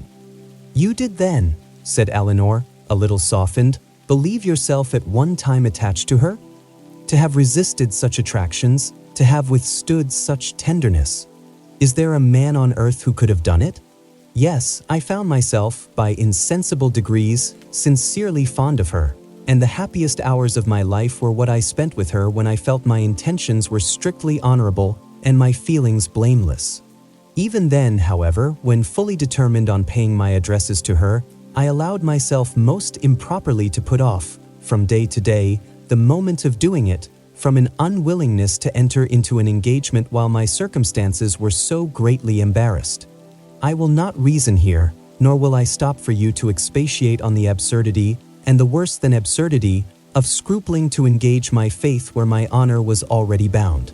The event has proved that I was a cunning fool, providing with great circumspection for a possible opportunity of making myself contemptible and wretched forever. At last, however, my resolution was taken, and I had determined, as soon as I could engage her alone, to justify the attentions I had so invariably paid her, and openly assure her of an affection which I had already taken such pains to display. But in the interim of the very few hours that were to pass before I could have an opportunity of speaking with her in private, a circumstance occurred, an unlucky circumstance, to ruin all my resolution, and with it all my comfort. A discovery took place. Here he hesitated and looked down. Mrs. Smith had somehow or other been informed, I imagine by some distant relation, whose interest it was to deprive me of her favor, of an affair, a connection, but I need not explain myself farther, he added, looking at her with an heightened color and an inquiring eye. Your particular intimacy, you have probably heard the whole story long ago. I have, returned Elinor, coloring likewise, and hardening her heart anew against any compassion for him. I have heard it all. And how you will explain away any part of your guilt in that dreadful business, I confess is beyond my comprehension. Remember, cried Willoughby, from whom you received the account. Could it be an impartial one? I acknowledge that her situation and her character ought to have been respected by me. I do not mean to justify myself, but at the same time cannot leave you to suppose that I have nothing to urge, that because she was injured she was irreproachable, and because I was a libertine she must be a saint. If the violence of her passions, the weakness of her understanding, I do not mean, however, to defend myself. Her affection for me deserved better treatment, and I often, with great self-reproach, recall the tenderness which, for a very short time, had the power of creating any return. I heartily wish it had never been. But I have injured more than herself, and I have injured one whose affection for me, may I say it, was scarcely less warm than hers, and whose mind, how infinitely superior. Your indifference, however, towards that unfortunate girl, I must say it, unpleasant to me as the discussion of such a subject may well be, your indifference is no apology for your cruel neglect of her. Do not think yourself excused by any weakness, any natural defect of understanding on her side, in the wanton cruelty so evident on yours. You must have known that while you were enjoying yourself in Devonshire pursuing fresh schemes, always gay, always happy, she was reduced to the extremest indigence. But, upon my soul, I did not know it, he warmly replied. I did not recollect that I had omitted to give her my direction, and common sense might have told her how to find it out. Well, sir, and what said Mrs. Smith? The purity of her life, the formality of her notions, her ignorance of the world, everything was against me. The matter itself I could not deny, and vain was every endeavor to soften it. She was previously disposed, I believe, to doubt the morality of my conduct in general, and was moreover discontented with the very little attention, the very little portion of my time that I had bestowed on her in my present visit. In short, it ended in a total breach. By one measure I might have saved myself. In the height of her morality, good woman, she offered to forgive the past if I would marry Eliza. That could not be, and I was formally dismissed from her favor and her house. The night following this affair, I was to go the next morning, was spent by me in deliberating on what my future conduct should be. The struggle was great, but it ended too soon. My affection for Marianne, my thorough conviction of her attachment to me, it was all insufficient to outweigh that dread of poverty, or get the better of those false ideas of the necessity of riches, which I was naturally inclined to feel, and expensive society had increased. I had reason to believe myself secure of my present wife, if I chose to address her, and I persuaded myself to think that nothing else in common prudence remained for me to do. A heavy scene, however, awaited me before I could leave Devonshire. I was engaged to dine with you on that very day. Some apology was therefore necessary for my breaking this engagement. But whether I should write this apology or deliver it in person was a point of long debate. To see Marianne, I felt, would be dreadful, and I even doubted whether I could see her again and keep to my resolution. In that point, however, I undervalued my own magnanimity, as the event declared, for I saw her miserable, and left her miserable, and left her hoping never to see her again. "Why did you call, Mr. Willoughby?" said Elinor reproachfully. "A note would have answered every purpose. Why was it necessary to call?"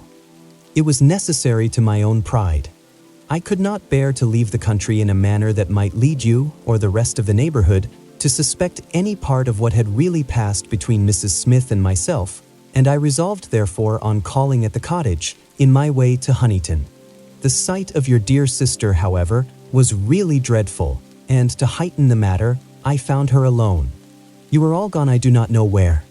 I had left her only the evening before, so fully, so firmly resolved within myself on doing right.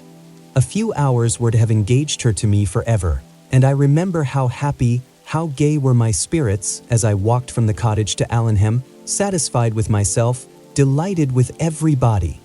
But in this, our last interview of friendship, I approached her with a sense of guilt that almost took from me the power of dissembling.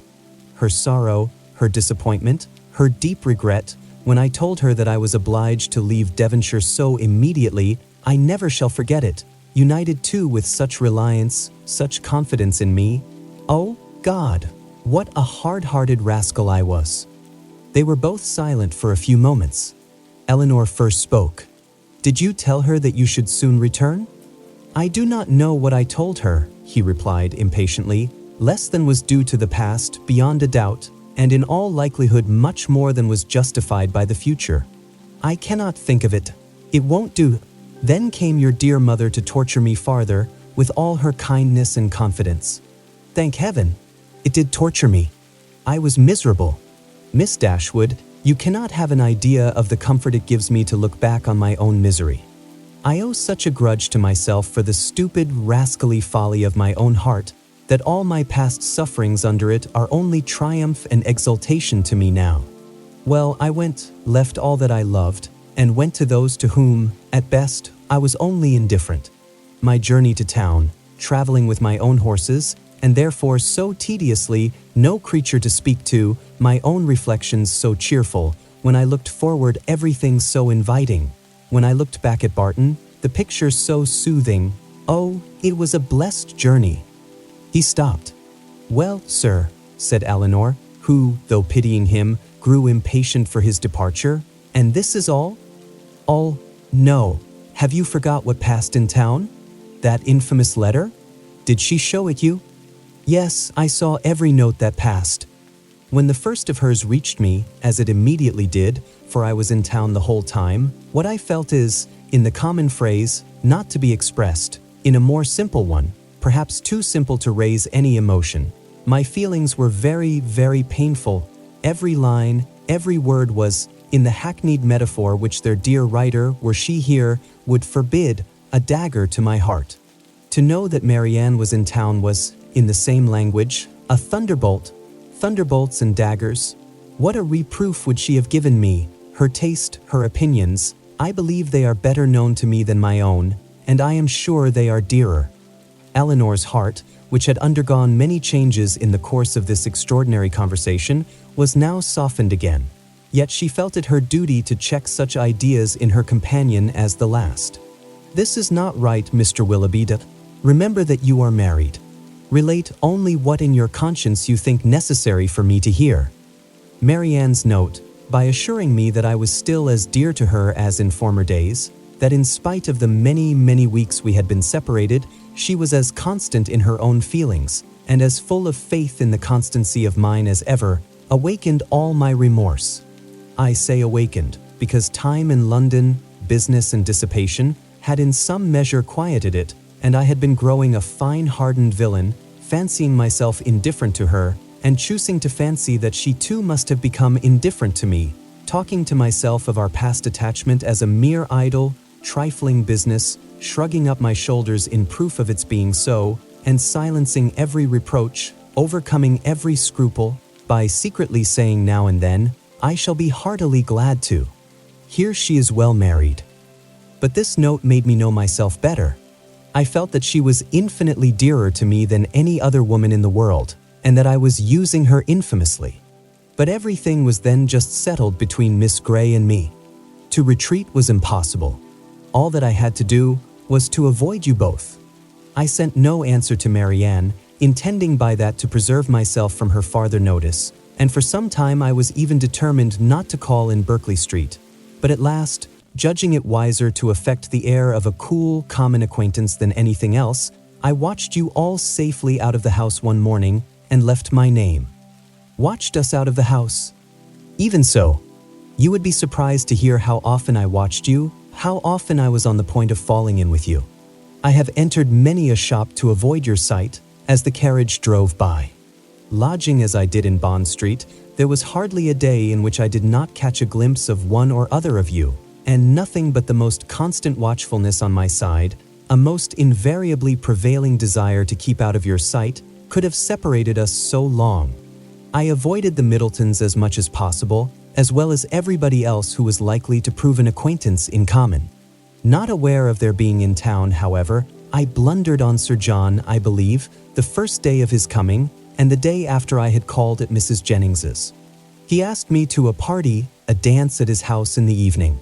Had he not told me as an inducement that you and your sister were to be there, I should have felt it too certain a thing to trust myself near him.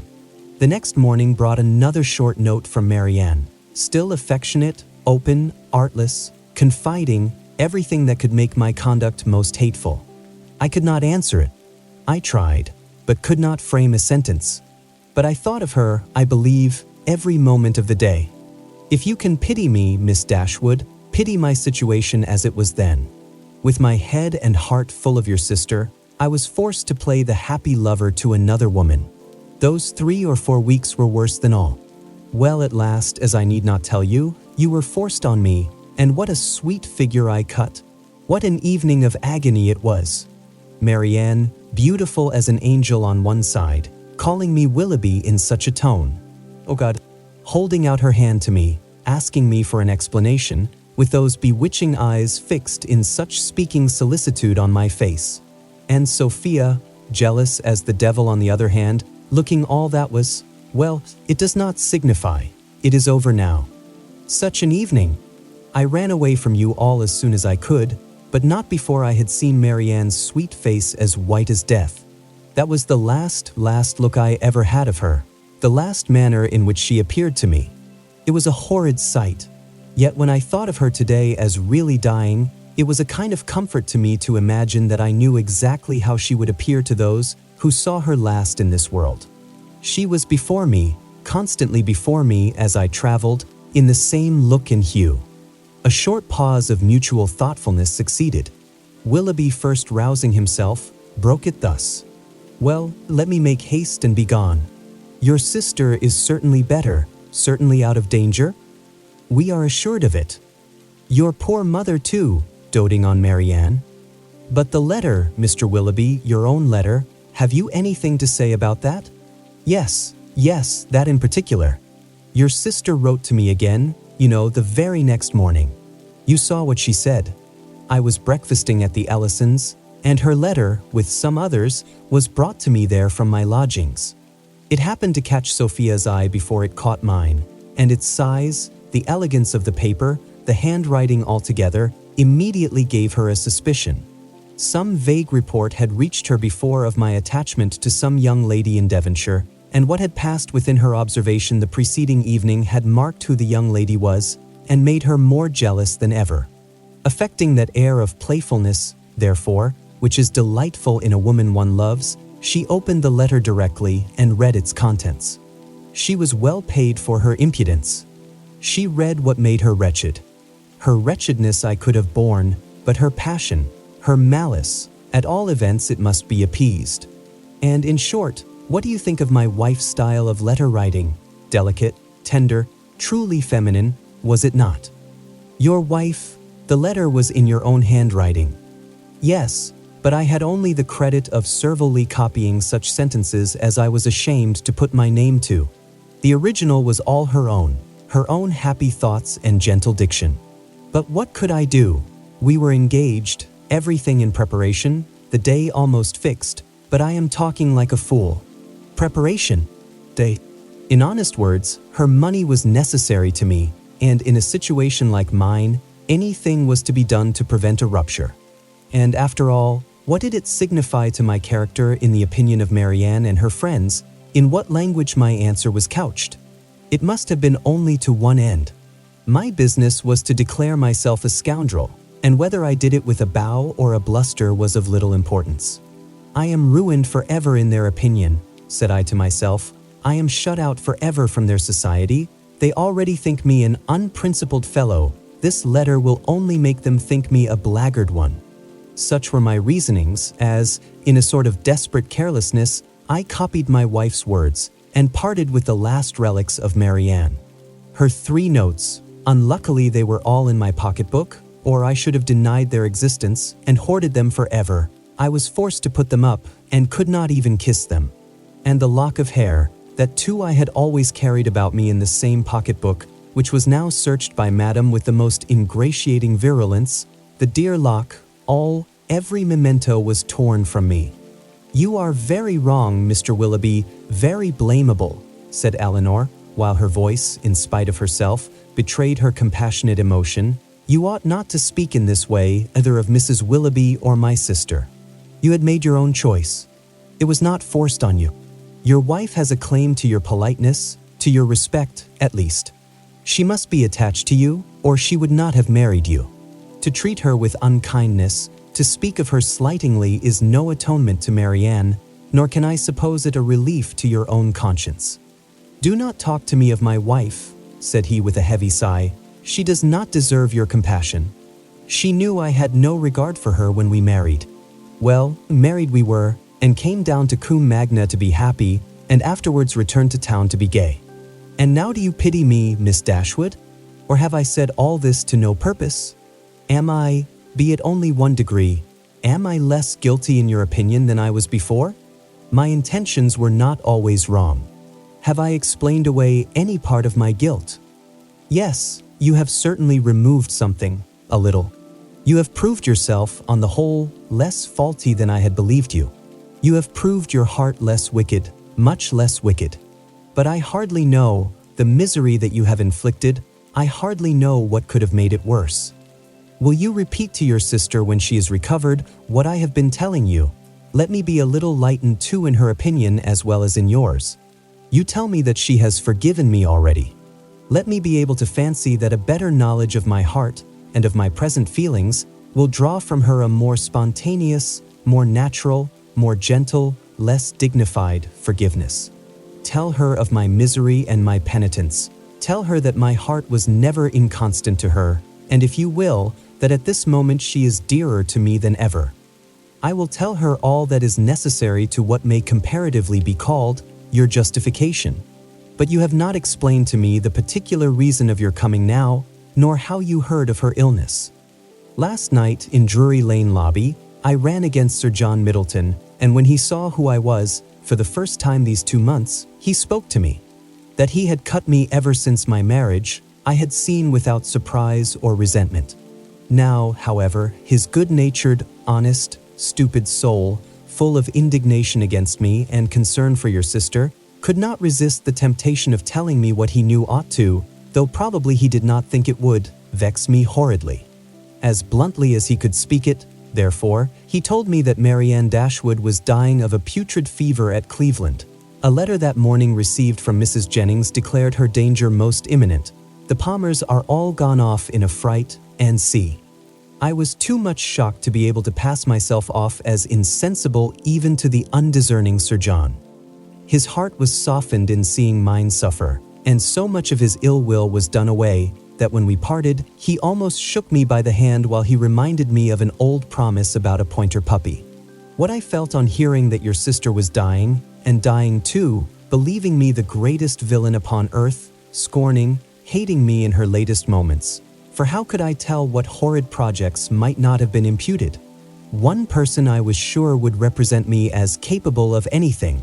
What I felt was dreadful. My resolution was soon made, and at 8 o'clock this morning I was in my carriage. Now you know all. Elinor made no answer. Her thoughts were silently fixed on the irreparable injury which too early an independence and its consequent habits of idleness, dissipation, and luxury had made in the mind, the character, the happiness of a man who, to every advantage of person and talents, united a disposition naturally open and honest, and a feeling, affectionate temper. The world had made him extravagant and vain. Extravagance and vanity had made him cold-hearted and selfish. Vanity, while seeking its own guilty triumph at the expense of another, had involved him in a real attachment, which extravagance, or at least its offspring, necessity, had required to be sacrificed. Each faulty propensity in leading him to evil had led him likewise to punishment. The attachment, from which against honor, against feeling, against every better interest he had outwardly torn himself, now, when no longer allowable, governed every thought, and the connection, for the sake of which he had, with little scruple, left her sister to misery, was likely to prove a source of unhappiness to himself of a far more incurable nature. From a reverie of this kind, she was recalled at the end of some minutes by Willoughby, who, rousing himself from a reverie at least equally painful, started up in preparation for going and said, "There is no use in staying here. I must be off." "Are you going back to town?" "No, to Combe Magna. I have business there, from thence to town in a day or two. Goodbye." He held out his hand. She could not refuse to give him hers. He pressed it with affection. "And you do think something better of me than you did?" said he, letting it fall, and leaning against the mantelpiece as if forgetting he was to go. Elinor assured him that she did, that she forgave, pitied, wished him well, was even interested in his happiness, and added some gentle counsel as to the behavior most likely to promote it. His answer was not very encouraging. "As to that," said he, "I must rub through the world as well as I can. Domestic happiness is out of the question. However, I am allowed to think that you and yours feel an interest in my fate and actions. It may be the means, it may put me on my guard, at least, it may be something to live for. Marianne, to be sure, is lost to me forever. Were I even by any blessed chance at liberty again." Elinor stopped him with a reproof. "Well," he replied, "once more goodbye. I shall now go away and live in dread of one event." "What do you mean?" "Your sister's marriage. You are very wrong. She can never be more lost to you than she is now. But she will be gained by someone else. And if that someone should be the very he whom, of all others, I could least bear, but I will not stay to rob myself of all your compassionate goodwill, by showing that where I have most injured I can least forgive. Goodbye, God bless you." And with these words, he almost ran out of the room. Chapter 45. Elinor, for some time after he left her, for some time even after the sound of his carriage had died away, remained too much oppressed by a crowd of ideas, widely differing in themselves, but of which sadness was the general result, to think even of her sister. Willoughby, he, whom only half an hour ago she had abhorred as the most worthless of men, Willoughby, in spite of all his faults, excited a degree of commiseration for the sufferings produced by them, which made her think of him as now separated forever from her family, with a tenderness, a regret, rather in proportion, as she soon acknowledged within herself, to his wishes than to his merits. She felt that his influence over her mind was heightened by circumstances which ought not in reason to have weight, by that person of uncommon attraction, that open, affectionate, and lively manner which it was no merit to possess, and by that still ardent love for Marianne, which it was not even innocent to indulge. But she felt that it was so long before she could feel his influence less. When at last she returned to the unconscious Marianne, she found her just awaking, refreshed by so long and sweet a sleep to the extent of her hopes. Elinor's heart was full. The past, the present, the future, Willoughby's visit, Marianne's safety, and her mother's expected arrival threw her altogether into an agitation of spirits which kept off every indication of fatigue and made her only fearful of betraying herself to her sister. Short was the time, however, in which that fear could affect her, for within half an hour after Willoughby's leaving the house, she was again called downstairs by the sound of another carriage. Eager to save her mother from every unnecessary moment's horrible suspense, she ran immediately into the hall and reached the outward door just in time to receive and support her as she entered it. Mrs. Dashwood, whose terror as they drew near the house had produced almost the conviction of Marianne's being no more, had no voice to inquire after her, no voice even for Elinor. But she, waiting neither for salutation nor inquiry, instantly gave the joyful relief, and her mother, catching it with all her usual warmth, was in a moment as much overcome by her happiness as she had been before by her fears.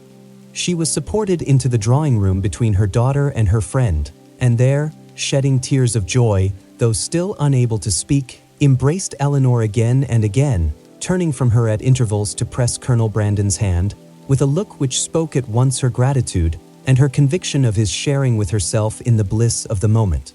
He shared it, however, in a silence even greater than her own. As soon as Mrs. Dashwood had recovered herself, to see Marianne was her first desire, and in 2 minutes she was with her beloved child, rendered dearer to her than ever by absence, unhappiness, and danger. Elinor's delight, as she saw what each felt in the meeting, was only checked by an apprehension of its robbing Marianne of farther sleep. But Mrs. Dashwood could be calm, could be even prudent, when the life of a child was at stake, and Marianne, satisfied in knowing her mother was near her, and conscious of being too weak for conversation, submitted readily to the silence and quiet prescribed by every nurse around her. Mrs. Dashwood would sit up with her all night, and Elinor, in compliance with her mother's entreaty, went to bed. But the rest, which one night entirely sleepless, and many hours of the most wearing anxiety seemed to make requisite, was kept off by irritation of spirits. Willoughby, poor Willoughby, as she now allowed herself to call him, was constantly in her thoughts. She would not but have heard his vindication for the world, and now blamed, now acquitted herself for having judged him so harshly before. But her promise of relating it to her sister was invariably painful. She dreaded the performance of it, dreaded what its effect on Marianne might be, doubted whether after such an explanation she could ever be happy with another, and for a moment wished Willoughby a widower. Then, remembering Colonel Brandon, reproved herself, felt that to his sufferings and his constancy far more than to his rivals, the reward of her sister was due, and wished anything rather than Mrs. Willoughby's death. The shock of Colonel Brandon's errand at Barton had been much softened to Mrs. Dashwood by her own previous alarm, for so great was her uneasiness about Marianne that she had already determined to set out for Cleveland on that very day, without waiting for any further intelligence, and had so far settled her journey before his arrival that the Careys were then expected every moment to fetch Margaret away, as her mother was unwilling to take her where there might be infection. Marianne continued to mend every day, and the brilliant cheerfulness of Mrs. Dashwood's looks and spirits proved her to be, as she repeatedly declared herself, one of the happiest women in the world. Elinor could not hear the declaration, nor witness its proofs without sometimes wondering whether her mother ever recollected Edward. But Mrs. Dashwood, trusting to the tempered account of her own disappointment which Elinor had sent her, was led away by the exuberance of her joy to think only of what would increase it. Marianne was restored to her from a danger in which, as she now began to feel, her own mistaken judgment in encouraging the unfortunate attachment to Willoughby had contributed to place her. And in her recovery she had yet another source of joy unthought of by Elinor. It was thus imparted to her, as soon as any opportunity of private conference between them occurred. "At last we are alone. My Elinor, you do not yet know all my happiness. Colonel Brandon loves Marianne. He has told me so himself." Her daughter, feeling by turns both pleased and pained, surprised and not surprised, was all silent attention. "You are never like me, dear Elinor, or I should wonder at your composure now. Had I sat down to wish for any possible good to my family, I should have fixed on Colonel Brandon's marrying one of you as the object most desirable. And I believe Marianne will be the most happy with him of the two." Elinor was half inclined to ask her reason for thinking so, because satisfied that none founded on an impartial consideration of their age, characters, or feelings could be given. But her mother must always be carried away by her imagination on any interesting subject, and therefore instead of an inquiry, she passed it off with a smile. "He opened his whole heart to me yesterday as we traveled. It came out quite unawares, quite undesignedly. I, you may well believe, could talk of nothing but my child. He could not conceal his distress. I saw that it equaled my own, and he perhaps, thinking that mere friendship, as the world now goes, would not justify so warm a sympathy, or rather, not thinking at all, I suppose, giving way to irresistible feelings, made me acquainted with his earnest, tender, constant affection for Marianne. He has loved her, my Elinor, ever since the first moment of seeing her." Here, however, Elinor perceived, not the language, not the professions of Colonel Brandon, but the natural embellishments of her mother's active fancy, which fashioned everything delightful to her as it chose. his regard for her, infinitely surpassing anything that Willoughby ever felt or feigned, as much more warm, as more sincere or constant, whichever we are to call it, has subsisted through all the knowledge of dear Marianne's unhappy prepossession for that worthless young man, and without selfishness, without encouraging a hope.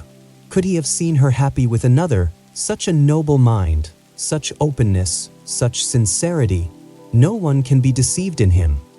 Colonel Brandon's character, said Elinor, as an excellent man, is well established.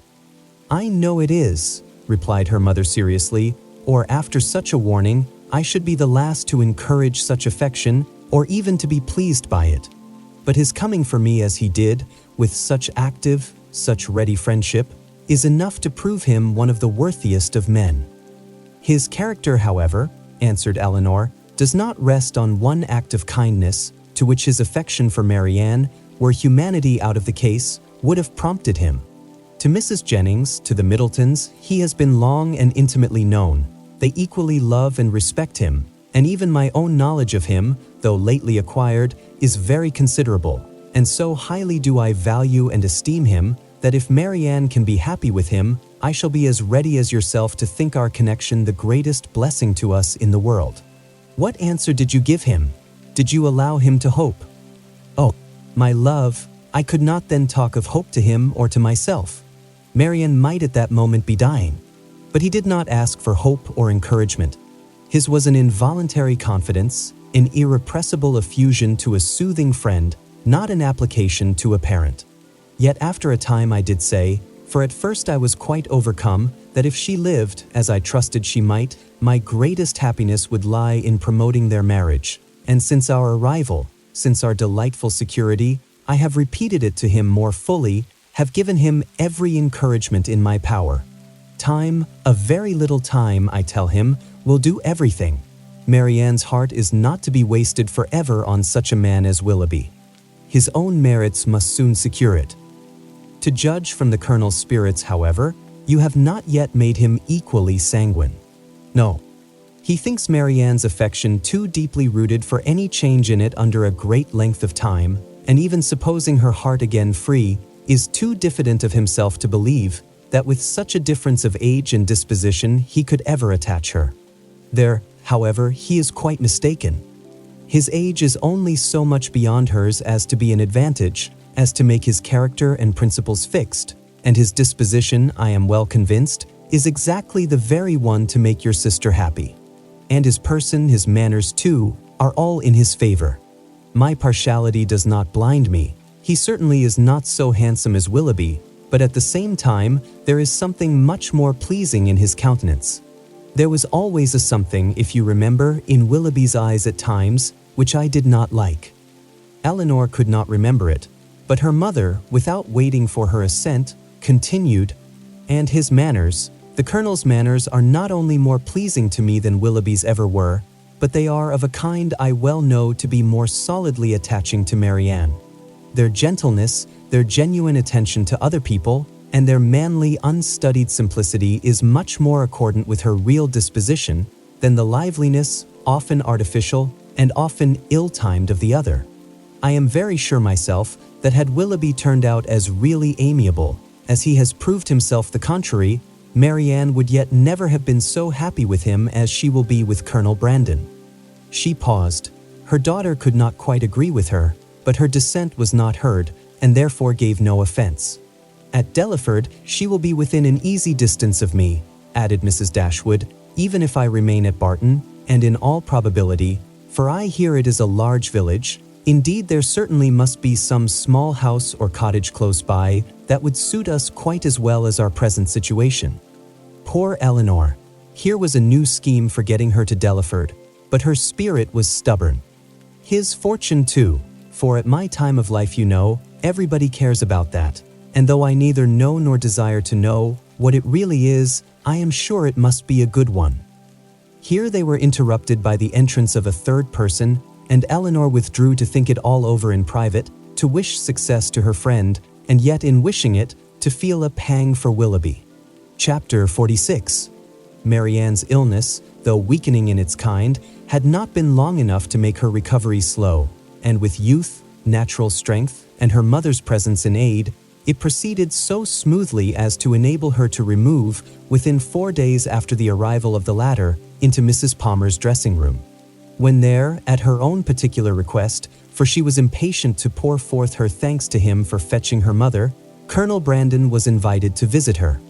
His emotion on entering the room, in seeing her altered looks, and in receiving the pale hand which she immediately held out to him, was such as, in Elinor's conjecture, must arise from something more than his affection for Marianne, or the consciousness of its being known to others, and she soon discovered in his melancholy eye and varying complexion as he looked at her sister, the probable recurrence of many past scenes of misery to his mind, brought back by that resemblance between Marianne and Eliza already acknowledged, and now strengthened by the hollow eye, the sickly skin, the posture of reclining weakness, and the warm acknowledgement of peculiar obligation.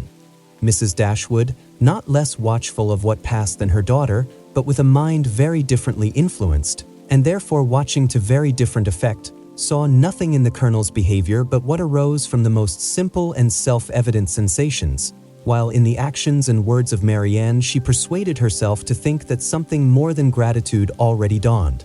At the end of another day or two, Marianne growing visibly stronger every 12 hours, Mrs. Dashwood, urged equally by her own and her daughter's wishes, began to talk of removing to Barton. On her measures depended those of her two friends. Mrs. Jennings could not quit Cleveland during the Dashwood stay, and Colonel Brandon was soon brought, by their united request, to consider his own abode there as equally determinate, if not equally indispensable. At his and Mrs. Jennings's united request in return, Mrs. Dashwood was prevailed on to accept the use of his carriage on her journey back for the better accommodation of her sick child, and the Colonel, at the joint invitation of Mrs. Dashwood and Mrs. Jennings, whose active good nature made her friendly and hospitable for other people as well as herself, engaged with pleasure to redeem it by a visit at the cottage, in the course of a few weeks. The day of separation and departure arrived, and Marianne, after taking so particular and lengthened a leave of Mrs. Jennings, one so earnestly grateful, so full of respect and kind wishes as seemed due to her own heart from a secret acknowledgement of past inattention, and bidding Colonel Brandon farewell with the cordiality of a friend, was carefully assisted by him into the carriage, of which he seemed anxious that she should engross at least half. Mrs. Dashwood and Elinor then followed, and the others were left by themselves to talk of the travelers and feel their own dullness, till Mrs. Jennings was summoned to her chaise to take comfort in the gossip of her maid for the loss of her two young companions, and Colonel Brandon immediately afterwards took his solitary way to Delaford. The Dashwoods were 2 days on the road, and Marianne bore her journey on both, without essential fatigue. Everything that the most zealous affection, the most solicitous care could do to render her comfortable was the office of each watchful companion, and each found their reward in her bodily ease and her calmness of spirits. To Elinor, the observation of the latter was particularly grateful. She, who had seen her week after week so constantly suffering, oppressed by anguish of heart which she had neither courage to speak of nor fortitude to conceal, now saw with a joy which no other could equally share, an apparent composure of mind, which, in being the result as she trusted of serious reflection, must eventually lead her to contentment and cheerfulness. As they approached Barton, indeed, and entered on scenes of which every field and every tree brought some peculiar, some painful recollection, she grew silent and thoughtful, and turning away her face from their notice, sat earnestly gazing through the window. But here, Elinor could neither wonder nor blame, and when she saw, as she assisted Marianne from the carriage, that she had been crying, she saw only an emotion too natural in itself to raise anything less tender than pity, and in its unobtrusiveness entitled to praise.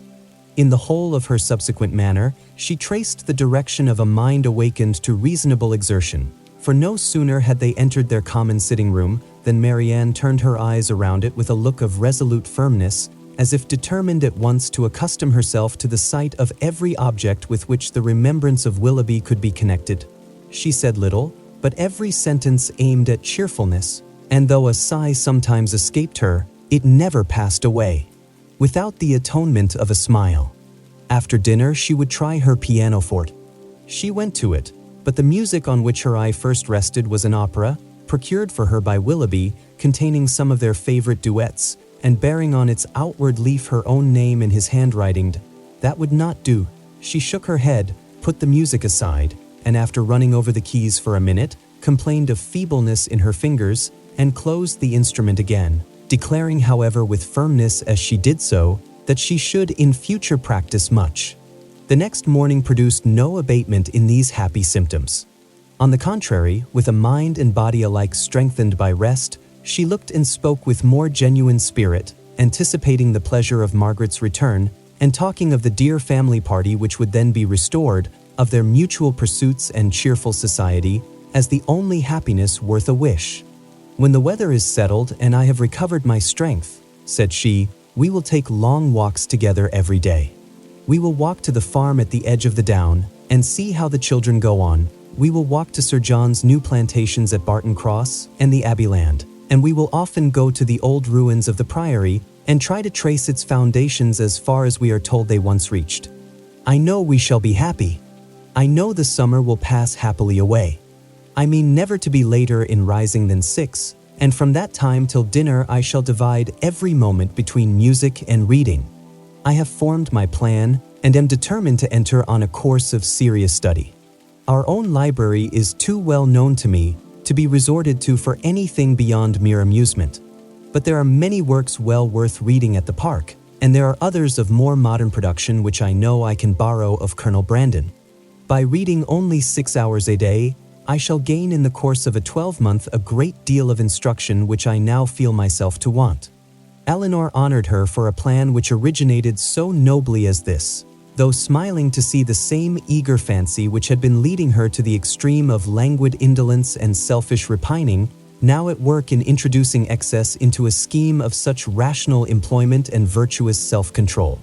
Her smile, however, changed to a sigh when she remembered that promise to Willoughby was yet unfulfilled, and feared she had that to communicate which might again unsettle the mind of Marianne, and ruin at least for a time this fair prospect of busy tranquillity.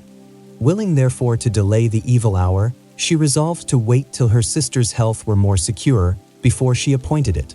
But the resolution was made only to be broken. Marianne had been 2 or 3 days at home before the weather was fine enough for an invalid like herself to venture out. But at last a soft, genial morning appeared, such as might tempt the daughter's wishes and the mother's confidence, and Marianne, leaning on Elinor's arm, was authorized to walk as long as she could without fatigue in the lane before the house. The sisters set out at a pace, slow as the feebleness of Marianne in an exercise hitherto untried since her illness required, and they had advanced only so far beyond the house as to admit a full view of the hill, the important hill behind, when pausing with her eyes turned towards it, Marianne calmly said, "There, exactly there," pointing with one hand, "on that projecting mound, there I fell, and there I first saw Willoughby." Her voice sunk with the word, but presently reviving she added, "I am thankful to find that I can look with so little pain on the spot. Shall we ever talk on that subject, Elinor?" Hesitatingly it was said. "Or will it be wrong? I can talk of it now, I hope, as I ought to do." Elinor tenderly invited her to be open. "As for regret," said Marianne, "I have done with that as far as he is concerned. I do not mean to talk to you of what my feelings have been for him, but what they are now. At present, if I could be satisfied on one point, if I could be allowed to think that he was not always acting a part, not always deceiving me, but above all, if I could be assured that he never was so very wicked as my fears have sometimes fancied him, since the story of that unfortunate girl." She stopped. Elinor joyfully treasured her words as she answered, "If you could be assured of that, you think you should be easy." Yes, my peace of mind is doubly involved in it. For not only is it horrible to suspect a person who has been what he has been to me of such designs, but what must it make me appear to myself? What in a situation like mine, but a most shamefully unguarded affection could expose me to? "How then," asked her sister, "would you account for his behavior?" "I would suppose him, oh, how gladly would I suppose him, only fickle, very, very fickle." Elinor said no more.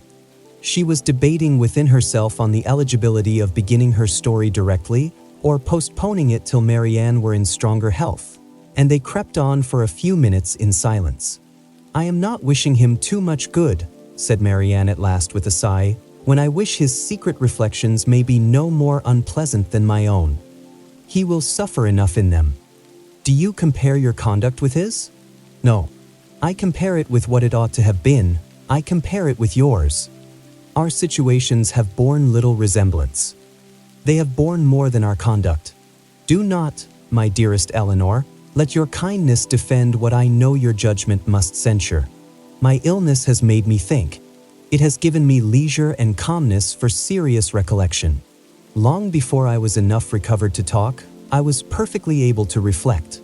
I considered the past. I saw in my own behavior, since the beginning of our acquaintance with him last autumn, nothing but a series of imprudence towards myself and want of kindness to others. I saw that my own feelings had prepared my sufferings, and that my want of fortitude under them had almost led me to the grave. My illness, I well knew, had been entirely brought on by myself by such negligence of my own health as I had felt even at the time to be wrong. Had I died, it would have been self-destruction.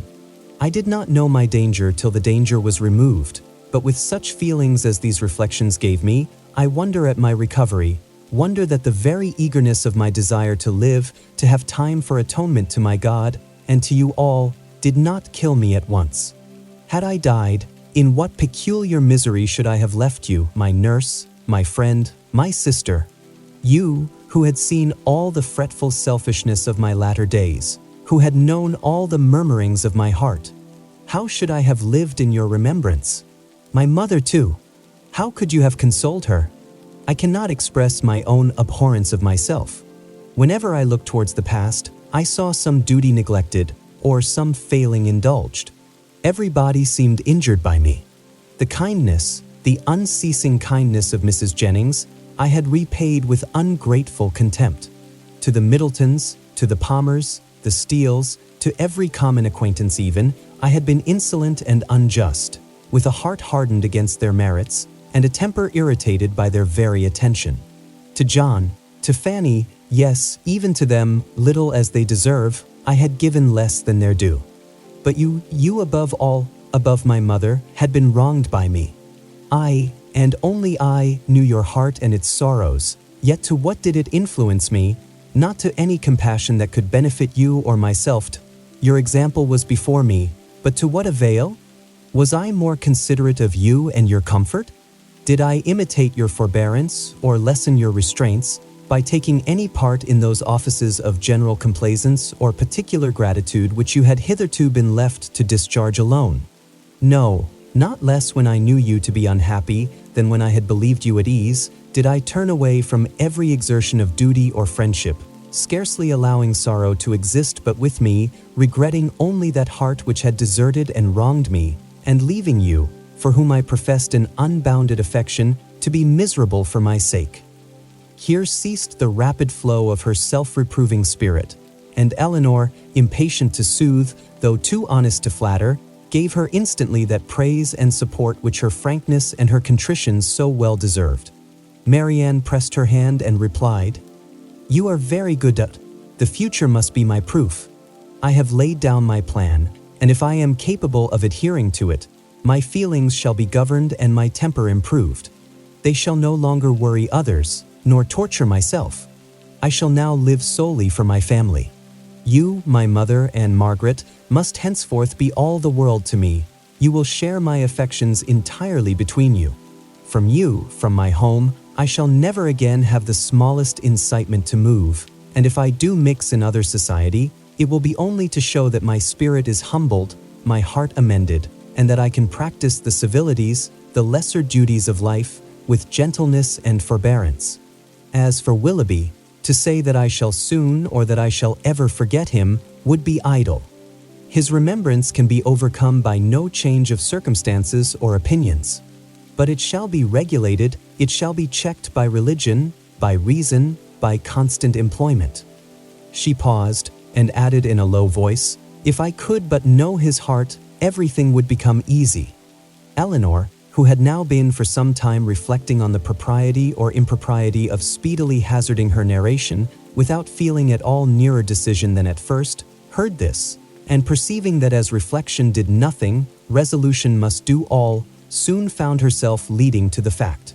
She managed the recital, as she hoped, with address, prepared her anxious listener with caution, related simply and honestly the chief points on which Willoughby grounded his apology, did justice to his repentance, and softened only his protestations of present regard. Marianne said not a word. She trembled, her eyes were fixed on the ground, and her lips became whiter than even sickness had left them. 1,000 inquiries sprung up from her heart, but she dared not urge one. She caught every syllable with panting eagerness. Her hand, unknowingly to herself, closely pressed her sister's, and tears covered her cheeks. Elinor, dreading her being tired, led her towards home, until they reached the door of the cottage, easily conjecturing what her curiosity must be, though no question was suffered to speak it, talked of nothing but Willoughby and their conversation together, and was carefully minute in every particular of speech and look, where minuteness could be safely indulged. As soon as they entered the house, Marianne, with a kiss of gratitude and these 2 words just articulate through her tears, "Tell Mama," withdrew from her sister and walked slowly upstairs. Elinor would not attempt to disturb a solitude so reasonable as what she now sought, and with a mind anxiously prearranging its result, and a resolution of reviving the subject again, should Marianne fail to do it, she turned into the parlor to fulfill her parting injunction. Chapter 47. Mrs. Dashwood did not hear unmoved the vindication of her former favorite. She rejoiced in his being cleared from some part of his imputed guilt. She was sorry for him. She wished him happy. But the feelings of the past could not be recalled. Nothing could restore him with a faith unbroken, a character unblemished, to Marianne. Nothing could do away the knowledge of what the latter had suffered through his means, nor remove the guilt of his conduct towards Eliza. Nothing could replace him, therefore, in her former esteem, nor injure the interests of Colonel Brandon. Had Mrs. Dashwood, like her daughter, heard Willoughby's story from himself, had she witnessed his distress, and been under the influence of his countenance and his manner, it is probable that her compassion would have been greater. But it was neither in Elinor's power, nor in her wish, to rouse such feelings in another by her retailed explanation, as had at first been called forth in herself. Reflection had given calmness to her judgment, and sobered her own opinion of Willoughby's deserts.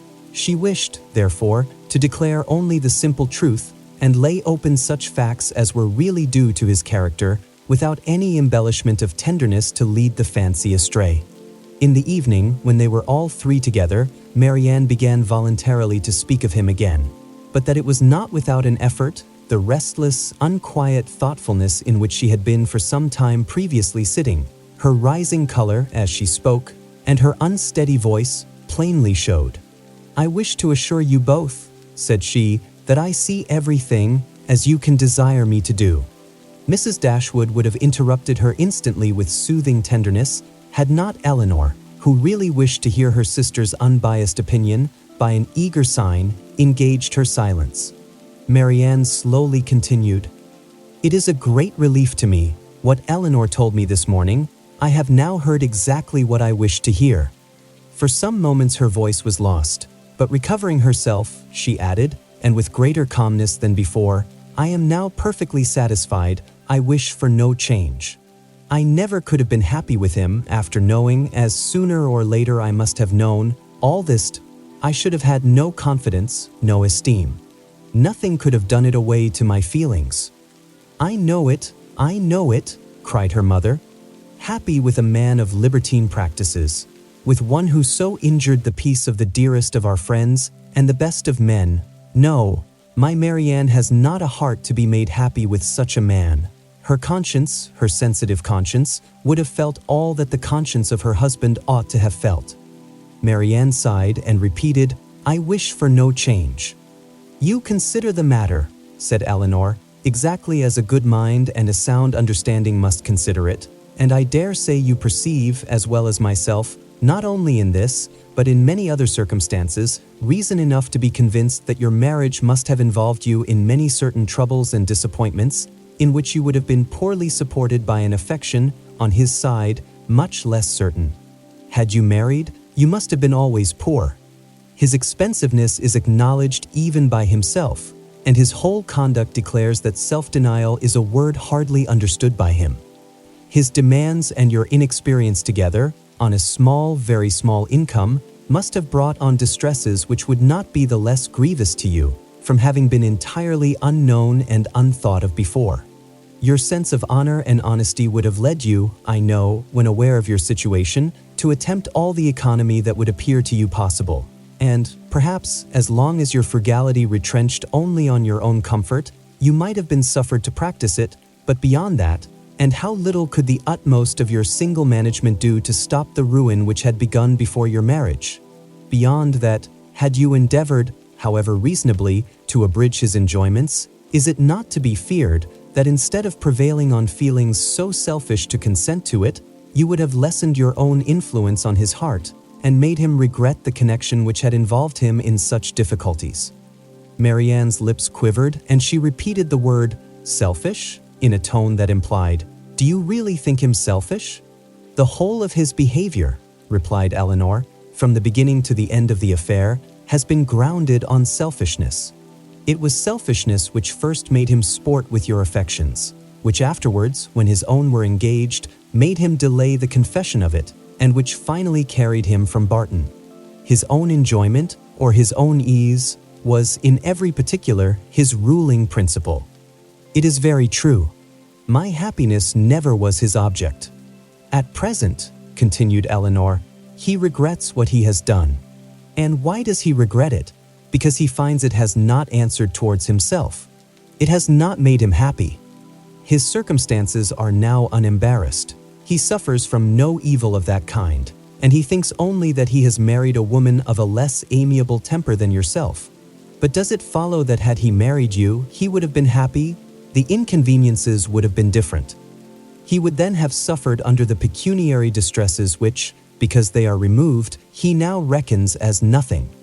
He would have had a wife of whose temper he could make no complaint, but he would have been always necessitous, always poor, and probably would soon have learned to rank the innumerable comforts of a clear estate and good income as of far more importance, even to domestic happiness, than the mere temper of a wife." "I have not a doubt of it," said Marianne, "and I have nothing to regret, nothing but my own folly." "Rather say your mother's imprudence, my child," said Mrs. Dashwood. "She must be answerable." Marianne would not let her proceed, and Elinor, satisfied that each felt their own error, wished to avoid any survey of the past that might weaken her sister's spirits. She, therefore, pursuing the first subject, immediately continued. "One observation may, I think, be fairly drawn from the whole of the story, that all Willoughby's difficulties have arisen from the first offense against virtue, in his behavior to Eliza Williams. That crime has been the origin of every lesser one, and of all his present discontents." Marianne assented most feelingly to the remark, and her mother was led by it to an enumeration of Colonel Brandon's injuries and merits, warm as friendship and design could unitedly dictate. Her daughter did not look, however, as if much of it were heard by her. Elinor, according to her expectation, saw on the 2 or 3 following days that Marianne did not continue to gain strength as she had done, but while her resolution was unsubdued, and she still tried to appear cheerful and easy, her sister could safely trust to the effect of time upon her health. Margaret returned, and the family were again all restored to each other, again quietly settled at the cottage, and if not pursuing their usual studies with quite so much vigor as when they first came to Barton, at least planning a vigorous prosecution of them in future. Elinor grew impatient for some tidings of Edward. She had heard nothing of him since her leaving London, nothing new of his plans, nothing certain even of his present abode. Some letters had passed between her and her brother in consequence of Marianne's illness, and in the first of John's there had been this sentence, "We know nothing of our unfortunate Edward, and can make no inquiries on so prohibited a subject, but conclude him to be still at Oxford," which was all the intelligence of Edward afforded her by the correspondence, for his name was not even mentioned in any of the succeeding letters. She was not doomed, however, to be long in ignorance of his measures. Their manservant had been sent one morning to Exeter on business, and when, as he waited at table, he had satisfied the inquiries of his mistress as to the event of his errand, This was his voluntary communication. "I suppose you know, ma'am, that Mr. Ferrars is married." Marianne gave a violent start, fixed her eyes upon Elinor, saw her turning pale, and fell back in her chair in hysterics. Mrs. Dashwood, whose eyes, as she answered the servant's inquiry, had intuitively taken the same direction, was shocked to perceive by Elinor's countenance how much she really suffered, and a moment afterwards, alike distressed by Marianne's situation, knew not on which child to bestow her principal attention. The servant, who saw only that Miss Marianne was taken ill, had sense enough to call one of the maids, who, with Mrs. Dashwood's assistance, supported her into the other room. By that time, Marianne was rather better, and her mother, leaving her to the care of Margaret and the maid, returned to Elinor, who, though still much disordered, had so far recovered the use of her reason and voice as to be just beginning an inquiry of Thomas as to the source of his intelligence. Mrs. Dashwood immediately took all that trouble on herself, and Elinor had the benefit of the information without the exertion of seeking it. "Who told you that Mr. Ferrars was married, Thomas?" "I see Mr. Ferrars myself, ma'am, this morning in Exeter, and his lady too, Miss Steele as was. They was stopping in a chaise at the door of the New London Inn, as I went there with a message from Sally at the park to her brother, who is one of the postboys.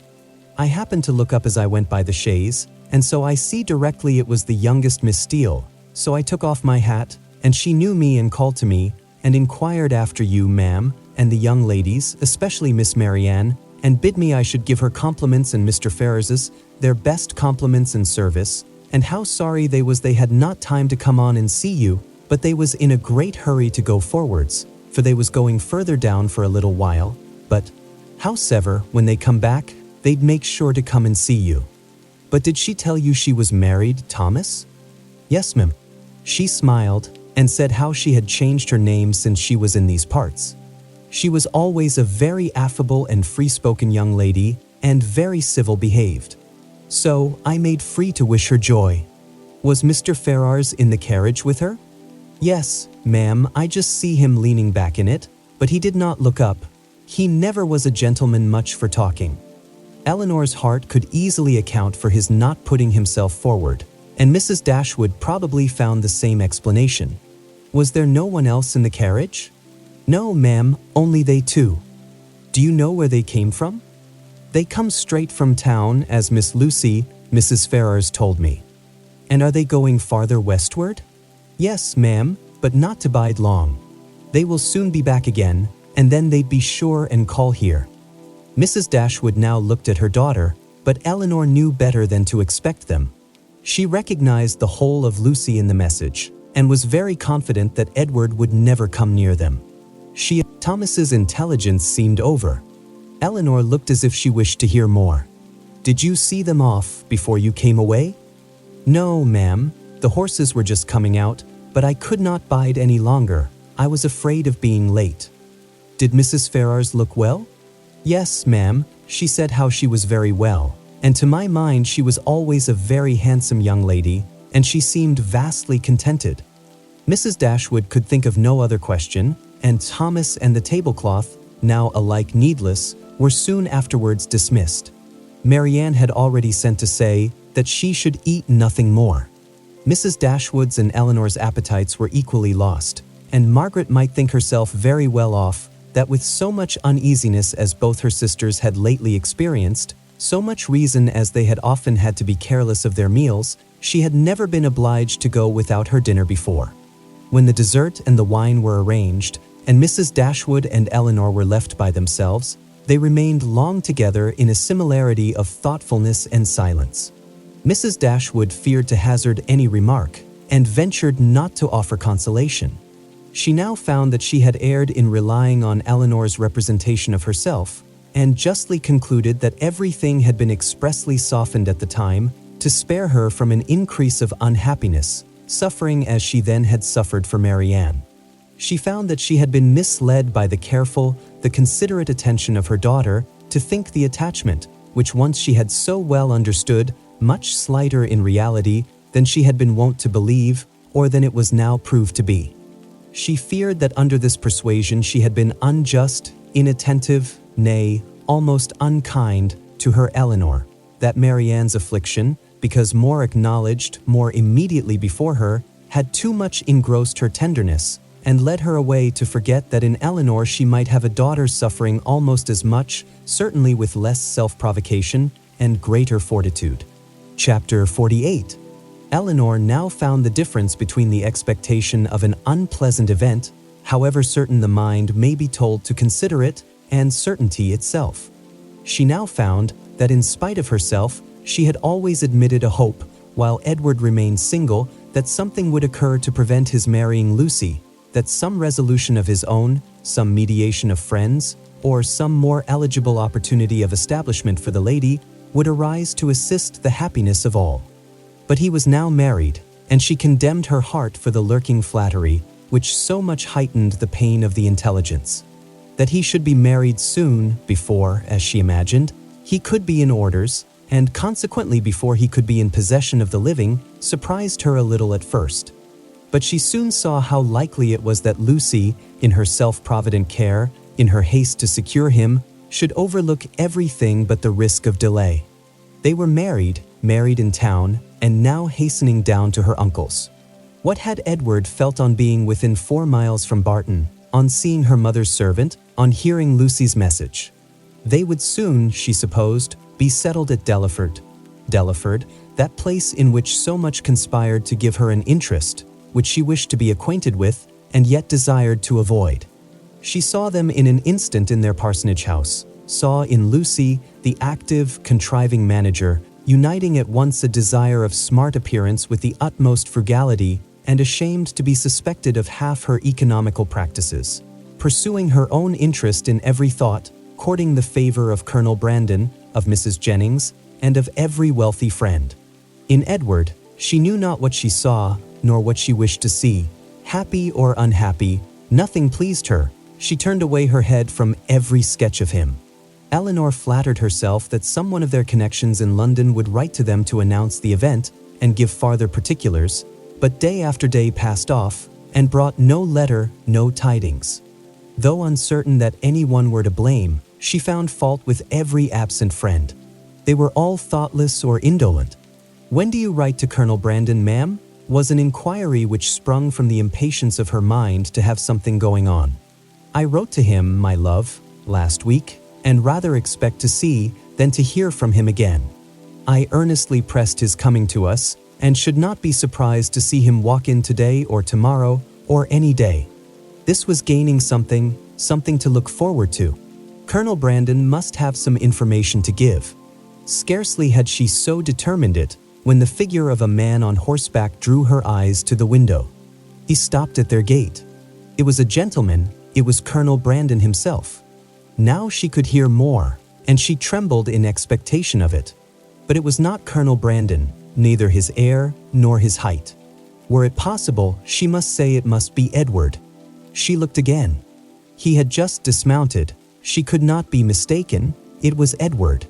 She moved away and sat down. "He comes from Mr. Pratt's purposely to see us. I will be calm. I will be mistress of myself." In a moment she perceived that the others were likewise aware of the mistake. She saw her mother and Marianne change color, saw them look at herself, and whisper a few sentences to each other. She would have given the world to be able to speak, and to make them understand that she hoped no coolness, no slight, would appear in their behavior to him. But she had no utterance, and was obliged to leave all to their own discretion. Not a syllable passed aloud. They all waited in silence for the appearance of their visitor. His footsteps were heard along the gravel path. In a moment he was in the passage, and in another he was before them. His countenance, as he entered the room, was not too happy, even for Elinor. His complexion was white with agitation, and he looked as if fearful of his reception, and conscious that he merited no kind one. Mrs. Dashwood, however, conforming, as she trusted, to the wishes of that daughter, by whom she then meant in the warmth of her heart to be guided in everything, met him with a look of forced complacency, gave him her hand, and wished him joy. He colored and stammered out an unintelligible reply. Elinor's lips had moved with her mother's, and when the moment of action was over, she wished that she had shaken hands with him too. But it was then too late. and with a countenance meaning to be open, she sat down again and talked of the weather. Marianne had retreated as much as possible out of sight to conceal her distress, and Margaret, understanding some part, but not the whole of the case, thought it incumbent on her to be dignified, and therefore took a seat as far from him as she could and maintained a strict silence. When Elinor had ceased to rejoice in the dryness of the season, a very awful pause took place. It was put an end to by Mrs. Dashwood, who felt obliged to hope that he had left Mrs. Ferrars very well. In a hurried manner, he replied in the affirmative. Another pause. Elinor, resolving to exert herself, though fearing the sound of her own voice, now said, "Is Mrs. Ferrars at Longstaple?" "At Longstaple," he replied with an air of surprise. "No, my mother is in town." "I meant," said Elinor, taking up some work from the table, "to inquire for Mrs. Edward Ferrars." She dared not look up, but her mother and Marianne both turned their eyes on him. He colored, seemed perplexed, looked doubtingly, and after some hesitation, said, "Perhaps you mean, my brother, you mean Mrs. Robert Ferrars." "Mrs. Robert Ferrars," was repeated by Marianne and her mother in an accent of the utmost amazement, and though Elinor could not speak, even her eyes were fixed on him with the same impatient wonder. He rose from his seat and walked to the window, apparently from not knowing what to do, took up a pair of scissors that lay there, and while spoiling both them and their sheath by cutting the latter to pieces as he spoke, said in a hurried voice, "Perhaps you do not know, you may not have heard that my brother is lately married to the youngest, to Miss Lucy Steele." His words were echoed with unspeakable astonishment by all but Elinor, who sat with her head leaning over her work, in a state of such agitation as made her hardly know where she was. "Yes," said he, "they were married last week and are now at Dawlish." Elinor could sit it no longer. She almost ran out of the room, and as soon as the door was closed, burst into tears of joy, which at first she thought would never cease. Edward, who had till then looked anywhere rather than at her, saw her hurry away, and perhaps saw, or even heard, her emotion, for immediately afterwards he fell into a reverie, which no remarks, no inquiries, no affectionate address of Mrs. Dashwood could penetrate, and at last, without saying a word, quitted the room and walked out towards the village, leaving the others in the greatest astonishment and perplexity on a change in his situation, so wonderful and so sudden, a perplexity which they had no means of lessening but by their own conjectures. Chapter 49.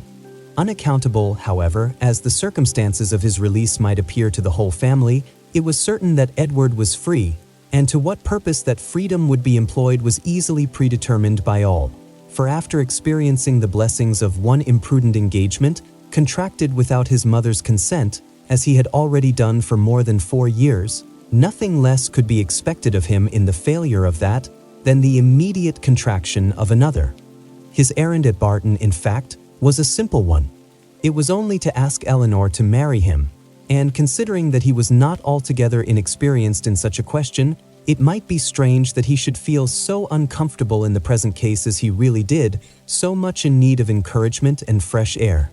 How soon he had walked himself into the proper resolution, however, how soon an opportunity of exercising it occurred, in what manner he expressed himself, and how he was received, need not be particularly told.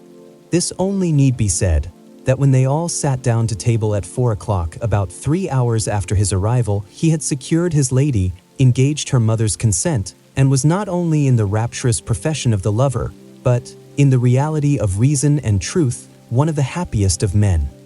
His situation indeed was more than commonly joyful. He had more than the ordinary triumph of accepted love to swell his heart and raise his spirits.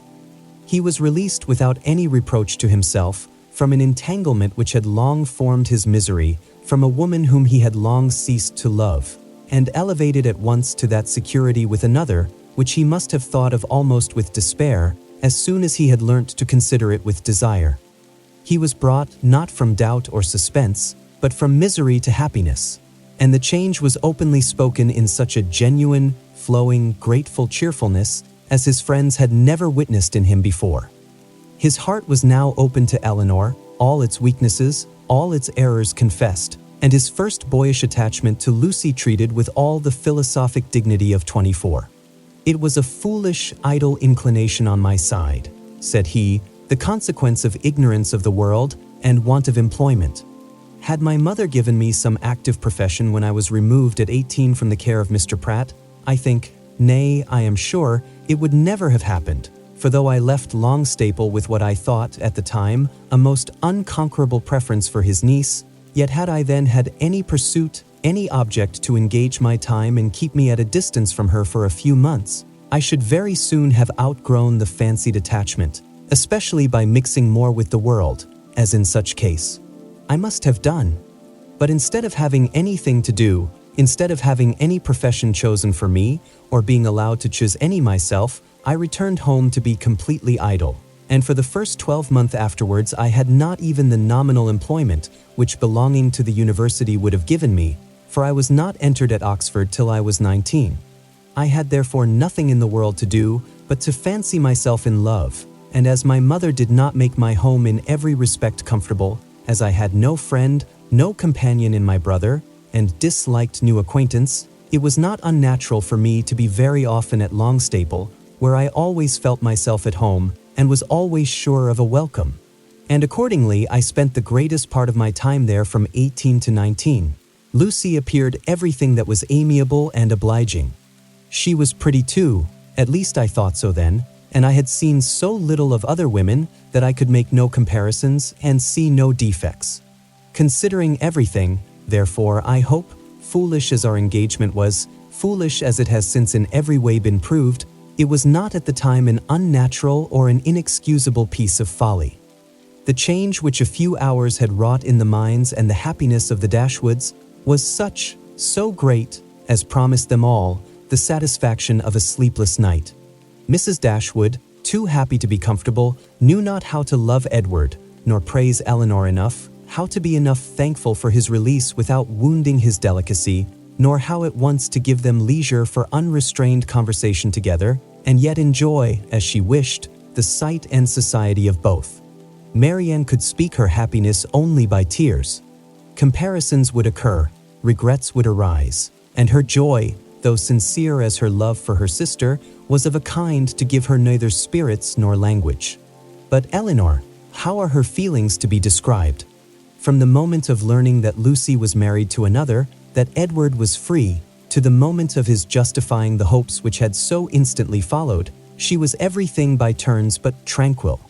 But when the second moment had passed, when she found every doubt, every solicitude removed, compared her situation with what so lately it had been, saw him honorably released from his former engagement, saw him instantly profiting by the release, to address herself and declare an affection as tender, as constant as she had ever supposed it to be, she was oppressed, she was overcome by her own felicity, and happily disposed as is the human mind to be easily familiarized with any change for the better. It required several hours to give sedateness to her spirits, or any degree of tranquility to her heart.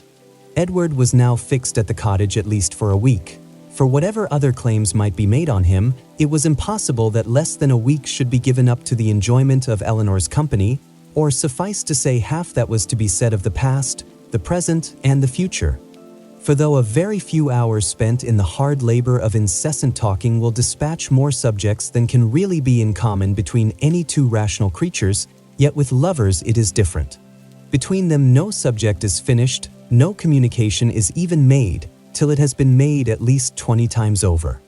Lucy's marriage, the unceasing and reasonable wonder among them all, formed of course one of the earliest discussions of the lovers, and Elinor's particular knowledge of each party made it appear to her in every view as one of the most extraordinary and unaccountable circumstances she had ever heard. How they could be thrown together, and by what attraction Robert could be drawn on to marry a girl, of whose beauty she had herself heard him speak without any admiration, a girl too already engaged to his brother, and on whose account that brother had been thrown off by his family, it was beyond her comprehension to make out. To her own heart it was a delightful affair, to her imagination it was even a ridiculous one, but to her reason, her judgment, it was completely a puzzle. Edward could only attempt an explanation by supposing that, Perhaps, at first accidentally meeting, the vanity of the one had been so worked on by the flattery of the other as to lead by degrees to all the rest. Elinor remembered what Robert had told her in Harley Street, of his opinion of what his own mediation in his brother's affairs might have done if applied to in time. She repeated it to Edward. That was exactly like Robert, was his immediate observation. And that, he presently added, might perhaps be in his head when the acquaintance between them first began. And Lucy perhaps at first might think only of procuring his good offices in my favor. Other designs might afterward arise. How long it had been carrying on between them, however, he was equally at a loss with herself to make out, for at Oxford, where he had remained for choice ever since his quitting London, he had had no means of hearing of her but from herself, and her letters to the very last were neither less frequent nor less affectionate than usual. Not the smallest suspicion, therefore, had ever occurred to prepare him for what followed, and when at last it burst on him in a letter from Lucy herself, he had been for some time, he believed, half stupefied between the wonder, the horror, and the joy of such a deliverance. He put the letter into Elinor's hands. "Dear Sir, being very sure I have long lost your affections, I have thought myself at liberty to bestow my own on another, and have no doubt of being as happy with him as I once used to think I might be with you, but I scorn to accept a hand while the heart was another's. Sincerely wish you happy in your choice, and it shall not be my fault if we are not always good friends, as our near relationship now makes proper. I can safely say I owe you no ill will and am sure you will be too generous to do us any ill offices. Brother has gained my affections entirely, and as we could not live without one another, we are just returned from the altar, and are now on our way to Dawlish for a few weeks, which place your dear brother has great curiosity to see, but thought I would first trouble you with these few lines, and shall always remain your sincere well-wisher, friend, and sister, Lucy Ferrars. I have burnt all your letters, and will return your picture the first opportunity. Please to destroy my scrawls, but the ring with my hair you are very welcome to keep." Elinor read and returned it without any comment. "I will not ask your opinion of it as a composition," said Edward. "For worlds would not I have had a letter of hers seen by you in former days. In a sister it is bad enough, but in a wife, how I have blushed over the pages of her writing, and I believe I may say that since the first half year of our foolish business, this is the only letter I ever received from her, of which the substance made me any amends for the defect of the style. However it may have come about," said Elinor after a pause, "they are certainly married, and your mother has brought on herself a most appropriate punishment. The independence she settled on Robert, through resentment against you, has put it in his power to make his own choice, and she has actually been bribing one son with 1,000 a year to do the very deed which she disinherited the other for intending to do. She will hardly be less hurt, I suppose, by Robert's marrying Lucy than she would have been by your marrying her. She will be more hurt by it, for Robert always was her favorite. She will be more hurt by it, and on the same principle will forgive him much sooner." In what state the affair stood at present between them, Edward knew not, for no communication with any of his family had yet been attempted by him. He had quitted Oxford within 24 hours after Lucy's letter arrived, and with only one object before him, the nearest road to Barton, had had no leisure to form any scheme of conduct, with which that road did not hold the most intimate connection. He could do nothing till he were assured of his fate with Miss Dashwood, and by his rapidity in seeking that fate, it is to be supposed, in spite of the jealousy with which he had once thought of Colonel Brandon, in spite of the modesty with which he rated his own deserts, and the politeness with which he talked of his doubts, he did not, upon the whole, expect a very cruel reception. It was his business, however, to say that he did, and he said it very prettily. What he might say on the subject a 12-month after must be referred to the imagination of husbands and wives. That Lucy had certainly meant to deceive, to go off with a flourish of malice against him in her message by Thomas, was perfectly clear to Elinor, and Edward himself, now thoroughly enlightened on her character, had no scruple in believing her capable of the utmost meanness of wanton ill nature. Though his eyes had been long opened, even before his acquaintance with Elinor began, to her ignorance and a want of liberality in some of her opinions, they had been equally imputed by him to her want of education. Until her last letter reached him, he had always believed her to be a well-disposed, good-hearted girl and thoroughly attached to himself. Nothing but such a persuasion could have prevented his putting an end to an engagement, which, long before the discovery of it laid him open to his mother's anger, had been a continual source of disquiet and regret to him. "I thought it my duty," said he, independent of my feelings, "to give her the option of continuing the engagement or not, when I was renounced by my mother and stood to all appearance without a friend in the world to assist me. In such a situation as that, where there seemed nothing to tempt the avarice or the vanity of any living creature, how could I suppose, when she so earnestly, so warmly insisted on sharing my fate, whatever it might be, that anything but the most disinterested affection was her inducement? And even now, I cannot comprehend on what motive she acted, or what fancied advantage it could be to her, to be fettered to a man for whom she had not the smallest regard, and who had only £2,000 in the world. She could not foresee that Colonel Brandon would give me a living. No, but she might suppose that something would occur in your favor, that your own family might in time relent. And at any rate, she lost nothing by continuing the engagement, for she has proved that it fettered neither her inclination nor her actions. The connection was certainly a respectable one, and probably gained her consideration among her friends, and if nothing more advantageous occurred, it would be better for her to marry you than be single." Edward was, of course, immediately convinced that nothing could have been more natural than Lucy's conduct, nor more self-evident than the motive of it. Elinor scolded him, harshly as ladies always scold the imprudence which compliments themselves, for having spent so much time with them at Norland, when he must have felt his own inconstancy. "Your behavior was certainly very wrong," said she, "because, to say nothing of my own conviction, our relations were all led away by it to fancy and expect what, as you were then situated, could never be." He could only plead in ignorance of his own heart, and a mistaken confidence in the force of his engagement. "I was simple enough to think that because my faith was plighted to another, there could be no danger in my being with you, and that the consciousness of my engagement was to keep my heart as safe and sacred as my honor. I felt that I admired you, but I told myself it was only friendship. Until I began to make comparisons between yourself and Lucy, I did not know how far I was got. After that, I suppose, I was wrong in remaining so much in Sussex, and the arguments with which I reconciled myself to the expediency of it were no better than these. The danger is my own. I am doing no injury to anybody but myself."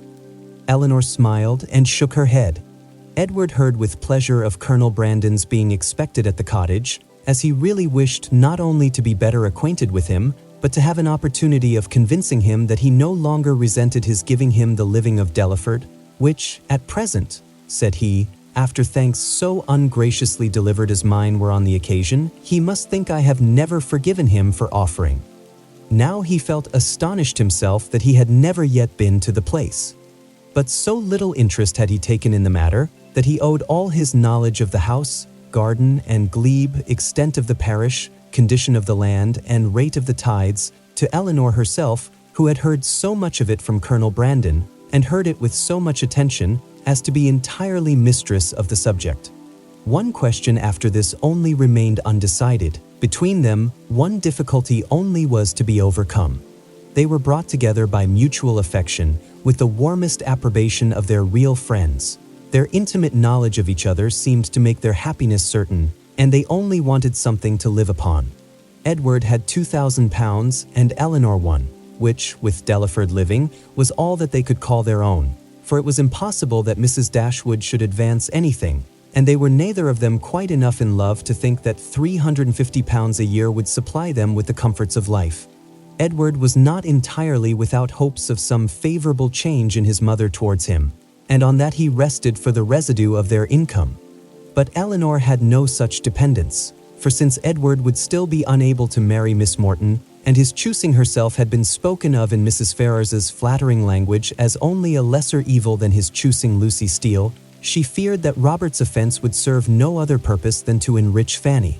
About 4 days after Edward's arrival, Colonel Brandon appeared to complete Mrs. Dashwood's satisfaction and to give her the dignity of having, for the first time since her living at Barton, more company with her than her house would hold. Edward was allowed to retain the privilege of first comer, and Colonel Brandon therefore walked every night to his old quarters at the park, from whence he usually returned in the morning, early enough to interrupt the lovers' first tête-à-tête before breakfast. A 3 weeks' residence at Delaford, where, in his evening hours at least, he had little to do but to calculate the disproportion between 36 and 17, brought him to Barton in a temper of mind which needed all the improvement in Marianne's looks, all the kindness of her welcome, and all the encouragement of her mother's language, to make it cheerful. Among such friends, however, and such flattery, he did revive. No rumor of Lucy's marriage had yet reached him.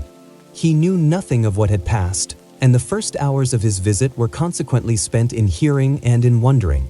Everything was explained to him by Mrs. Dashwood, and he found fresh reason to rejoice in what he had done for Mr. Ferrars, since eventually it promoted the interest of Elinor. It would be needless to say that the gentlemen advanced in the good opinion of each other, as they advanced in each other's acquaintance, for it could not be otherwise. Their resemblance in good principles and good sense, in disposition and manner of thinking, would probably have been sufficient to unite them in friendship without any other attraction. But their being in love with 2 sisters, and 2 sisters fond of each other, made that mutual regard inevitable and immediate, which might otherwise have waited the effect of time and judgment. The letters from town, which a few days before would have made every nerve in Elinor's body thrill with transport, now arrived to be read with less emotion than mirth. Mrs. Jennings wrote to tell the wonderful tale, to vent her honest indignation against the jilting girl, and pour forth her compassion towards poor Mr. Edward, who, she was sure, had quite doted upon the worthless hussy, and was now, by all accounts, almost broken-hearted at Oxford. "I do think," she continued, "nothing was ever carried on so sly, for it was but 2 days before Lucy called and sat a couple of hours with me. Not a soul suspected anything of the matter, not even Nancy, who, poor soul, came crying to me the day after, in a great fright for fear of Mrs. Ferrars, as well as not knowing how to get to Plymouth. For Lucy, it seems, borrowed all her money before she went off to be married, on purpose, we suppose, to make a show with, and poor Nancy had not 7 shillings in the world. So I was very glad to give her 5 guineas to take her down to Exeter, where she thinks of staying 3 or 4 weeks with Mrs. Burgess, in hopes, as I tell her, to fall in with the doctor again. And I must say that Lucy's crossness not to take them along with them in the chaise is worse than all. Poor Mr. Edward! I cannot get him out of my head, but you must send for him to Barton, and Miss Marianne must try to comfort him." Mr. Dashwood's strains were more solemn. Mrs. Ferrars was the most unfortunate of women. Poor Fanny had suffered agonies of sensibility, and he considered the existence of each, under such a blow, with grateful wonder. Robert's offense was unpardonable, but Lucy's was infinitely worse. Neither of them were ever again to be mentioned to Mrs. Ferrars, and even if she might hereafter be induced to forgive her son, his wife should never be acknowledged as her daughter, nor be permitted to appear in her presence. The secrecy with which everything had been carried on between them was rationally treated as enormously heightening the crime, because, had any suspicion of it occurred to the others, proper measures would have been taken to prevent the marriage, and he called on Elinor to join with him in regretting that Lucy's engagement with Edward had not rather been fulfilled than that she should thus be the means of spreading misery farther in the family. He thus continued, "Mrs. Ferrars has never yet mentioned Edward's name, which does not surprise us, but, to our great astonishment, not a line has been received from him on the occasion. Perhaps, however, he is kept silent by his fear of offending, and I shall, therefore, give him a hint, by a line to Oxford, that his sister and I both think a letter of proper submission from him, addressed perhaps to Fanny, and by her shown to her mother, might not be taken amiss, for we all know the tenderness of Mrs. Ferrars's heart, and that she wishes for nothing so much as to be on good terms with her children." This paragraph was of some importance to the prospects and conduct of Edward. It determined him to attempt a reconciliation, though not exactly in the manner pointed out by their brother and sister. "A letter of proper submission," repeated he. "Would they have me beg my mother's pardon for Robert's ingratitude to her, and breach of honor to me? I can make no submission. I am grown neither humble nor penitent by what has passed. I am grown very happy, but that would not interest. I know of no submission that is proper for me to make." "You may certainly ask to be forgiven," said Elinor, "because you have offended, and I should think you might now venture so far as to profess some concern for having ever formed the engagement which drew on you your mother's anger." He agreed that he might, and when she has forgiven you, perhaps a little humility may be convenient while acknowledging a second engagement, almost as imprudent in her eyes as the first. He had nothing to urge against it, but still resisted the idea of a letter of proper submission, and therefore, to make it easier to him, as he declared a much greater willingness to make mean concessions by word of mouth than on paper, it was resolved that, instead of writing to Fanny, he should go to London and personally entreat her good offices in his favor. "And if they really do interest themselves," said Marianne, in her new character of candor, "in bringing about a reconciliation, I shall think that even John and Fanny are not entirely without merit." After a visit on Colonel Brandon's side of only 3 or 4 days, the two gentlemen quitted Barton together. They were to go immediately to Delaford, that Edward might have some personal knowledge of his future home, and assist his patron and friend in deciding on what improvements were needed to it, and from thence, after staying there a couple of nights, he was to proceed on his journey to town. Chapter 50. After a proper resistance on the part of Mrs. Ferrars, just so violent and so steady as to preserve her from that reproach which she always seemed fearful of incurring, the reproach of being too amiable, Edward was admitted to her presence, and pronounced to be again her son. Her family had of late been exceedingly fluctuating. For many years of her life she had had 2 sons, but the crime and annihilation of Edward a few weeks ago had robbed her of one. The similar annihilation of Robert had left her for a fortnight without any, and now, by the resuscitation of Edward, she had one again. In spite of his being allowed once more to live, however, he did not feel the continuance of his existence secure till he had revealed his present engagement, for the publication of that circumstance, he feared, might give a sudden turn to his constitution and carry him off as rapidly as before. With apprehensive caution, therefore, it was revealed, and he was listened to with unexpected calmness. Mrs. Ferrars at first reasonably endeavored to dissuade him from marrying Miss Dashwood by every argument in her power, told him that in Miss Morton he would have a woman of higher rank and larger fortune, and enforced the assertion by observing that Miss Morton was the daughter of a nobleman with £30,000, while Miss Dashwood was only the daughter of a private gentleman with no more than 3.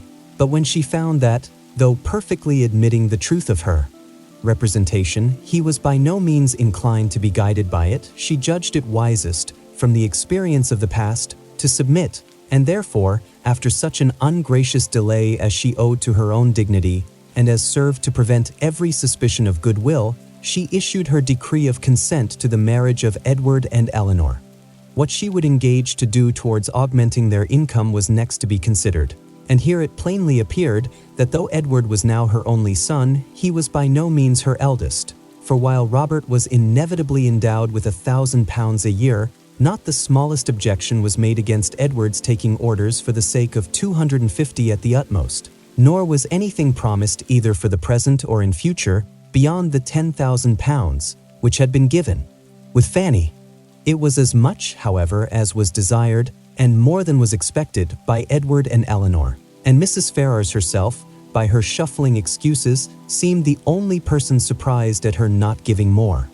With an income quite sufficient to their wants thus secured to them, they had nothing to wait for after Edward was in possession of the living, but the readiness of the house, to which Colonel Brandon, with an eager desire for the accommodation of Elinor, was making considerable improvements, and after waiting some time for their completion, after experiencing, as usual, 1,000 disappointments and delays from the unaccountable dilatoriness of the workmen, Elinor, as usual, broke through the first positive resolution of not marrying till everything was ready, and the ceremony took place in Barton Church early in the autumn.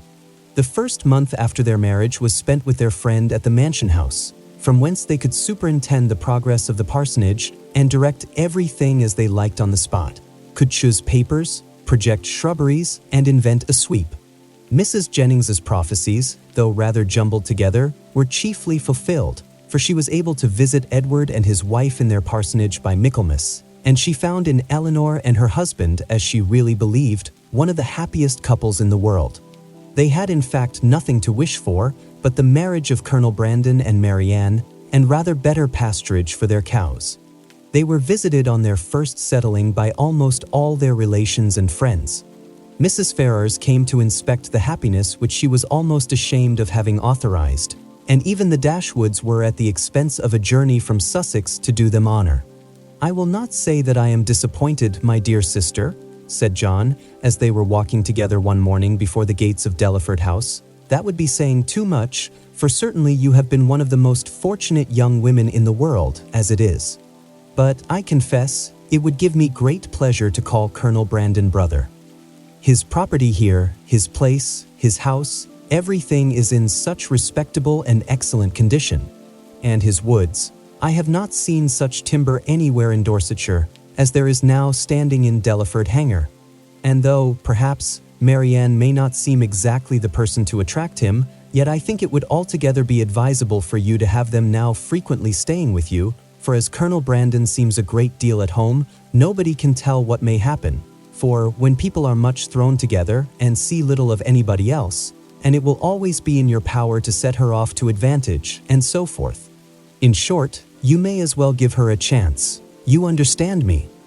But though Mrs. Ferrars did come to see them, and always treated them with the make-believe of decent affection, they were never insulted by her real favor and preference.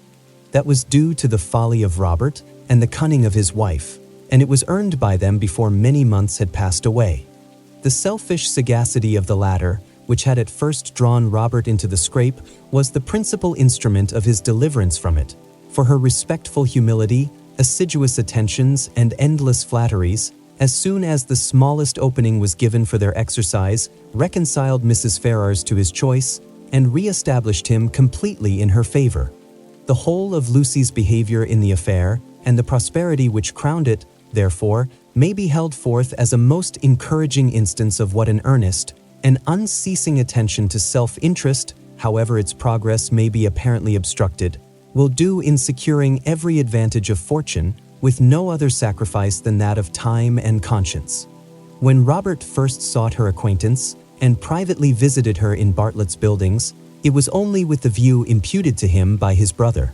He merely meant to persuade her to give up the engagement, and as there could be nothing to overcome but the affection of both, he naturally expected that 1 or 2 interviews would settle the matter. In that point, however, and that only, he erred, for though Lucy soon gave him hopes that his eloquence would convince her in time, another visit, another conversation, was always wanted to produce this conviction. Some doubts always lingered in her mind when they parted, which could only be removed by another half-hour's discourse with himself. His attendance was by this means secured, and the rest followed in course. Instead of talking of Edward, they came gradually to talk only of Robert, a subject on which he had always more to say than on any other, and in which she soon betrayed an interest even equal to his own, and in short, it became speedily evident to both that he had entirely supplanted his brother. He was proud of his conquest, proud of tricking Edward, and very proud of marrying privately without his mother's consent. What immediately followed is known. They passed some months in great happiness at Dawlish, for she had many relations and old acquaintances to cut, and he drew several plans for magnificent cottages, and from thence returning to town, procured the forgiveness of Mrs. Ferrars by the simple expedient of asking it, which, at Lucy's instigation, was adopted. The forgiveness, at first, indeed, as was reasonable, comprehended only Robert, and Lucy, who had owed his mother no duty and therefore could have transgressed none, still remained some weeks longer unpardoned. But perseverance in humility of conduct and messages, in self-condemnation for Robert's offense, and gratitude for the unkindness she was treated with, procured her in time the haughty notice which overcame her by its graciousness, and led soon afterwards, by rapid degrees, to the highest state of affection and influence. Lucy became as necessary to Mrs. Ferrars as either Robert or Fanny, and while Edward was never cordially forgiven for having once intended to marry her, and Elinor, though superior to her in fortune and birth, was spoken of as an intruder, she was in everything considered, and always openly acknowledged, to be a favorite child. They settled in town, received very liberal assistance from Mrs. Ferrars, were on the best terms imaginable with the Dashwoods, and setting aside the jealousies and ill will continually subsisting between Fanny and Lucy, in which their husbands of course took a part, as well as the frequent domestic disagreements between Robert and Lucy themselves, nothing could exceed the harmony in which they all lived together. What Edward had done to forfeit the right of eldest son might have puzzled many people to find out, and what Robert had done to succeed to it might have puzzled them still more. It was an arrangement, however, justified in its effects, if not in its cause, for nothing ever appeared in Robert's style of living or of talking to give a suspicion of his regretting the extent of his income as either leaving his brother too little or bringing himself too much, and if Edward might be judged from the ready discharge of his duties in every particular, from an increasing attachment to his wife and his home, and from the regular cheerfulness of his spirits, he might be supposed no less contented with his lot, no less free from every wish of an exchange. Elinor's marriage divided her as little from her family as could well be contrived, without rendering the cottage at Barton entirely useless, for her mother and sisters spent much more than half their time with her. Mrs. Dashwood was acting on motives of policy as well as pleasure in the frequency of her visits at Delaford, for her wish of bringing Marianne and Colonel Brandon together was hardly less earnest, though rather more liberal than what John had expressed. It was now her darling object. Precious as was the company of her daughter to her, she desired nothing so much as to give up its constant enjoyment to her valued friend, and to see Marianne settled at the mansion house was equally the wish of Edward and Elinor. They each felt his sorrows and their own obligations, and Marianne, by general consent, was to be the reward of all. With such a confederacy against her, with a knowledge so intimate of his goodness, with a conviction of his fond attachment to herself, which at last, though long after it was observable to everybody else, burst on her, what could she do? Marianne Dashwood was born to an extraordinary fate. She was born to discover the falsehood of her own opinions, and to counteract, by her conduct, her most favorite maxims. She was born to overcome an affection formed so late in life as at 17, and with no sentiment superior to strong esteem and lively friendship, voluntarily to give her hand to another, and that other, a man who had suffered no less than herself under the event of a former attachment, whom, 2 years before, she had considered too old to be married, and who still sought the constitutional safeguard of a flannel waistcoat. But so it was. Instead of falling a sacrifice to an irresistible passion, as once she had fondly flattered herself with expecting, instead of remaining even forever with her mother, and finding her only pleasures in retirement and study, as afterwards in her more calm and sober judgment she had determined on, she found herself at 19 submitting to new attachments, entering on new duties, placed in a new home, a wife, the mistress of a family, and the patroness of a village. Colonel Brandon was now as happy as all those who best loved him believed he deserved to be. In Marianne he was consoled for every past affliction. Her regard and her society restored his mind to animation and his spirits to cheerfulness, and that Marianne found her own happiness in forming his was equally the persuasion and delight of each observing friend. Marianne could never love by halves, and her whole heart became, in time, as much devoted to her husband as it had once been to Willoughby. Willoughby could not hear of her marriage without a pang, and his punishment was soon afterwards complete in the voluntary forgiveness of Mrs. Smith, who, by stating his marriage with a woman of character as the source of her clemency, gave him reason for believing that had he behaved with honor towards Marianne, he might at once have been happy and rich. That his repentance of misconduct, which thus brought its own punishment, was sincere, need not be doubted, nor that he long thought of Colonel Brandon with envy and of Marianne with regret, but that he was forever inconsolable, that he fled from society, or contracted an habitual gloom of temper, or died of a broken heart, must not be depended on, for he did neither. He lived to exert, and frequently to enjoy himself. His wife was not always out of humor, nor his home always uncomfortable, and in his breed of horses and dogs, and in sporting of every kind, he found no inconsiderable degree of domestic felicity. For Marianne, however, in spite of his incivility in surviving her loss, he always retained that decided regard which interested him in everything that befell her, and made her his secret standard of perfection in woman. And many a rising beauty would be slighted by him in after days as bearing no comparison with Mrs. Brandon. Mrs. Dashwood was prudent enough to remain at the cottage, without attempting a removal to Delaford, and fortunately for Sir John and Mrs. Jennings, when Marianne was taken from them, Margaret had reached an age highly suitable for dancing, and not very ineligible for being supposed to have a lover.